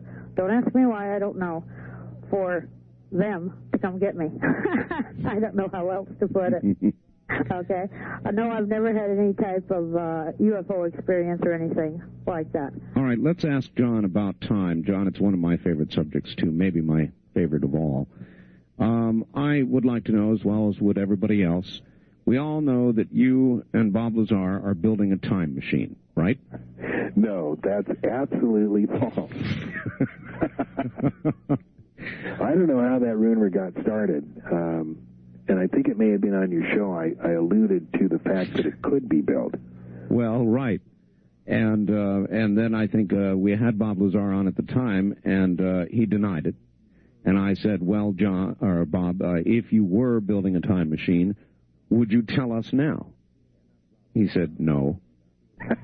And that's about all it takes for a rumor of that sort. You still believe, John, a time machine could be built? Yes, but you have to have a tremendous source of power, of energy, something that we certainly don't have in present day. It's not that you can go down to Radio Shack or Sandy's Electronics and buy the kind of power that's necessary to build a time machine. I mean, it takes huge, inconceivable amounts of power, and we could get probably the rest of it together, but we don't have that.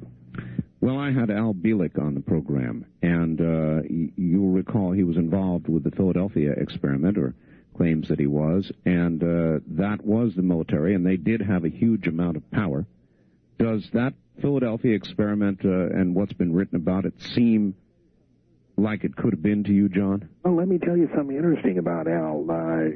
I've been very skeptical of his story, but I talked to some people who were just recently out at Block Island in the area where Al said a lot of this occurred. I'll tell you what, John, we're at the top of the hour. Hold that on Al Bielek, because it's a good sort of cliffhanger, and we'll come back after the news and dive into it. Okay. John Lear is my guest. An interesting conclusion to not rule out their existence, but state they have no... they're not a threat to national security. Doesn't make sense to me. If they exist, they certainly would be a potential threat. Yeah. Well, they got away with it. Yeah. On the toll-free line, you're on the air with John Lear. Good morning. Where are you calling from, please? Kansas City, Missouri. Kansas City, Missouri. All right. Okay. What I'm going to say here has to do with the religion aspect, if that's okay with Mr. Lear. Sure. Okay. Here's my opinion. This is just my opinion now, so this might not mean anything to you at all. But I am a Christian, and what I have gained from this is that, this is just my opinion, but that UFOs have actually been built under the watchful eye of the Illuminati. Does that make any sense to you? Yes, I've heard that before. What do you think about that? Choose your words carefully. Huh? It's possible. For the reason to explain, do you believe in the rapture? I don't mean to make this into a religious show. Yeah, please don't. Okay. Please don't. In other words, John believes there is a connection between religion and UFOs. Can he please expound on that? That you would not find agreeable, and which he would rather not expound on, I think. John? No, it's all the same to you. I do not want to expound on my religious views. All right. It's kind of like when you say this, I guess we had to cover it, John, but when you say this, it's like putting a box on the table that says, do not open this box, and then just leaving it there, and everybody who comes past will inevitably open the box. And so they want to open the box. I understand that, but perhaps some boxes are best left unopened. Right. On the wild card line, you're on the air with John Lear. Good morning. Hi, I'm calling from the Bay Area, San Francisco Bay Area. Yes, sir. I can prove right now that what Mr. Lear is saying is the opposite of the truth, because the U.S. government is not covering up information about the existence of extraterrestrial life. Government intelligence agencies have been spreading the rumor that aliens are among us to UFO researchers, and this has been documented by Jacques Vallée in his book Revelations. For example, in 1983, the proven disinformation agent Richard Doty at Kirtland Air Force Base invited Linda Howe to that Air Force Base and showed her these alleged secret documents claiming aliens among us. Then in 1985, Jacques Vallée and J. Allen Hynek were invited to Norton Air Force Base by some generals there and told that aliens are among us. And I think it's all a lie, and I have a reason for it. Well, all right. Give that to us. You said you had proof, sir, so go ahead and lay it out.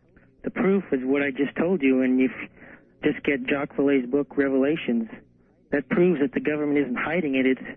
It's pushing it on UFO researchers, and the reason for this reverse psychology disinformation campaign was stated by Stanton Friedman when he said that a belief in alien life would cause people to lose their faith in the value of nation-states and lead to the acceptance of world government, which is exactly what the power elite who control the government wants, since their multinational corporations have the most to gain from globalism. All right, so there it is, John. He lays it out. It is something he's charging to lead us toward the one world government, that sort of thing. Well, I certainly respect his opinion, and since I don't have any hardware, I'm certainly not going to be able to prove, what I say. John, at one time, can you tell the story about element 115? Yeah, element 115 is the power source for these extraterrestrial craft. We've been able to synthesize up to like 106. But there is an element on up the line that is 115. And by pumping protons into 115, it becomes 116, which immediately decays. And what the result of the decay is antimatter. And when antimatter is mixed with matter, it's 100% conversion of matter to energy, which is a very, very large explosion. And what they do is they control this explosion to create heat, and also out of this reaction, they pull off the gravity A wave without going into details, they use to propel themselves across the universe at speeds hundreds of times faster than the speed of light. At one time, and you tell as much of the story as you can, or tell me to go fly a kite, but you had your hands on some 115, didn't you? Yes. Bob Lazar had his hands on some 115. We did some experiments which proved it was exactly what he said it was. And I believe it was the evening of the George Knapp UFOs the best evidence. We kept very close watch on this stuff, but since we had it 4 or 5 months, we became a little careless, and it was left out. And that night, they broke into Bob's house and took it. So you no longer have it, but that's about as close as you've come to hardware. That's correct. All right. On the toll-free line, you're on the air with John Lear. Hello. Hello there. No, you're not. On the first-time caller line, you're on the air with John Lear. Good morning. Hi, Art. This is Randy from Leavenworth, Washington. Hi, Randy. I'm calling to ask Mr. Lear about the 3 different kinds of aliens. I subscribe to a newsletter, and it talks about all the government research, and the different type ships are different aliens from different sectors in the universe, and there's the reptilian form, the insectoid, and the human type. Mm-hmm. Well, there may be a lot more than that. John, how many are there? Well, in opinion, and this is only my opinion, there's about 70 types that are visiting Earth at one time or another with various agendas. Some of them don't have anything to do with what's going on here. They're just coming down to take a look. But they're all different types. And some of them, that if you had a chance to look at it, you would actually die of fright because they are so alien to what we are used to. How's that, caller? That sounds good. All right, thanks.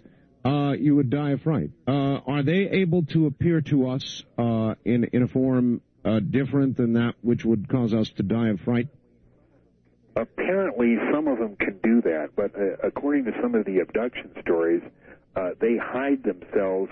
You can't get a look. You can see their shape, but you can't see their face, and that's prevalent. If you read John Mack's book, that's prevalent throughout all the abductions, is they cannot see the face. Yeah, it's true. I had John Mack on the program about 3 weeks ago, John. Very interesting guy, and I really enjoyed his book. It was more of the same, but it's interesting stuff. It is. You know about the incident in which some young lady apparently set him up? Yes, I thought that was really disgraceful, but it's just media tactics. I don't know what she gained by that. It just... or what agenda or whose agenda she was serving by doing that. It was just an unfortunate incident. Here we've got a Harvard professor, lots of credibility, and he gets set up. That's just almost too much for even me. John, hang tight. We're bottom of the hour. We'll be back to you. John Lear is my guest. Pilot now, captain of an aircraft. We'll be back with more on UFOs. People like you to get in touch with people like, say, the Dalai Lama, and talk to them about this kind of stuff and see what they think. Well, all right. People that are realized or that have studied mystical or metaphysical stuff that are, that are in that genre. All right, thank you. John, you don't seem inclined to really be pursuing this much more. In other words, my assessment of you psychologically is that you have reached some kind of inner conclusion, and stop me if I'm wrong, and you're kind of settled about it now. Is that right? Settled or fatalistic? All right, fatalistic. Yeah, I never in my wildest dreams when I started getting into this had any remotest hope of finding out as much as I did, and when I found out as much as I did, it was very interesting, and it was in one way extremely satisfying. But I didn't think that I'd find out much more than I did, so I continued on my life. And like I say, there's a lot of guys that just keep plugging along. I know. But I think I found out pretty much what's going on, and so I'm continuing my life. And fatalistic is the right word. That's kind of ominous for a lot of us, of course. Laugh. All right, on the east of the Rockies line, you're on the air with John Lear. Hi. Yeah, this is Kevin from KCMO. KCMO, Kansas City, yes. Yeah, I wanted to ask John a question on the time travel deal. I heard that you can only go so far forward in time and so far backward in time. Is that true? No, I think you can go both ways as long as you want. And to the answer of the paradox, if you go back in time and kill your father, will you still be here? The answer is yes, you will still be here because time is compartmentalized. Okay. You can go back and kill your father, but you'll still be here. Okay. That's all I wanted to know. All right. I was curious about that. Right. Thank you very much. In other words, you will affect the local. All time is local. Is that right? That sounds like a good analogy. Yeah, all time is local. You will affect the immediate sphere or time that you commit this act in, but somehow time will bend back in on itself and everything will self-correct and you'll still be there somehow. Whatever. All right. On the east of the Rockies line, you're on the air. Good morning. Yes, sir. I was wondering, will we be able to get a tape of tonight's program? Yes, ma'am. Where are you calling from? Oklahoma City. Oklahoma City. Yes, indeed, you will. And if you'll listen, I'll tell you how to do it, all right? Okay, I just wondered if you would. All right. Yeah, I'd be glad to do it. Sure, if you want a tape of this program, the first 2 hours we spent on a very careful chronicling of UFO history, John's involvement in it, and all the rest of it. You can get a tape by calling right now, area code 503-664-7966. Let me give that again, area code 503-664-7966. And on the east of the Rockies line, you're on the air with John Lear. Hi. Hi, how you doing? Where are you, sir? Erie, Pennsylvania. Good. You're on the air. WFLP. Yes, sir. Okay. First of all, love it. Outstanding. Glad you're enjoying it. Okay. For Mr. Lear, I have a couple questions. First of all, are you familiar with Guardian? Yes. You are. Guardian is legitimate? Oh, I don't know. Okay, you're familiar with Guardian. I know that he's a good researcher. I'm sure he's not faking all this. But, other than that, yes, I am familiar with the case. Okay. Second of all, boy, I've been trying to get through all night. I'm kind of nervous now. Oh, well, relax. Just try to remember what you wanted to ask. I'm trying.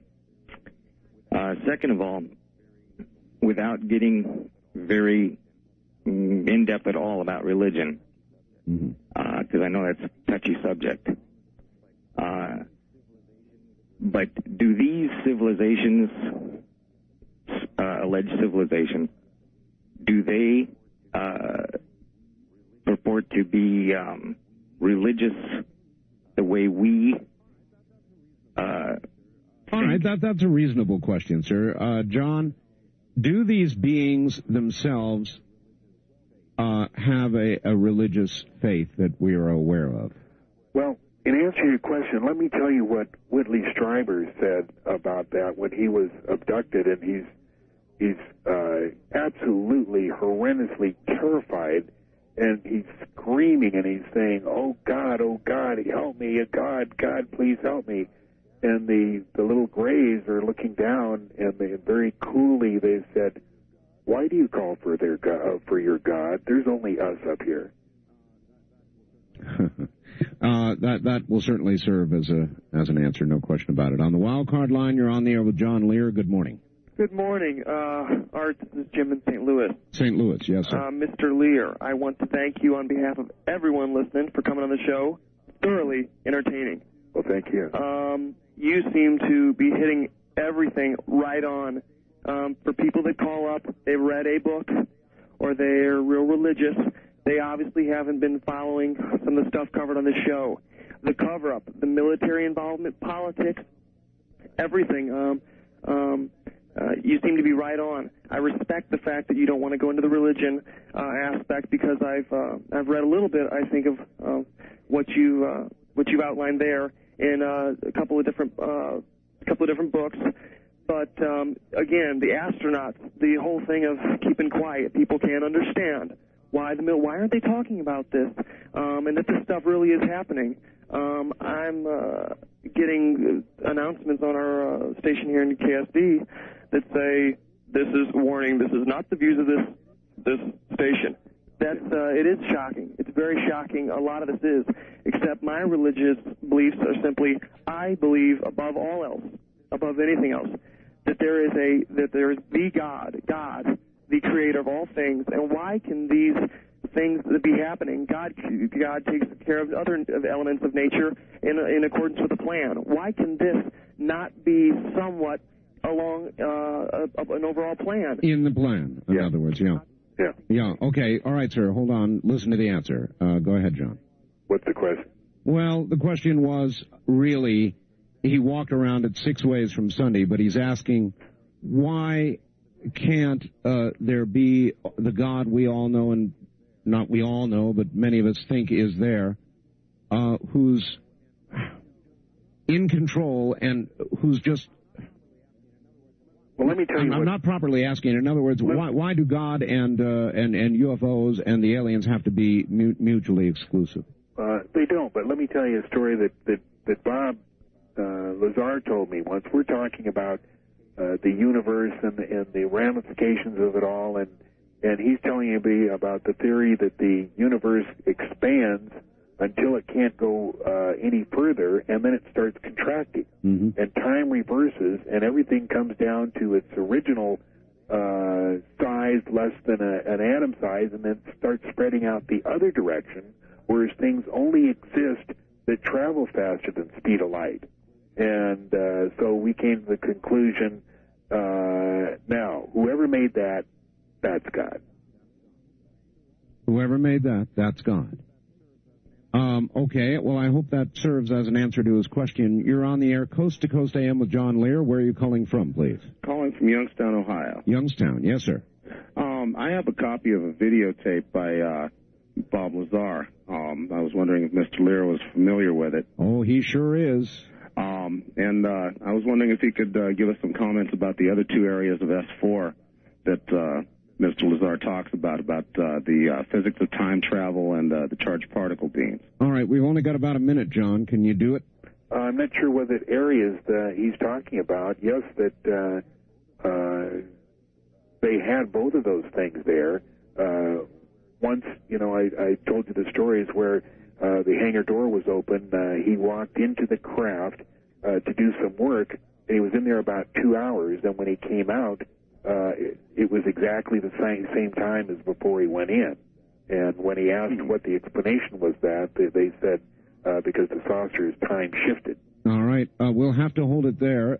From Youngstown, Ohio, thank you. John, we'll be right back to you. Okay. All right. Relax for a few minutes. You're listening to Coast AM on the CBC Radio Network. If this kind of information disturbs you, and it does many, reach over and turn your radio off. For everybody else, there will be more.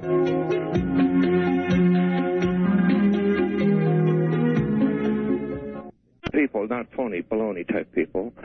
And of course, I lost touch with them then, but I wonder if he's familiar. John, are you familiar with Gurdjieff's book, All and Everything, where he talks about Karnak, the good ship Karnak? I'm not catching the last name. What? Gurdjieff. Man named Gurdjieff. He has groups that are working. Say the name slowly, Bob. Gurdjieff, Gurdjieff, Georgios Ivanovich Gurdjieff. And he wrote the book way back in the 40s called All and Everything. And as I say, then subsequently when I was with this couple in London, and I don't remember their name, but I remember going to several groups, and this was back in the 50s. I vaguely remember that book, but I don't know enough about it to make any comment on it. Right. But he talked way back then about spaceships. Yeah. And, all right, Bob. Thank you very much for the call. We appreciate it. I guess not enough knowledge to really be commenting about it. You're on the air, Coast to Coast AM with John Lear. Good morning. Where are you calling from, please? This is Tim from KSD in St. Louis. Yes, sir. How you doing? I want to know if you could tell me anything more about the alien picture, and could you tell Mr. Lear about that experience that you had? And could you possibly tell me the internet number and how I could get that off the internet when you finally do send that up? All right. I will. Thank you. Yeah, he's right. John, I have a young man who has what he believes is an alien creature, the body of an alien creature, which is now dried. It's pretty good size. It's very hard to describe, John. I've got very good 35-millimeter photographs of it, and I've got a videotape of it as well. I'm getting them scanned and put up on the Internet probably by the middle of next week. The thing looks, the closest I can come, John, is it almost looks bat-like, but it's not a bat. It's pretty good size. It's a couple of feet tall, 2 or 3 feet tall, and It is very, very weird. Now, without seeing it, it would be impossible for you to comment, but it supposedly came from Puerto Rico, where there's been quite a bit of UFO activity, hasn't there? Yeah. And so I will show you that photograph when I get a chance, John, and then you'll be able to comment. Interesting. I'd like to see it. Yeah, okay. It's just something I'm working on right now. On the toll-free line, you're on the air with John Lear. Where are you calling from, please? This is John from Kansas City, Missouri. How you doing? Hi, John. Well, basically, what I was calling about is just throw out another theory here, as these things do happen, is essentially, like, first off, I don't really buy that some alien creatures are really buying,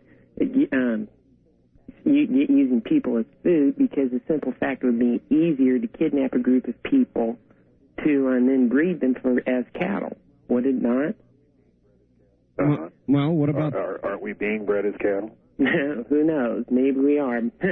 Well, anyways, some of the other things, like you said, like when they encountered them in Cambodia, and the Special Forces had a firefight with them, it would be a very good place to collect human bodies to study the anatomy, because you wouldn't have to worry about taking them and then probably bringing them back and things like that. That's a good point.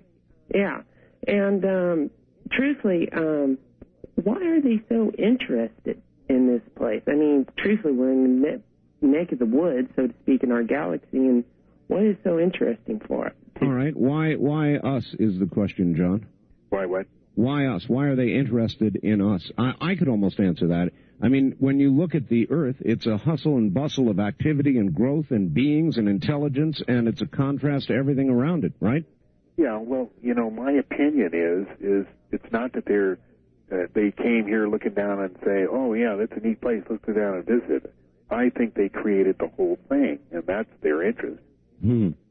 So they have an intense interest in following their handiwork. Yeah, their handiwork being the breeding of the human race over 200,000 years, in which they made 65 separate corrections to make us what we are today, which they refer to as containers. I doubt if the experiment is over. I think that it's continuing on. Each of these separate corrections, they have to when they bring in the new model, they have to recall the old model, and they do that with mass plagues, floods, gyroscopic precessions of the Earth, which I might mention. All this EPA and BLM and stuff about carefully burying our trash. Every 23,000 years, this Earth rotates on its axis and takes up a different rotation, and it essentially cleans everything out. So why are we so worried? We're about 1,000 years overdue for this rotation. So why are we worried about all this trash? You're talking about a polar reverse? Yeah. I'm just a little bit irritated, because it used to take me 7 minutes to drive to the dump, and now it takes 3 hours. Time for the big cleaning. It's all going to be done for us. We don't have to worry about that. All right. On the toll-free line, you're on the air with John Lear. Good morning. Where are you calling from? Calling from Bakersfield, Art. All right. We're holding this for east of the Rockies, sir, for about 5 more minutes. Thank you very much for the call, though. On the wild card line, you're on the air with John Lear. Good morning. Good morning. Wonderful show. Sunshine here. I think that was Betty and Barney Hill, wasn't it? No, he said 1955. Oh, well, I didn't know when their book came out, Betty and Barney Hill. It was after 63. Oh, I see. Okay, my mistake. But anyway, they did allude to the time travel too, or the time span too, I believe, didn't they? I mean, they were in there for some time, and yet when they came out, it was lost to them. Yeah, they had that same experience. Yeah, wonderful show. Thanks for having us. All right, thanks for making the call, and good morning. On the toll-free line, you're on the air with John Lear. Hello. That was it, I guess, John. On the first-time caller line, you're on the air with John Lear. Hello. Yes, I'm calling from near Albuquerque. Yes, sir. Actually, in east of the mountains, about 500 feet from the Manzano test range. Sandia Base. I had a sighting here about 2 years ago in May. Since then, I've talked to 3 of my neighbors who have had similar sightings, a retired school teacher and a real estate agent. You're not having some of that famous New Mexico Taos hum right now, are you? No, I do hear strange noises once in a while, and they sound like a diesel truck in the distance or machinery clanging around, but some of it I think I'm hearing construction going on the base. Now, was your sightings within the Manzano Weapons Storage Area, Coyote Canyon? Well, I was on the highway driving home, and this was a large orange glowing sphere that went over my car, and it was heading due south into that area. Yeah, well, there's been a lot of reports. As a matter of fact, when I first got into this, Paul Benowitz had just lived in the Fort Hills section there, and he set up in 1980 a videotape which ran 24 hours a day. He'd change it every 8 hours, and he got some spectacular photos of dome-shaped objects taking off from the Manzano Weapons Storage Area. Well, I sometimes wonder if they're saying that there's less action going on up in Nevada, maybe some of it's moved here. Well, it could be either there or Holloman. I've also got two acquaintances. They don't know each other, but they have told me that they were involved. One worked for the contractor, and the other worked for somebody in the architectural design firm that built all these underground bunkers back in the early 80s out there. And they said that these bunkers were as big as football fields, solid concrete, they were huge, and of course nobody knew what they were being built for. Yeah, I had and there are no runways.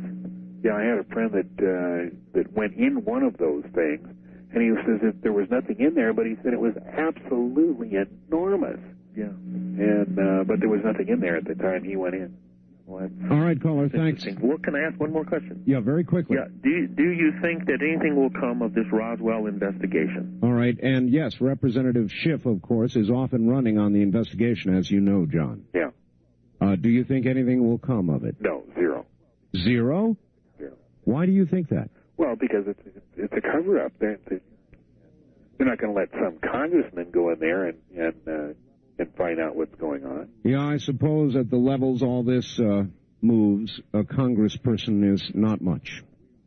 All right, John, I'd like you to hold on. We've got a break here at the bottom of the hour, so relax for a few minutes. We'll be back to you. Okay. My guest is John Lear, pilot, airline captain, and believer in UFOs, identified flying objects. That's the nature of the discussion this morning. It may disturb you. If it does, turn it off.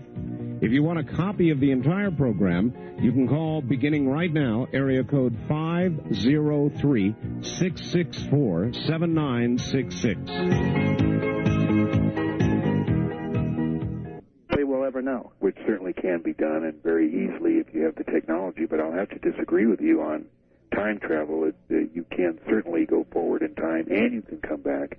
Well, I'm sure you can go forward, but I doubt very seriously you'll be able to come back. Yeah, well, okay, well, we disagree on that. It's just on common sense, though. I mean, I don't understand how you think you can come back to a time that you can go forward, unless you're talking about this gravitational thing where you hold off and you're thinking you go in forward in time and you're never leaving the time that you're your time stands still while you're gone. Where are you calling from, please? Everett, Washington. Everett, all right. Well, John, when I get my time machine, I'll come and pick you up and we'll take a ride.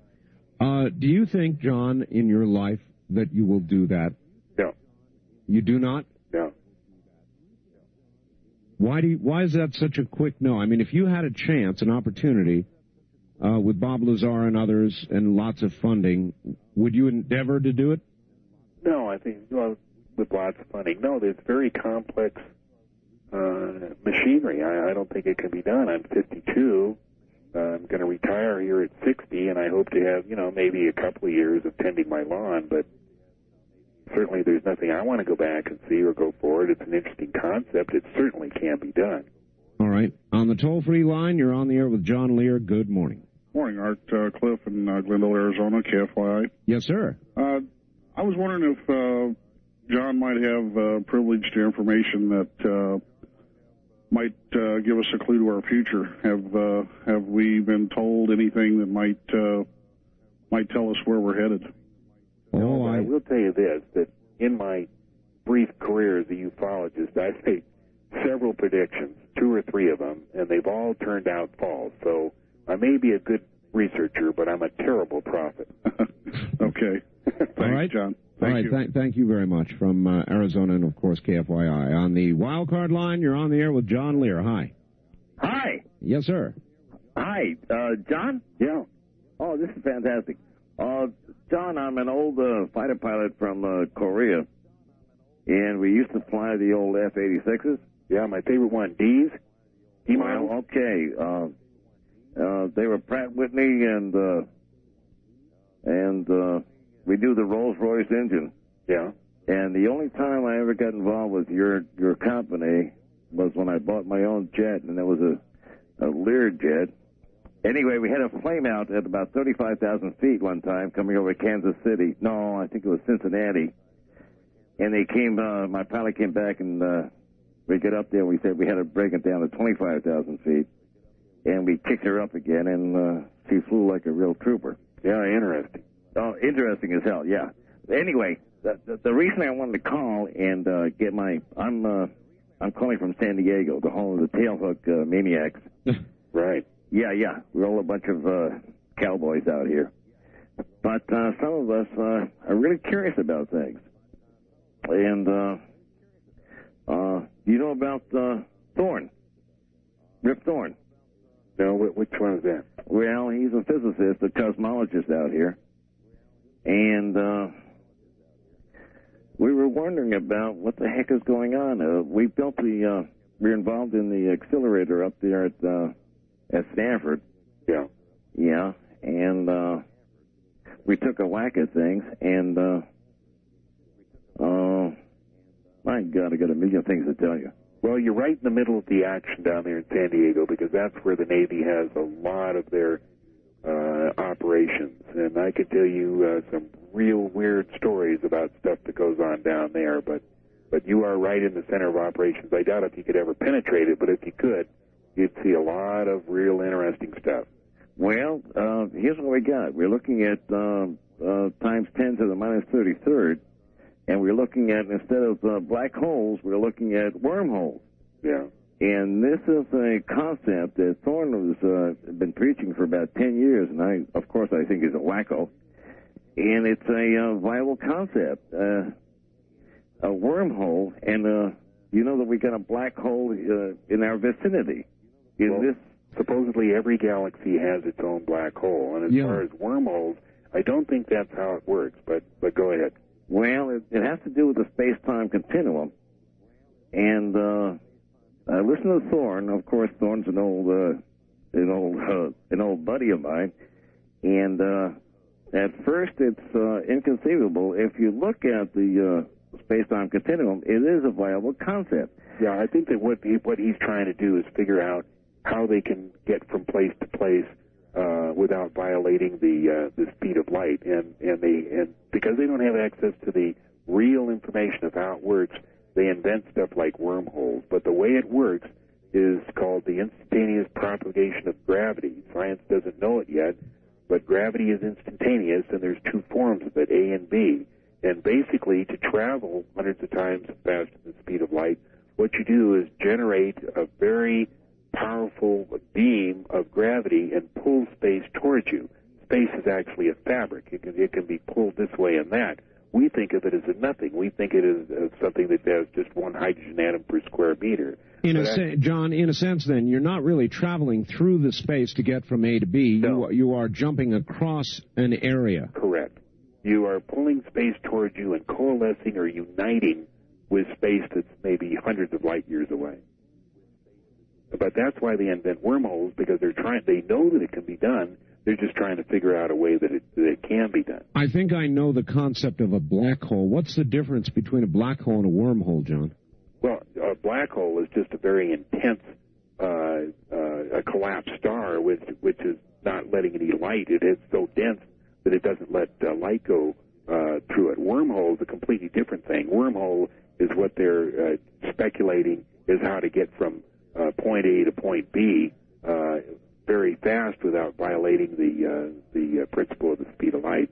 Do you believe it can be violated? And I don't mean by the method you just described, but I mean in actual speed travel. No, I don't think you can go faster than the speed of light in a linear direction. You have to do it some other way. All right. On the toll-free line, you're on the air with John Lear. Good morning. Oh, good morning, Art. Good morning, John. You know, listening to you today, I'm Susan from Moscow Mills, And Moscow Mills, where? Idaho? Missouri. Missouri, all right. KSD, yes. Yes. You know, in the fear that some people have of what John is talking about, they must understand that whatever experience that we have as humans or humanoids or whatever, it's a very good experience, and obviously whoever and whatever has created us and whatever use that we have for them, we have use for ourselves too. And if there's there's so much love and joy in life, opposed to the diversity, which there's plenty of that too, but the mind that was given to us and the spirituality that we have needs to be used, and I think that's what he's talking about when he says, go on and live your life even though you have more information. That's right. You get to do what you want. You get to make your life and have fun and do whatever you want. Right. Can you tell me if there's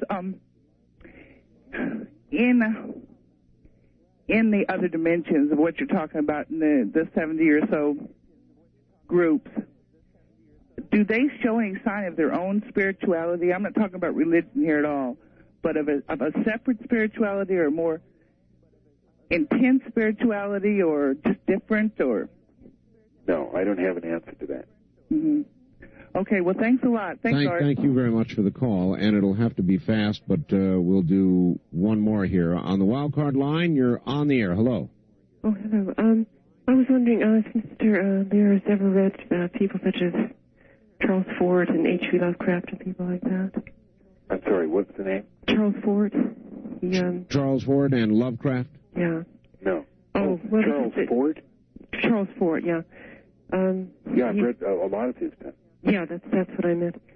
It just seems that when you talked about, one thing that I'd like you to expound upon a little bit is when you referred to that somehow humans were considered to be containers. Vessels, even. I've heard that word. Where are you calling from, ma'am? I'm in San Francisco. San Francisco, all right.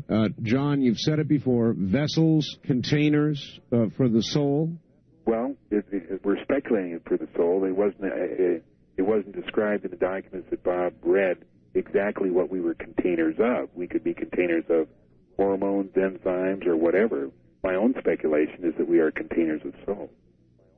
Well, it's I guess it's a good one, and I hope we do contain souls. You can never destroy the soul; it goes on forever and ever and ever. And some people are able to recall past experiences, but most people are not. You're not supposed to be able to recall, but in fact, the soul goes on forever. All right. On that note, vessels, all of you, containers, we are going to have to pause for mortal news at the top of the hour. We'll be back with John Lear and more from the CBC Radio Network.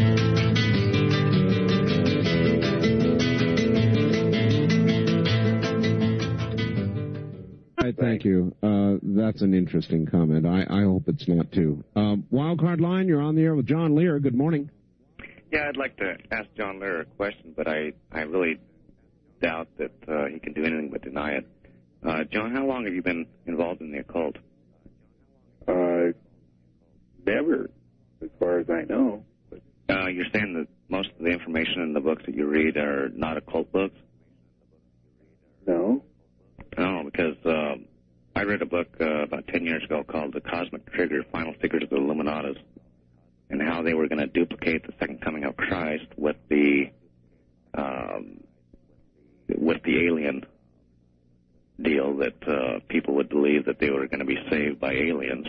Yeah, Christ. John, I understand what he's saying. I'm sure a lot of the religious folks out there think you've got 3 6s somewhere tattooed under your hairline. Huh, John? Yeah.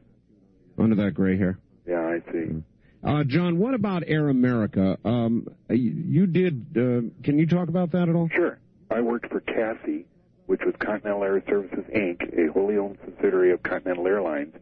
We did the same work as Air America, but we were not a wholly owned subsidiary of the CIA, which Air America was.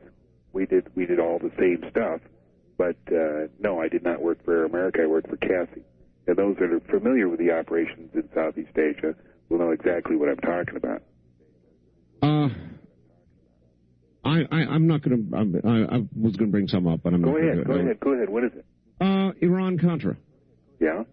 You want to talk about that? Sure. What's there to talk about?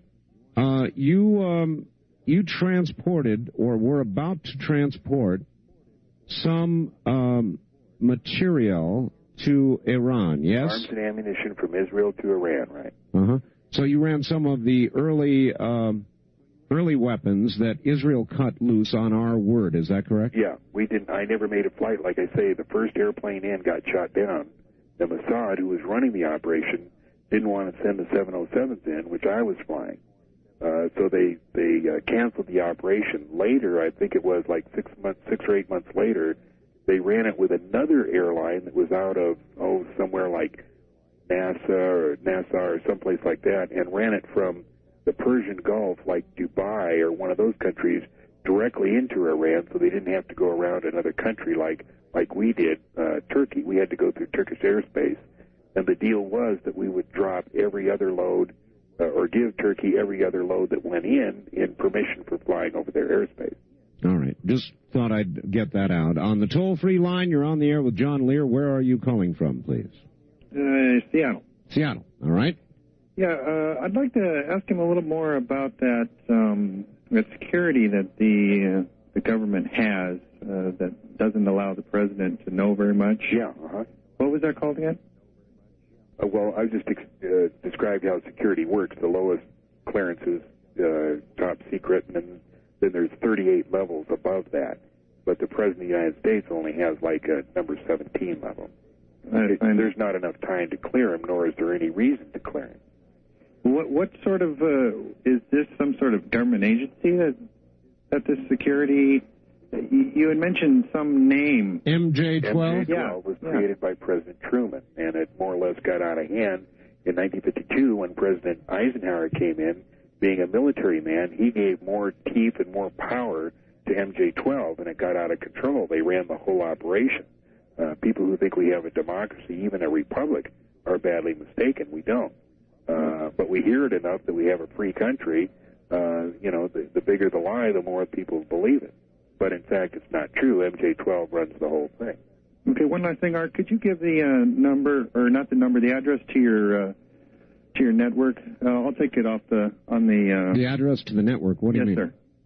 I'm sorry. What do you mean, sir? The address to the network. Do you mean to write to me? Yeah, to the network. Yes, sir. Well, the network is in a separate place than I am. Do you want in Oregon? Yes. Oh, in Oregon. Yes, sir. I'd like to see about advertising on your program. I see. Okay. Well, contact me by fax. All right. Thank you, sir. All right. Thank you. And that's area code 702-727-8499. That's my fax number, 8499. If you want to contact the network directly, it's area code 503-664. 8829.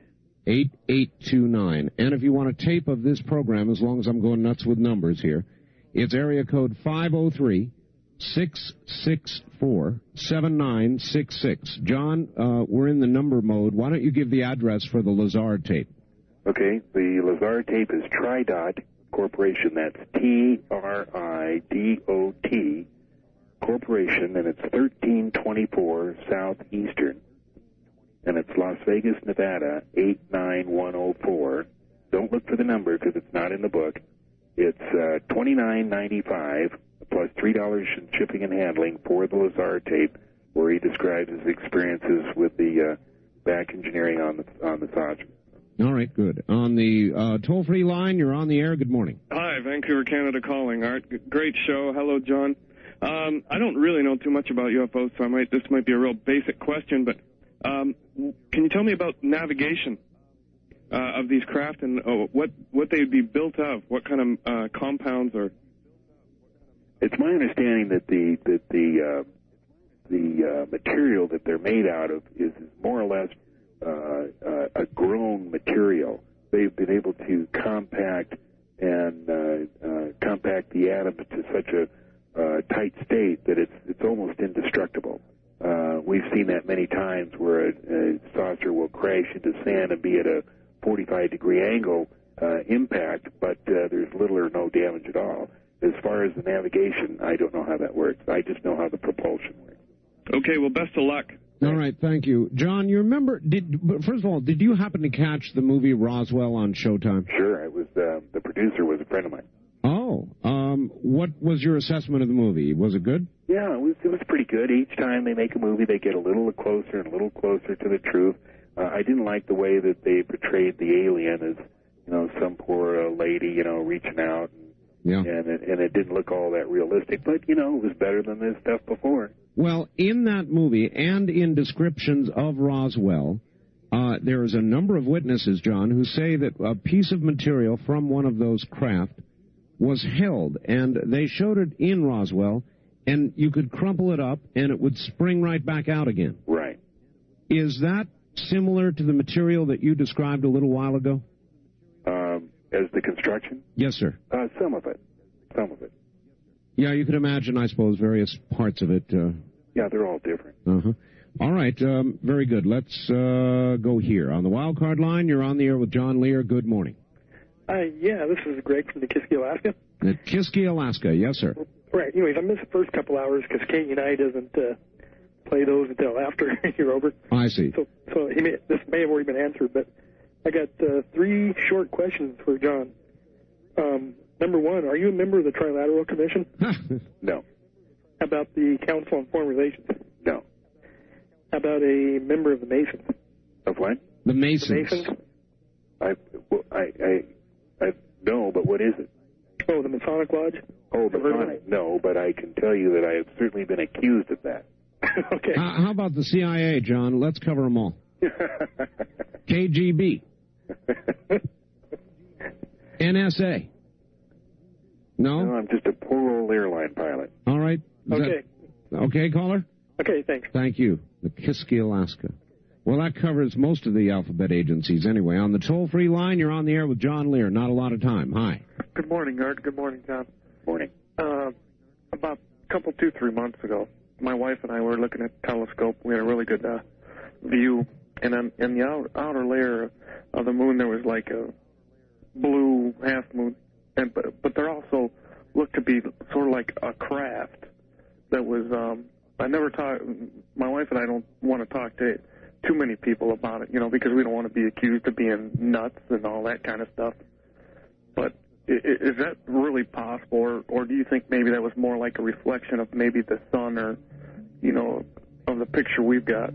Because it was, more like it was like a saucer shape, but it was really like an orange type with a little bit of light, not a whole lot. Certainly possible. A very good friend of mine one morning was... John, we'll have to hold the rest of this, I guess, so stay right where you are. We'll be right back to you. You're listening to the CBC Radio Network.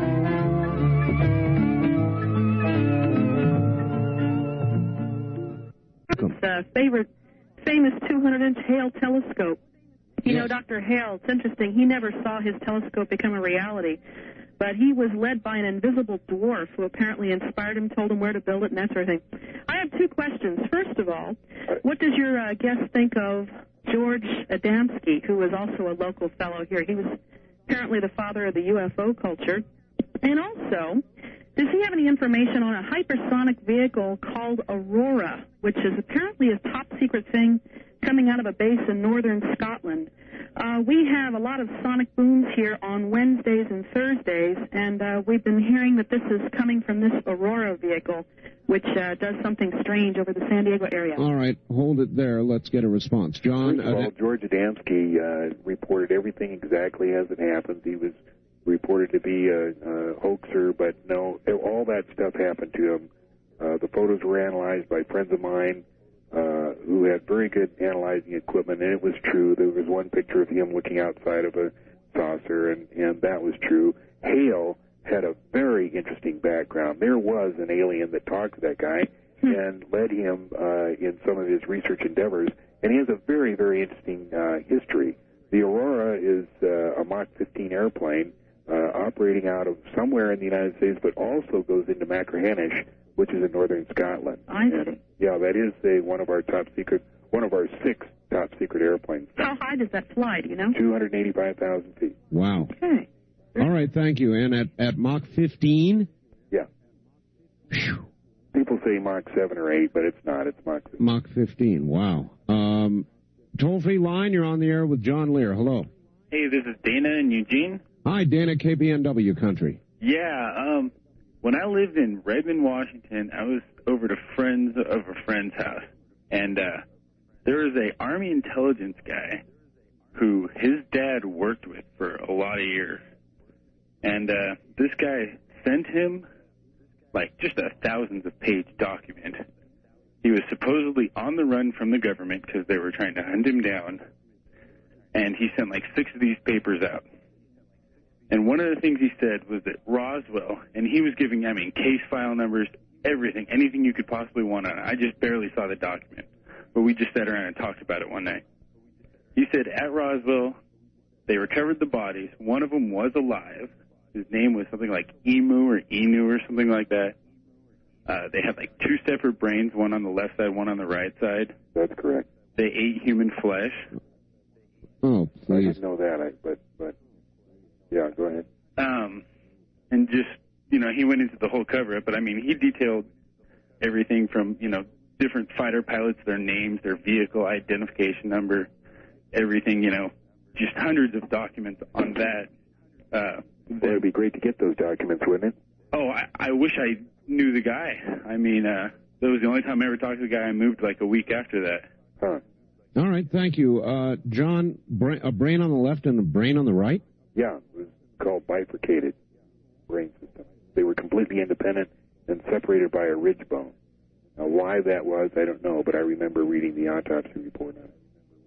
Wow, you have an autopsy? Well, you know, the stuff that Stringfield put out. Yeah, all right. On the wild card line, you're on the air with John Lear. Hi. Yeah, this is Lewis over in Chico. John, about 2 years ago, I had an opportunity while I was back east to run into an intelligence officer. I won't give his branch of service because I certainly don't want to get him in trouble. But he worked out of one of our top command units back on the East Coast. And he told me that, now this is what he said, that the aliens that supposedly that our government's dealing with are in a non-interference type of pact. And that there were other aliens who were interfering, and he said there was actually 3 levels of government in this country. And they're all vying for positions of power, and they're kind of all in like a standoff to each other because, you know, different groups of these supposed aliens have upped the ante. You know, it's just kind of like here on Earth, you know, Bosnia, you know, somebody gets an AK-47 and the next guy gets a nuclear bomb.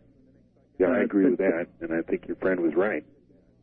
He also said, though, that the ones that, you know, were, you know, they kind of kept an overall picture of the thing. He said that most of the abductions were not being carried out by aliens, but they were being carried out by the government, and it was for use for later, you know, they were programming people. They would go out and find people who would be susceptible to this.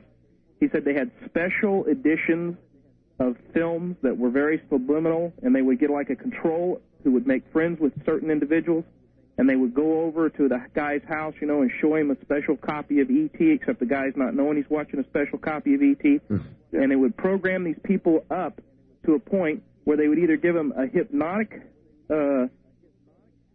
experience, or they would actually, and I thought this kind of amusing, but he said they actually hired dwarfs and would dress them up and have a whole theater set up to be like a ship and give these people a physical experience so that even if they took them out and they got out to a psychiatrist or a hypnotist who was not even believing in this, when he would put them under, that he would get the reading back from them that they actually believed what they went under. All right, kind of a Mission Impossible sort of setup. Yeah, that's true, and it's been detailed by Martin Cannon, the government abductions, and yeah, they do pretend they're aliens. I don't think it's the predominant form of abductions, but yes, the government is certainly doing that. There's a lot of research now, John, into the abduction phenomenon. A lot of the researchers have sort of left the sighting mode, and they think the way to pursue this now is through the abduction phenomenon. Do you agree with that, John? That would be hard to do, but I'm just going to sit and watch. On the toll-free line, you're on the air with John Lear. Hi. Yeah, this is Rich in Anchorage, Alaska. Hello, Rich. I guess you could call me one of them fat, dumb, and lazy Americans, because I just got turned on to your program a little while ago, so I'm learning. But I was wondering if you could explain to me what MJ-12 actually is. All right. Well, we did earlier, but we will again. John? MJ-12 was the government secret review body that was put together by President Truman in 1947 to review and decide what to do about the alien threat, if any. It was given teeth by President Eisenhower when he got in and regretted by President Eisenhower when he got out. He said, beware of the military-industrial complex, he sure did, which MJ-12 essentially run. For the people who don't believe that MJ-12 exists, my source for the existence of MJ-12 was Jimmy Doolittle, and since he's passed away now, I don't mind saying that that was my source. He confirmed to me that it did exist. All right. On the wild card line, you're on the air with John Lear. Oh, good morning, Art. This is Dan the Man, KWN line. Yes, real quick, because we're almost out of time. Okay, what I wanted to say was that Dr. Frank Stranges, have you heard of him? Sure. Okay, well, I'll try to... would you ever have him on your Dreamland? No, I have not had him on Dreamland. Okay, well, he would be a very interesting person to have. He says that 1/3 of the fallen angels, that came from heaven, are part of the UFO phenomenon. All right, on that note, we're going to have to close out. John, we're out of time. We've done it again. Made it all the way through. Great, Art. And, as long as you are around and I'm around, John, I'm sure there'll be another show in our future. Okay, fine, anytime. And it's a pleasure. It's always a pleasure, my friend. Okay, thanks, Art. John, thank you. Good night. Okay, good night. If you've missed any part of tonight's interview with John Lear on UFOs and you'd like to have a copy on tape, dial toll-free 1-800-917-4278 and ask for tape number 980115C. The cost is $33.50 for all 5 hours without the commercials. That number is 1-800-917-4278.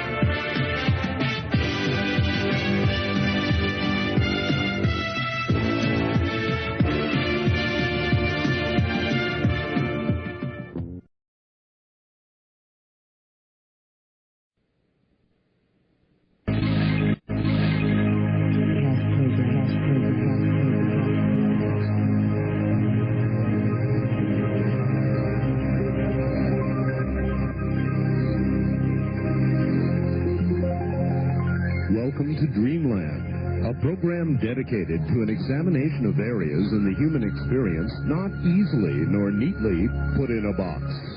Things seen at the edge of vision, awakening a part of the mind as yet not mapped, and yet things every bit as real as the air we breathe but don't see. This is Dreamland. Good evening, everybody. Welcome to yet another Dreamland. Very, very enjoyable series for me to do, as most of you know. We barely made it, but I guess what we did. And we've connected with Linda Howe, who is, believe it or not, at the Philadelphia airport, where I guess she just zoomed in. And that was a nail-biter. And our guest, of course, is going to be Bud Hopkins. Been looking forward to this one. UFO investigator extraordinaire, author of Intruders and Missing Time. So it should be, to say the least, quite an evening. I'm Art Bell. This is a sort of an unusual program. And if it is your first listen, I suggest you sit back in an armchair and prepare yourself, because this is some pretty fascinating stuff. Now, all the way to Philadelphia, literally, I guess, at the airport, and Linda Howe. And hi, Linda, you're at the airport, actually? Yeah, Art, I'm in a relatively noisy phone booth out here. I'm going to hope that we're going to be able to transmit all this well. And if you hear what sounds like the loudspeakers or the music of an airport behind me, that's because that's where I am. Understandable. I was in Eureka Springs this weekend at the Eureka Springs conference that discusses the large complex UFO phenomenon. One of the guests who spoke for the first time in 28 years about his experiences as a television producer and writer in 1972 to 74 with the Department of Defense, working on a documentary called UFOs Past, Present, and Future, was Robert Emenager. In my new book, Glimpses of Other Realities, I show a drawing that he used in the first edition of the book when it was published in 1974 and was never published again after that. And he explained to me some time back, and I'm going to play an excerpt actually with more details here in a minute, that this drawing was made in the presence of Department of Defense officials who had the photographs in 16-millimeter film taken from two cameras at Holloman Air Force Base in May of 1971, when there was what appeared to be a pre-arranged landing at Holloman Air Force Base in the White Sands Missile Range area. And what I'm going to play for you right now is an excerpt of his telling, really for the first time, the blow-by-blow as he understands what happened. And all right, Linda, let me ask, are you able to hear me, Linda? Yeah. Did you say a pre-arranged landing? Yeah, it assumes, it implies that there was some communication. All right, very good. This should be an interesting report. Go ahead. Here we go. And I want you to know that the cord from my tape recorder and the cord from the payphone don't overlap. This will be about 5 or 6 inches from the speaker on my tape recorder, so let's see how this works. All right, okay, let's try it. He said that there were three ships which were filmed by a ground camera and a helicopter. He even gave me the names of the cameramen. But none of them seemed to be in difficulty, or because of the way it sort of rattled down. It's not falling leaf. Yes, kind of a falling leaf. And it landed at the base, but it seemed like there was some understanding ahead of time. I'm not sure about because they said they dispatched a couple F-104s, I think, of that big monstrous, it's wonderful to see them, flying around it. To guide it down or to secure the area, they did have an alert at the base, and I understood that I was told that the commander of the base, fire chief, several other people were there as the craft landed and were waiting, and at the opening of the door, and out came, I guess, 1, 2, or 3 human tight-fitting suits, which did not look quite human. They had those cat-eye look to them. Very thin mouth. They had almost like a Sumerian-looking hat, as a matter of fact, rope design, and even Sumerian-looking face. It would look like that to me. With a very large, almost sheep-like nose. Yes. That they were met and taken to, there's an area there where the buildings are no longer exist. Because when I went there, I asked where are these buildings, and said those 2 barrack buildings were torn down. There's no significance to that. They're always tearing things down. And with the craft, the one that did land was taken down to the end of Mars Avenue and put in a very small hangar. This is what I was told. They were met by an Alfonso Lorenzo, at least that's the name that's on one of the documents I have. He was supposed to be a biologist or an electrician? He was an X-ray technician or something, radiology. He was in that field, but I never heard that he was really on TVY from Foreign Technology. And he may not have been a tech sergeant at all. But that's what I was told. But he was apparently he was an attendant to one of these beings, took care of whatever their needs were. What was his impression of that? Well, he was somewhat freaked out, and he's the one who contacted his friend at Norton to be on the alert and look for the film that would be coming. He said, I know there's got to be film. And he kept corresponding with Paul. Paul Schroeder. Yes, Paul Schroeder. Do you ever get any kind of a personal human reaction to these things? Yes, he did. His comment was that they to him, that appeared like scientists, like educated scientists. Now, I don't know what kind of communication was done, but it seemed like there was no problem with communicating. This was in the drawing in your book there was that There was a staff, which is a half caduceus, is it? It looked like, a coil around a staff. And he did mention that that was a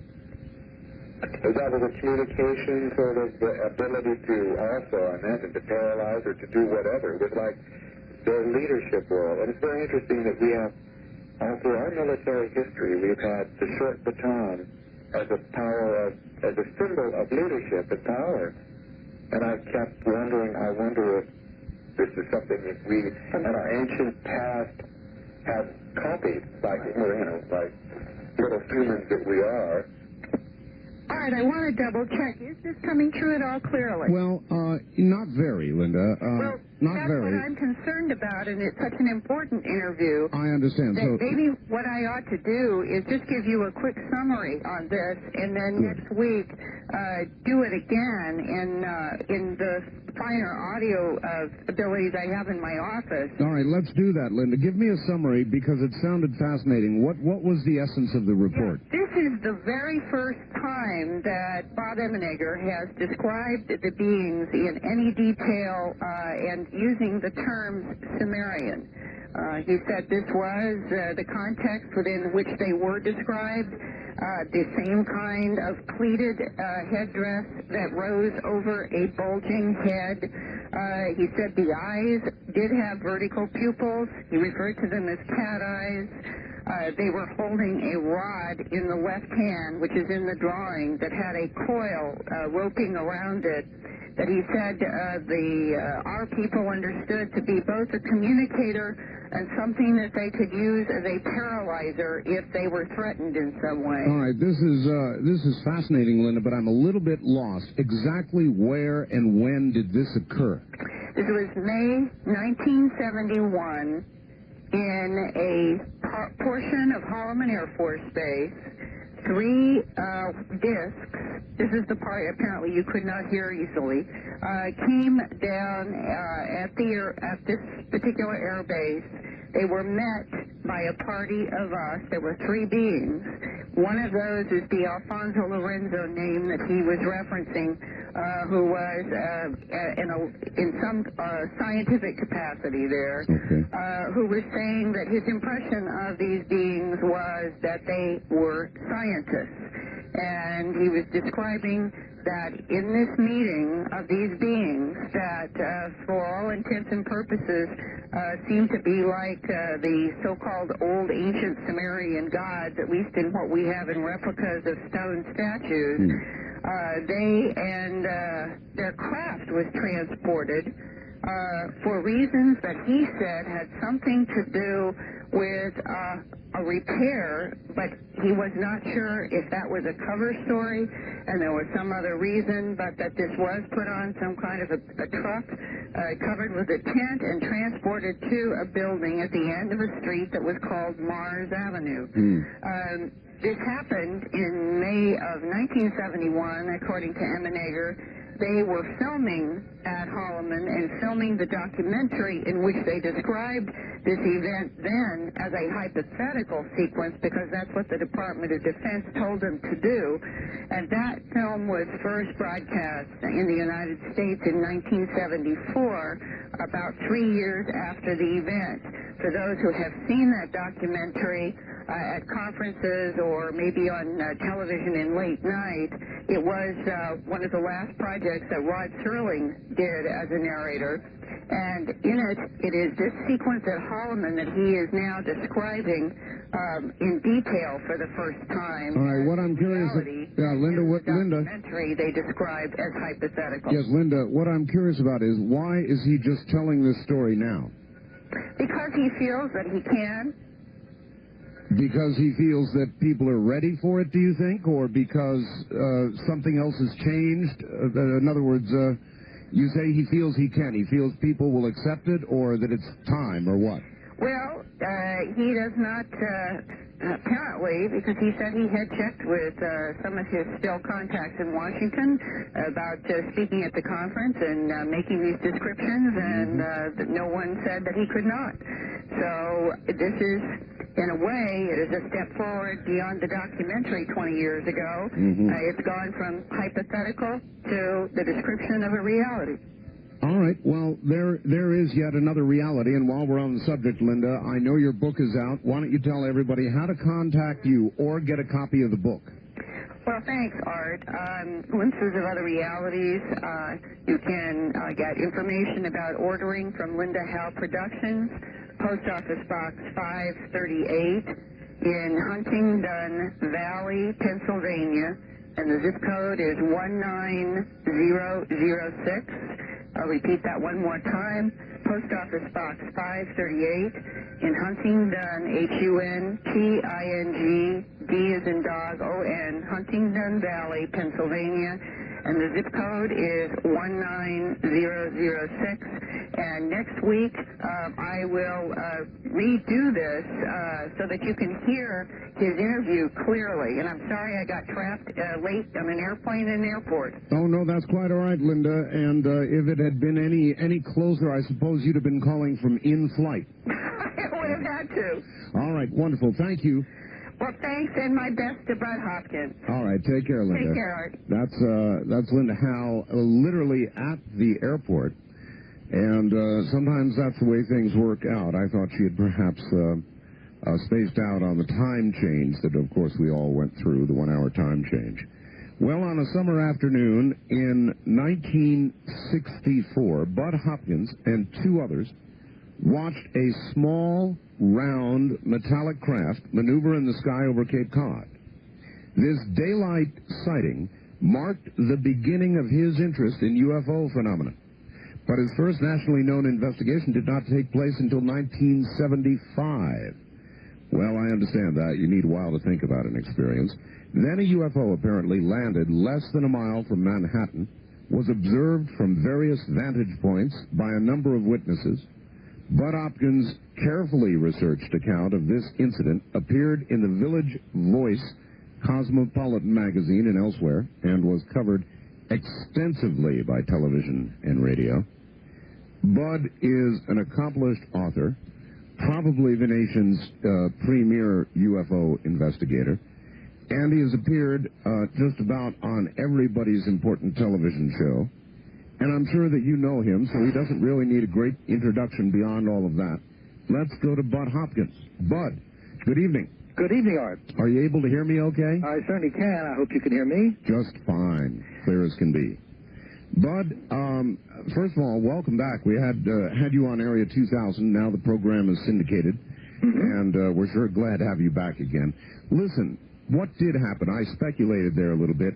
I had my own sighting, Bud, and I had to sit back for a long time after it and think about it. Was that the case with you? Yeah, that was the case. And, of course, I didn't think of myself at any point of someone who was going to do investigations.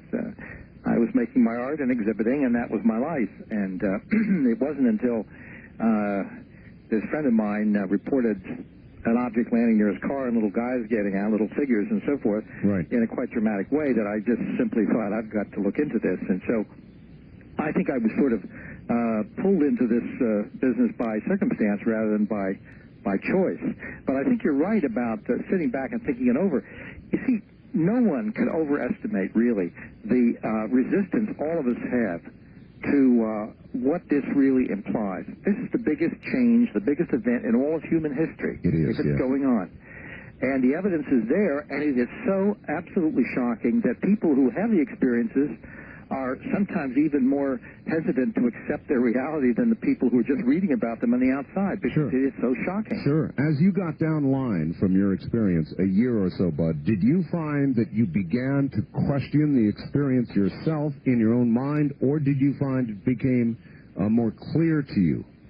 Well, that's an interesting question. I would say, depending upon the day you might have asked the question, one or the other might have been the answer. There is a strange way in which, if everything's going well and the world seems orderly and the edges are nice and clean. You just convince yourself it just must have been something. You don't know what it was. It must have been something. So you convince yourself as best you can that it's just something that's going to go away because it has to have an explanation. On the days when the imagery comes back in your mind vividly and God forbid you've read about somebody else having a similar thing, it comes back to haunt you. This really happened. Right. And so I do think that the ambivalence is bound to be there. You know, one of the things, Art, that bothers me a great deal is TV programs or whatnot, when they're dealing with people who've had abduction experiences. They will say so-and-so claims to have been abducted. Right. No one, but very few people will step up and say, I had an abduction experience, I claim this. What people really say is, this happened to me, it is so confusing, it is so upsetting, it's totally real as far as I'm concerned, but it just can't be. I'm having trouble even believing it. Sure. So therefore, it's a long way away from a sort of a cold-blooded, clear-eyed claim for anybody. Well, maybe it's easier for the storyteller, no matter how it is, how real it is to the individual, Bud. Maybe it's easier for the storyteller to, in essence, give themselves an out if the other guy, hearing the story, says, "Boy, what a bunch of baloney." Yeah, well, I don't think it's so much the fear, although that does enter into it, the fear of ridicule. It's the fact that if you accept the reality yourself, what this does to your whole belief system about virtually everything in the world. Yeah, but there's a lot of fear about the listener and how they're going to react. I remember after my experience, I thought, do I say anything or don't I say anything? I finally decided to, but I was in great fear, Bud, about what people would think of me. Yeah, that's true. Well, this is, excuse me, I've just finished writing an article, which I'll be publishing fairly soon. I'll send to the MUFON Journal. And the title is Losing a Battle but Winning the War, something to that effect. Yes. The basic point is that we're winning the war about bringing this material and this phenomenon, the abduction phenomenon, to more and more serious mainstream attention. Matter of fact, just last week I had Susan Spencer here from 48 Hours doing some work. They're going to be coming back next week on a 48-hour special. But I mean, the New York Times, Time Magazine, I've been interviewed recently by, a lot of very fine mainstream people.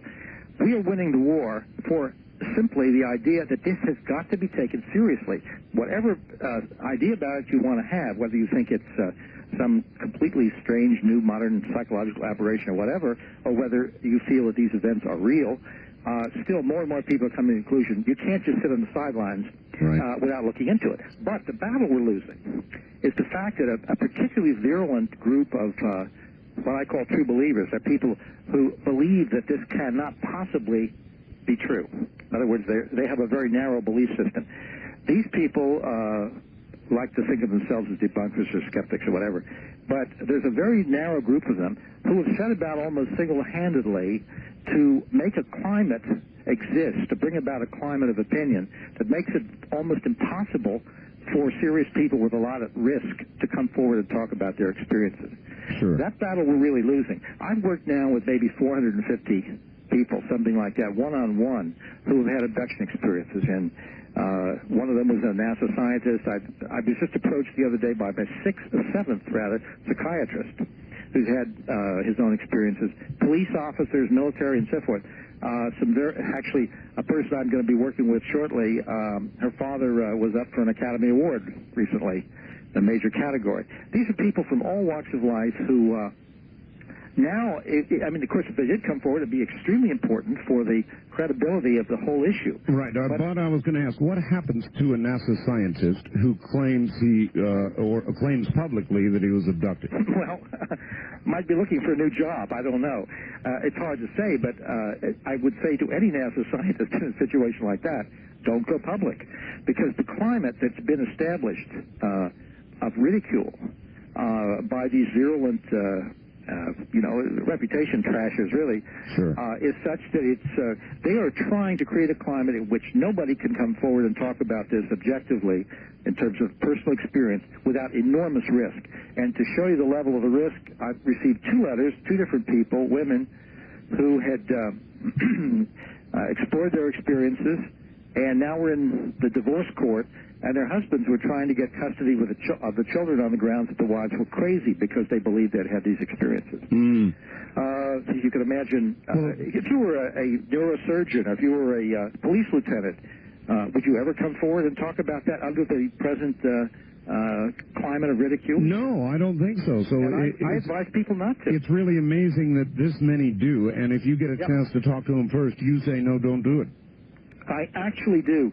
Now, I'm involved in an extremely important case here in New York involving witnesses to an abduction that was evidently put on for people to see. I mean, a very important political figure was involved as a witness, and it was a kind of a show for this person, I believe, as the inferences you make from the evidence.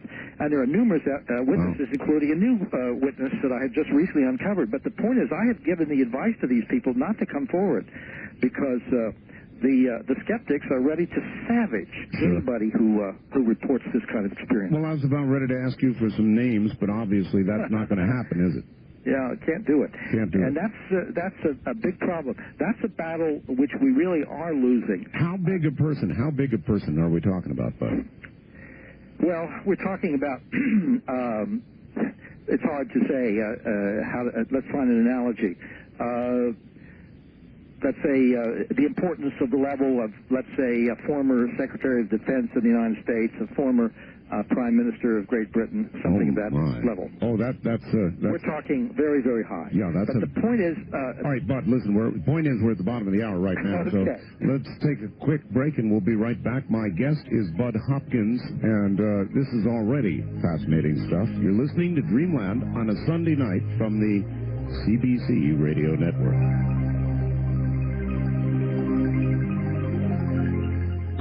Pre-recorded previously broadcast program.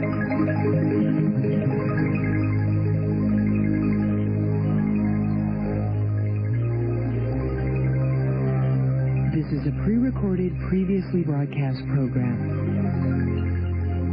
From the Kingdom of Nye, this is Dreamland with Art Bell on the CBC Radio Network. Another Sunday night, another Dreamland. My guest is Bud Hopkins. And he really ought not need anybody's introduction, and he really doesn't. He is the nation's premier UFO investigator, author of Intruders and Missing Time, and talks about all that sort of thing. And he's telling us now about a fascinating case, actually, involving somebody up high who's had an experience, an apparent abduction, and has been interviewed recently by 48 Hours. And, Bud, I want to ask you about 48 Hours. Have you noticed any sort of sea change, Bud, in the way 48 Hours and other programs are coming at you? In other words, are they more serious about the subject? Absolutely, Art. I don't think there's any doubt about it. And I believe that this really the change began back in '87, because there was a simultaneous appearance of my book Intruders through Random House, Whitley Strieber's book, Communion through Morrow, and Light Years by Gary Kinder. I've forgotten the publisher, but it was a major publisher. 3 books came out at the same time, taking the subject very seriously, and they were published by major publishing houses. And at that point, there was just no way that the press could totally ignore this, and things began to change at that time. I was favorably reviewed in the New York Times and the Washington Post and places like that. 2020 did a piece and so forth, plus, lots of other things. But the point is that the public is extremely interested in this, because I think there is a subtle awareness in this country that this has never gone away, that the subject just... the evidence is there, and that there's an effort on the part of the government and other people to keep this quiet, and people just want more and more to hear about it. All right, I'd like to understand, Bud, what you can tell us about your own success. In other words, you are regarded, so well regarded throughout the mainstream media, and why is that compared to others who are ridiculed, frankly, and laughed at times? Why? Well, I don't think, maybe you should ask the press to answer that question instead of me. I can just tell you what I tried to do, and that is I try to never make any assertions beyond those that I feel the evidence can really support in a very clear-cut way. I tend to sit on aspects of the phenomenon which are more outre, more peculiar, which I cannot really support so well by clear-cut evidence. A lot of people want to go with the most dramatic story they can find, which of course then makes it sound as if, even though they may be very sincere and actually have some evidence for it, but it makes them sound a little bit more like the supermarket dreadfuls, those little papers, than serious individuals. And I think that I can say I haven't really had to retract anything that I've written over the years, simply because I've been very careful. And I think that carefulness comes out because in people's response, and they feel that, well, here's somebody who doesn't sound wild and crazy and does marshal his evidence, and perhaps he should be attended to or listened to. I think that's perhaps, I hope that's the reason why I have received more attention on some of these subjects from mainstream people. All right. What about people like Phil Klass? Phil Klass I'm going to have on the program in debate in a few weeks. How has Phil treated you? Evenly along with everybody else, Bud? The man has lied, as a matter of fact. You see, when we talk about balance and Philip Klass, it would be as if you were having a program on politics, and supposing I were Senator Lautenberg, say, and for balance you got Lyndon LaRouche. Mm-hmm. No, I understand. I'm going to have him on with Stanton Friedman, though, and Stanton can hold his own. Well, he can hold his own, but, you know, years ago, Mort Saul said that he defined a liberal as a masochist who will buy and read everything a bigot publishes.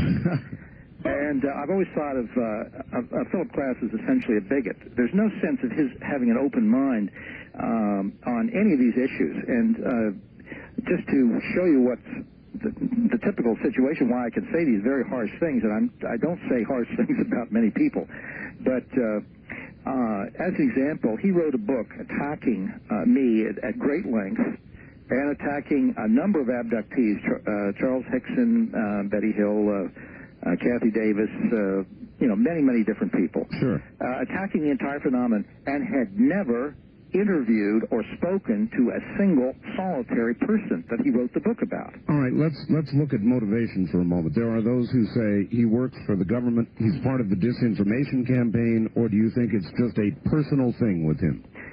Well, I don't really know. I shouldn't even say. If he's working for the government's not getting its money's worth. Let's put it that way.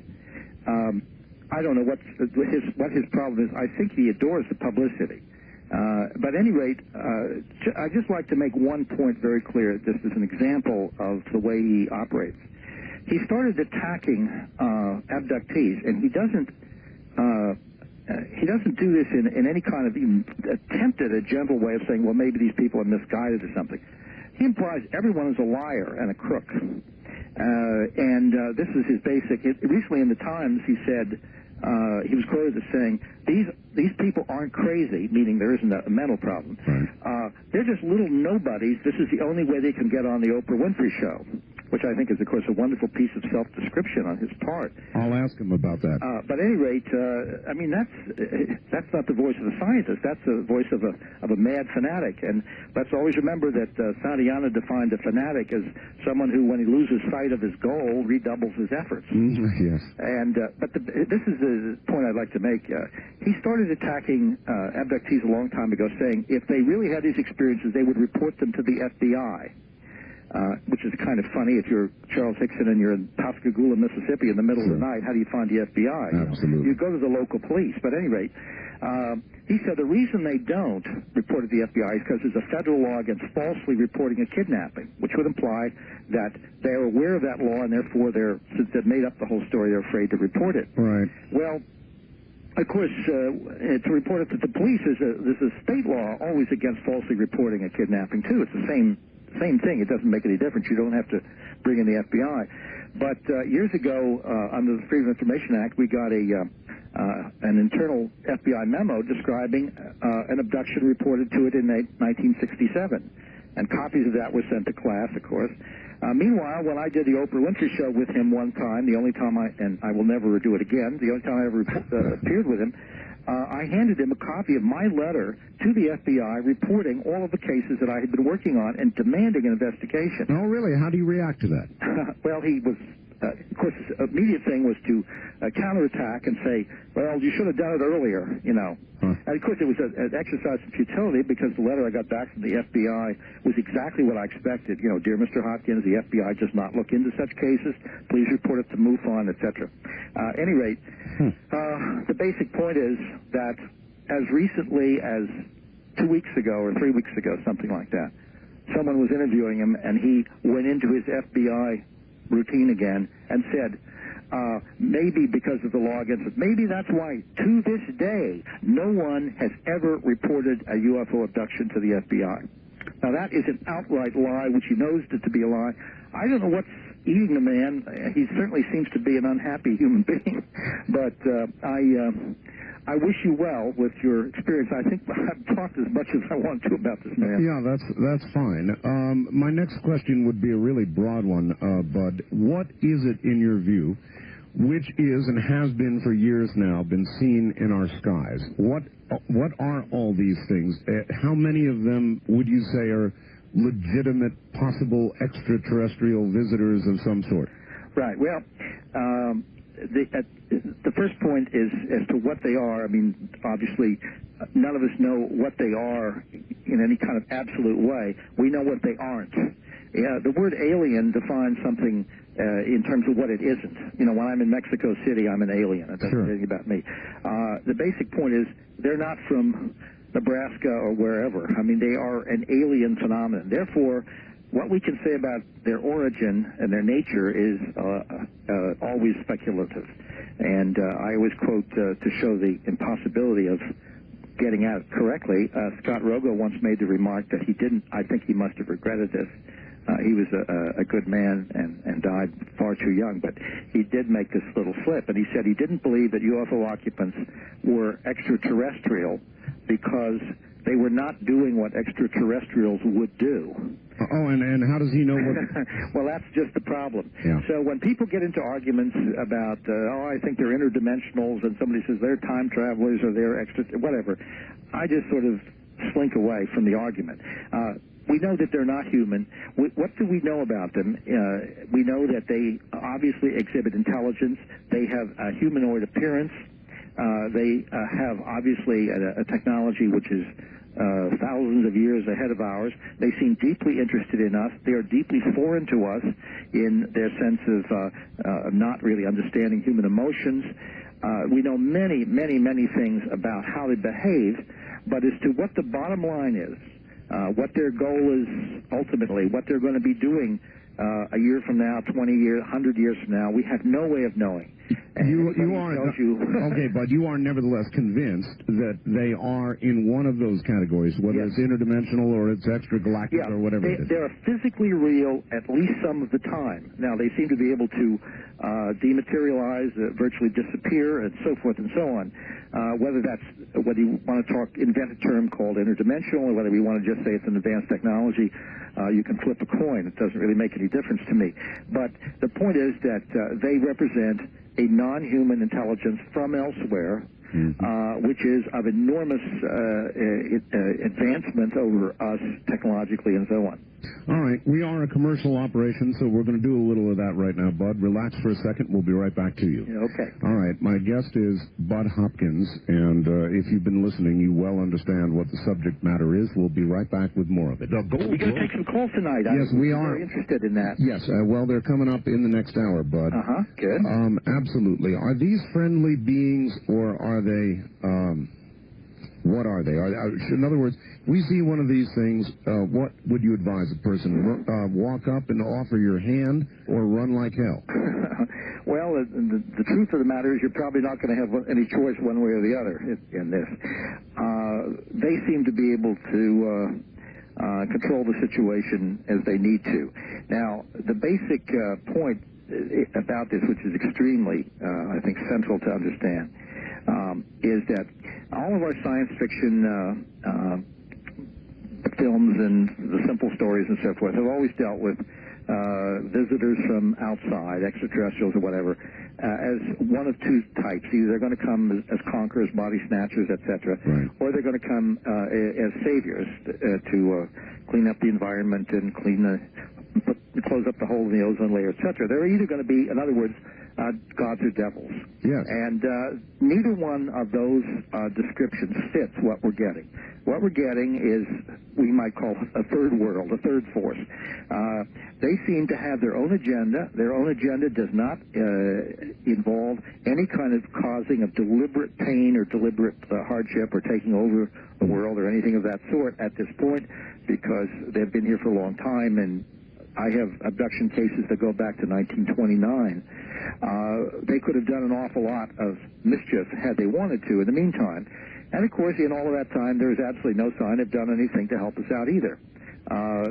Nothing stopped, for instance, the Holocaust. Nothing stopped our dropping bombs on Hiroshima. Nobody stopped the Korean War, the Vietnam War, or the carnage and the genocide that various factions have practiced since then. Nobody stopped the spread of AIDS, the problems of cancer, the difficulties with our planet, the environment. They seem to be bent on their own purposes, which are not malevolent or benevolent. And that's a very tough one to understand. All right, so then maybe they're closer to actually just monitoring what we're doing. Well, they seem to be monitoring it, but they seem to be taking material from us and taking from us with as little disruption as possible, it would seem, as little deliberate disruption. The involuntary disruptions, the side effects of what they're doing, are truly horrendous. I don't think they understand the terror and the confusion and the self-doubt and the family disorders and dysfunctions and so on that follow in the wake of what they've been doing over these years. But I don't see that those are intended results. So they are taking from us our genetic material and our DNA, our particular genetic makeup, because it seems, and this is the basic theme of my book, Intruders, and really this has been replicated and is accepted by virtually all abduction researchers that I know of. They are picking people up in childhood and picking them up again at intervals throughout their lives as objects of study. And they seem to be taking sperm and ova samples and genetic material in what is apparently an attempt to create a mixture of themselves and ourselves, a hybrid being. And quite along with that, they seem extremely interested in understanding our emotions, our thoughts, our feelings about one another, our sense of relationship with one another, love we feel for one another, for our children, and so forth. All of those wonderful human things they seem to lack, and they seem to be very anxious upon to acquire them. Well, as you look at their behavior, Bud, would you say they're more likely, let's see, how can I put this? Would you say they're more likely our creators, or they are tampering with what has been created? Boy, that's a tough one to answer. I mean, we're out in real deep speculation. I mean, there are a lot of people who talk about them as our creators and so forth. The idea being that we must have some common genetic root for a hybrid program to work. I really don't know how to answer that. My feeling, though, Art, actually, is that on Earth, females carry their babies for 9 months. The fetus is in their bodies. And when they give birth, there's a tremendous sense of connection, of bonding with their children.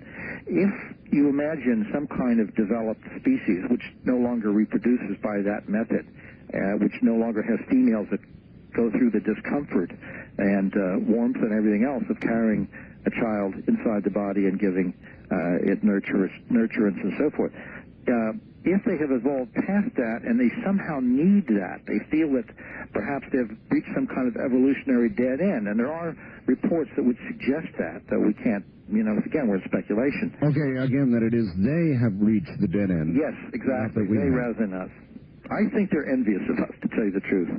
I think that they're gaining spiritual and emotional nurturance from us at the same time that they're taking, forcibly I should say, genetic material. All right. A lot of people speculate in order to do that, there was with our government or somebody a deal made, Bud, a long time ago, some kind of a technology swap for genetic tampering permission or whatever. I think that's totally without foundation. I think it's even kind of ludicrous, just on the ground that if all we've gotten out of it is some stealth technology, as people allege, stealth planes manage to cost an inordinate amount of money and don't even work very well. I don't know what we've gotten out of it. I don't see anything that we've gotten out of it that any kind of a quantum leap in technology. I wouldn't, on the other hand, say that we haven't perhaps found wreckage if they have had accidents and acquired that wreckage and tried to reverse engineer that wreckage in some way to learn what makes their equipment go. But the idea that, I always used to think, under the previous administration, I always sort of made a joke about it, that I always saw the idea of small gray men with clipboards standing in Dan Quayle's office with a list of children they wanted to abduct that week, or aluminum siding salesmen, or whatever. I mean, it's just totally foolish. They can do whatever they want to do. They don't have to ask any government permission from anybody. I think that kind of theory gets foisted upon us because a lot of people who look into this have a natural paranoid tendency, and I don't mean that in the strict clinical meaning, but conspiracy theories are wonderful for a lot of people. They abound. And, of course, you understand paranoia is a wonderful thing because it instantly organizes what's otherwise chaotic. If you and I have a flat tire in the afternoon and lose at poker in the evening, we think we had a couple of bad breaks, but the paranoid will tell you who did it to you and why. That's right. So the point is that if there's a lot of paranoia about the UFO phenomenon, there's, of course, tremendous paranoia, and some of it obviously very deserved on the part of belief about the government. So if you can put the two together and say the two are working hand in hand, we've got a kind of very satisfactory thing. All right, you almost speak as though there is not a government cover-up. We're close to the top. No. There is one. Absolutely. But there's a big difference between complicity and some kind of a deal that where the government or some branch thereof is, quote-unquote, allowing the aliens to abduct thousands and thousands and thousands of our citizens daily. So, in other words, you think the government may understand that it is here and that they are here and even have evidence of that, but not really know what the story is themselves? Absolutely. I think that their knowledge is far more extensive, I'm sure, whatever branch this is, than my knowledge or anyone else's. But the point is, what can they do about it? I've used this example again and again. If all the president can say is, ladies and gentlemen, they're here and they're flying around, they can outfly anything we have, and they're taking our people on these 1 and 2 and 3 hour abduction events, medical experiments, sperm and ova sample being taken. They erase people's memories. We have no idea what it's ultimately leading to, whether they're going to be friendly or not. We don't know what this is all about. There's nothing we can do about it. Thank you. Good night. We'll talk about it when we hear more. So in other words, why say anything? You're just going to scare a whole bunch of people. And could you imagine being in the bond market when something like that drops? No, I cannot. Bud Hopkins, hold on. We're going to take a break, top of the hour, then we'll come back and take phone calls. This is Greenland. On a Sunday evening, I'm Art Bell. My guest is Bud Hopkins, nation's premier UFO investigator. Get close to your telephone. Get ready, because you're about to have an opportunity to speak to him.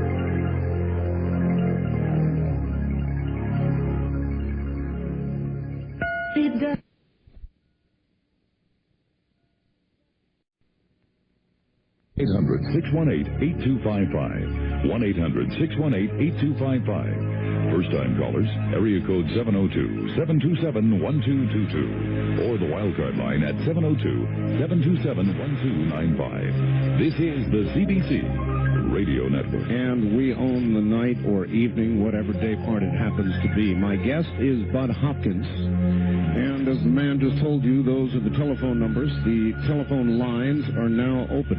Bud is our nation's, I believe, premier UFO investigator. I'm honored to have him on the program. Bud, are you there? I certainly am. Okay. And if I may just make a comment, because we do live in the real world too, with this, all the rest of this, I'm sort of astonished at the heavy-duty right-wing bias of the news reports we're getting. It's really quite on your program. It isn't so much news as a little sermonette about how bad anything liberal is. I'm surprised, but anyway, I don't want to short-circuit what we're talking about. But we do live in the real world, and these other things are important to us, too. They really are. And does the twain ever meet, Bud?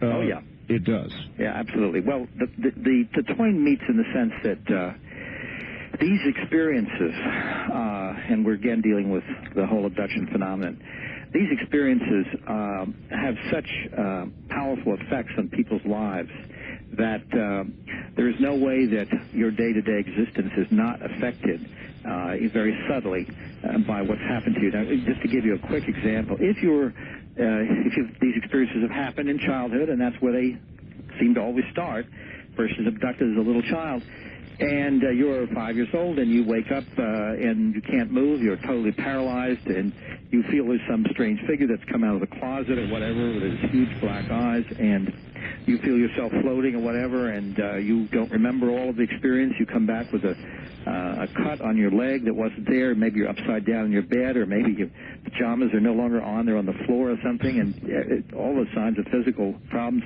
And you start calling out for help for your parents, and your mother says, you just had a bad dream, get back in bed. And you try to say it wasn't a dream, it was real. Right. What happens, of course, is a terrible kind of split develops between the child and his or her sense of trust of adults. And if the adults begin to feel maybe something like this really is happening, they begin to feel a tremendous sense of impotence, helplessness in protecting your own families. And much of this can remain unspoken.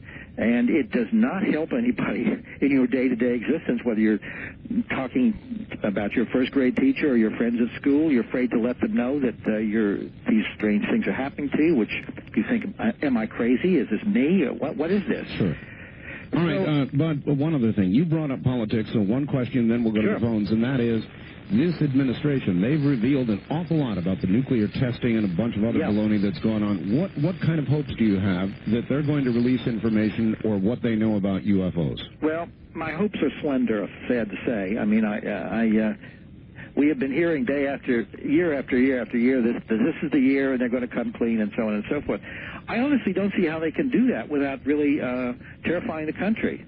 They've put themselves in a completely terrible position by the government cover-up program, because by denigrating the experiences of literally millions of people, they're really saying you didn't have these experiences. You either made them up, you're a liar, or you're mentally ill. It didn't happen. Some problem psychologically, and this is, of course, very much like on a national scale what I was describing within a family, where the parents are telling the children, this didn't happen to you. You just had a dream, and the child knows it wasn't a dream.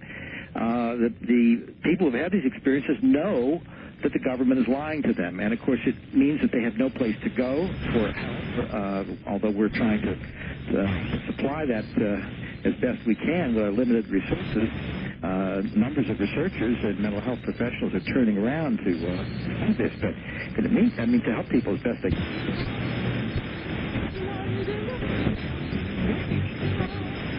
Enormous damage, and of course if they admit now after years of lying about it, as I said, I wouldn't want to be in the bond market when this happens. So they're really in a spot. Right. All right, let's take some phone calls. On our toll-free line, you're on the air with Bud Hopkins. Good evening. Where are you calling from, please? Portland, Oregon. Portland, Oregon. All right, go ahead. Well, I had a recent experience, and I was just wondering how familiar this is.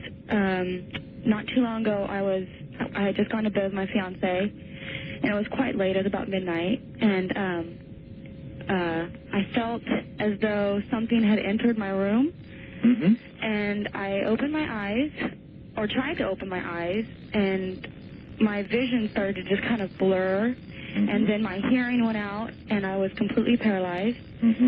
And all I really do remember seeing is something kind of dark, and not too huge, but kind of large.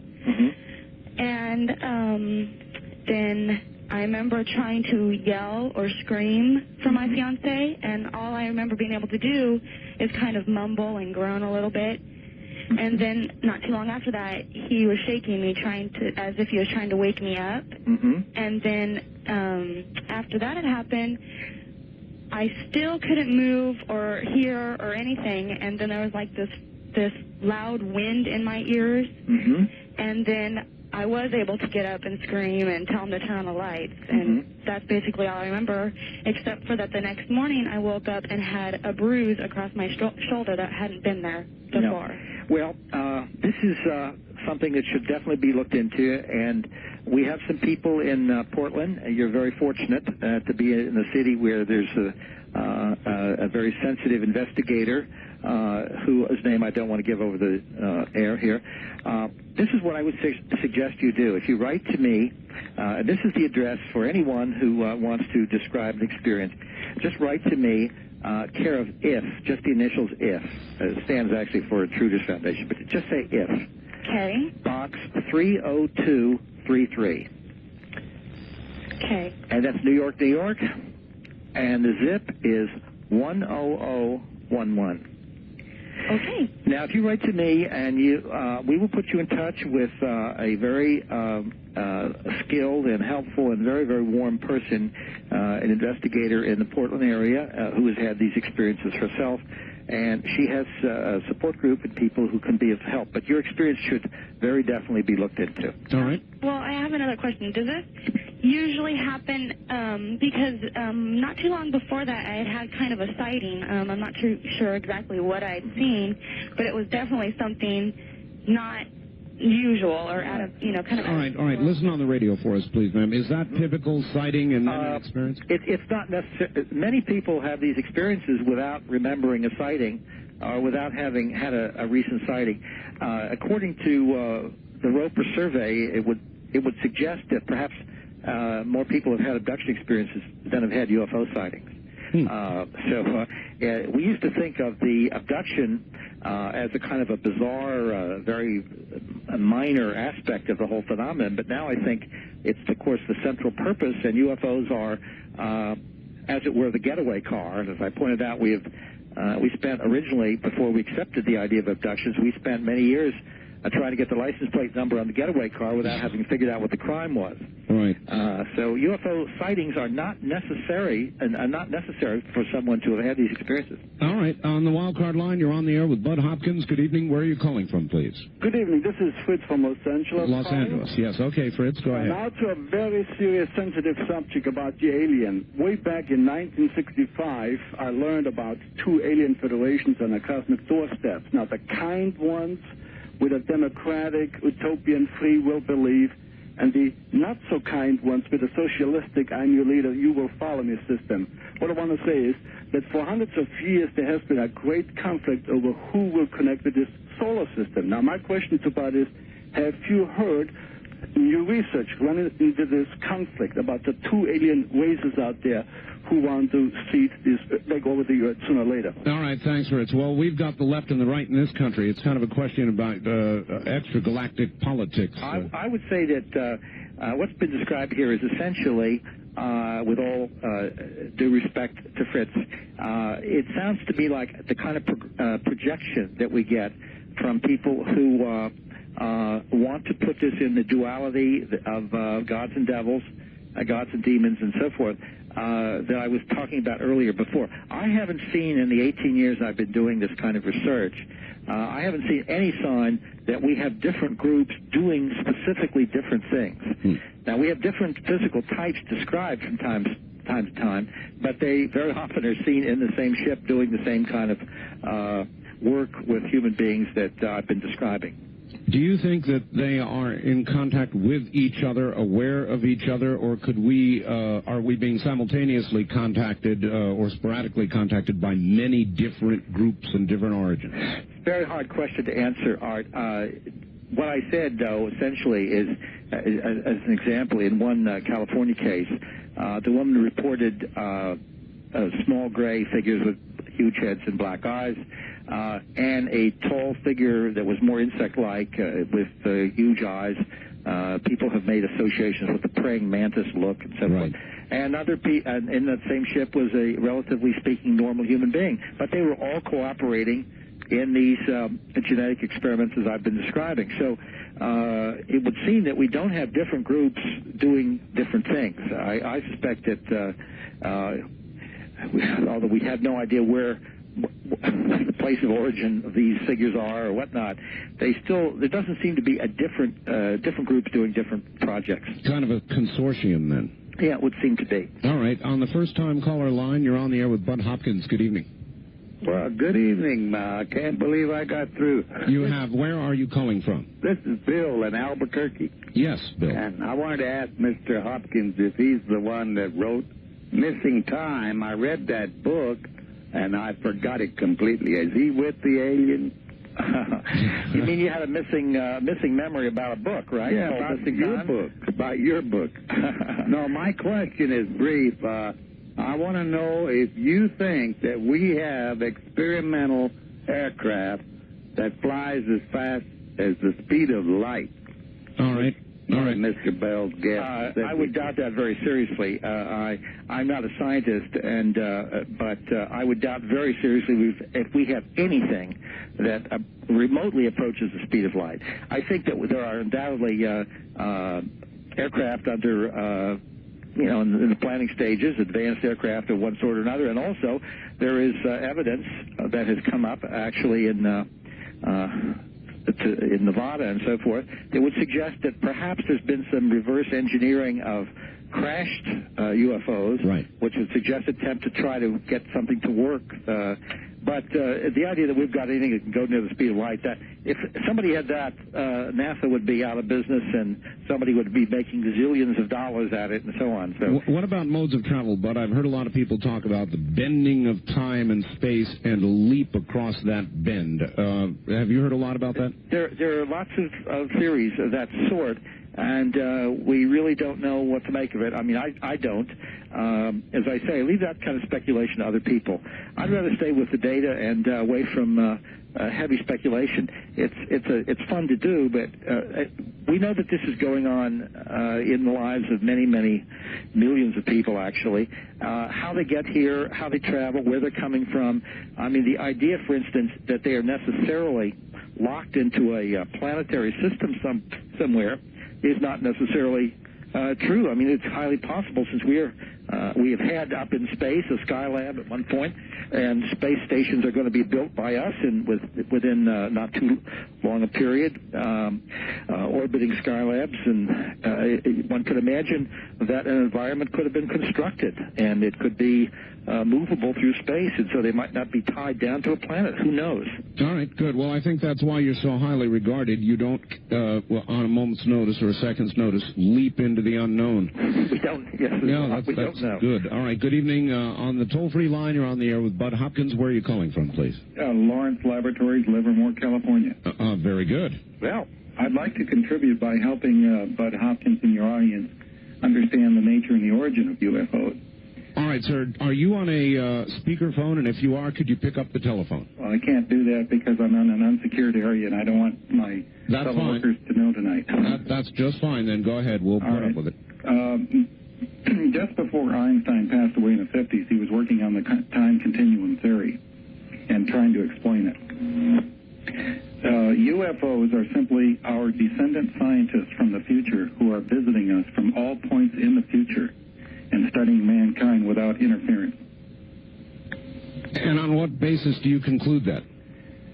Well, Lawrence Laboratories in Berkeley is working on some of the projects. Well, the idea of time traveling, of course, has been brought up many, many times as a theory, and I don't see that it really changes anything, frankly. I'm really taking a chance and even talking about it. I understand, and you are giving us news. Can you give us some idea of what technologies you're talking about, please? Well, the different crafts that you see are simply the different time machines, modes of travel machines that are from all different points in the future. They're simply scientists who are coming back with a policy of non-interference, studying the history of mankind. That's why they're taking DNA samples to the future to find out what has gone wrong with mankind in the future. That's quite incredible. And they're not extraterrestrials. They're from right here. They're from right here. That's why we see ships, as you call them, materialize and dematerialize, because they're simply going in and out of time. The issues, the descriptions, of course, here of time traveling, I mean, it fits one of the modes of explanation of the UFO phenomenon that we've had for a long, long time, along with, ideas of interdimensionality and so forth. So what you're saying is a theory that's been around a long time. The news would be, if you can say officially, that this is some kind of government, that Lawrence Livermore Laboratories is working on something. There is a point in the future where mankind learns to travel in time. Mm-hmm. Well, and it's less than 200 years. Uh-huh. Well, the issue would be if some kind of statement could be made that would be official about this, that would be the big news. Maybe this caller would like to comment on the paradox problem, since you seem familiar with what... There is no paradox if there's non-interference. All right, good enough. All right, I've got to run, caller. Well, there is, of course, an amazing amount of interference. Lives are being interfered with daily. Suicides have resulted in this. In other words, the interference is extraordinary. So it isn't a question of let's say, deliberate interference in the sense that governments are being changed or altered or something, but lives are being altered on a vast scale. I don't feel it's possible to say there's been no interference. But that was a remarkable call. Would you like that person to contact you privately? Well, I would like to hear more. Yes, absolutely. And he could, that address could be given. I would like to talk to him about it. As I say, the theory has been around for a long, long time. The question is whether or not there's some kind of official statement coming from, from a research scientist. Absolutely. All right, Bud. That's the news. Yes, that might be big news. But hold on, we've got a couple of things to do. Let's get those done. And let me give Bud's address. Write simply to IF, Box 30233, 30233, New York, New York, 10011. Did you get that? IF, Box 30233, New York, New York, 10011. And we'll be back to Bud Hopkins in just a moment. I want you to know it. Okay. All right. Hello there. On the toll-free line, you're on the air with Bud Hopkins. Where are you calling from? I'm calling from Grants Pass, Oregon. Yes, KOPE. Yes. Go ahead. Hello there. Hello there. I find this absolutely fascinating. Good. Who am I speaking to? This is Bud Hopkins. Oh. Have you heard of the Sumerian story of how humans came to Earth? This is you're talking about the ancient astronaut work, and this is Sitchin's work and so forth? Yes, about the two brothers who came down from a 12th planet. Their father was the later, and his name was phonetically written as a star. One of the brothers had a staff with a snake on it. Yeah, this is true. You've gotten from Sitchin's books, is that right? Some of them, yes, and some of the ancient writings of the Sumerians. Right. I find this absolutely fascinating, and I find it also plausible. Do you?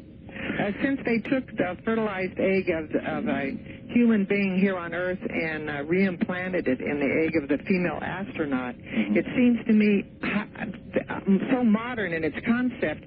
Then they wouldn't have any idea that this was possible.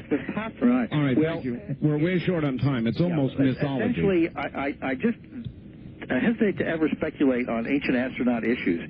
There's so much going on. I've had two people call me not too long ago, in the past month. Two people call me after they had been returned from an abduction that had ended within about a minute or two from their phone call to me. And to worry about the Sumerians at this point in my life seems a long way away. I'll leave that to the historian. All right, Bud, we're at the bottom of the hour. It's almost mythology, isn't it? Yes, it really is. All right, Bud Hopkins is my guest. This is Dreamland on a Sunday night. I'm Art Bell. If you'd like to join us, pick up a telephone. I know it's very busy, but keep trying. You will get through. You're listening to the CBC Network.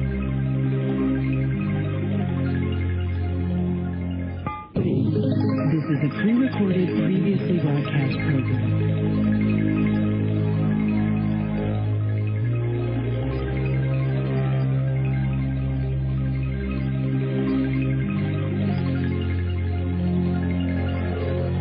the Kingdom of Nye. We continue with your calls on Dreamland with Art Bell.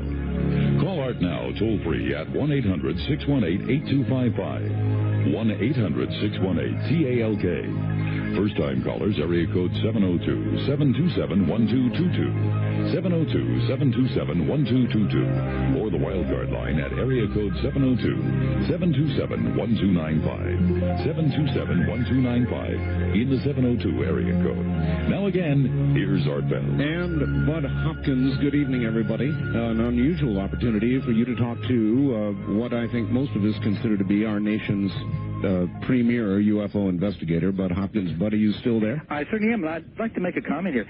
Your point was the man was on a speakerphone a minute ago on the Lawrence Livermore call? Well, when I first heard him, I thought it was a speakerphone, and it may have been, and it also sounded like a portable because I heard it kind of wishing around a little bit. I see. What did he say it was? What do you mean? I forgot what he said, what kind of phone it was. I'm a little suspicious of the call, frankly. I'm glad you had a chance to think about it. You thought it was perhaps not real at all. People don't tend to call and say, I'm calling from Lawrence Livermore Laboratories, to tell you the truth. It's true. If someone is from a very highly secure area, making a phone call and having his voice go out and so forth, with apparently sensitive material, it's not the sort of thing that you announce on them. It is true. We're talking careers here. Yes, exactly. It's much more likely to say I'm a truck driver who stopped at a truck stop here, but I have this information. This is what I have heard or something. Anyway, we can move on, but I just wanted to say for the audience, I may be doing this gentleman an injustice, but I'm not so sure about it. Let's see what you get in the mail. Okay. All right. On the toll-free line, you're on the air with Bud Hopkins. Good evening. Hi, I'd like to... All right, hold on, sir. Don't do anything yet. Turn off your radio first. That's number one. Okay. All right, now tell us where you're calling from. All right, my name is Eric, and I'm calling from Eugene, Oregon. Eugene, Oregon. All right, go ahead. And I'm calling to find out, are you familiar with Al Bielek and his time travel experiments? Yes. And how likely are they right now? How likely do you think that they are? All right, thank you. That's a question about the credibility of Al Bielek. Yes. Well, that's a hard question for me to answer because I'm not as familiar with it as I should be. I'm aware of it. I know that he has devoted a lot of time to writing about it, lecturing about it, and I would prefer to just let this one kind of dangle. I don't like to step out and pontificate in areas that I'm not as sure as my knowledge and information as I should be. All right, well, let's this one go. All right, let's go away from Al Bielek, though, and let me ask you about the Philadelphia experiment. Did something, in your view, Bud, happen? My general sense is that no, it did not happen in the way it was originally reported. Now, of course, Mr. Moore, who wrote the book about the Philadelphia experiment with Berlitz, I believe, together, has since felt that the evidence is not really compelling that such an event took place. That was a long time ago, and obviously every single one of these issues, such as that amazing event, the disappearance and reconstitution of a ship and so forth, if something like that were feasible, I think we would have used this in one way or another, militarily or commercially, whatnot. One of the problems, of course, with all of these ideas of which verge on conspiracy theory about super-duper government military gear or material that could have military usage, is that people forget we went through a war, and the Gulf War recently, and of course we had no real special equipment in that war that gave us the ending we would have liked to have had. If we had had some really incredible equipment, I think right now, as I've always said, Saddam Hussein would be sitting in a jail cell right now next to Noriega, and we would still have Bush as president. We would still have the head of the CIA as the head of CIA. The Joint Chiefs of Staff would still be in place, and so on. None of that happened. All right. Well, that's a really good point. What about the other major events in fairly distant history? The one in New Mexico that Representative Schiff is now going to cause the GAO to apparently investigate. Well, that's a very different issue because that has to do with alien technology, not military technology, such as the Philadelphia experiment would indicate. This is an alien event. I have absolute now, after many years of studying the evidence and noticing more evidence as it's accumulated, some very good research. Don Schmidt's been doing wonderful research on that. So is Stan Friedman, a number of people. I think that I definitely feel that something crashed, a UFO crashed, or two, perhaps. There was the speculation that two collided. Bodies were recovered, material was recovered, and I have no doubt about that at this point. All right. Very good. And on the toll-free line, you're on the air with Bud Hopkins. Good evening. Hi, Art. This is Brandy in Bakersfield. Brandy in Bakersfield. Hi, Brandy. Hi. I was disappointed because baseball preempted this show, so I've only been listening since 8:30. Oh, well, we're sorry about that. Well, I mean, it's not your fault. It's the people at KZR. But anyway, I wanted to say it's a pleasure to speak with you, Bud. I just wanted to ask you, since you've researched this for many years, do you think that demonology plays any type of role in these abductions? And also, is there any way that Whitley Strieber could also come on the show? All right. Take it off the air. Thanks, Art. All right, thank you. And, of course, there is. I'll answer the second question. Demonology, I'm sure you get that one a lot, Bud. Yeah. Well, again, as I've tried to explain, we have a basic need to kind of shove the whole alien phenomenon, abduction phenomenon, UFO phenomenon, into the idea of gods or devils. And I do not connect this with any kind of theological beings, demons, just as I don't connect it with theological beings, angels. I think that this is a very distinct phenomenon. Now, I'm not going to say that I don't believe that there are necessarily gods and devils in the real world. I don't want to get into a theological hassle here. We'll get a million calls from people consigning me to hell for my opinion, so I will stay away from that. But I definitely feel that this is its own business. It is not connected with demons. There are very, very possible mistaking identity situations where people feel the child is possessed of a devil or whatnot who is having abduction experiences, and it might be kind of hard for some people to tell. I had a case where a woman here in New York, her parents were rather not very well educated, first-generation Italian family, and they used to bring in the priest every now and then with holy water to bless the apartment because these strange little men with big black eyes were coming through the walls. Oh, boy. And what else to do? They must be demons. So there is some confusion here, but I think it is a separate phenomenon. Well, let me turn the question around. Is that one of the main reasons that we're not told about all this because of the reaction in religious circles? Well, I mean, that is certainly possible. That it creates a lot of problems for religious people, but it is not necessarily an insoluble problem. We have to remember, because, and I should mention that I have worked with a number of born-again Christians who are also abductees, and there was a problem for them of reconciling what was happening to them to their abduction experiences. Sure. And as I pointed out, many years ago, it was believed back in the time of Galileo that if the idea was accepted that we were not the center of the universe, that we were simply in a planet going around the sun amongst many other suns, then that would mean the end of religion. Because it was against the Bible, it was this, that, and the other thing. And that was what the theologians of the time believed. And, of course, now virtually everybody understands that we are just a planet going in a particular solar system. But that has not damaged religion. Theologians managed to make sense of this and harmonize this new information with the Bible, and Christianity has not suffered as a result. And I think the same thing can happen with this. All right, good. Well, I want to get off course here. On the first-time caller line, you're on the air with Bud Hopkins. Good evening. Where are you calling from? Spokane, Washington. Spokane, Washington, all right. Mr. Hopkins. Yes, sir. Yes. How many of these abduction cases were preceded by a red light, a ball of red light coming through the wall first, like a probe? Well, many, many people who have had abduction experiences at one point or another have noticed unusual lights or balls of light in the room with them, coming through the wall, coming down the hall, whatnot. Often people describe these lights as acting as if they're intelligent, as if they're looking at you. Now, I'm curious about, since you raised the question, that you must have had an experience along these lines. Yes, sir. Much like the young lady related about 15 minutes ago where she was paralyzed. Yeah, well, that's a classic account. Yeah. What was your experience, sir? Well, I woke up. I called before and talked to Linda Howe about this, and also Mr. Bell. But I woke up to a droning, whirring noise in the room, just whirring, a mechanical droning. That woke me up.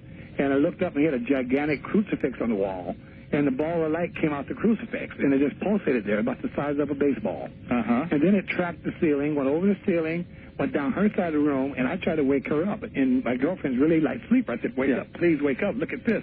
And she wouldn't wake up. And when it got on her back, it pulsated for 30 minutes on her back, and she was sleeping on her stomach. It then proceeded off her back onto my chest. Now, once it got on my chest, I couldn't scream out no more. I couldn't move. I started sweating because I was fighting it. I was trying to sit up in bed, but I could not move. All my eyeballs could do was go round and round.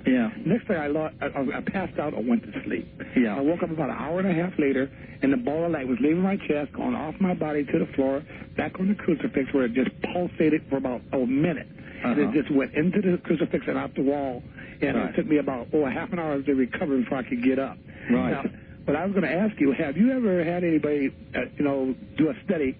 My last name is Simon. And have you ever had anybody do a study to see how many people with religious last names, are being tracked and like Abraham?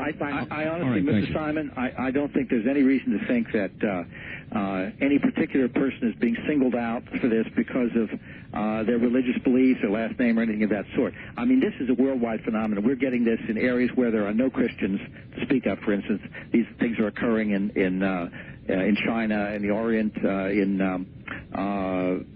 the backwaters of Africa and South America and so forth, with people with very, very definitely non-Christian beliefs. This is not something that is limited to people with a particular religious background.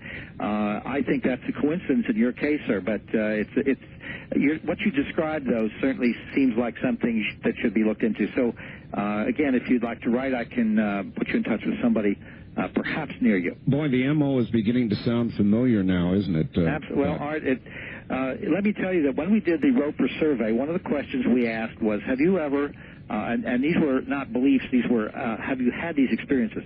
One of the questions they asked was, have you ever seen unusual lights or balls of light in a room with you, which neither you nor anyone else could explain? And actually, 8% of the American people said yes to that, which is extraordinary. That is extraordinary. So even if you say that's 4 times too many, say, but to cut it down mistakes or, people misread things, you're still dealing with a very high percentage. And even if it's, as we found with the Roper survey, using 5 basic indicator questions, one of which dealt with the paralysis, just as both of these people have explained, have described it very eloquently, periods of missing time where they have no idea where they were, how it happened, or why it happened, and so on. With these 5 questions, we came out with 2% of the American people said yes to 4 out of 5 of these questions, which would indicate if they are abductees, and it's certainly likely, we're dealing with, say, perhaps 5 million Americans who have been through this. That's a lot of occurrences, but hold on just a moment. We'll come right back to you. Back to the telephones, and on the toll-free line, you're on the air with Bud Hopkins. Where are you calling from? San Jose, California. San Jose, good. Hi, Art. Hello, Bud. This is Tim from San Jose. Well, Tim, how are you? I'm fine. How have you been? Very well. I just wanted to share something with you. Yesterday morning, my daughter and her mom had an experience. They had a visitation. Her mom woke up with an extremely sore throat, nauseous, nasals were stinging, disoriented. She had blue fluid coming from her nose, one nostril. Oh, boy. She threw up, and she called me. I was curious if you'd heard of any sort of blue fluid with other cases like that. Well, that's coming from her nostril. Was there any way of saving any fluid? She wasn't thinking of that at the time. Yeah. We have a lot of different strange fluids from various bodily orifices which have created stains, and we have saved the material. It's very hard to analyze some of this stuff if you don't have much of it, and if it's very embedded in fabric, it's quite expensive to do it. But things like that have been reported more often, actually, kind of a brown fluid. Yeah. How about your daughter? She seemed to be okay. We took her to an emergency pediatrician just to make sure. I tried to share this phenomenon with him. I showed him the pamphlet that you and the Bigelow Foundation wrote, Unusual Personal Experiences, I think it is. He wasn't receptive at all. He laughed about it, shrugged it off, and didn't even want to take the pamphlet. Did she report anything specifically happening, her recollections, your daughter? No, she had no recollection of the event. But was anything physical? Not to her, but to her mother, yeah. More to her mother than to her, yeah. Well, let's hope she wasn't taken. No. But, well, thanks very much, Tim. I'm, sorry this happened. These have been extremely difficult situations to handle for a family, but I think you're doing a fine job. Would you recommend somebody like that, Bud, investigate further, contact somebody, find out if, in fact, the child or the mother or both were taken? Well, I certainly would. The mother has worked with a psychologist in the area who's very, very helpful, has done a very good job, and since I know Tim, there are various people in the area, including another pediatrician and others who could be helpful. We do have quite a group. This is generally in the San Francisco area. We have some very good people out there. Tim has got some support, which is very helpful to him. But is there any geographic area that is visited more frequently, apparently, or is it just simply completely random? It's very, very hard to tell because obviously what you hear about is only what the press or letter writers or whatever are willing to present. And, of course, if it's a very conservative community where this is frowned upon, you're not going to get people talking about it as openly. For instance, in New York City, I have people reporting these experiences who are, let's say, white middle-class people, etc. I have quite a few African-American background people and Hispanics, but very few Orientals. And it isn't that I think this isn't happening to Oriental people, but I think that in such numbers, I think that there's a reticence, perhaps, as a societal norm in that particular group to talk about this sort of thing. Some sort of cultural bias. Exactly. So if you go to, for instance, a Bible Belt town in the South, there might be a lot going on, but it might be attributed to demons, or it might be something that people feel hesitant to talk about, and so you simply would think, well, we have a big blank in this area, we're not getting any reports, and yet that might not be the case. No, that's a good point. On the wild card line, you're on the air with Bud Hopkins. Good evening. Yes, good evening, Art. Fascinating show this evening, because I'm curious, going back to when you talked about a lot of this happens to children when they're younger, have you ever discovered that this was either a cover-up for child abuse, or that child abusers have used this guise or for UFO abductions? All right, or Bud, the other way around. Well, that's a very interesting point, and I'm glad you brought that up, because this has been let's say the explanation du jour of many groups of skeptics on the subject, that the essential point is people they believe are being sexually abused and are somehow blanking out that memory and substituting for it a fantasy where they bring in aliens, which is an issue they can handle better than the fact that it was old Uncle Sid or Aunt Martha or whoever who did the abusing. And, of course, if that were the case, we would expect to find amongst abductees a very low level of people reporting sexual abuse. And, in fact, from the work that was done by Dr. Kenneth Ring and other people with abductees, we get just as high a percentage of abductees reporting sexual abuse by normal humans in the bad old way as we get with people who have not had abductions. So there's no sense that then these people are, as a group, are substituting abduction experiences. Since they're remembering the child abuse too. What's more, and I'll give you a very quick and very sad story, I have a number of cases like this. In this case, told me by the mother, her little boy, and this is rather graphic, and I'm sorry about this, but her little boy at the age of I think he was 5 or 4. She was divorced. He was having, the husband had visiting rights, and the little boy would stay with him on the weekends. And the mother said, who was a registered nurse, she found her little boy in his bedroom with a screwdriver, which he was trying to insert in his rectum. Oh, my God. And he told her, when she was, of course, horrified, he said, that's what the man does. He uses a tool or something like this. Well, at any rate, she naturally assumed sexual abuse on the part of her husband, who vehemently denied it, but she went to court and got a court order barring her husband permanently any visiting rights whatsoever with the child. And the husband moved away, and of course, within a couple of months, the child was again talking, and he had some damage to the tissues, rectal tissues.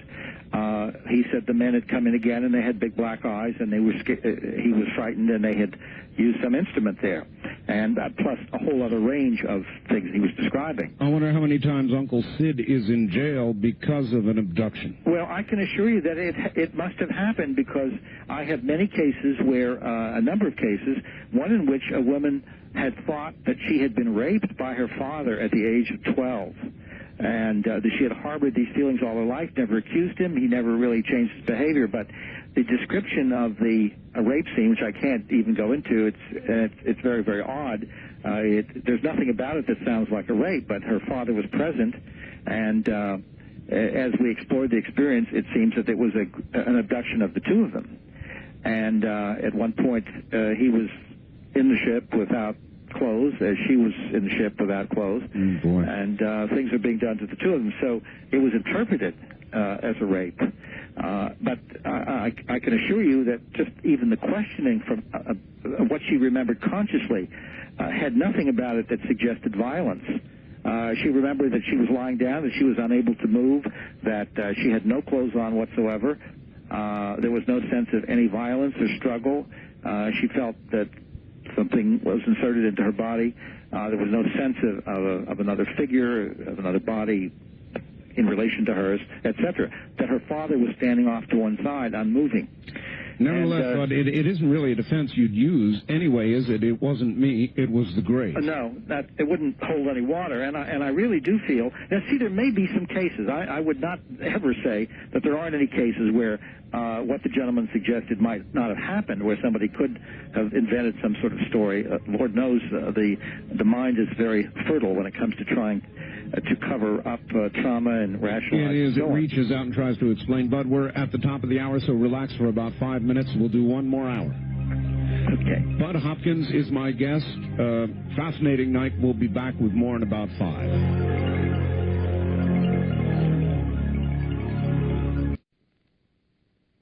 A lot of the abduction accounts talk about implants, and it's like in the nose, nasal area. My question is, why don't we see these devices? And it would seem to me that if someone felt they had an implant in their nasal area, that they'd go and get some type of scan, like an MRI or a PET scan. Right. It seemed like it'd be really easy to detect something like that with the technology that we have today. All right, well, that is a good question. Very good question. And have we detected any, Bud? Yeah. Now, this is a complicated subject I'm getting much more interested in as time goes on. There have been, I know now personally of 2 cases where an X-ray indicated the presence of a strange object. And before the X-ray, before anybody could do anything about the situation, in one case the X-ray was not in the possession of the person with the implant until a week after it was taken. That person was re-abducted, found herself bleeding from the nostril when she woke up in the morning, and evidently our little friends in the sky had come back and removed it. As if when the X-ray was taken, some alarm bell goes off, so to speak, and they come and take it. The second case happened to be a woman whose child, it was actually the child involved, was about a 5-year-old girl who had been having abduction experiences, and she had an accident completely unconnected with UFOs. She fell off her bicycle or some such thing, and they thought she had fractured her skull, and she was taken to the hospital, whereupon the doctors, this again in Italy, discovered a strange object. By the time she was taken back to the Army base where her father was stationed in Germany, and she was re-X-rayed, again, the object was no longer there. Now, I have those X-rays in my possession, and they, beyond any doubt, show foreign objects of metallic origin. These are have been looked at by Dr. Paul Cooper, who's a neurosurgeon, who is a friend of mine who looks at such things for me. I have recently received a case from of again a woman, an abductee, who in another accident thought she'd fractured a skull, and the radiological report describes a metallic object in the parasagittal area of the brain. I know through the investigator Barbara Bartolek, who's done some very fine work on this. I have other images of, actually it's a videotape of the X-ray and MRI showing a foreign object in the medulla, and another one which shows an odd object with a very clear-cut symmetrical shape in the hip bone. And the man had been abducted, had terrible pain in his hip, and even a scar right opposite where this object seemed to be. I don't know what Barbara Bartolek is doing with those cases, but the point is the ones that are in the head are in places where it would be extremely dangerous to try to retrieve them. There have been some objects that have been recovered from the nostril, and two from the underside of different men's penises, of all things. These objects are not radio-opaque, do not have any kind of heavy metallic makeup. There are a lot of more organic elements, carbon, silicon, and so forth. I believe, I don't know on what program, but I saw somebody actually holding one, Bud, which appeared to be triangular in shape and kind of crystalline. Yeah, that's the glass-like object. We don't know much about, I mean, I've held that in my hand, too. Oh, you have? Actually, I've held several of these things. However, this is the big problem. The objects that have been recovered so far, unlike these metallic objects we have not recovered, are made of enough familiar elements, especially, as I said, silicon, carbon, and so forth, that no scientist is going to say there's no way that this object couldn't have originated on Earth. It might be a bit of a problem to imagine how an object lodges on the underside of the under the skin on the underside of a man's penis. But nevertheless, it's possible to imagine an alien implant which is made of fairly neutral materials, but which is charged in such a way that it does what they need it to do. We really have no way of knowing what these objects do, why they're there, and I always use the example to show how complicated it would be to guess alien motivations. All right, well, what about this, Bud? In the case of the ones you talked about where they have it in a portion of the brain, is anybody talking to these people about signing a release for when they die? That's what I would like to do. That's what we have to do. The idea of autopsies, that's something we have to go into. Now, it's very possible that these objects somehow can be removed by the aliens without leaving scars or marks. Obviously, their technology, if they can move a person through a closed surface, presumably they can move a metallic implant through the skull without leaving a hole. How that happens, we have no way of knowing. It sounds totally off the wall, and yet the evidence would suggest that's the case. At the same time, that sometimes when these things are put in the nostril or the ear, there is bleeding. But are we kind of like the caveman tinkering with the Sony? We might be. But I use the example that if you imagine a very primitive Stone Age tribe in the jungles of New Guinea or something like that coming across the body of a dead anthropologist and finding a pacemaker in that man's body, they would not have the slightest idea as to the function of that object. Exactly so. All right. Well, let's keep moving. A lot of phone calls. And on the first-time caller line, you're on the air with Bud Hopkins. Where are you calling from, please? Reno, Nevada. Reno, Nevada. Yes, sir. Go ahead. Am I on the air? Yeah, you're on the air. Go ahead. Bud, this kind of goes with the last caller. I was wondering if there were any other symptoms that identify abduction victims. And can I just kind of run down a list? Absolutely. Go ahead. Okay. Number one, unexplained fast-healing injuries. Number 2, constant bloody noses. Number 3, blackouts, or what I would call unexplained timeouts. Yeah, well, that's more to the point, yeah. Okay, well, I got a whole list here, though, and there's only about 3 more. High intelligence in the victims or unsubstantiated strength. Substance abuse and people that may have been past abduction victims. All right, caller, thank you. Well, is there any... The list is, I mean, a lot of the things you said are very important. Now, the issue of unsubstantiated intelligence, we have to also know, I've got a case of a man who was abducted who was rather severely retarded. I also have cases, it's one of the most bizarre things I've ever heard of, 2 people who were comatose in a hospital who had been in a comatose state for a long time. Evidently, after a UFO visit to the hospital, showed puncture marks in the abdomen of the woman and an incision on the underside of the penis of the man. And these are people who hadn't been conscious for months. So it's hard to know. Now, also the substance abuse issue does come up because these are very psychologically undermining experiences. One is thrown into self-doubt from the beginning. Am I crazy? What's going on here? This can't be real, et cetera, et cetera. And this can lead to that sort of problem. So much of what you said is accurate. So is there any... for bringing this up. Right. Is there any particular profile of abductees? Are they brighter? Are they lower on the scale of intelligence? It's totally across the board. And the demographics, when we did the Roper survey, of people who had answered yes to 4 out of 5 of our indicator questions we thought were possibly abductees, just fell across all ethnic, racial, gender, socioeconomic, educational levels, and so forth. There was no consistency. All right. On the toll-free line, you're on the air with Bud Hopkins. Good evening. Where are you calling from? Yes, I'm calling from Seattle, Washington. Seattle, yes. Bud? Yes, hi, Bud. Listen, I've been trying to discuss this situation for a long time, and I tried calling that number out in Arizona, and they would never return my call. Here's what happened. The night that all of the lights went out on the East Coast, I think it was like 65 or 66.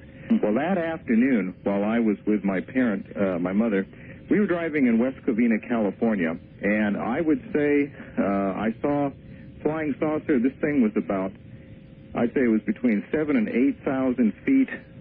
I was amazed at the time because I was a young fellow, about 15. I saw 3 or 4 jet planes following it, and I noticed that they fired what I thought was a missile, and the thing exploded. And it was headed eastbound. This would have been toward the Pomona area. And that night, as I say, all of the lights went out on the East Coast. The lights also went out in the San Gabriel Valley of California around 8:30 that night. Well, now, you said you reported this to a number in Arizona. I'm not sure what number. There are lots of numbers that come and go here. Yes. What I would appreciate if you could write to us at the address that we've given, and we have somebody get in touch with you, get some more information. Yes, I'd be happy to. And I thank you very much. All right, thank you, caller. Bud, what about effects of UFOs, electromagnetic effects on radios, television, automobiles, any sense to any of that? Yeah, oh, absolutely. It goes with the territory. We, again, don't know whether this is deliberate, whether they can sort of zap someone's car, or whether it's a side effect of whatever propulsion system they're using, whatever that is. But just to tell you a really fascinating recent situation, Dr. David Jacobs was working with a woman who was quite petrified. She thought something was going to happen to her that night. She called him. Her husband was away. The 2 children were asleep. Anyway, to make a long story short, he got her to set up a video camera in the bedroom, which she had used on other occasions, trained on the bed. And she went to sleep. There was enough light, and it was set at half speed, so it would run for 8 hours. She went to sleep with the children in the bed. When she woke up in the morning, there was she'd been asleep about 8 hours, and there was still 25% of the tape unexposed. and it was still running. When she turned the tape on, it showed the image of her waking up, which she did not remember, getting out of bed and carrying each of the children away from the bedroom. So the bed was empty. Oh my! And the very next shot, she was back in bed with the two children, but it did not show her walking from the camera back to the bed. That gives me the heebie-jeebies. Now that means that camera had stopped. Whether it was shut off at the source, or whether the power was interrupted, and it was off for the time that the abduction evidently took place. And so when she was placed back in bed, this is all speculation, but when she was placed back in bed with the children and the UFO left and the power resumed, the camera just started going again. But here you have an impossibility. There was no way that the film could have stopped and started this way without somebody doing it or some interruption to the power supply. All right, otherwise, she would have filmed herself getting in bed. All right, I've got one other question in this area, and I'll get to it as soon as we come back. Take a brief break. Bud Hopkins is my guest, and we'll be right back. The hard one to test is right. All right, on the toll-free line, you're on the air with Bud Hopkins. Good evening. Hello. I'm pleased to finally get through. Where are you, sir? I'm calling from the Reno area. Reno, okay. KOH, no doubt. Yes, absolutely. Bud, I have a little description of an incident I had while flying in an airplane myself as pilot. I'm a private pilot. I was eastbound out of Sacramento, California, heading towards Placerville, just a little south of Mesa Air Force Base, which was an active base. It's about 10 years ago. I don't remember the exact date. I remember it as springtime. And off in the distance, about my 11 o'clock range or field of view, I saw a very bright light.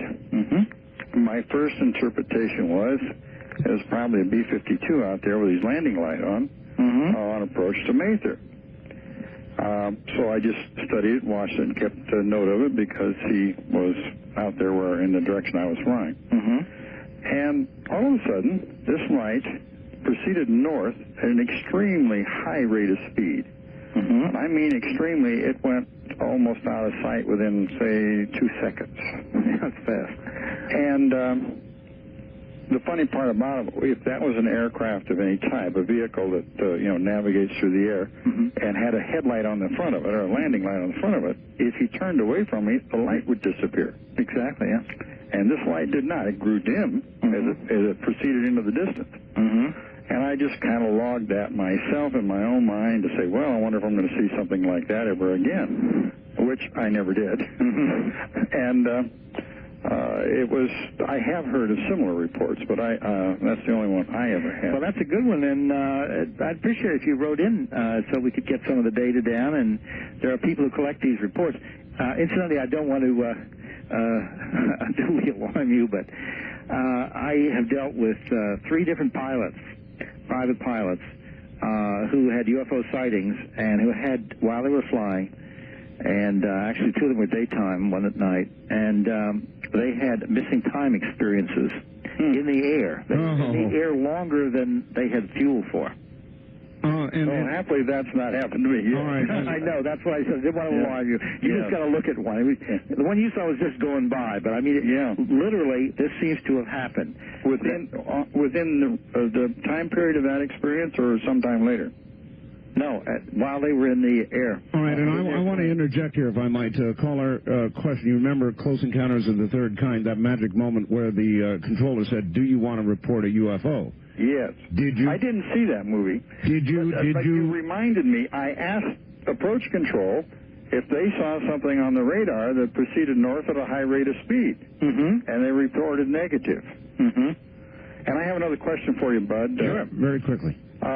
Do you recall back in the 50s and into the 60s, there was the Air Force had an operation called Operation Blue Book. It was supposedly the big government collection of data on UFOs. Yeah, it was called Project Book, and it was very little, actually. It was billed as big, but it was little. But go ahead.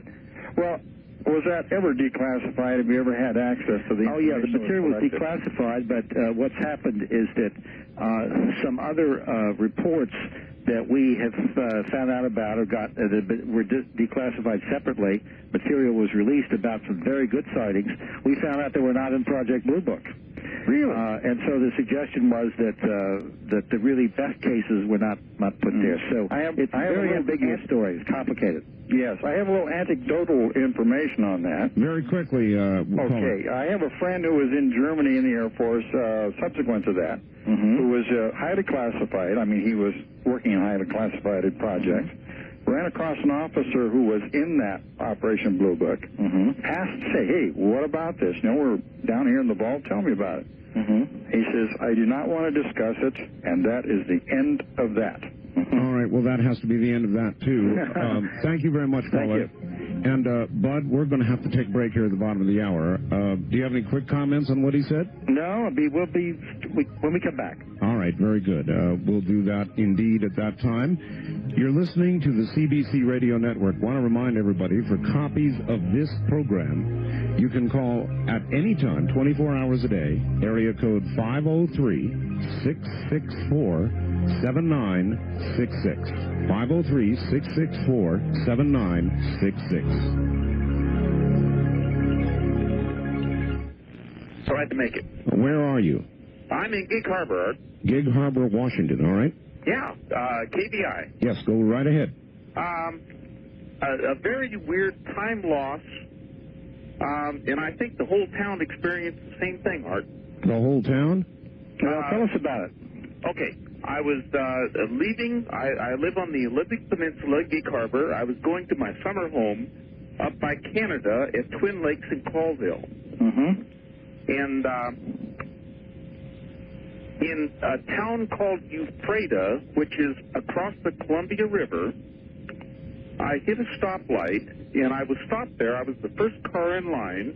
There were no cars behind me. A very odd thing, it was about 110 degrees out, the middle of the summer, very hot area.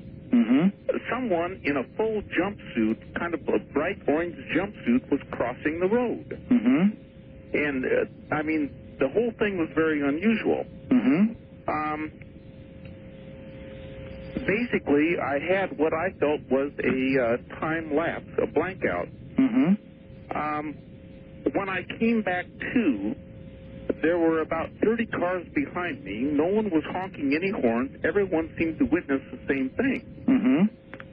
And the person was gone. The light was green. No one was upset. Everyone seemed very content. And I found it highly unusual. Well, absolutely. Were there cars on the opposite side coming towards you stopped, too? There were no cars on the other side at all.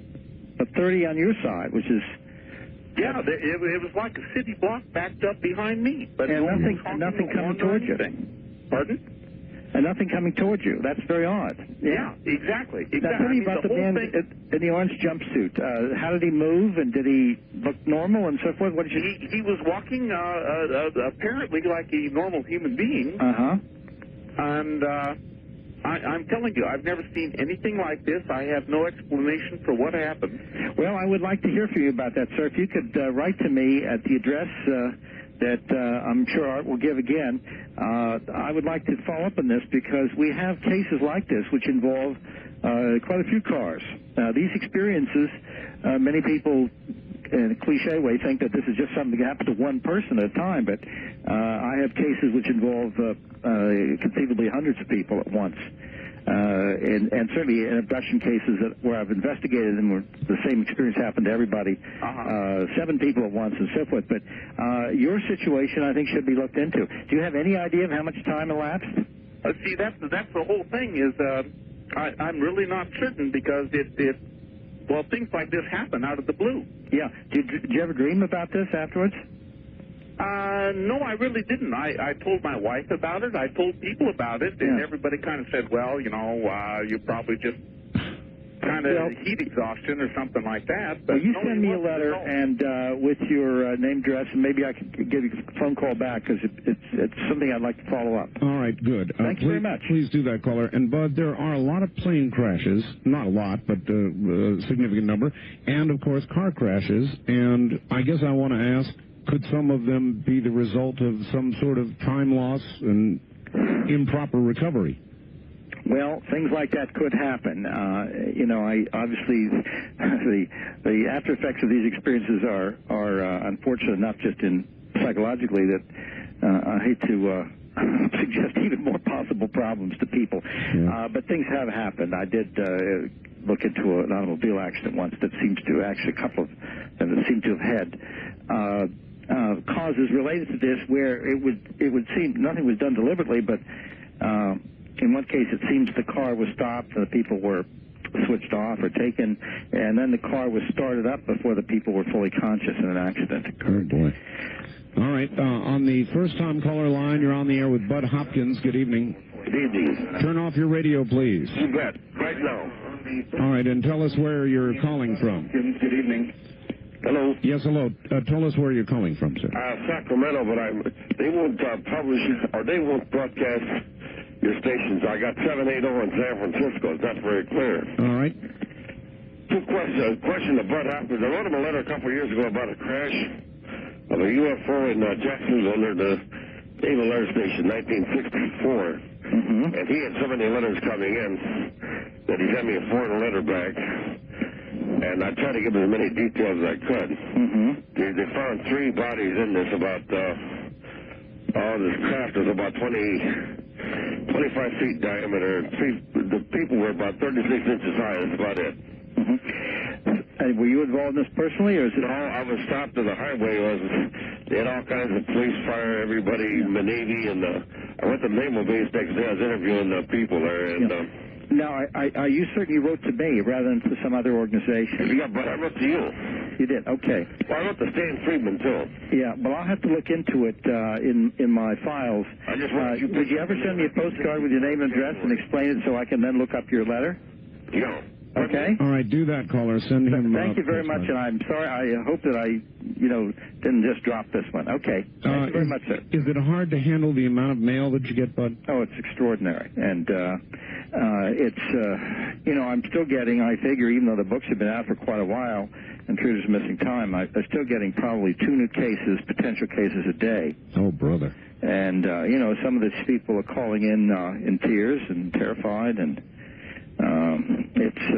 I have some people working with me and some volunteers, and I've gotten some funding and so forth. But our organization, that's one of the things with Intruders Foundation, we have a newsletter, and we're just about to do another one. We're way behind on getting it out. It's 22 pages. I believe that's it. And we're going to be dealing with children's experiences and how to handle the problem if your little child is reporting these experiences.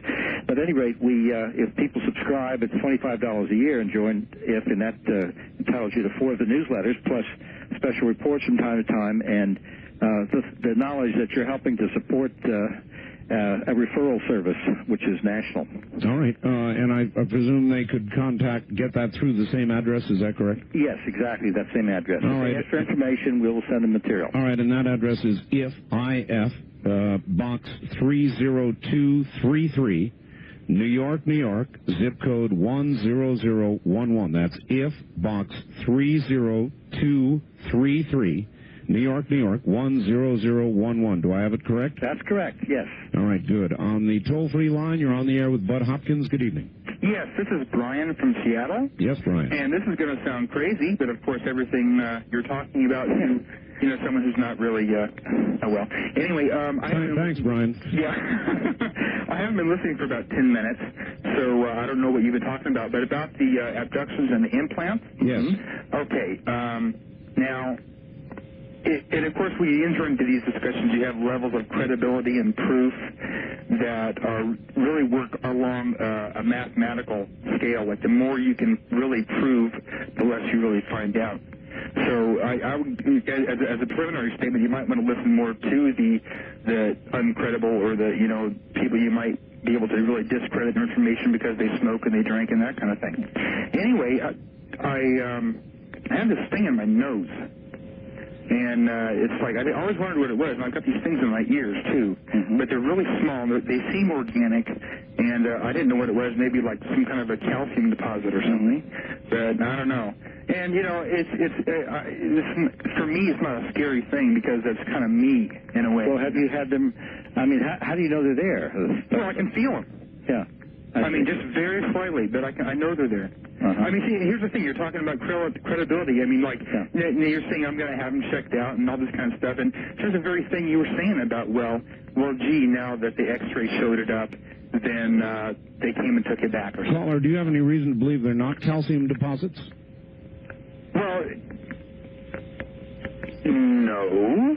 However, well, my feeling is if you're really concerned about it, serious about it, I'd really have it looked at by an ENT man. That's what you really need to do. What? And he can tell you whether it's strange or whether it's an explanation. And in other words, caller, go to the doctor. No, you could, you could have a guy help you out a lot with this, and you could help us too. So. I get it. Okay, all right. Well, nice talking to you. And you have a happy Easter. Okay. Okay, you too. Thank you. Interesting.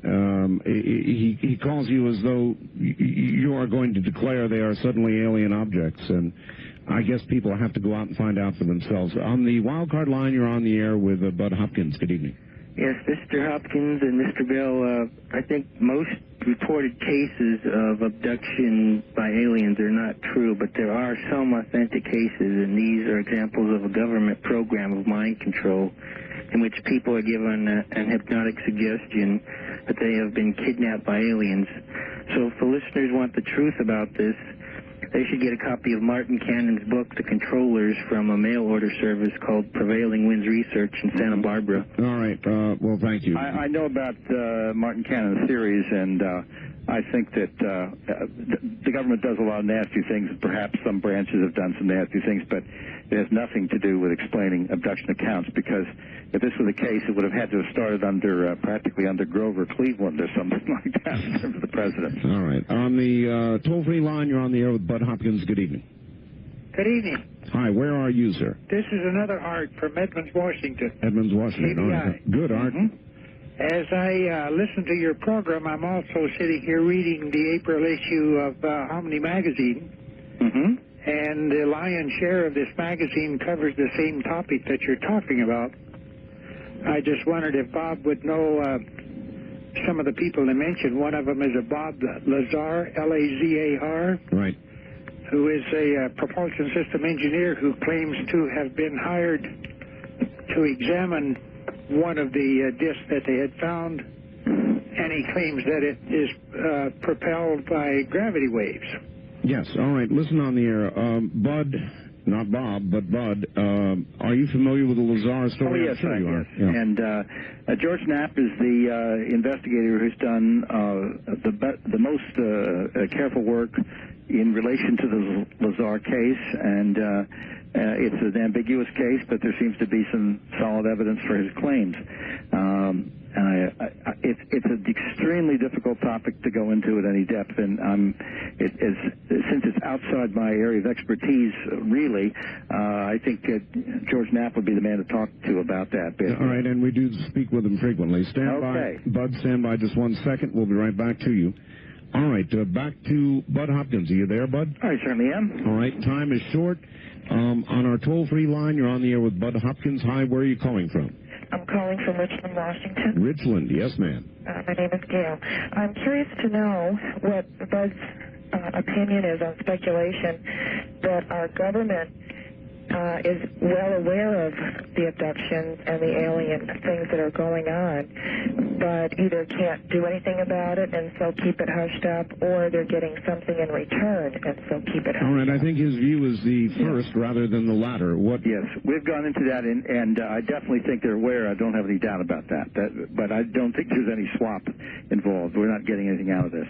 All right, on the wild card line, you're on the air with Bud Hopkins. Good evening. Where are you calling from? I'm calling from Reno. Reno, Nevada, yes. Bud, is there any other technique of remembering an abduction experience other than hypnosis that you know of? All right, thank you. That's a good question. There is another technique that has been used, and of course, people have talked about sodium pentothal and that type of thing, although that's not something I have any use for myself. Hypnotic regression works very, very well. There is a new technique which is being used by some psychologists. It involves rapid movement of the eyes I don't know what the motor connection is with memory, but there seems to be one, and it has been used successfully by a number of people to elicit information. You would have to go to somebody trained in that technique, but hypnosis is a very useful technique in the meantime, and safe. All right, good. On the wild card line, you're on there with Bud Hopkins. Hello there. Where are you, please? In Seattle. This is Jackie. All right, Jackie, you're hard to hear. Get close to the phone and ask a question. Okay, can you hear me now? Yeah, we can. What's up, Jackie? Hi, Bud. Hi. I was just wondering if you noticed any significant trends in UFOs, like in the things that they're doing. Trends, changes. Well, yes, in the sense that new things are coming to light all the time, and we don't know whether they're a new trend or whether they've been going on for a long time. This particular thing I'm going to mention, I think has been going on a long time, and that is the UFO occupants seem very interested in how we form relationships. And I just dealt with a couple who are about to get married, and they're in their 20s. And when they first met, exactly a year ago, they realized that they knew one another. They didn't know how, but they know a lot about each other, and there were some amazing connections. I mean, for instance, one of them remembered that the other had a birthmark on his chest. Oh, boy. They knew a lot about their backgrounds and how they looked and talked when they were younger and how they fixed their hair and everything else. And it seems that they have been abducted over different periods of time at intervals and brought together as if the aliens were studying long-term the way relationships are formed. Believe it or not, I have now maybe 6 or 7 cases like this. Now, this is something that's not really ever been made public, and I don't think it's all that common. But it definitely seems that this has been a systematic arrangement, and even to this point that there's a man in the United States in his 40s who, when he met an English woman here in the United States for the first time, she's about 41, they realized that they've known each other. They couldn't place where. They're both abductees, and when we looked into these experiences, they were first abducted when they were children. That implies, one from England, one from the United States. That implies alien matchmaking. Yeah, well, it sort of does, the great dating service in the sky. Yeah, that's right. But the basic point is that these people assumed all along when they remembered that they knew somebody, they assumed, well, it's a dream or something. I'm having a dream companion, but it's real. Wow. Toll-free line, you're on the air with Bud Hopkins. Time is short. Where are you calling from? Tacoma, Washington. All right, you're on the air. Go ahead. Well, thank you. Mr. Hopkins. Yes, sir. Just a little while ago, I read a book by Jacobs called Secret Life. Very good book, too. An excellent book. And I'm right smack dab in the middle of a book called Abduction by Dr. John Mack. Yes. John, these are two of my closest colleagues and friends. Well, it's interesting what they both say. My question is this. These hybrid fetuses, children, there seems to be 2 scenarios of what they're doing with them. And I was wondering, which one do you believe? What are they doing with these children? Well, I mean, I'm not sure that we have a scenario as to what they're doing with them. We really don't know what they're doing with them. That's the central question, actually, as David Jacobs has said, about our point of knowledge right now. What are the hybrids for? Where are they going? We don't really know. And now I haven't read all of John Mack's book fully. It just came out, and I don't know that he presents any scenario for the use of the future of the hybrids, nor does Dave Jacobs. What were you thinking, sir? Well, he's gone. These are both people that I have interviewed and will interview again. Right. All right, very good. We've got to move on. One more, perhaps. On the wild card line, you're on the air with Bud Hopkins. Good evening. Hello? Hello there. Where are you, sir? Hello? Are you there, caller? No, I guess not. Well, in that case, we'll make it this one. First-time caller line, you're on the air with Bud Hopkins. Hello. Hi, I'm calling from Albuquerque. Albuquerque, yes. I'd like to ask him if he thinks UFOs have anything to do with the Lost Squadron, when those 5 planes disappeared. Oh, yes, the Lost Squadron. Bud, you remember they thought they found it, and then I guess they didn't? What is the story? Yeah, this is one of the Bermuda Triangle issues. That story has been pretty much analyzed and discussed and explained away as a series of genuine navigational mistakes people caught in the storm, and there doesn't seem to be a big mystery attached to it. Now, other things have disappeared. There was a pilot who disappeared, Fred Valentius, off the coast of Australia in 1977, and he was last heard talking on the radio. I've heard the radio tape of the broadcast to Melbourne Tower. That's a genuine case. The lost squadron, quote unquote, which did happen, seems to have a natural explanation, though, unfortunately. All right. Well, I guess they say leave them wanting more, and you are. It's a full board we've got here. Bud, go ahead and give your address out one more time, would you please? Okay. You can write to me, care of IF. That's Box 30233, New York, New York, 10011. And I can be reached there if you want information, a sample of the IF Bulletin, information about subscriptions, or especially if you have something to report about personal experiences, we would like to hear from you. And thank you very much. Well, Bud, it has been a pleasure having you on, and I hope we can tap your expertise at some future date. Would you possibly be able to come back? Oh, I think I would. It's kind of late here in New York for me, 1 o'clock in the morning. Us city boys have to get up early. All right, Bud. But at any rate, I certainly enjoy the program very much, Art, and I especially appreciate our listeners who've been so open about talking about their own personal experiences here. It is amazing, isn't it? Thank you, Bud. Thank you. Take care. That's Bud Hopkins. He's been our guest for the last 3 hours. I want to thank you all for being here. As I said, there is never enough time.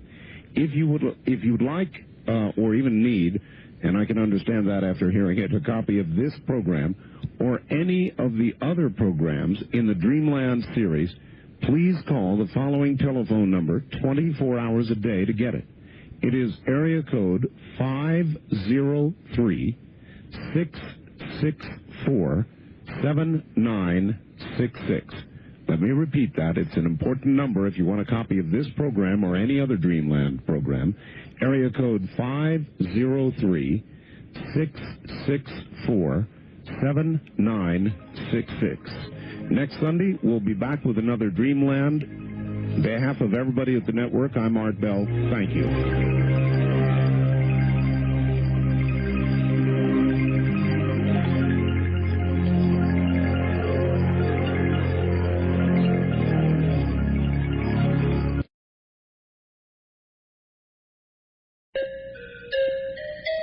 You're listening to Coast AM with Art Bell, live on the CBC Radio Network. To call the show toll-free from across the nation, dial 1-800-618-8255. The wild card direct lines are area code 702-727-1295. That number is 702-727-1295. And if you've never called the show, try the first-time caller line at area code 702-727-1222. Anybody east of the Rocky Mountains can use the first-time caller line at area code 702-727-1222. When your call is answered, please turn down your radio.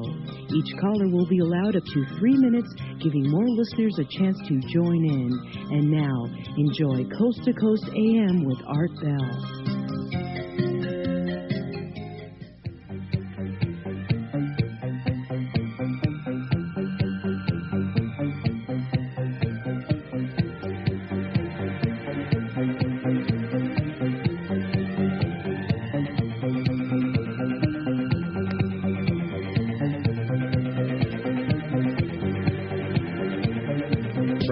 Desert and the great American Southwest, I bid you good evening or good morning, depending on where you are, and welcome to another edition of Coast to Coast AM/PM, that hour that's kind of in the twilight zone. At least here on the West Coast.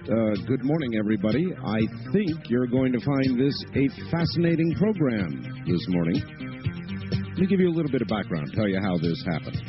You're about to hear from somebody you've never heard from before. And here's why. A neighbor of mine here in Little Pahrump, Nevada, said, "Hey, Art, I've got a map I think you'd be interested in. And it shows what a future America is going to look like.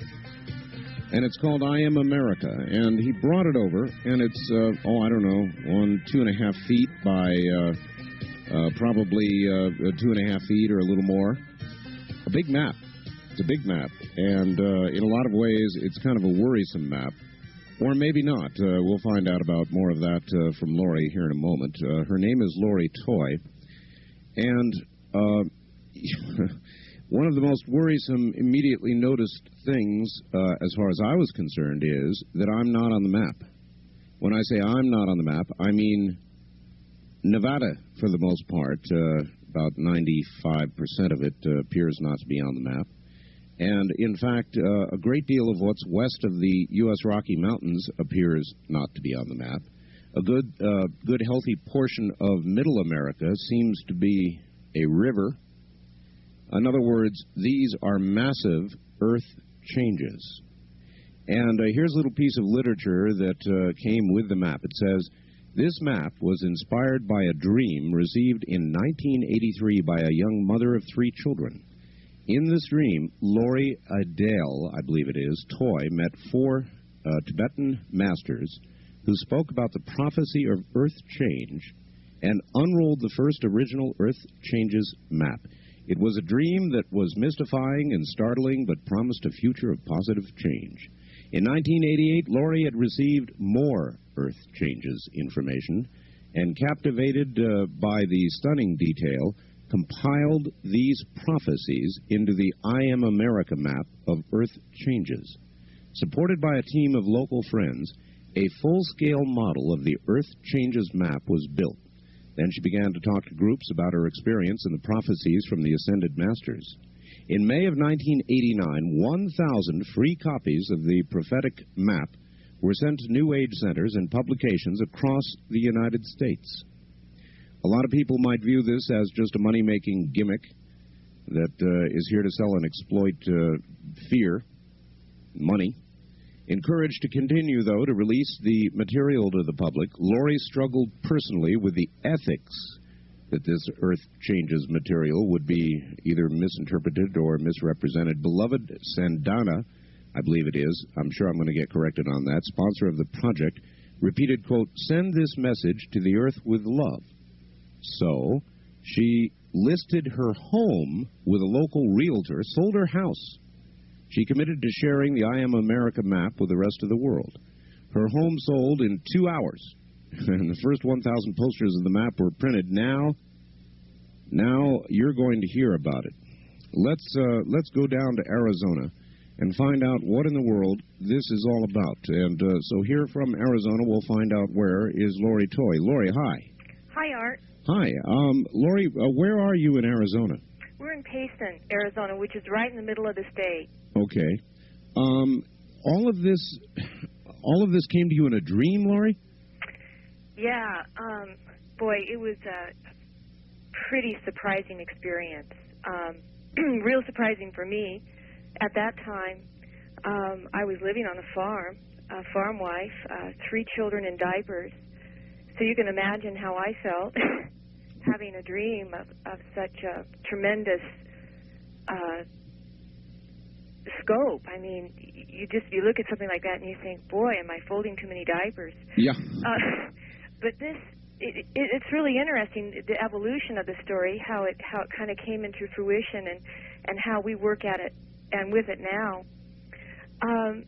I don't know, Art, how you feel about this, but a lot of times we talk about having many lifetimes in lifetimes. Sure. And I know, for instance, I can point out about 4 different lifetimes I've experienced, even up to this time. Are you talking about lifetimes within this lifetime? Yeah, within this lifetime. I have a lifetime, up to high school. I have a lifetime that was in college. Oh, well, of course I know what you mean, yes. That was this farm wife when I received this dream. Then I had a lifetime working at my own magazine, which I published and taught me a lot about doing projects of this nature. And now I have this lifetime working with Earth changes. And I've spent the last 6 years of my life dedicated to working with these prophecies and working to develop a real broad-based understanding of what this type of experience is about, what it means, and the potential that it can unleash for all of us. Laurie, why do you think that what you had was not just that, a dream, fantasy, not reality? Why do you think it was instead prophecy? It was different. In what way? It was, I had full consciousness. I don't know if you've had this experience or not, but I've had this. It doesn't happen a lot, but it does happen. Well, wait a minute. Were you asleep at night when you had this dream, or was this a daytime occurrence? I was asleep at night, and then I had this experience that was real. And what happened in the dream, or what I would call now a vision, as I've studied these things, I've learned there's a big difference between a dream and a vision. Right. And this map was unrolled in front of me, surrounded by what I came to understand later were 4 Tibetan masters, and they revealed this new map of the United States. But it wasn't later until 1988 that I began to, in a sense, unravel the mysteries that were contained in that map. The dream was a very profound experience for me. It reoccurred for 3 months. Oh, boy. I remember even talking to a friend about it, and I said, you know, this is so unusual because I keep on having this dream. And she says, well, you know, a lot of the ancient prophecies spoke about a time when the earth would change. And I've studied them a little bit, and she says, Laurie, don't worry about it. This is a good thing that's happening, because this is going to be a time not only where the earth will change, but because of that, people will change. And we'll have what they call a golden age. And I thought, oh, that's kind of interesting. But you know how everything is sort of a point of departure in life. Sure. And that dream was a point of departure for me. Well, what unnerved me, Laurie, was looking at this map. We discussed for just a moment before airtime the ancient prophecies business on MDC. You saw that? Yeah, I saw part of it. I didn't see all of it. Okay, well, the tail end. Yeah, a lot of the prophecy regarding Earth change paralleled exactly what I see on this map, and that unnerved me a little bit. How detailed were your dreams? Very detailed.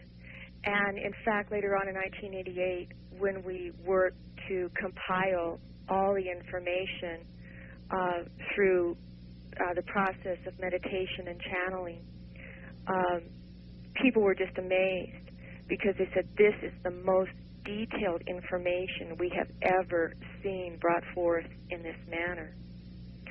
And it surprised me, too. In fact, at that time, I was living in a small town in northern Idaho. I worked locally, had a small graphic design and advertising agency. I was well known in the local region, and I didn't want anyone to know what I was doing because this was something they call, quote, unquote, kooky and weird. But it was really funny because it was almost like there was a force supporting this information to be heard, almost like a series of hands like I was walking on, you know, effortlessly, leading for this thing. And it had its own energy, is what I'm saying. It was just incredible. Doors opened effortlessly. For instance, when I made the commitment for the map to be published, my house, it really did. It sold in 2 hours. 2 hours. 2 hours, market value. It was like this was something that was very critical and urgent, and the time was now. Listen, Laurie, I'm going to say something here. If my wife came to me and said, listen, I've had some dreams. I need to publish this map. We need to sell the house. I'd say, hon, sit down. We need to have a real serious talk here. I can understand. I can really understand. I did not even, I didn't tell my close friends. I did not tell my parents. I can appreciate what you're saying. And I came from a pretty professional background. It wasn't as if this wasn't something that I thought about before I did this, because I realized when you put this type of information out, there's a responsibility that goes with it. But I remember talking to a really good friend before we put the information out, and she said, you know, Lori, you just don't know yet where this is going to lead. But I do feel where it will lead is a good place. You were instructed to give this information out, am I correct? Yes, I was instructed, and I was told to send this message to the earth with love. And that is the foundation and the mission that we carry out here at I'm America, is we work to find a way to language this work always with love, removing the fear and showing the mystical journey that is contained in all of these prophecies. And they're very full. And probably by the end of this night, if the listeners out there will hang with us, they'll feel very well fed. Well, all right. How can you be sure these changes are positive? I mean, from my point of view, for example, here in Nevada, I don't feel very positive about it. I'm to be in the Bay of Harmony. Yeah. You know, when I first worked with this map, I thought literally this was going to happen. I was really afraid. And I thought, oh my gosh, I've got to warn people. That was my consciousness when I first started working with it. And who wouldn't think that? Right. Who would not think that? So after I got the first 1,000 copies of this map printed, I loaded them up in the back of my little 4-door car, drove down to California, and I started selling these to bookstores all up and down the coastline. It was like I had a burn in me that I had to get out there and warn these people. And I stayed probably in that flow for about 1.5 to 2 years. And then I started noticing a shift happening with me, a consciousness shift, almost a transformational thing was happening with me, myself. And it's like information would come to me effortlessly, what I would call synchronicities. You know, how things just sort of happen. Lori, are you sure that wasn't just a protective action of your own brain? In other words... No, I'm positive it was not, because it happened too frequently. Anyway, what happened for me is that I began to understand what prophecy is. That of course, we were dealing with earth changes material, but that this was a work of prophecy. And so I looked up the word prophecy and what prophecy means. And for anyone listening out there, if you really want to grow and take on a transformational journey, get yourself a very good dictionary, even dated past the 30s. Start looking up the meanings of words and what they say, because the spoken word's really powerful. So I looked at the word prophecy, and I'm going to give you the noun. All right. And this is what it means. The first definition is divinely inspired utterance. The second one, utterance under the inspiring influence of religious experience. 3, this is the one that I work with the most, inspired declaration or revelation of the divine will, including moral teaching by warning, consoling, exhorting, giving an example of fellowship with God, and the like. The prophecy is based upon a spiritual teaching, and it always has and always will be. Is it from God, Lori? Of course it's from God. Of course it's from God. But I know many people have a different idea what God is. And I don't feel it's up to me to define that for them. I can only share my own experience. Well, I will ask you because they will ask you. Is your God the God of the Bible? Is your God some variation? God is everything to me. God is the one. Of course, that took a lot for me to get to that place that I could say that God is the one. But the best explanation I've ever heard that came the closest to languaging what God is, of course, I think it's even impossible to language. I heard this from Grandmother Twy, who is an elder of the Seneca tribe in upper state New York, great Native American grandmother. And she said, it's the great inner self. The great inner self. The great inner self, that source that we all share. All right, Lori, let's tell them about the map. Can you describe, do you have words, and I'm sure you must after all this time, to describe to those who cannot see it? It's a beautiful map, really beautiful. Thank you. But can you give a brief description of it so everybody understands roughly what we're talking about and the earth changes that are depicted here? Okay, yes. And in fact, we have a video, too, out which would give in detail all the literal explanations of the prophecy. But basically, what you're looking at are major earth changes on the west coast of the United States. What you'll see is a visual representation of California shattered and broken to a series of islands. Yes, nothing more than islands. Nothing more than islands. In the Pacific Northwest, a peninsula of land going out to Mount Shasta, and again that breaks away into a series of islands in upper state Nevada and lower state of Idaho, southern Idaho. All of Oregon's almost gone. Most of Washington State, a series of islands. With that, I can't remember the names of the mountains there, but they form a chain of islands in there as well. The Mississippi River, tremendous flooding, and the Great Lakes breaking away and forming in the Midwest and into Texas, a huge river, making the Mississippi and Missouri rivers widening 10 times over. The breakup of the East Coast, a lot of ice, a lot of wind, the lower tip of Florida sinking.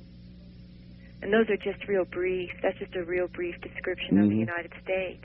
Right. You've got it also broken into areas. Is it Gobin? The Golden City of Gobin? Gobian. Golden City of Gobin. Is a pronunciation. Okay, that is roughly in the what is now the American Southwest. Right. Now, those are representations of energy vortexes. Oh. But before we get in to energy vortexes, I'd like to back up a minute. All right, well, so would I, because let me ask one quick question, Lori. Okay. These changes, whatever will bring them on, and we'll talk about that, okay, would result in arguably the death of millions and millions of people, with the West Coast virtually disappearing. So, if they happen, yes, we would be looking at that. Yes. So we would be. So you say it's good and with love, but that's a lot of dead people, Lori. Certainly is. I came to this place, like I said, 2 years in my journey in working with the map. I struggled with the ethics of even working with it because I felt like this is something I'm not sure if I want to do. I have to talk about death and destruction, and I'm a happy person. I love life, I enjoy life, and I feel it's a blessing. And I struggled with that, and that was the time when I started to understand the work I had been given. And that was to understand and comprehend what prophecy is.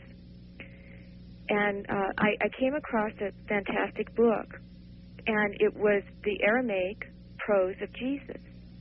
And it was all the translated work from the original Aramaic verses, the Beatitudes and the Lord's Prayer and that, from Jesus, in the foreword of this, written by this beautiful author, David Kloss. And he talked about how the ancient Hebrew fathers had interpreted prophecies.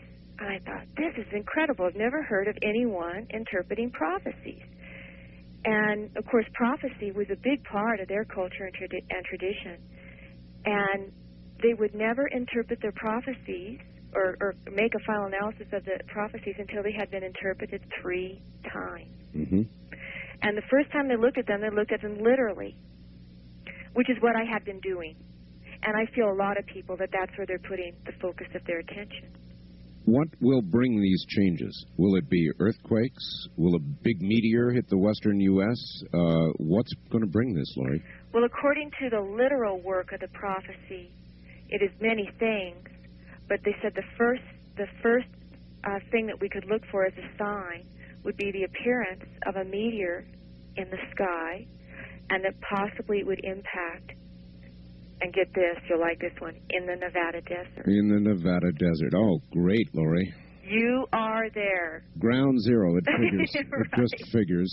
Lori, on that thoughtful note, I'm going to ask you to hold on, and we'll go rolling through a bottom of the hour break here. So just relax for a few moments, and I'll consider the meteor in the sky. Lori Toy is my guest. Oh boy, it's the Earth Changes map we're talking about, called I Am America, and the prophecy of Lori Toy. And she sounds quite serious, so I'm going to treat it the same way. Good evening, good morning, everybody. We will get back to Lori and to your telephone calls in just a bit. If you're fascinated by prophecy and what may well lie ahead for all of us, then I suggest you stay tuned, because coming back in just a moment, Lori Toy, the I Am America gal, and you ought to see this map. The meteor's going to hit Nevada, huh? Doggone it. It's always Nevada. We'll be back.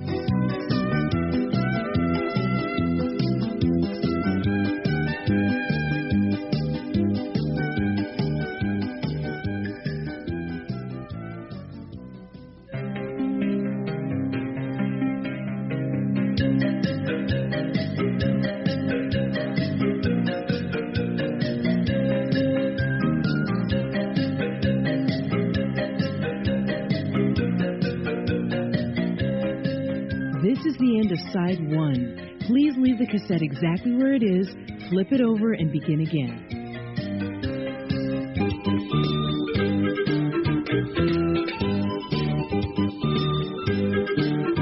Well, good evening, good morning. From Ground Zero, Nevada, welcome back. My guest is Lori Toy, and she has prophecy.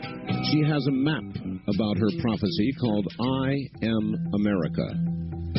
And if you live out where I live, it's beginning to get to be a little worrisome. Let's go back now to Lori Toy. Lori, hi.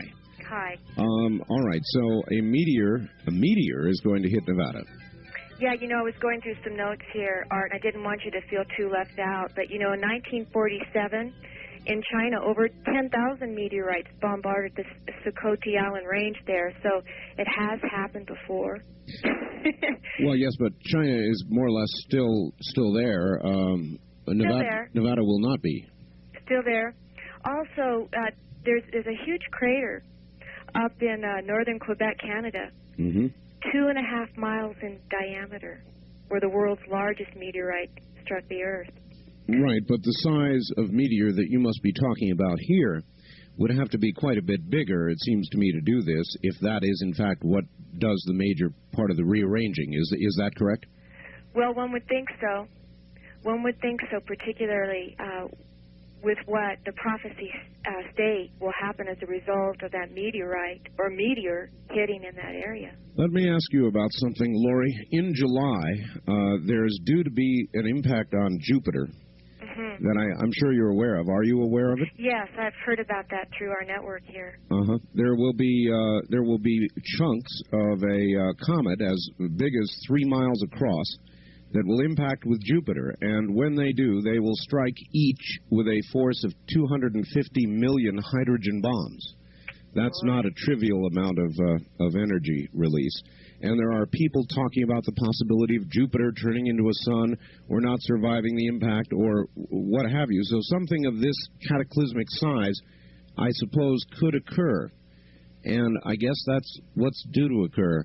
I'm curious, where you are in Arizona, on your map, Arizona looks to be about knocked in half, or just about in half. Yeah, the coastline runs through Phoenix. Yeah. Where does that place you? We're up on a range of mountains. They're the White Mountains on the Mogollon Rim, which is a granite formation. And they say, which this is one thing I have found out in working with Earth Changes prophecies, that living in areas where there's granite formations, it is safer in terms of if you're hunting for a safe place to live. Primarily because basalt rock explodes under pressure, particularly if you get the grinding of tectonic plates and that kind of activity going on with major earth changes. You get an earthquake, say above an 8 point. Some of that basalt will just turn into ash. fact, most of Oregon is covered by basalt flows. All right, now, when might this happen? Do you have any idea? Does your prophecy give any timeline at all? The one thing that we focus on is not so much when, but what are we going to do with our choices now? But Lori, when does count a little bit in the sense that if I'm ground zero and Nevada's ground zero for the meteor, when might be important? I think the when is now, and I think we're living in a time of prophecy right now. You know, when you were talking about this activity that will be happening on Jupiter, yes. Did you know in 1992 that we came so dangerously close with impact with an asteroid? I do know that, yes. Yes, that NASA was trying to figure out a way to explode the asteroid before it was caught in our gravitational pull. Well, I know that, you know, I watched the news, Lori, very closely, and I would say 2 or maybe 3 times in the last 3 years, there have been Associated Press stories saying astronomers just announced that we had a close call. Had, past tense. In other words, they announced it after the fact, and as though they had only found out about it after the fact, and that worried me.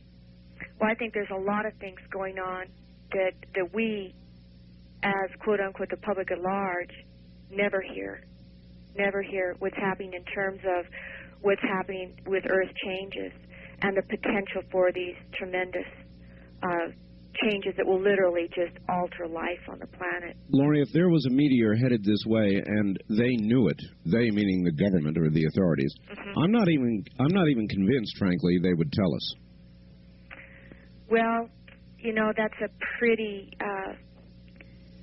tricky answer there. I mean, and how to even deal with that in terms of the fear, the looting that could occur in that type of situation. You know how control-based a lot of our government is right now. I do. You know, it would definitely present a scope of problems for them. Oh, I'm sure that they would sit in their think tanks back there and conclude much of the western U.S. is going to disappear. To announce now, weeks ahead of time, that it's going to occur might save some lives, or it might cost more lives in terms of people tromping over each other and anarchy and trying to get out of the way of this thing. With the population shifts, they might conclude it would be better to say nothing. Absolutely. Absolutely, and just let it happen. And that's sort of hopeless in a sense. That's hopeless for us, people who are getting that something is going on, and we feel like we're victims. We wonder, well, what can we do with this type of thing? And that's part of the process that we feel we really help with here at I'm America, is that we feel right now all the choices that we make in living our lives make a difference in the overall scheme of things. Now, what I'm proposing here is that our thoughts and our feelings create reality. And when you live in fear, you create more fear.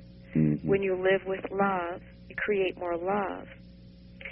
Now, that's pretty profound to think that our thoughts alone might avert a tremendous catastrophe and cataclysm, or an asteroid impacting and hitting the planet.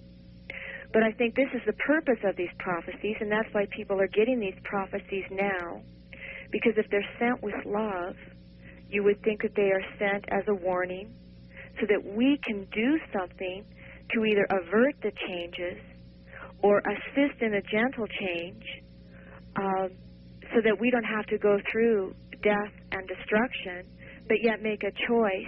Are you saying this for love and peace? Yeah. Are you saying this is not inevitable? It is not inevitable. It's not inevitable. Not inevitable at all. Although. Is that what you were told, or what you have concluded since you were given all this prophecy? Both. I have concluded that, and also I have been told that this is not inevitable. Our choices every day make a difference. We have a saying, a change of heart can change the world. And I know for most people thinking out there gosh, I mean, like if I start thinking every day good thoughts, we may not get as much rain in the Mississippi Valley. The point of the matter is that is very true, and there's studies that document that. Well, we have affiliates all over Missouri, for example, where the Mississippi is presently rising once again. And you're telling me that if they think good thoughts back there, they can think this water level, Mississippi level down. Mm-hmm. Yes, they can. Yes, they can. In fact, there was a man who did quite an extensive study, and he was linked up with Sun Bear and his work, the Bear Tribe, near Spokane, Washington. I can't remember his name, but I do remember the work that he was bringing forth, and it was incredible art. What he had done a study of different areas of the world, noting the weather and noting what was happening in the socio-economic areas. For instance, in this one area where they kept on getting really horrific rain and rainstorms. That's very interesting, yes. Yeah, and they found out that area was suffering periodically from major mill layoffs. And every time they had major mill layoffs in that area, they had these horrific rainstorms. The other thing that they've noted in Saudi Arabia and different areas where it's really arid, they've noticed that those areas, and I'm not saying that's just a pinpoint one area, but these are all over the globe. Well, as you say all this, though, Lori, I'm sitting here thinking, but we're ground zero here for the meteor, and if it's behavior that's bringing this on, what is Nevada doing wrong? Right. What we're talking about there is the second stage of prophecy, and that's metaphor. All right, look, this would suggest then that time is not a constant string ahead of us, that there are many paths that time can take. And, that's right. And that our path into the future is determined by our present behavior. It's determined by our choices. It's determined by choices. Let me read this to you. I got this in the mail, and I have to share this. It comes from Bob Weld of the Consciousness Network in Seattle. The thinking of consciousness, the thinking you and I know by direct experience, is without restraint. We are free to think as we wish, and all our thoughts are equally real and productive of the conditions of our experience. But some thoughts harmonize with others, and others are antagonistic to each other. The best illustration is the numerical symbolism called mathematics. 2 by 2 equals 4 is indicative of concepts that harmonize with each other. 2 times 2 equals 3 is indicative of concepts that are inharmonious. Both are equally real as concepts, but one indicates an absolute harmony and the other an inharmony. All right. You might suggest, and I will suggest, because I live and talk about the news every day of the week, Lori. Yeah. And I have never seen this country in such a disastrous, torn 2 and 2 equals 3 condition in my life. I mean, we are just an absolute social mess at the moment.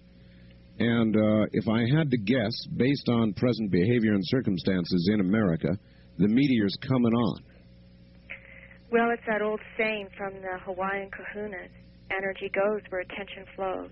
And we've been putting a lot of energy into chaos. Chaos, that's right. Drive-by shootings, children who no longer care about themselves nor the life of others, take life without a thought, without a conscious thought about it, the blank stare of those who have not much inside to care about or live for. And there's a lot of that around right now. And so if our fate is tied to our behavior, I think right now, at least right now, we're doomed. And I don't like to be the bearer of bad news, but those are current circumstances as I read them. But God bless our free will. Yes. Because we can turn it around any time. Martin Luther King said, if I knew the world was going to end tomorrow, I'd still plant my apple tree today. And what he was saying is that I am going to keep my faith, I'm going to keep my hope, because I have been blessed with free will, and I have the ability to make a conscious choice. And those choices every day can change the world. And if you notice in the I'm America map, and this is the third stage of prophecy, and it's known as the mystic message. You notice there's all those coastlines and everything on there? Yes. And all these tremendous, horrific changes. Yes. And then there are those little yellowed areas, Gobian, Maltone, yes, Wahani. And for our listeners out there, we'll talk about that later in more detail so you understand what we're talking about. But that represents the ideal of perfection, of what we can hold in the best and highest good. The mystic message there, it is a message of choice. So that is where I have arrived after 6 years of study with this and working with people, mailing maps out, talking on phones, traveling all over the United States with this. I have arrived at this very simple place. Our choices will make the difference and determine the outcome. We can circumvent the cataclysm and disaster if we'll just simply love. Well, a lot of the audience is going to mix this up with religion. And I'm not sure that they're wrong, because religion, most of it, preaches roughly the same thing. Love, not hatred. And so do you view it the same way? Well, of course, I view it. You're coming at this from sort of a New Age perspective. I truly am, and I'm probably coming at it in working at a blend of philosophy and science, and then also spirituality. I wouldn't call it religion; I'd call it spirituality. It's kind of interesting. I've had to work so many different angles with this to reach people with the message, and one way when we start talking about love in this, it's a whole other place for people to view the planet, and they're thinking, gosh, I mean, if I just start loving, my neighbor and that kind of stuff, we can start changing collective consciousness. Well, yes, you certainly can. And I think that this is something that is an evolution. For instance, now I'm not going to get into Darwin, although we could get into it later. But years and years and years ago, and I'm going to share a little bit of what is myth or storytelling, as I understand it from the background that I have, is that mankind was asexual, and mankind was like this primal glob ooze. Mankind was asexual and a primal glob of ooze? And this was during a time, and we're going to call this time Lemuria. And at that particular time, I'm not saying that the body represented the consciousness, because the consciousness was very full. It was, in essence, divine. But the body itself had to devote all of its mind power, mind energy, to just the running and the working of the body, so that the body could actually, the heart would beat, the liver would work. In other words, those things were not automatic. They were not. They were not. We had to put all of our conscious activity into the working of those things. Now, today, we're blessed. Do you and I think about the beating of our heart? No, we don't. But yet our heart beats. Well, maybe if we thought more about it, we wouldn't eat so many hamburgers. that might be a possibility. This development of consciousness led to the development of the emotional body, and onward into what, in our time, now known as the time of the mind or the time of choice. Now, since we don't have to think about beating our heart or the functioning of our lungs and the blood going through our veins, true, that has fallen into what is known as conscious, unconscious activities. What if, through the practice of love became a conscious, unconscious activity?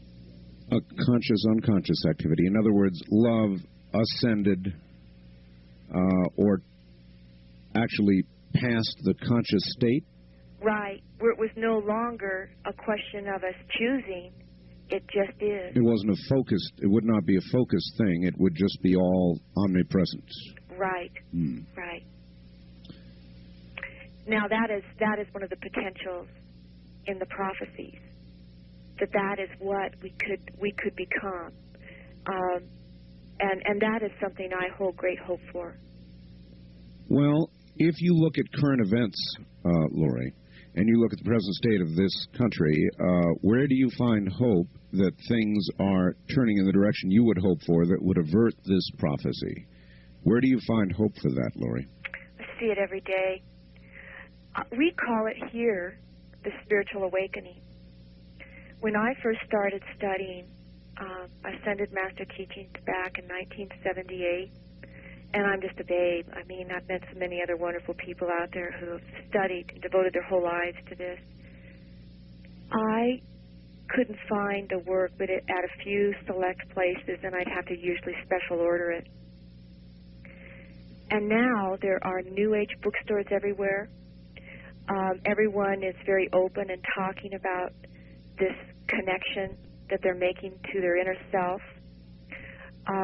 Two of the best sellers now in terms of books, Embraced by the Light by Betty Eadie and James Redfield, The Celestine Prophecies. Best sellers.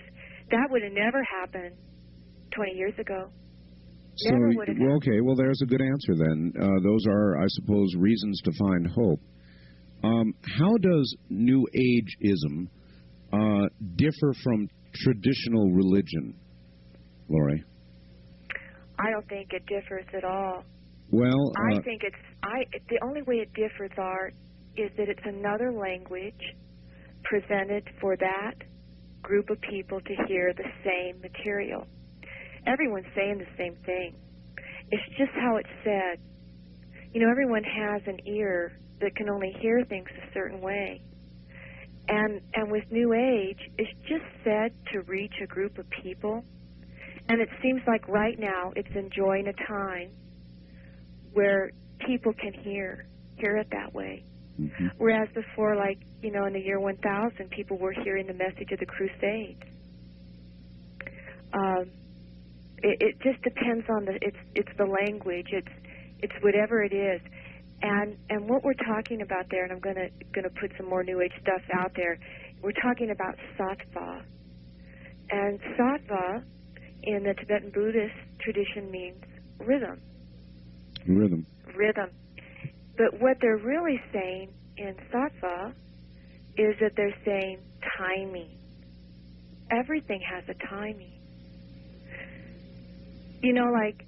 And you said that, well, yes, it does. And I was talking about timing, and you said we are living in prophecy now. We are. How critical a time is this?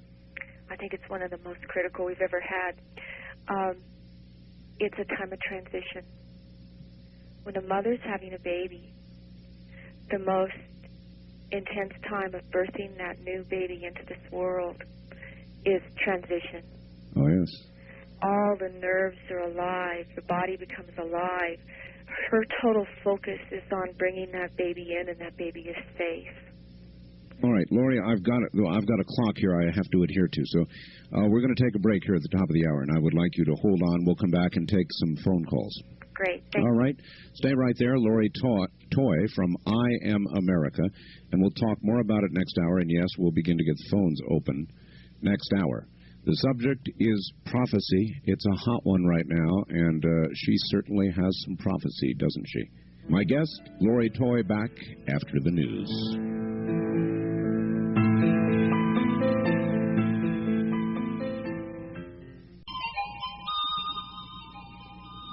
You're listening to Coast to Coast AM with Art Bell, live on the CBC Radio Network.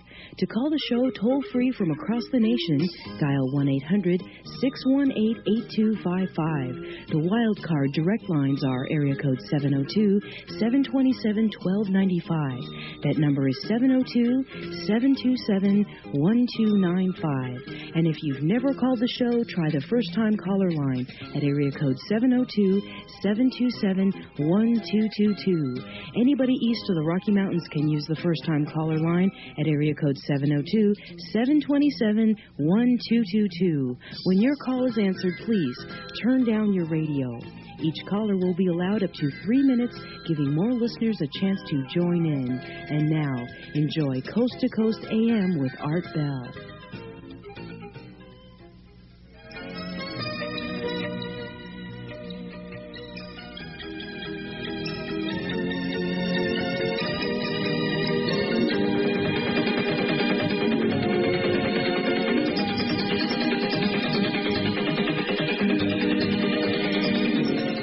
Kingdom of Nine. This is Coast to Coast AM with Art Bell on the CBC Radio Network. Now, once again, here's Art. Once again, here I am, and I have a guest. Her name is Lori Toy. She is a prophet. I guess that's a fair thing to say. Lori Toy is a prophet.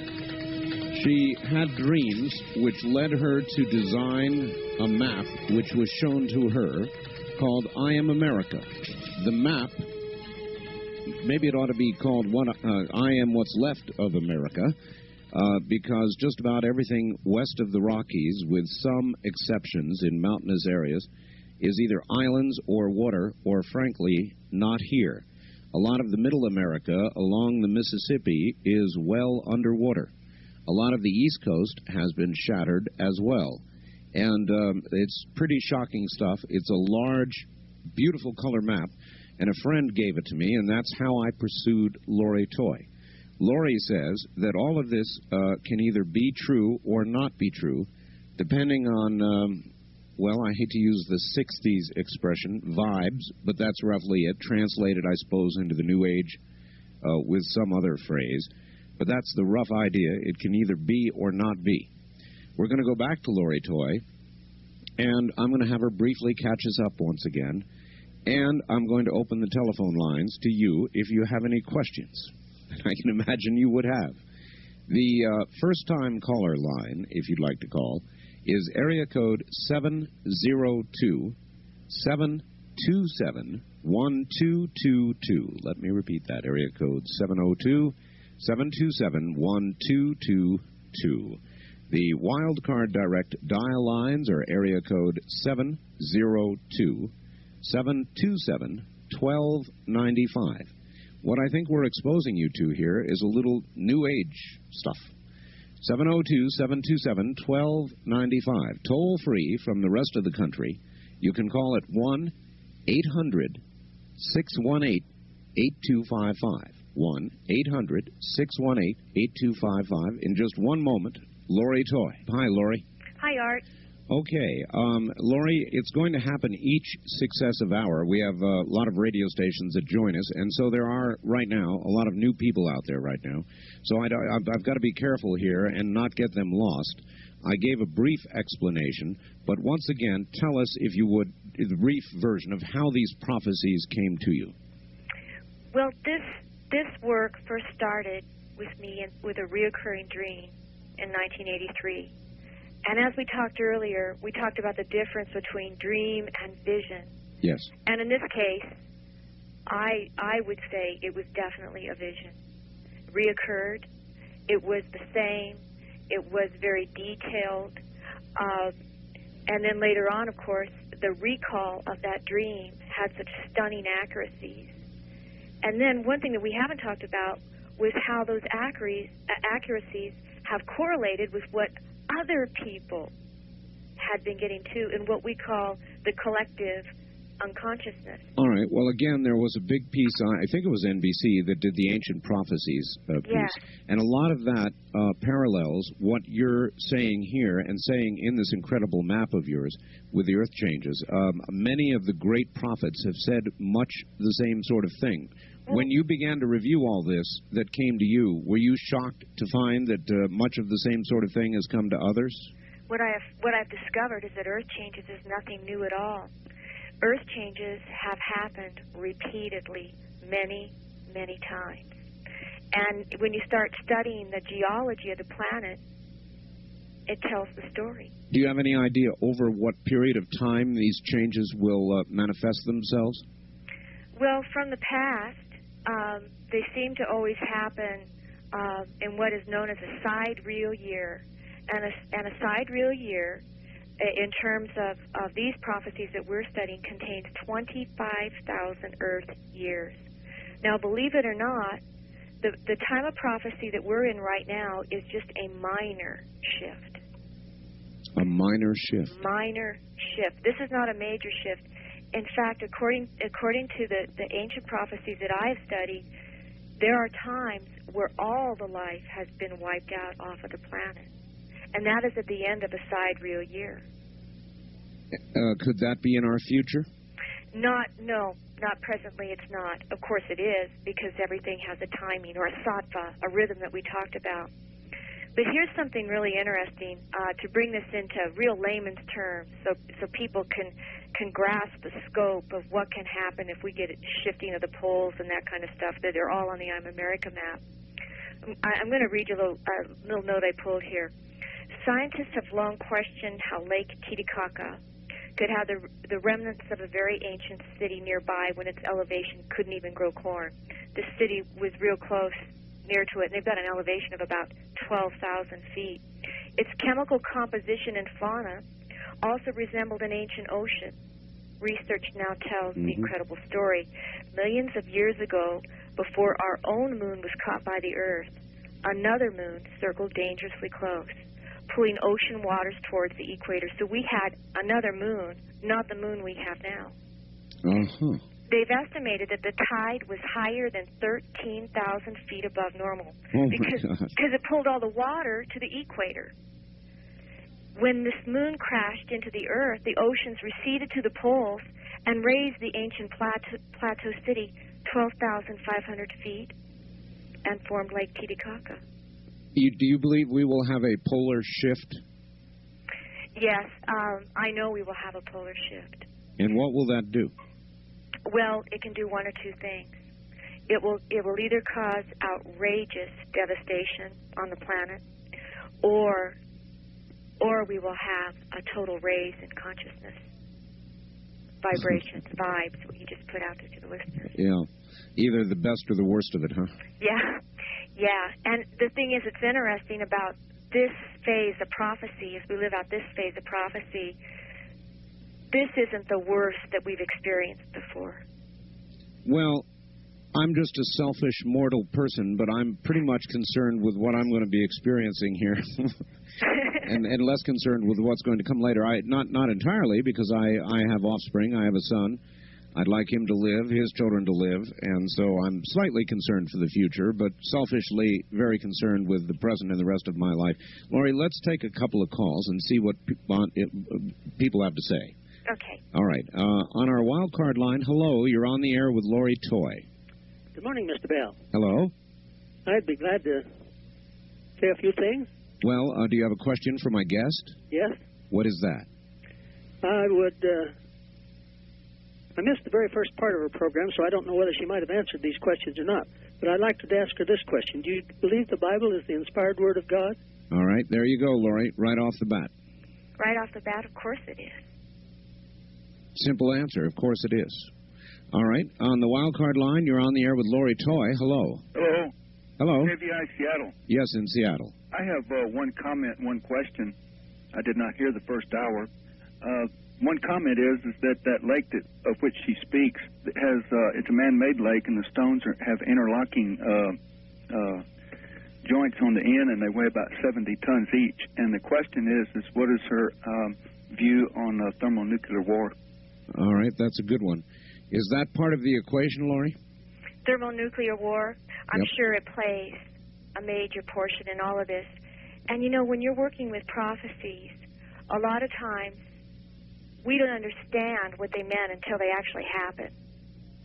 And I think that in looking at prophecies, when you get like a prophetic statement and you're analyzing it and you're looking at it, oh gosh, what does this mean? Usually, sometimes you even have to wait for it to happen before you even understand it, that it has happened. But that is contained in some of the prophecies of our world prophecies. We have a world map coming out this spring.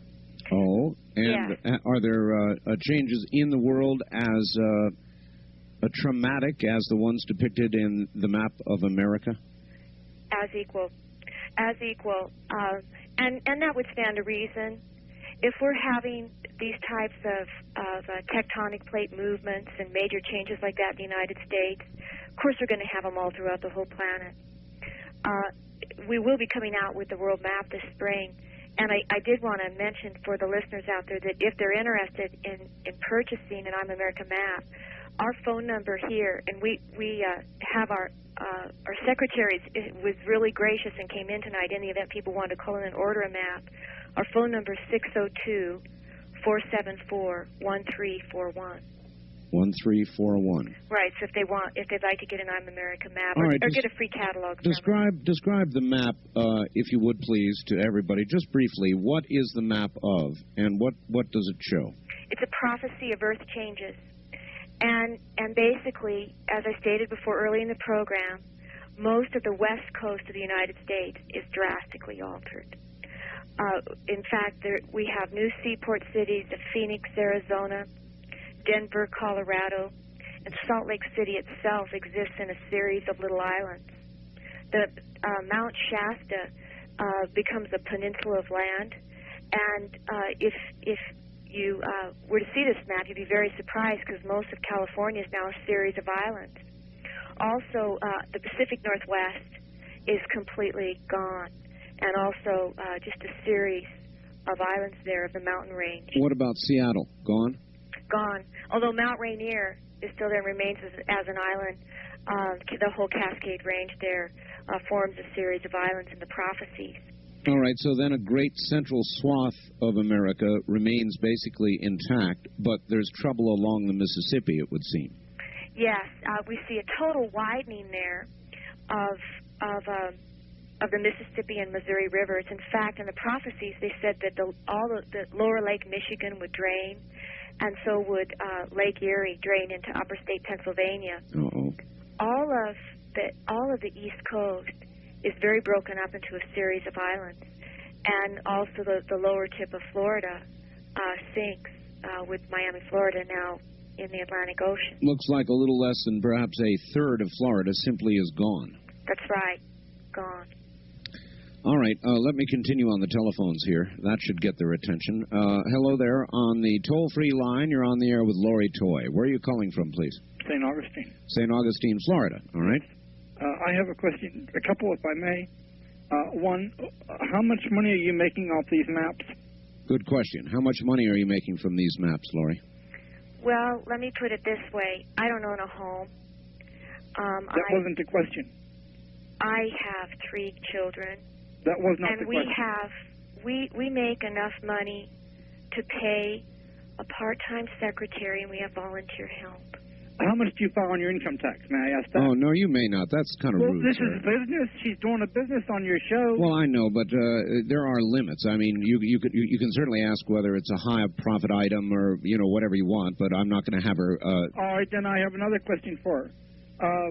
You said that you're claiming to be a prophet now. You're taking notes as being a prophet simply because you feel a prophet, according to your definition, is because of your inner... A prophet is something that's inside of you? A connection to the great inner self. And what religion are you now? I have no specific quote-unquote religion. However, I consider myself to be very spiritual. Do you belong to a spiritual organization? No, I don't belong to any organization other than just... You were talking about Tibet.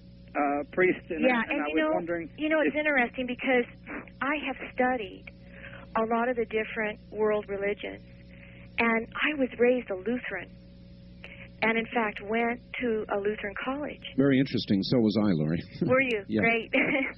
and I love religions. I think they're fantastic and beautiful. I love their rituals.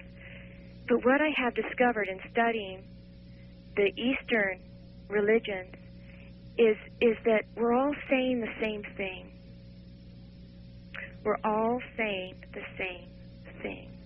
All right, you said that you were a professional woman earlier in the show. What type of professional woman were you? All right, thank you, sir. Yes, what have you been in your past, Lori? A lot of people listening in this hour won't know either. I published a full-color, tourist-oriented magazine. It was what is known as a regional magazine for a little area known as Central Idaho. And then when I decided that the magazine business was not going to work for me because of the tremendous stress and the deadlines, I became a graphic designer and just worked out of my home. But I had clients all throughout the valley that I worked in. All right, so then at least you were able to apply your natural talent that you had been using to create this map? That's right, and it was interesting. It was almost as if there was a grooming happening. But because by the time that I got into the position to produce the I'm America map and then subsequently our 2 books, I had all the knowledge to do this, and I did it all myself. And people have always been kind of amazed that is the type of organization we are, but that's just what we do. That is one joy that I have. I love doing the graphic design still, so I try to stick with that as much as possible. After this prophecy, Lori sold her house in order to pursue constructing this map. Roughly correct, Lori? That's correct. All right. On the wild card line, you're on the air with Lori Toy. Good morning. Good morning, Mr. Bell. Okay, you already called, sir. You're allowed one call. On the wild card line, you're on the air. Hello. Yes, KSMA, Santa Maria. Santa Maria, yes, sir. Yes, I agree with the earth changes that you're talking about. However, I think a lot of the stuff, the philosophy you're talking about is a bunch of New Age garbage. And what is this golden age you were talking about? How will it come about? All right, that's a good question. The golden age. And these golden age cities, Lori, what are they? What they represent are areas on our planet where we would be protected and safe during the times of changes. Now, that's the literal, but I want to explain some things that we haven't had a chance to get into yet. On the human body, there are 7 centers known as chakras. And those are places on the body where we take in energy and release energy. And there's a lot more information out about chakras. And later on, when my husband Len Toy is on the air, he'll talk extensively about chakras and what they mean. Mm-hmm. But since the planet and we are virtually one, in fact, this is kind of interesting.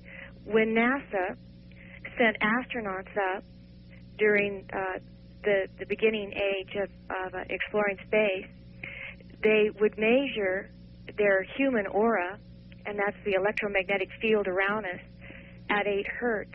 And 8 hertz would be like a measurement of the vibration. Very low frequency. Right, very low frequency. And they discovered that the planet itself also had a measurement of 8 hertz. Now, that is interesting. It is interesting, which correlates then what we were talking about previously about how what we think can absolutely affect what happens. What happens, and that is what you believe, isn't it? Right, because we're one. That we are masters of our own destiny. Right, because we are literally made of the same substance, therefore we are one. You cannot disconnect the two. So those areas that we're talking about are vortexes or chakras of the planet. So the planet has places where it takes in energy and releases energy in as much as the body does the same thing. Mm-hmm. Would just make sense. And those would be areas that would be under circumstances of this prophecy safe places to be. That's right. That's right, because they are sacred places where we're taking in energy. It was interesting when I first started talking about this theory of the planet having chakras. It's really not a new theory at all. It's just maybe the presentation. But the Native Americans have always talked about all the vortexes on the planet. And I was speaking to a lady who has done quite a bit of research with earth changes and is close to a lot of the Hopis. And she says, well, you know, the Hopi elders are all saying that the vortexes of the planet are now all shifting locations to get ready for the new time. All right, Lori, I'm going to ask you to hold on while we do another bottom-of-the-hour thing here. Relax, and we'll come right back to you. My guest is Lori Toy. We're talking about Earth changes as represented on a map called I Am America. And believe me, it should be called I Am What's Left of America. But Lori says it doesn't have to be. I'm Art Bell with Lori Toy, and we're talking about prophecy and America's future. We'll be back.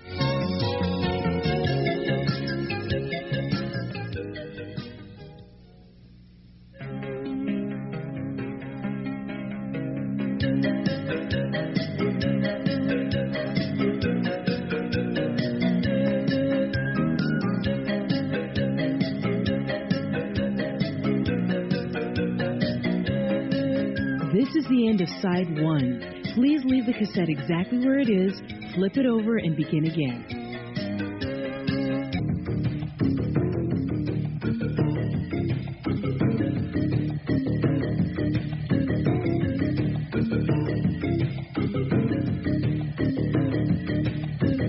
To talk with Art Bell, first-time callers dial 702-727-1222.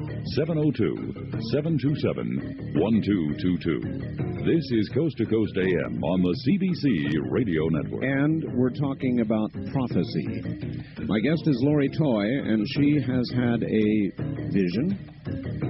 She has been asked to bring us her vision in the form of a map depicting the way things may be, might be, but according to Lori, don't have to be. It's intriguing. It's I Am America, or as I keep saying, what's left of America, if all of this happens. Lori, are you there? Yes, I'm here. Hi. Hi. All right, let's continue with the telephones if we can and see what people have to say. I noticed, Lori, some people are downright ticked off. They get either very threatened by what you're saying, or because it clashes with their philosophy or their religion, they don't want to hear it. Well, one thing I've noticed about this information, it's like garlic. You know, you're walking down the street and you smell this fantastic restaurant. And either you're, like, turned off, you want nothing to do with it, get out of my space. Or you're attracted. Or you follow it. I understand. All right, well, let's move. On the first-time caller line, you're on the air with Lori Toy. Hi. Hi, how you doing? Okay, sir. Where are you? I'm in Denver, Colorado. Denver. Oh, yes, Denver, the new coastline. Well, yeah, I'm not so sure if I believe all of that. Where did she get all this information? All right. Oh, that's a fair question. We answered it earlier, but maybe you didn't hear it. It came to her, Lori. Lori, where'd you get the info? Well, this started as what we had spoken about as a vision, a series of visions. And then it evolved into some of the most fantastic, detailed information ever seen of this nature for what we know of as history. But one thing that was really fascinating about the material, it was not only all of the stunning detail that was given with it, is that it contained such a strong spiritual message. I'll tell you, I'll just hang up and just listen. All right, sir, thank you. It contains such a strong spiritual teaching. And after doing some research with this, I discovered that prior to any time that we go through a major cataclysmic earth change, in the collective unconsciousness, again, of humanity, spiritual teachings would emerge. Almost as if that Source itself was saying, I will ensure humanity's safe passage beyond cataclysm and destruction. So these spiritual truths now are known as prophecies. And these spiritual truths are the things that will assure that everything will have a balance in what happens. All right. On our toll-free line, you're on the air with Lori Toy. Yes, Art, I've been listening very intently for the last 90 minutes. And with the extreme sincerity to Lori, I'm retired now, but I was a clinical psychologist for 22 years. And I must tell you that this is a classical case, textbook case, of deep emotional rejection. The title of your map, I Am America, gave away pretty much the trouble that I see and hear in your voice. And I would just recommend that you seek some kind of professional help in your state. I can certainly recommend a couple of names of people that you might be able to see. What is it, sir, that you think you hear? Well, there's a deep-rooted tone of emotional rejection in her past life. And I don't know where it comes from without more study of the particular case. But the only reason why I'm calling is the concern for the 3 children that she has. All right, sir. Thank you. All right, Lori. What can I say? It's like garlic. Well? It's like garlic. But you know, the I Am America was given to us. And if you look at America, that is what is known as a lexigram, which means I am race. And I am is a what is known as an Occidental name of God. We have the Oriental, which is Om, and then the Western, which is Occidental, which is I am. And when they say race, they don't mean that in terms of being racist, but they mean that in terms of the gathering of the I am race and its contribution to be made to the planet. Now, that's the prophecy. Okay, well, the man was politely saying you're as unstable as can be in a nutcase. And what do you say to that? I mean, have you considered yourself? I'm sure as you've thought about all this, Lori, you must have thought at times, am I nuts? Well, of course I did. Of course I did. Because, you know, any kind of work like this that you do, it goes into a lot of uncharted territory. And it's always interesting to notice, you know, psychologists always like to put like a neat little pre-packaged handle on what it is you're doing. And they've always got a diagnosis of what's wrong. I know. But everything's got to go into a little box, Lori. That's right. That's right. And that's just control.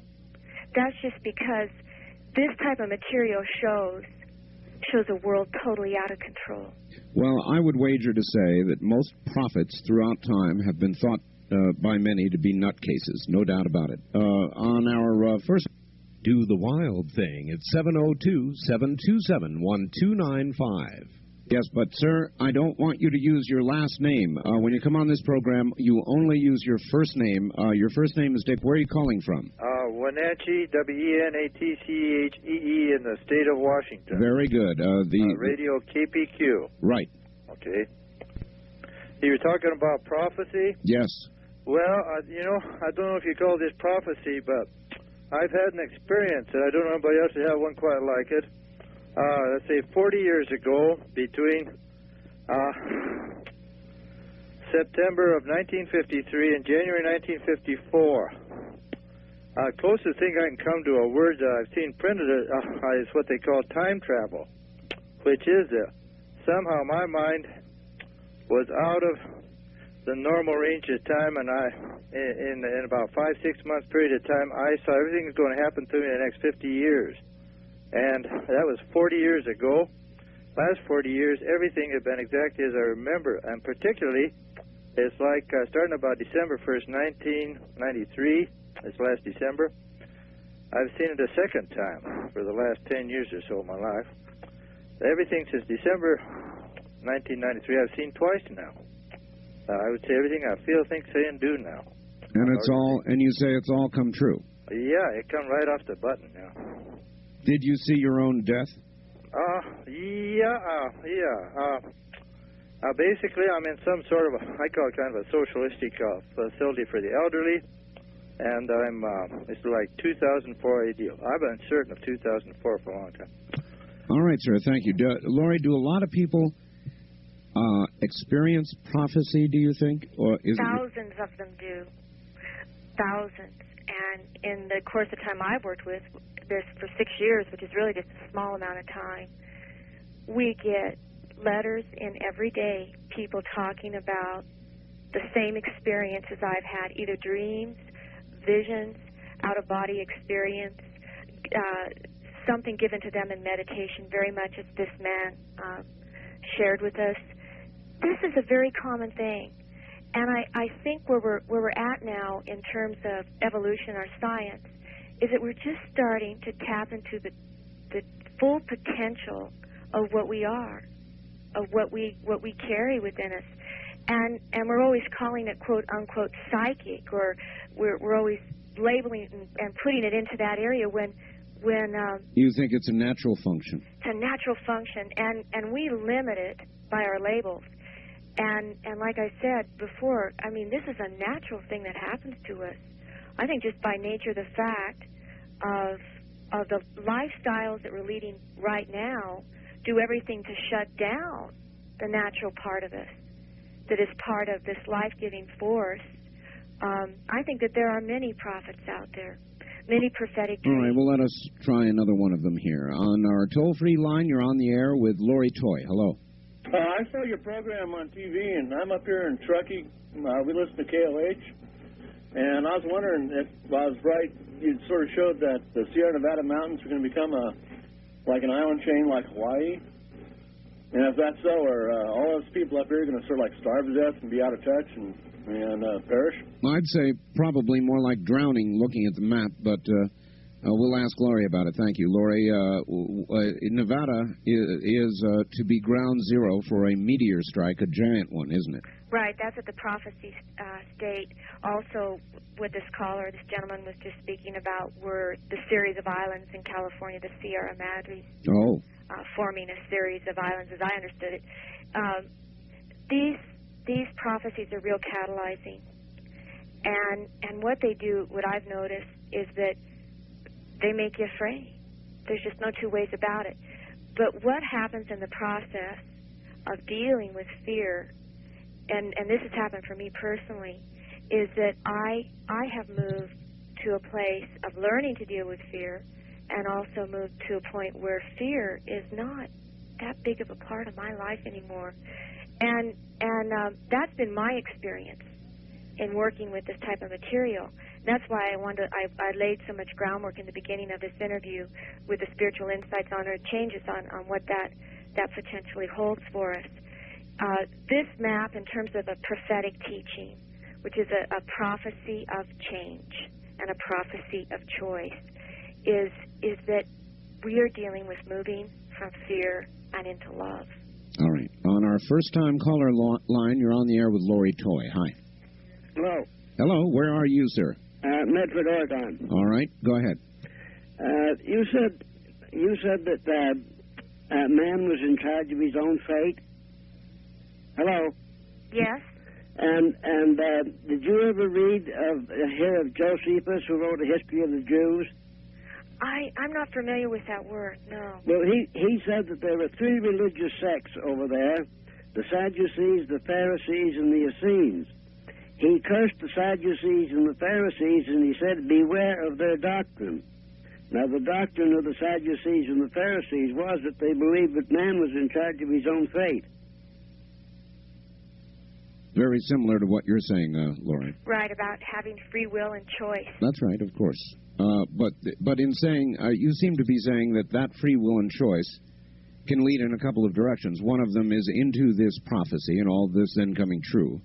And the other is into a different future, that we can chart the course of our own future. That time, in fact, has many avenues it can travel, and we are the determinants of that. That's right. You know, I just pulled up a quote here, and I think it's very appropriate for the moment. This comes from the mother, as she goes by, from the Sri Aurobindo ashram in Pondicherry, India. She says, there would no longer be any limits to the possibilities, to the unexpected, the marvelous, and one could hope for the most splendid, the most delightful things from the sovereignly free will, playing eternally with all the elements and creating unceasingly a new world, which logically would have absolutely nothing to do with the preceding one. Don't you think it would be charming? We've had enough of the world as it is. I do, but Lori, when I look around, I'm sorry, I guess I'm a hard-bitten realist, it looks to me as though a lot of the free will that's being exercised in America right now is being exercised irresponsibly, and I don't see positive things that you see, and I'm happy that you see them, but I wish I could see them, and I know there are some of them out there, but the hard-bitten part of me says it's a damn mess right now, and it's getting worse and not better. Our younger generation is splintered, confused, in some cases suicidal. Their values, their morality have gone down the tubes. I mean, encourage me, Lori. Tell me I'm wrong. I hear you. I mean, that is what this work has been about. It's been about learning to put our attention where it needs to be. And, of course, that entails your own choice system of where you want to put your attention. But let's start creating the things that we want to create. All right. On the first-time caller line, you're on the air with Lori Toy. Hi. Where are you calling from, please? Well, I'm calling from Salt Lake City, Art. The islands of Salt Lake. Well, thank you, and I want to thank Laura for what she's doing tonight and spreading her prophecy. And me and Ma sitting here in bed, we had a bit of a prophecy ourselves, a bit of a vision, and basically we came up with the concept that we can't handle it no more, and we think that the country's a big country, and it's time the country took responsibility for our kids. We're going on welfare, Art. And we think that it's time the country took responsibility for us and our kids and stood up to its responsibilities. That's our vision. And furthermore, Art, I was just wondering if maybe you would want to join us on welfare when people stop working because they're so afraid of everything, meteor showers and all. Maybe they won't be able to afford none of them fancy radios no more, huh? Maybe they won't, sir. Certainly you and Mom won't. Thanks for the call. He's going on welfare. On the toll-free line, you're on the air with Lori Toy. Hello. Yeah, Mr. Bill, I wanted to ask you if you're planning to have a opposing view, I guess, possibly a Christian who could explain most of the things that she's explained this evening. Well, I've got you, sir. Well, this is true, and I don't have but 2 minutes, do I? So I believe this is really, honestly, Lori, whether or not you believe this or not, but it's a deception that you don't even believe that you're doing yourself. Do you believe in hell, or do you believe in heaven? Lori? Excuse me? Do you believe, Lori, in heaven, or do you believe in hell? And by the way, can I quickly just interject? No, wait a minute, sir. Take the answer to your question, please. Okay. All right. What is it, Lori? Well, and in this map again, it says we create our own reality. Is that from the Bible? It's from this map. Okay, Lori, we are creating through our choices. Lori, what I've learned and studied is that New Age is based on the self. The Bible is a standard that will give you truth from above. Okay? Simply what I know about a prophetess and what I've studied, as is the Christian, is that a prophetess or a prophet is accurate 100% of the time. If you're wrong 1%, you're not a prophet. Well, that's news to me. That's news to me, and I know, think but that's to you, a great but it's not based on the standard of the Bible. That's a great insight. Okay, but you're basing your religion on yourself, which has failure rates. Okay? The Bible doesn't fail. So let me ask you again, do you believe in heaven or do you believe in hell? I believe that we create our heaven and our Okay, hell. Lori, I've got to go. All right, thank you, caller. And so there it is. Again, somebody drawing the line, Lori, and I thought he did it rather well in the sense that he delineated the differences between the New Age look at things and the traditional religious look at things. Yeah, and you know, there's room for all of us. There's room for all of us. This doesn't have to be about white hats and black hats or blue shirts and red shirts. But it is, because that's the way the world is. But boy, the sun shines on all of us. Lori, hold on for a moment. We'll be right back to you. Lori Toy is my guest. Back to her now. Lori, are you there? Yeah, still here. Okay. Do you want to give out your number again for the map? Yes, I would. For those listening, you can call this evening. Our secretary has graciously donated some time to come in. 602-474-1341. And for folks who don't want to do the long-distance phone calling, you can always write us.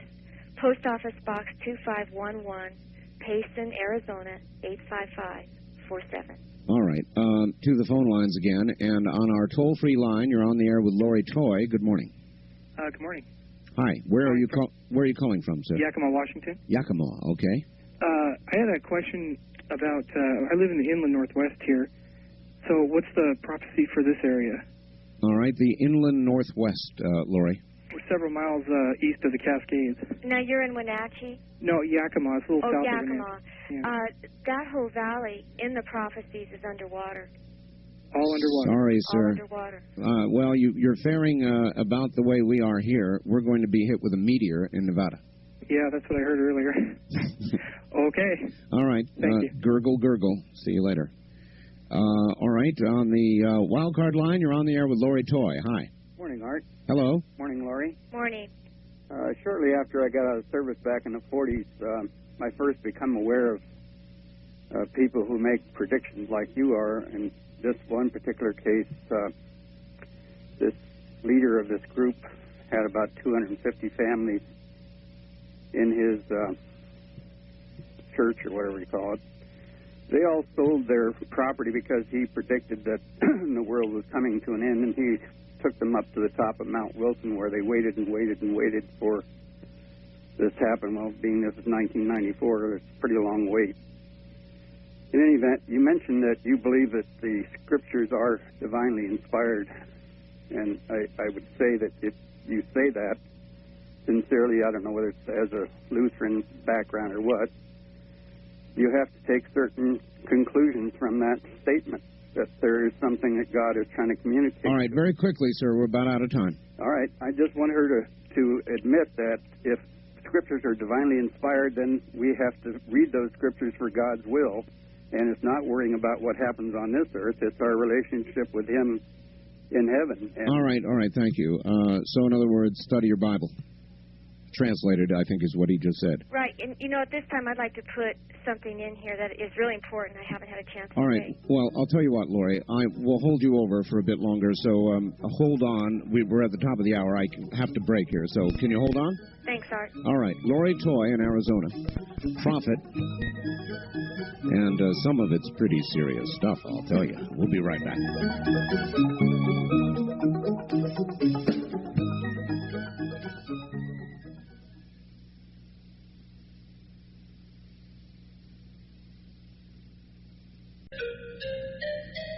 You're listening to Coast AM with Art Bell, live on the CBC Radio Network. To call the show toll-free from across the nation, dial 1-800-618-8255. The wildcard direct lines are area code 702-727-1295.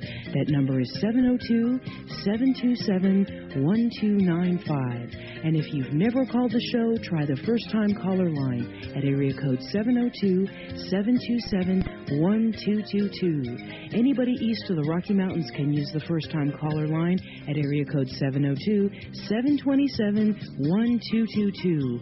When your call is answered, please turn down your radio. Each caller will be allowed up to 3 minutes, giving more listeners a chance to join in. And now, enjoy Coast to Coast AM with Art Bell.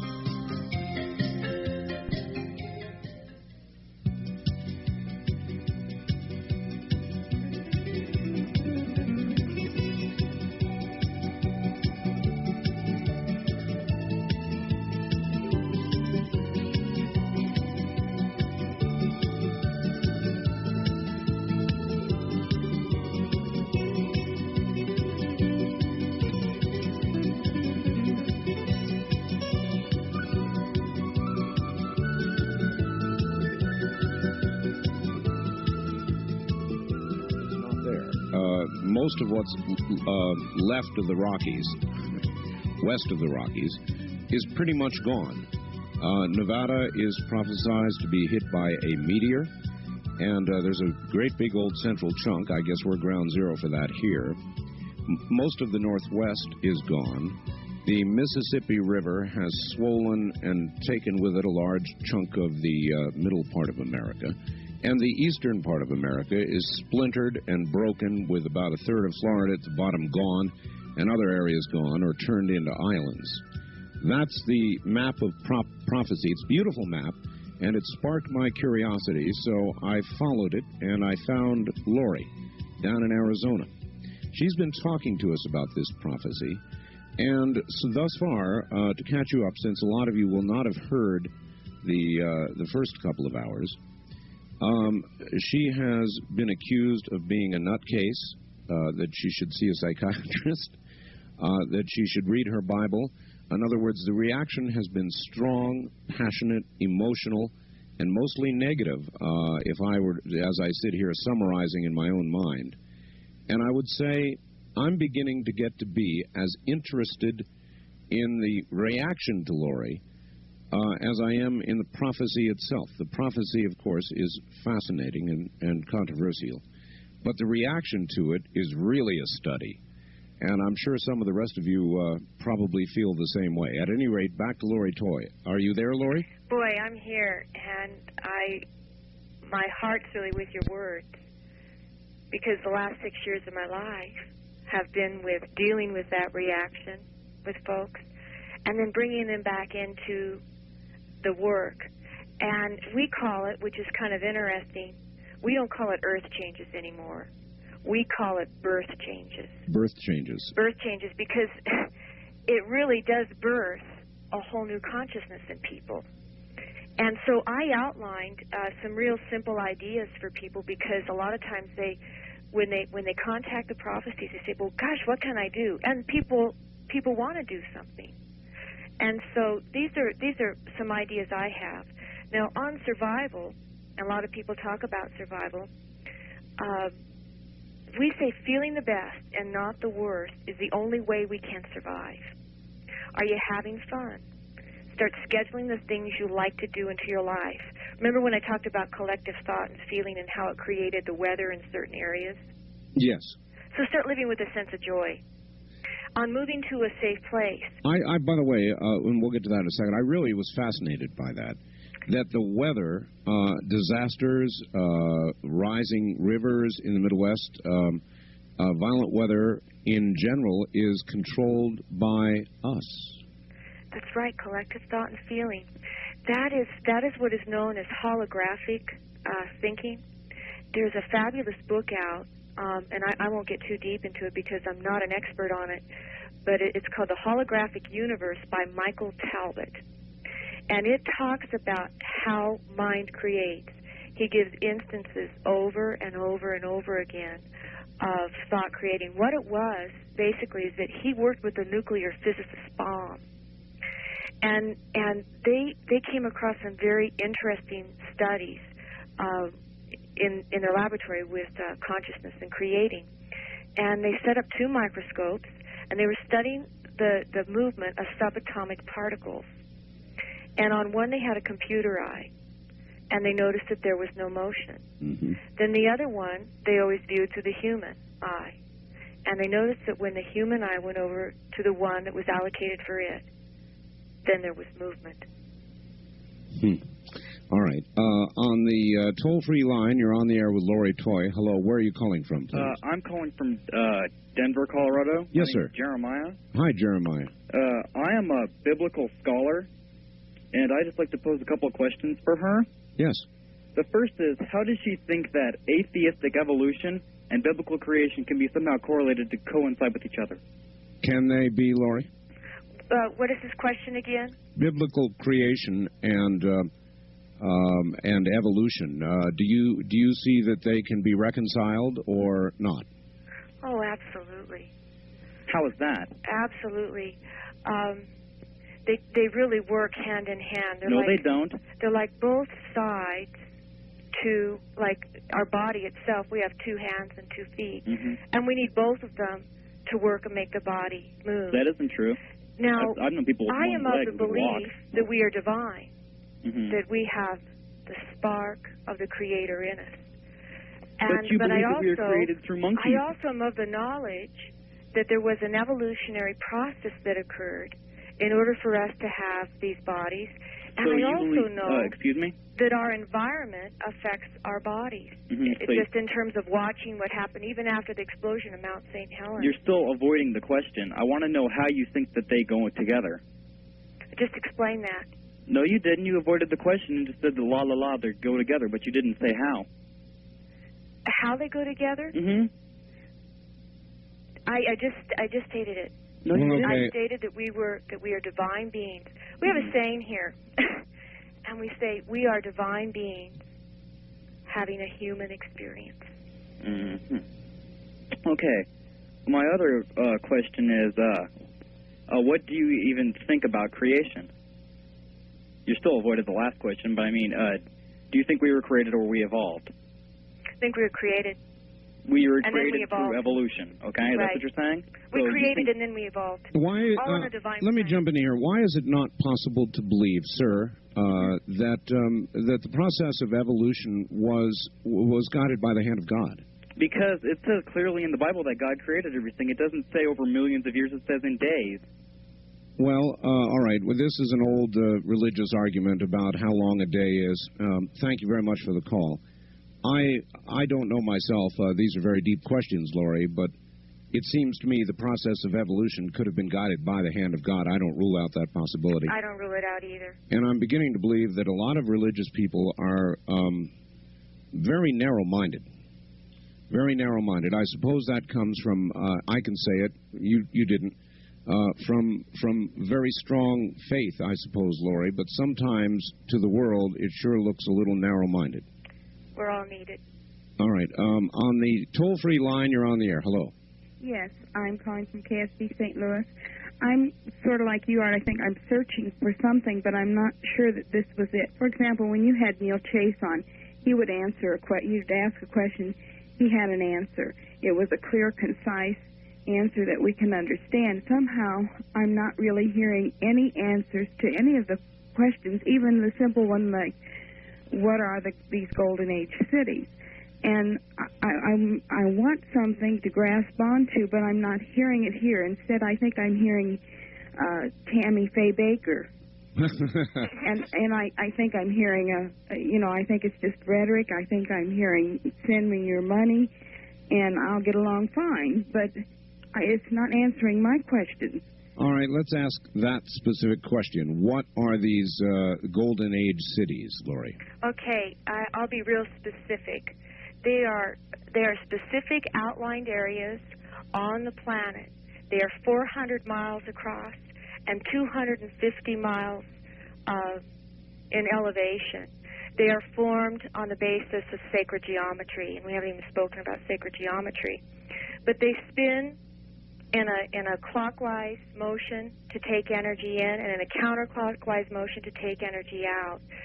Now, vortexian energy is a real fascinating energy to be in, and I haven't done a complete comprehensive study on it, but I have had experiences of being in several of the different vortexes as given in this prophecy, and you really have to go and experience them yourself. But what I've noticed is that the energy is always very, very high when you're in one.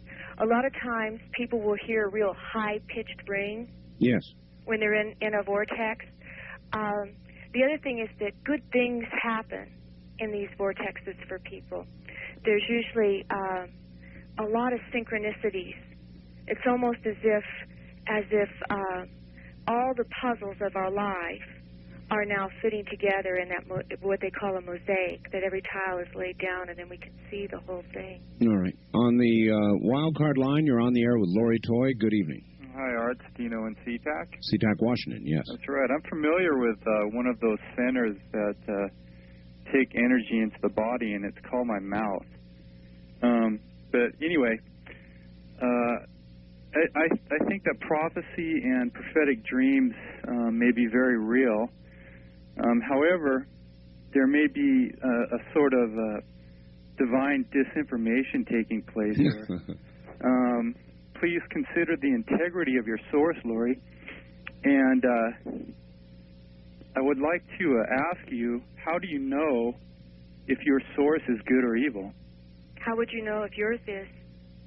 Well, I don't have one. All right. I'm not making any prophetic. Yeah, he's not claiming one, Laurie.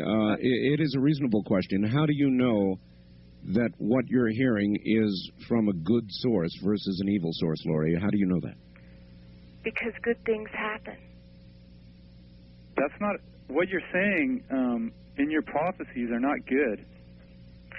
When good things happen in your life. I've had only good things happen as a result of doing this work. Only good things. What you're talking about is fear. I'm not afraid. At the basic level. No. Because what you're No, saying no. is, what you're getting, aren't you afraid that you may not be getting the right answer? I think that's a legitimate question. I mean, if someone sends me a letter in the mail telling me that I can make $1 million in a month, and I wish it to be good, doesn't necessarily make that so. I'm going to be very skeptical about it. And I think when you're talking about the stakes that are as high as what you're talking about, I think it's very, very important that you please consider the source and question it. And you know, I think you're bringing up something really good, because I do question everything that is received. Yeah, in other words, I keep hoping Ed McMahon's going to show up at my door, and I keep sending it in, hopefully, but Ed hasn't been there yet. Right. Exactly. Right. In fact, before we even released the map, I spent a good 2 months alone debating about the ramification of doing this. Of course, I was encouraged by a lot of friends to put the information out, and I had already been invited to go and give lectures, and they were free lectures, around the states with the material. People had such a desire to hear the information and correlate it with other information that they had been getting too. One thing that I pay attention to is what's happening with other people as well. Now, all right, sir, I'm going to disconnect. Thank you very much for the call. What's happened here in our office, which is interesting, is like I said, we get thousands of letters and thousands of calls of people who've had the same experience. How does the word about this get around, Lori, aside from the lectures? It's all word of mouth. All word of mouth. Well, that's the way I found you. Yeah, we don't really have the funds to do a lot of advertising. We're not a really wealthy organization. We're very much just a service organization. And so we just really rely on word of mouth. That is how our information, travels. Believe me, I understand. On our first-time caller line, you're on the air with Lori Toy. Hello. Hello. I have two comments, one for you, Art, and one for your guest. All right. I think you made a comment that you find people that are religious, believing in biblical values, are narrow-minded. Well, I'm saying that some of the people that have called this morning I find kind of narrow-minded, yes. Yeah, because of their belief in the Bible? No, because of... No, absolutely not. I find them to be narrow-minded because of their intolerance to consider any other view. Oh, okay. And I guess I would be considered narrow-minded because I do not believe that the New Age movement, it can be tolerated, but as far as being a truth, I don't believe so, because when you, Lori, say that we are divine, that is very blasphemous.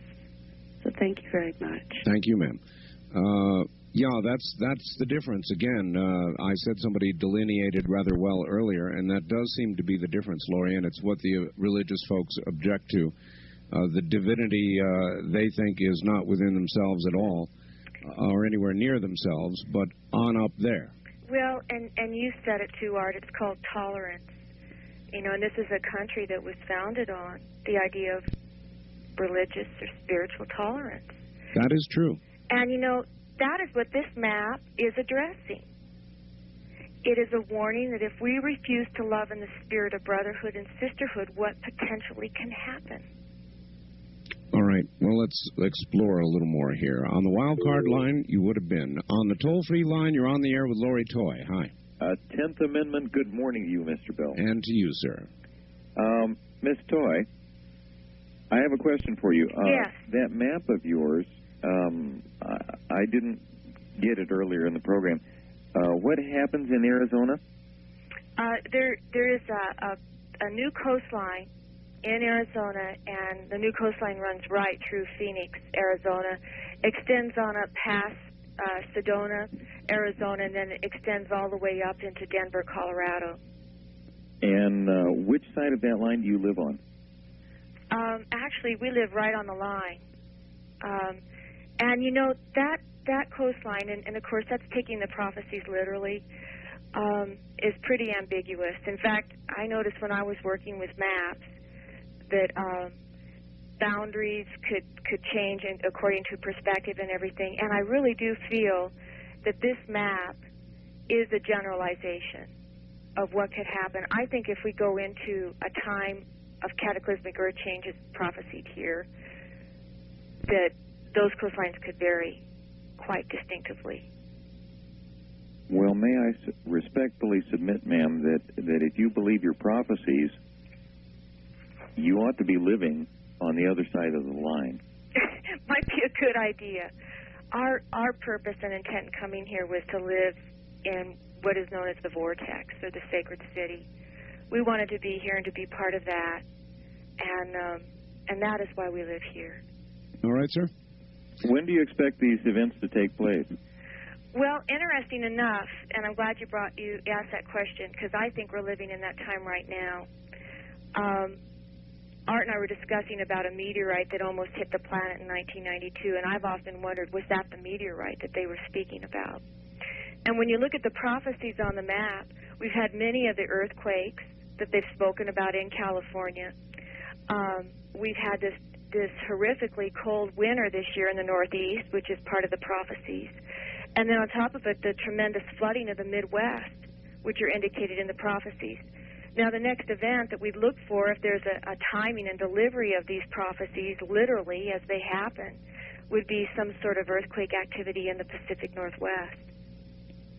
Well, when would you expect that to happen? In other words, for those of us who are interested in the accuracy of your prophecies, when do you expect that to happen? I think he wants a date.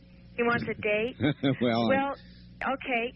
I think, in terms of the information that I have received, that we're looking at something in the summer up in the Pacific Northwest, some sort of earthquake activity. Oh, this summer. Coming this summer. But I want to talk about something that's very important. Collective consciousness can change those things. And in fact, we've proven that.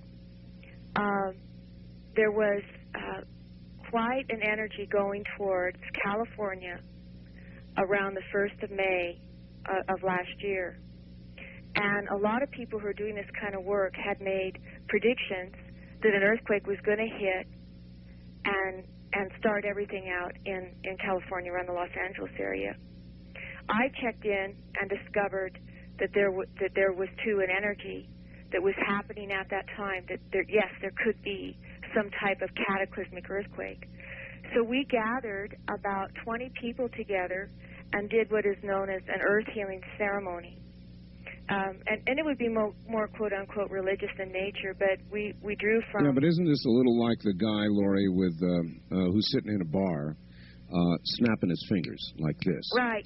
You know, exactly. I don't know whether you've heard that joke or not. And somebody finally keeps asking, why are you snapping your fingers? And he says, well, it keeps the elephants away. And and the other person says, there aren't any elephants around here. And he says, see, it works. Laurie, can you hold on just a moment, please? We'll be right back to you. And here we are at the bottom of the hour. We'll do another 30 minutes with Laurie Toy and talk a little more about prophecy and see what kind of level of tolerance we come up with in our final 30 minutes. Stay right where you are. This is Coast to Coast AM.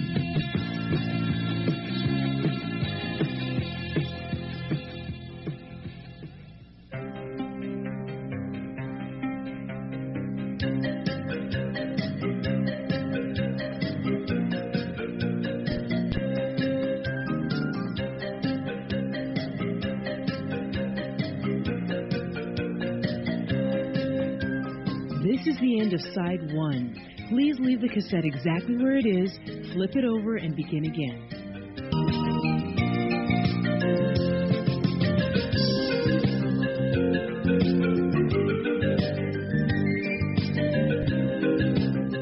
From the Kingdom of Nye, you're hearing Coast to Coast AM with Art Bell on the CBC Radio Network. Good morning.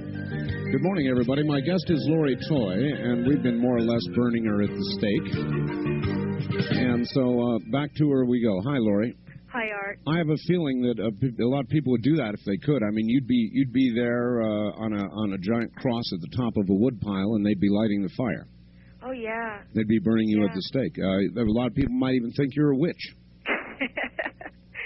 Because they're entitled to an opinion, huh? Yeah, they are. On the wild card line, you're on the air with Lori Toy. Hello.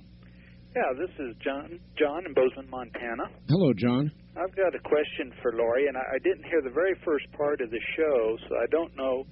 I'm wondering what she sees in the polar shift. Is she seeing the Earth crust shifting or just a magnetic change? It is a good question, and let's listen. Lori, what will happen when we get a polar shift? Yeah, John, that's a great question because that's an important part of the prophecy. In the prophecies, it was stated that there would be 3 polar shifts and that they would occur only a few years apart. Excess water at the equator causes an imbalance in the rotation of the planet. And as the rising oceans cover land, this unbalanced weight causes other lands to sink. They say that the proportion of the land to ocean water starts the shifting of these poles, which move at the North Pole in a 90-degree angle. And the final shift shows the northern pole's resting place in the waters near the south end of Baffin Island, and that's in Canada. And it's about 2,600 kilometers north of New York City. They also said that those shifts of the poles would correlate major Earth changes that would happen at the same time. The first one being the impact of the meteor would be the first shift. The second one would be the earthquakes in California, or excuse me, the earthquake in the Pacific Northwest, and that the third one would be a shift in consciousness. All right. 2 Earth changes and a human change, I guess. Right. 2 Earth changes and a birth change. All right. Well, every line's sitting here ringing, so let's find out. More people with matches, probably. Hello there. On our wild card line, you're on the air. Hello, Mr. Bell. Hi. I'd like to talk to Lori, please. Oh, she's right here. Go ahead. I'm here. Hi, Lori. Hi. I really wanted to share something with you since everybody's sharing different things and you're sharing your story. Great. But I had an experience at the age of 24 years old of a new birth. And it happened when I went into my home, and then I felt God's presence. And I used to wonder when people would say about being born again. And I experienced a spiritual birth, and that was the day when I took Christ as my personal Savior. And I have never been the same since. And I know in my heart that God is the great I am. And He's made such a difference in me, even in my thinking and in my appetites for things. It's like I became clay and He was the potter. And I thought I'd share that with you, honey. Thanks for sharing your heart. Okay, honey. Okay, take care. Well, at least she was pleasant. On the first-time caller line, you're on the air with Lori Toy. Hello. Hello. Hi. This is Judy, KVI in Seattle. Seattle, yes. And I'm not calling to burn you at the stake. Thank you. It's hot here. I didn't hear the first hour because we don't get that in Seattle. But I have read The Holographic Universe and thought it was fabulous. All right, the first hour was particularly interesting. Well, and ma'am, you will get that. Yeah, you'll still get it this morning. You're ruining my sleep is the problem. Lori, I had a couple real quick questions for you. I'm wondering how, I presume that you're familiar with Gordon Michael Scallion's work? Yes. Yes, I am. Do you work together or you just know of his work? Well, I think we do work together. Okay, because I haven't received any of his material other than his catalog, and I will be calling for your catalog. But I know that he's doing the same kind of thing. And also I wanted to ask you if you are familiar with the work by Dr. Snow, Mass Dreams of the Future. Yes, Chuck Snow is a friend of mine. Oh, good. And his work is incredible. He hypnotized 1,000 people, and instead of doing past life regression, he did future life progression. Right, that's what I understand. Yeah, took them into the future where they saw major cataclysmic Earth changes. that I must say parallel what you have here. And It absolutely does. Yeah, there's no question. That's what struck me about this map. That's what caused me to do all this, was looking at the map. And then I watched this program about prophecy. Thank you very much, ma'am. I watched the program about prophecy, and by golly, you all seem to be saying about the same thing. Very close to the same thing, Laurie. You know, there is another good book out, and it's called Mary's Message to the World, written by Annie Kirkwood. And it's basically the same thing again. Same thing again. Talks about major Earth changes and planetary changes. All right. On the toll-free line, you're on the air with Laurie Toy. Where are you calling from, please? KBI in Seattle. Yes, ma'am. Yeah, I just had a couple. I don't necessarily want to burn Laurie. Laurie, I don't really want to burn you. But I did have a couple of observations. And even biblically, the wise men use stars and different things to guide them. There's a lot of prophecy, seer type things in the biblical days. I think that with the coming of Christ, though, that was all to bring them to Christ and then to leave behind those things. I think that there is a certain amount of truth in some of the things that you were saying, because that is something I think that at one time all men had, was the ability to see different things and know different things. And, we used to frolic with the animals in the Eden, But that ultimately the shift comes away from man, and it needs to go to God. And I think that where you're missing the mark is in going from God. And I chafe every time I hear you say, well, we are a divine being. If we're divine, it's only because we have God in us, not that we ourselves are gods. And I guess I do agree with you there. I really do agree with you there, because I have run into that a lot, and I feel that we are made in the image and likeness of. But I do not personally believe, as my own code, I don't believe we are greater than what created us. Well, but you're putting us on a level of being of it, and I think it's also by saying that we as a consciousness of all can change things that are to be, is a little bit saying like, well, we're going to put God on a string and make him do what we want versus what he has deigned for us to do. Yes. All right, ma'am. Thank you. Yes. I guess there are many ways of looking at it. There really are. And I get what she's saying. She's saying there's a divine plan that's not in our hands. Not in our hands. And that we can think about it all day and all night and wish and hope and love, and still whatever's the divine plan is what's to be. Right, but we let it work through us. We let the divine plan work through us. No, we do not make up the divine plan, nor do we administrate the divine plan, but it does work through us. Well, that's almost different than you were saying earlier, because earlier you were suggesting that we are empowered. We are. To control our fate ahead. That we are, and what I'm presenting there is that perhaps maybe through understanding how creative our thoughts and feelings are, is how we allow that divine plan to work through us. I'm going to need to take a break, and then my husband Len will be coming on to give his portion of this interview. But I still wanted to get our phone number out for folks. Yeah, sure. For your map. 602-474-1341, and again, Post Office Box 2511, Payson, Arizona 85547. All right. Very good. Thanks, Art. Thank you. And turn me over to your husband. Okay, I'll be getting him just a minute. All right, very good. Laurie Toy has been my guest. She is the one who received the dreams, the prophecy that led to the map that they have produced. And now we're going to talk briefly with her husband. I wonder if he's there. Are you there, sir? Yes, I am. Okay, very good. And your name is? My name is Len. Hi, Len. How? I take it that you've been listening to some of this. Yes, I have. Are you surprised at the reaction? No, not at all. Typical? Very typical, Art. Very typical. What's happening is that people's buttons get pushed. Oh, yes. Twisted and pulled and tweaked. and there really is nothing wrong with that at all. That is part of who we are as a culture, as a world. And it's not that critical.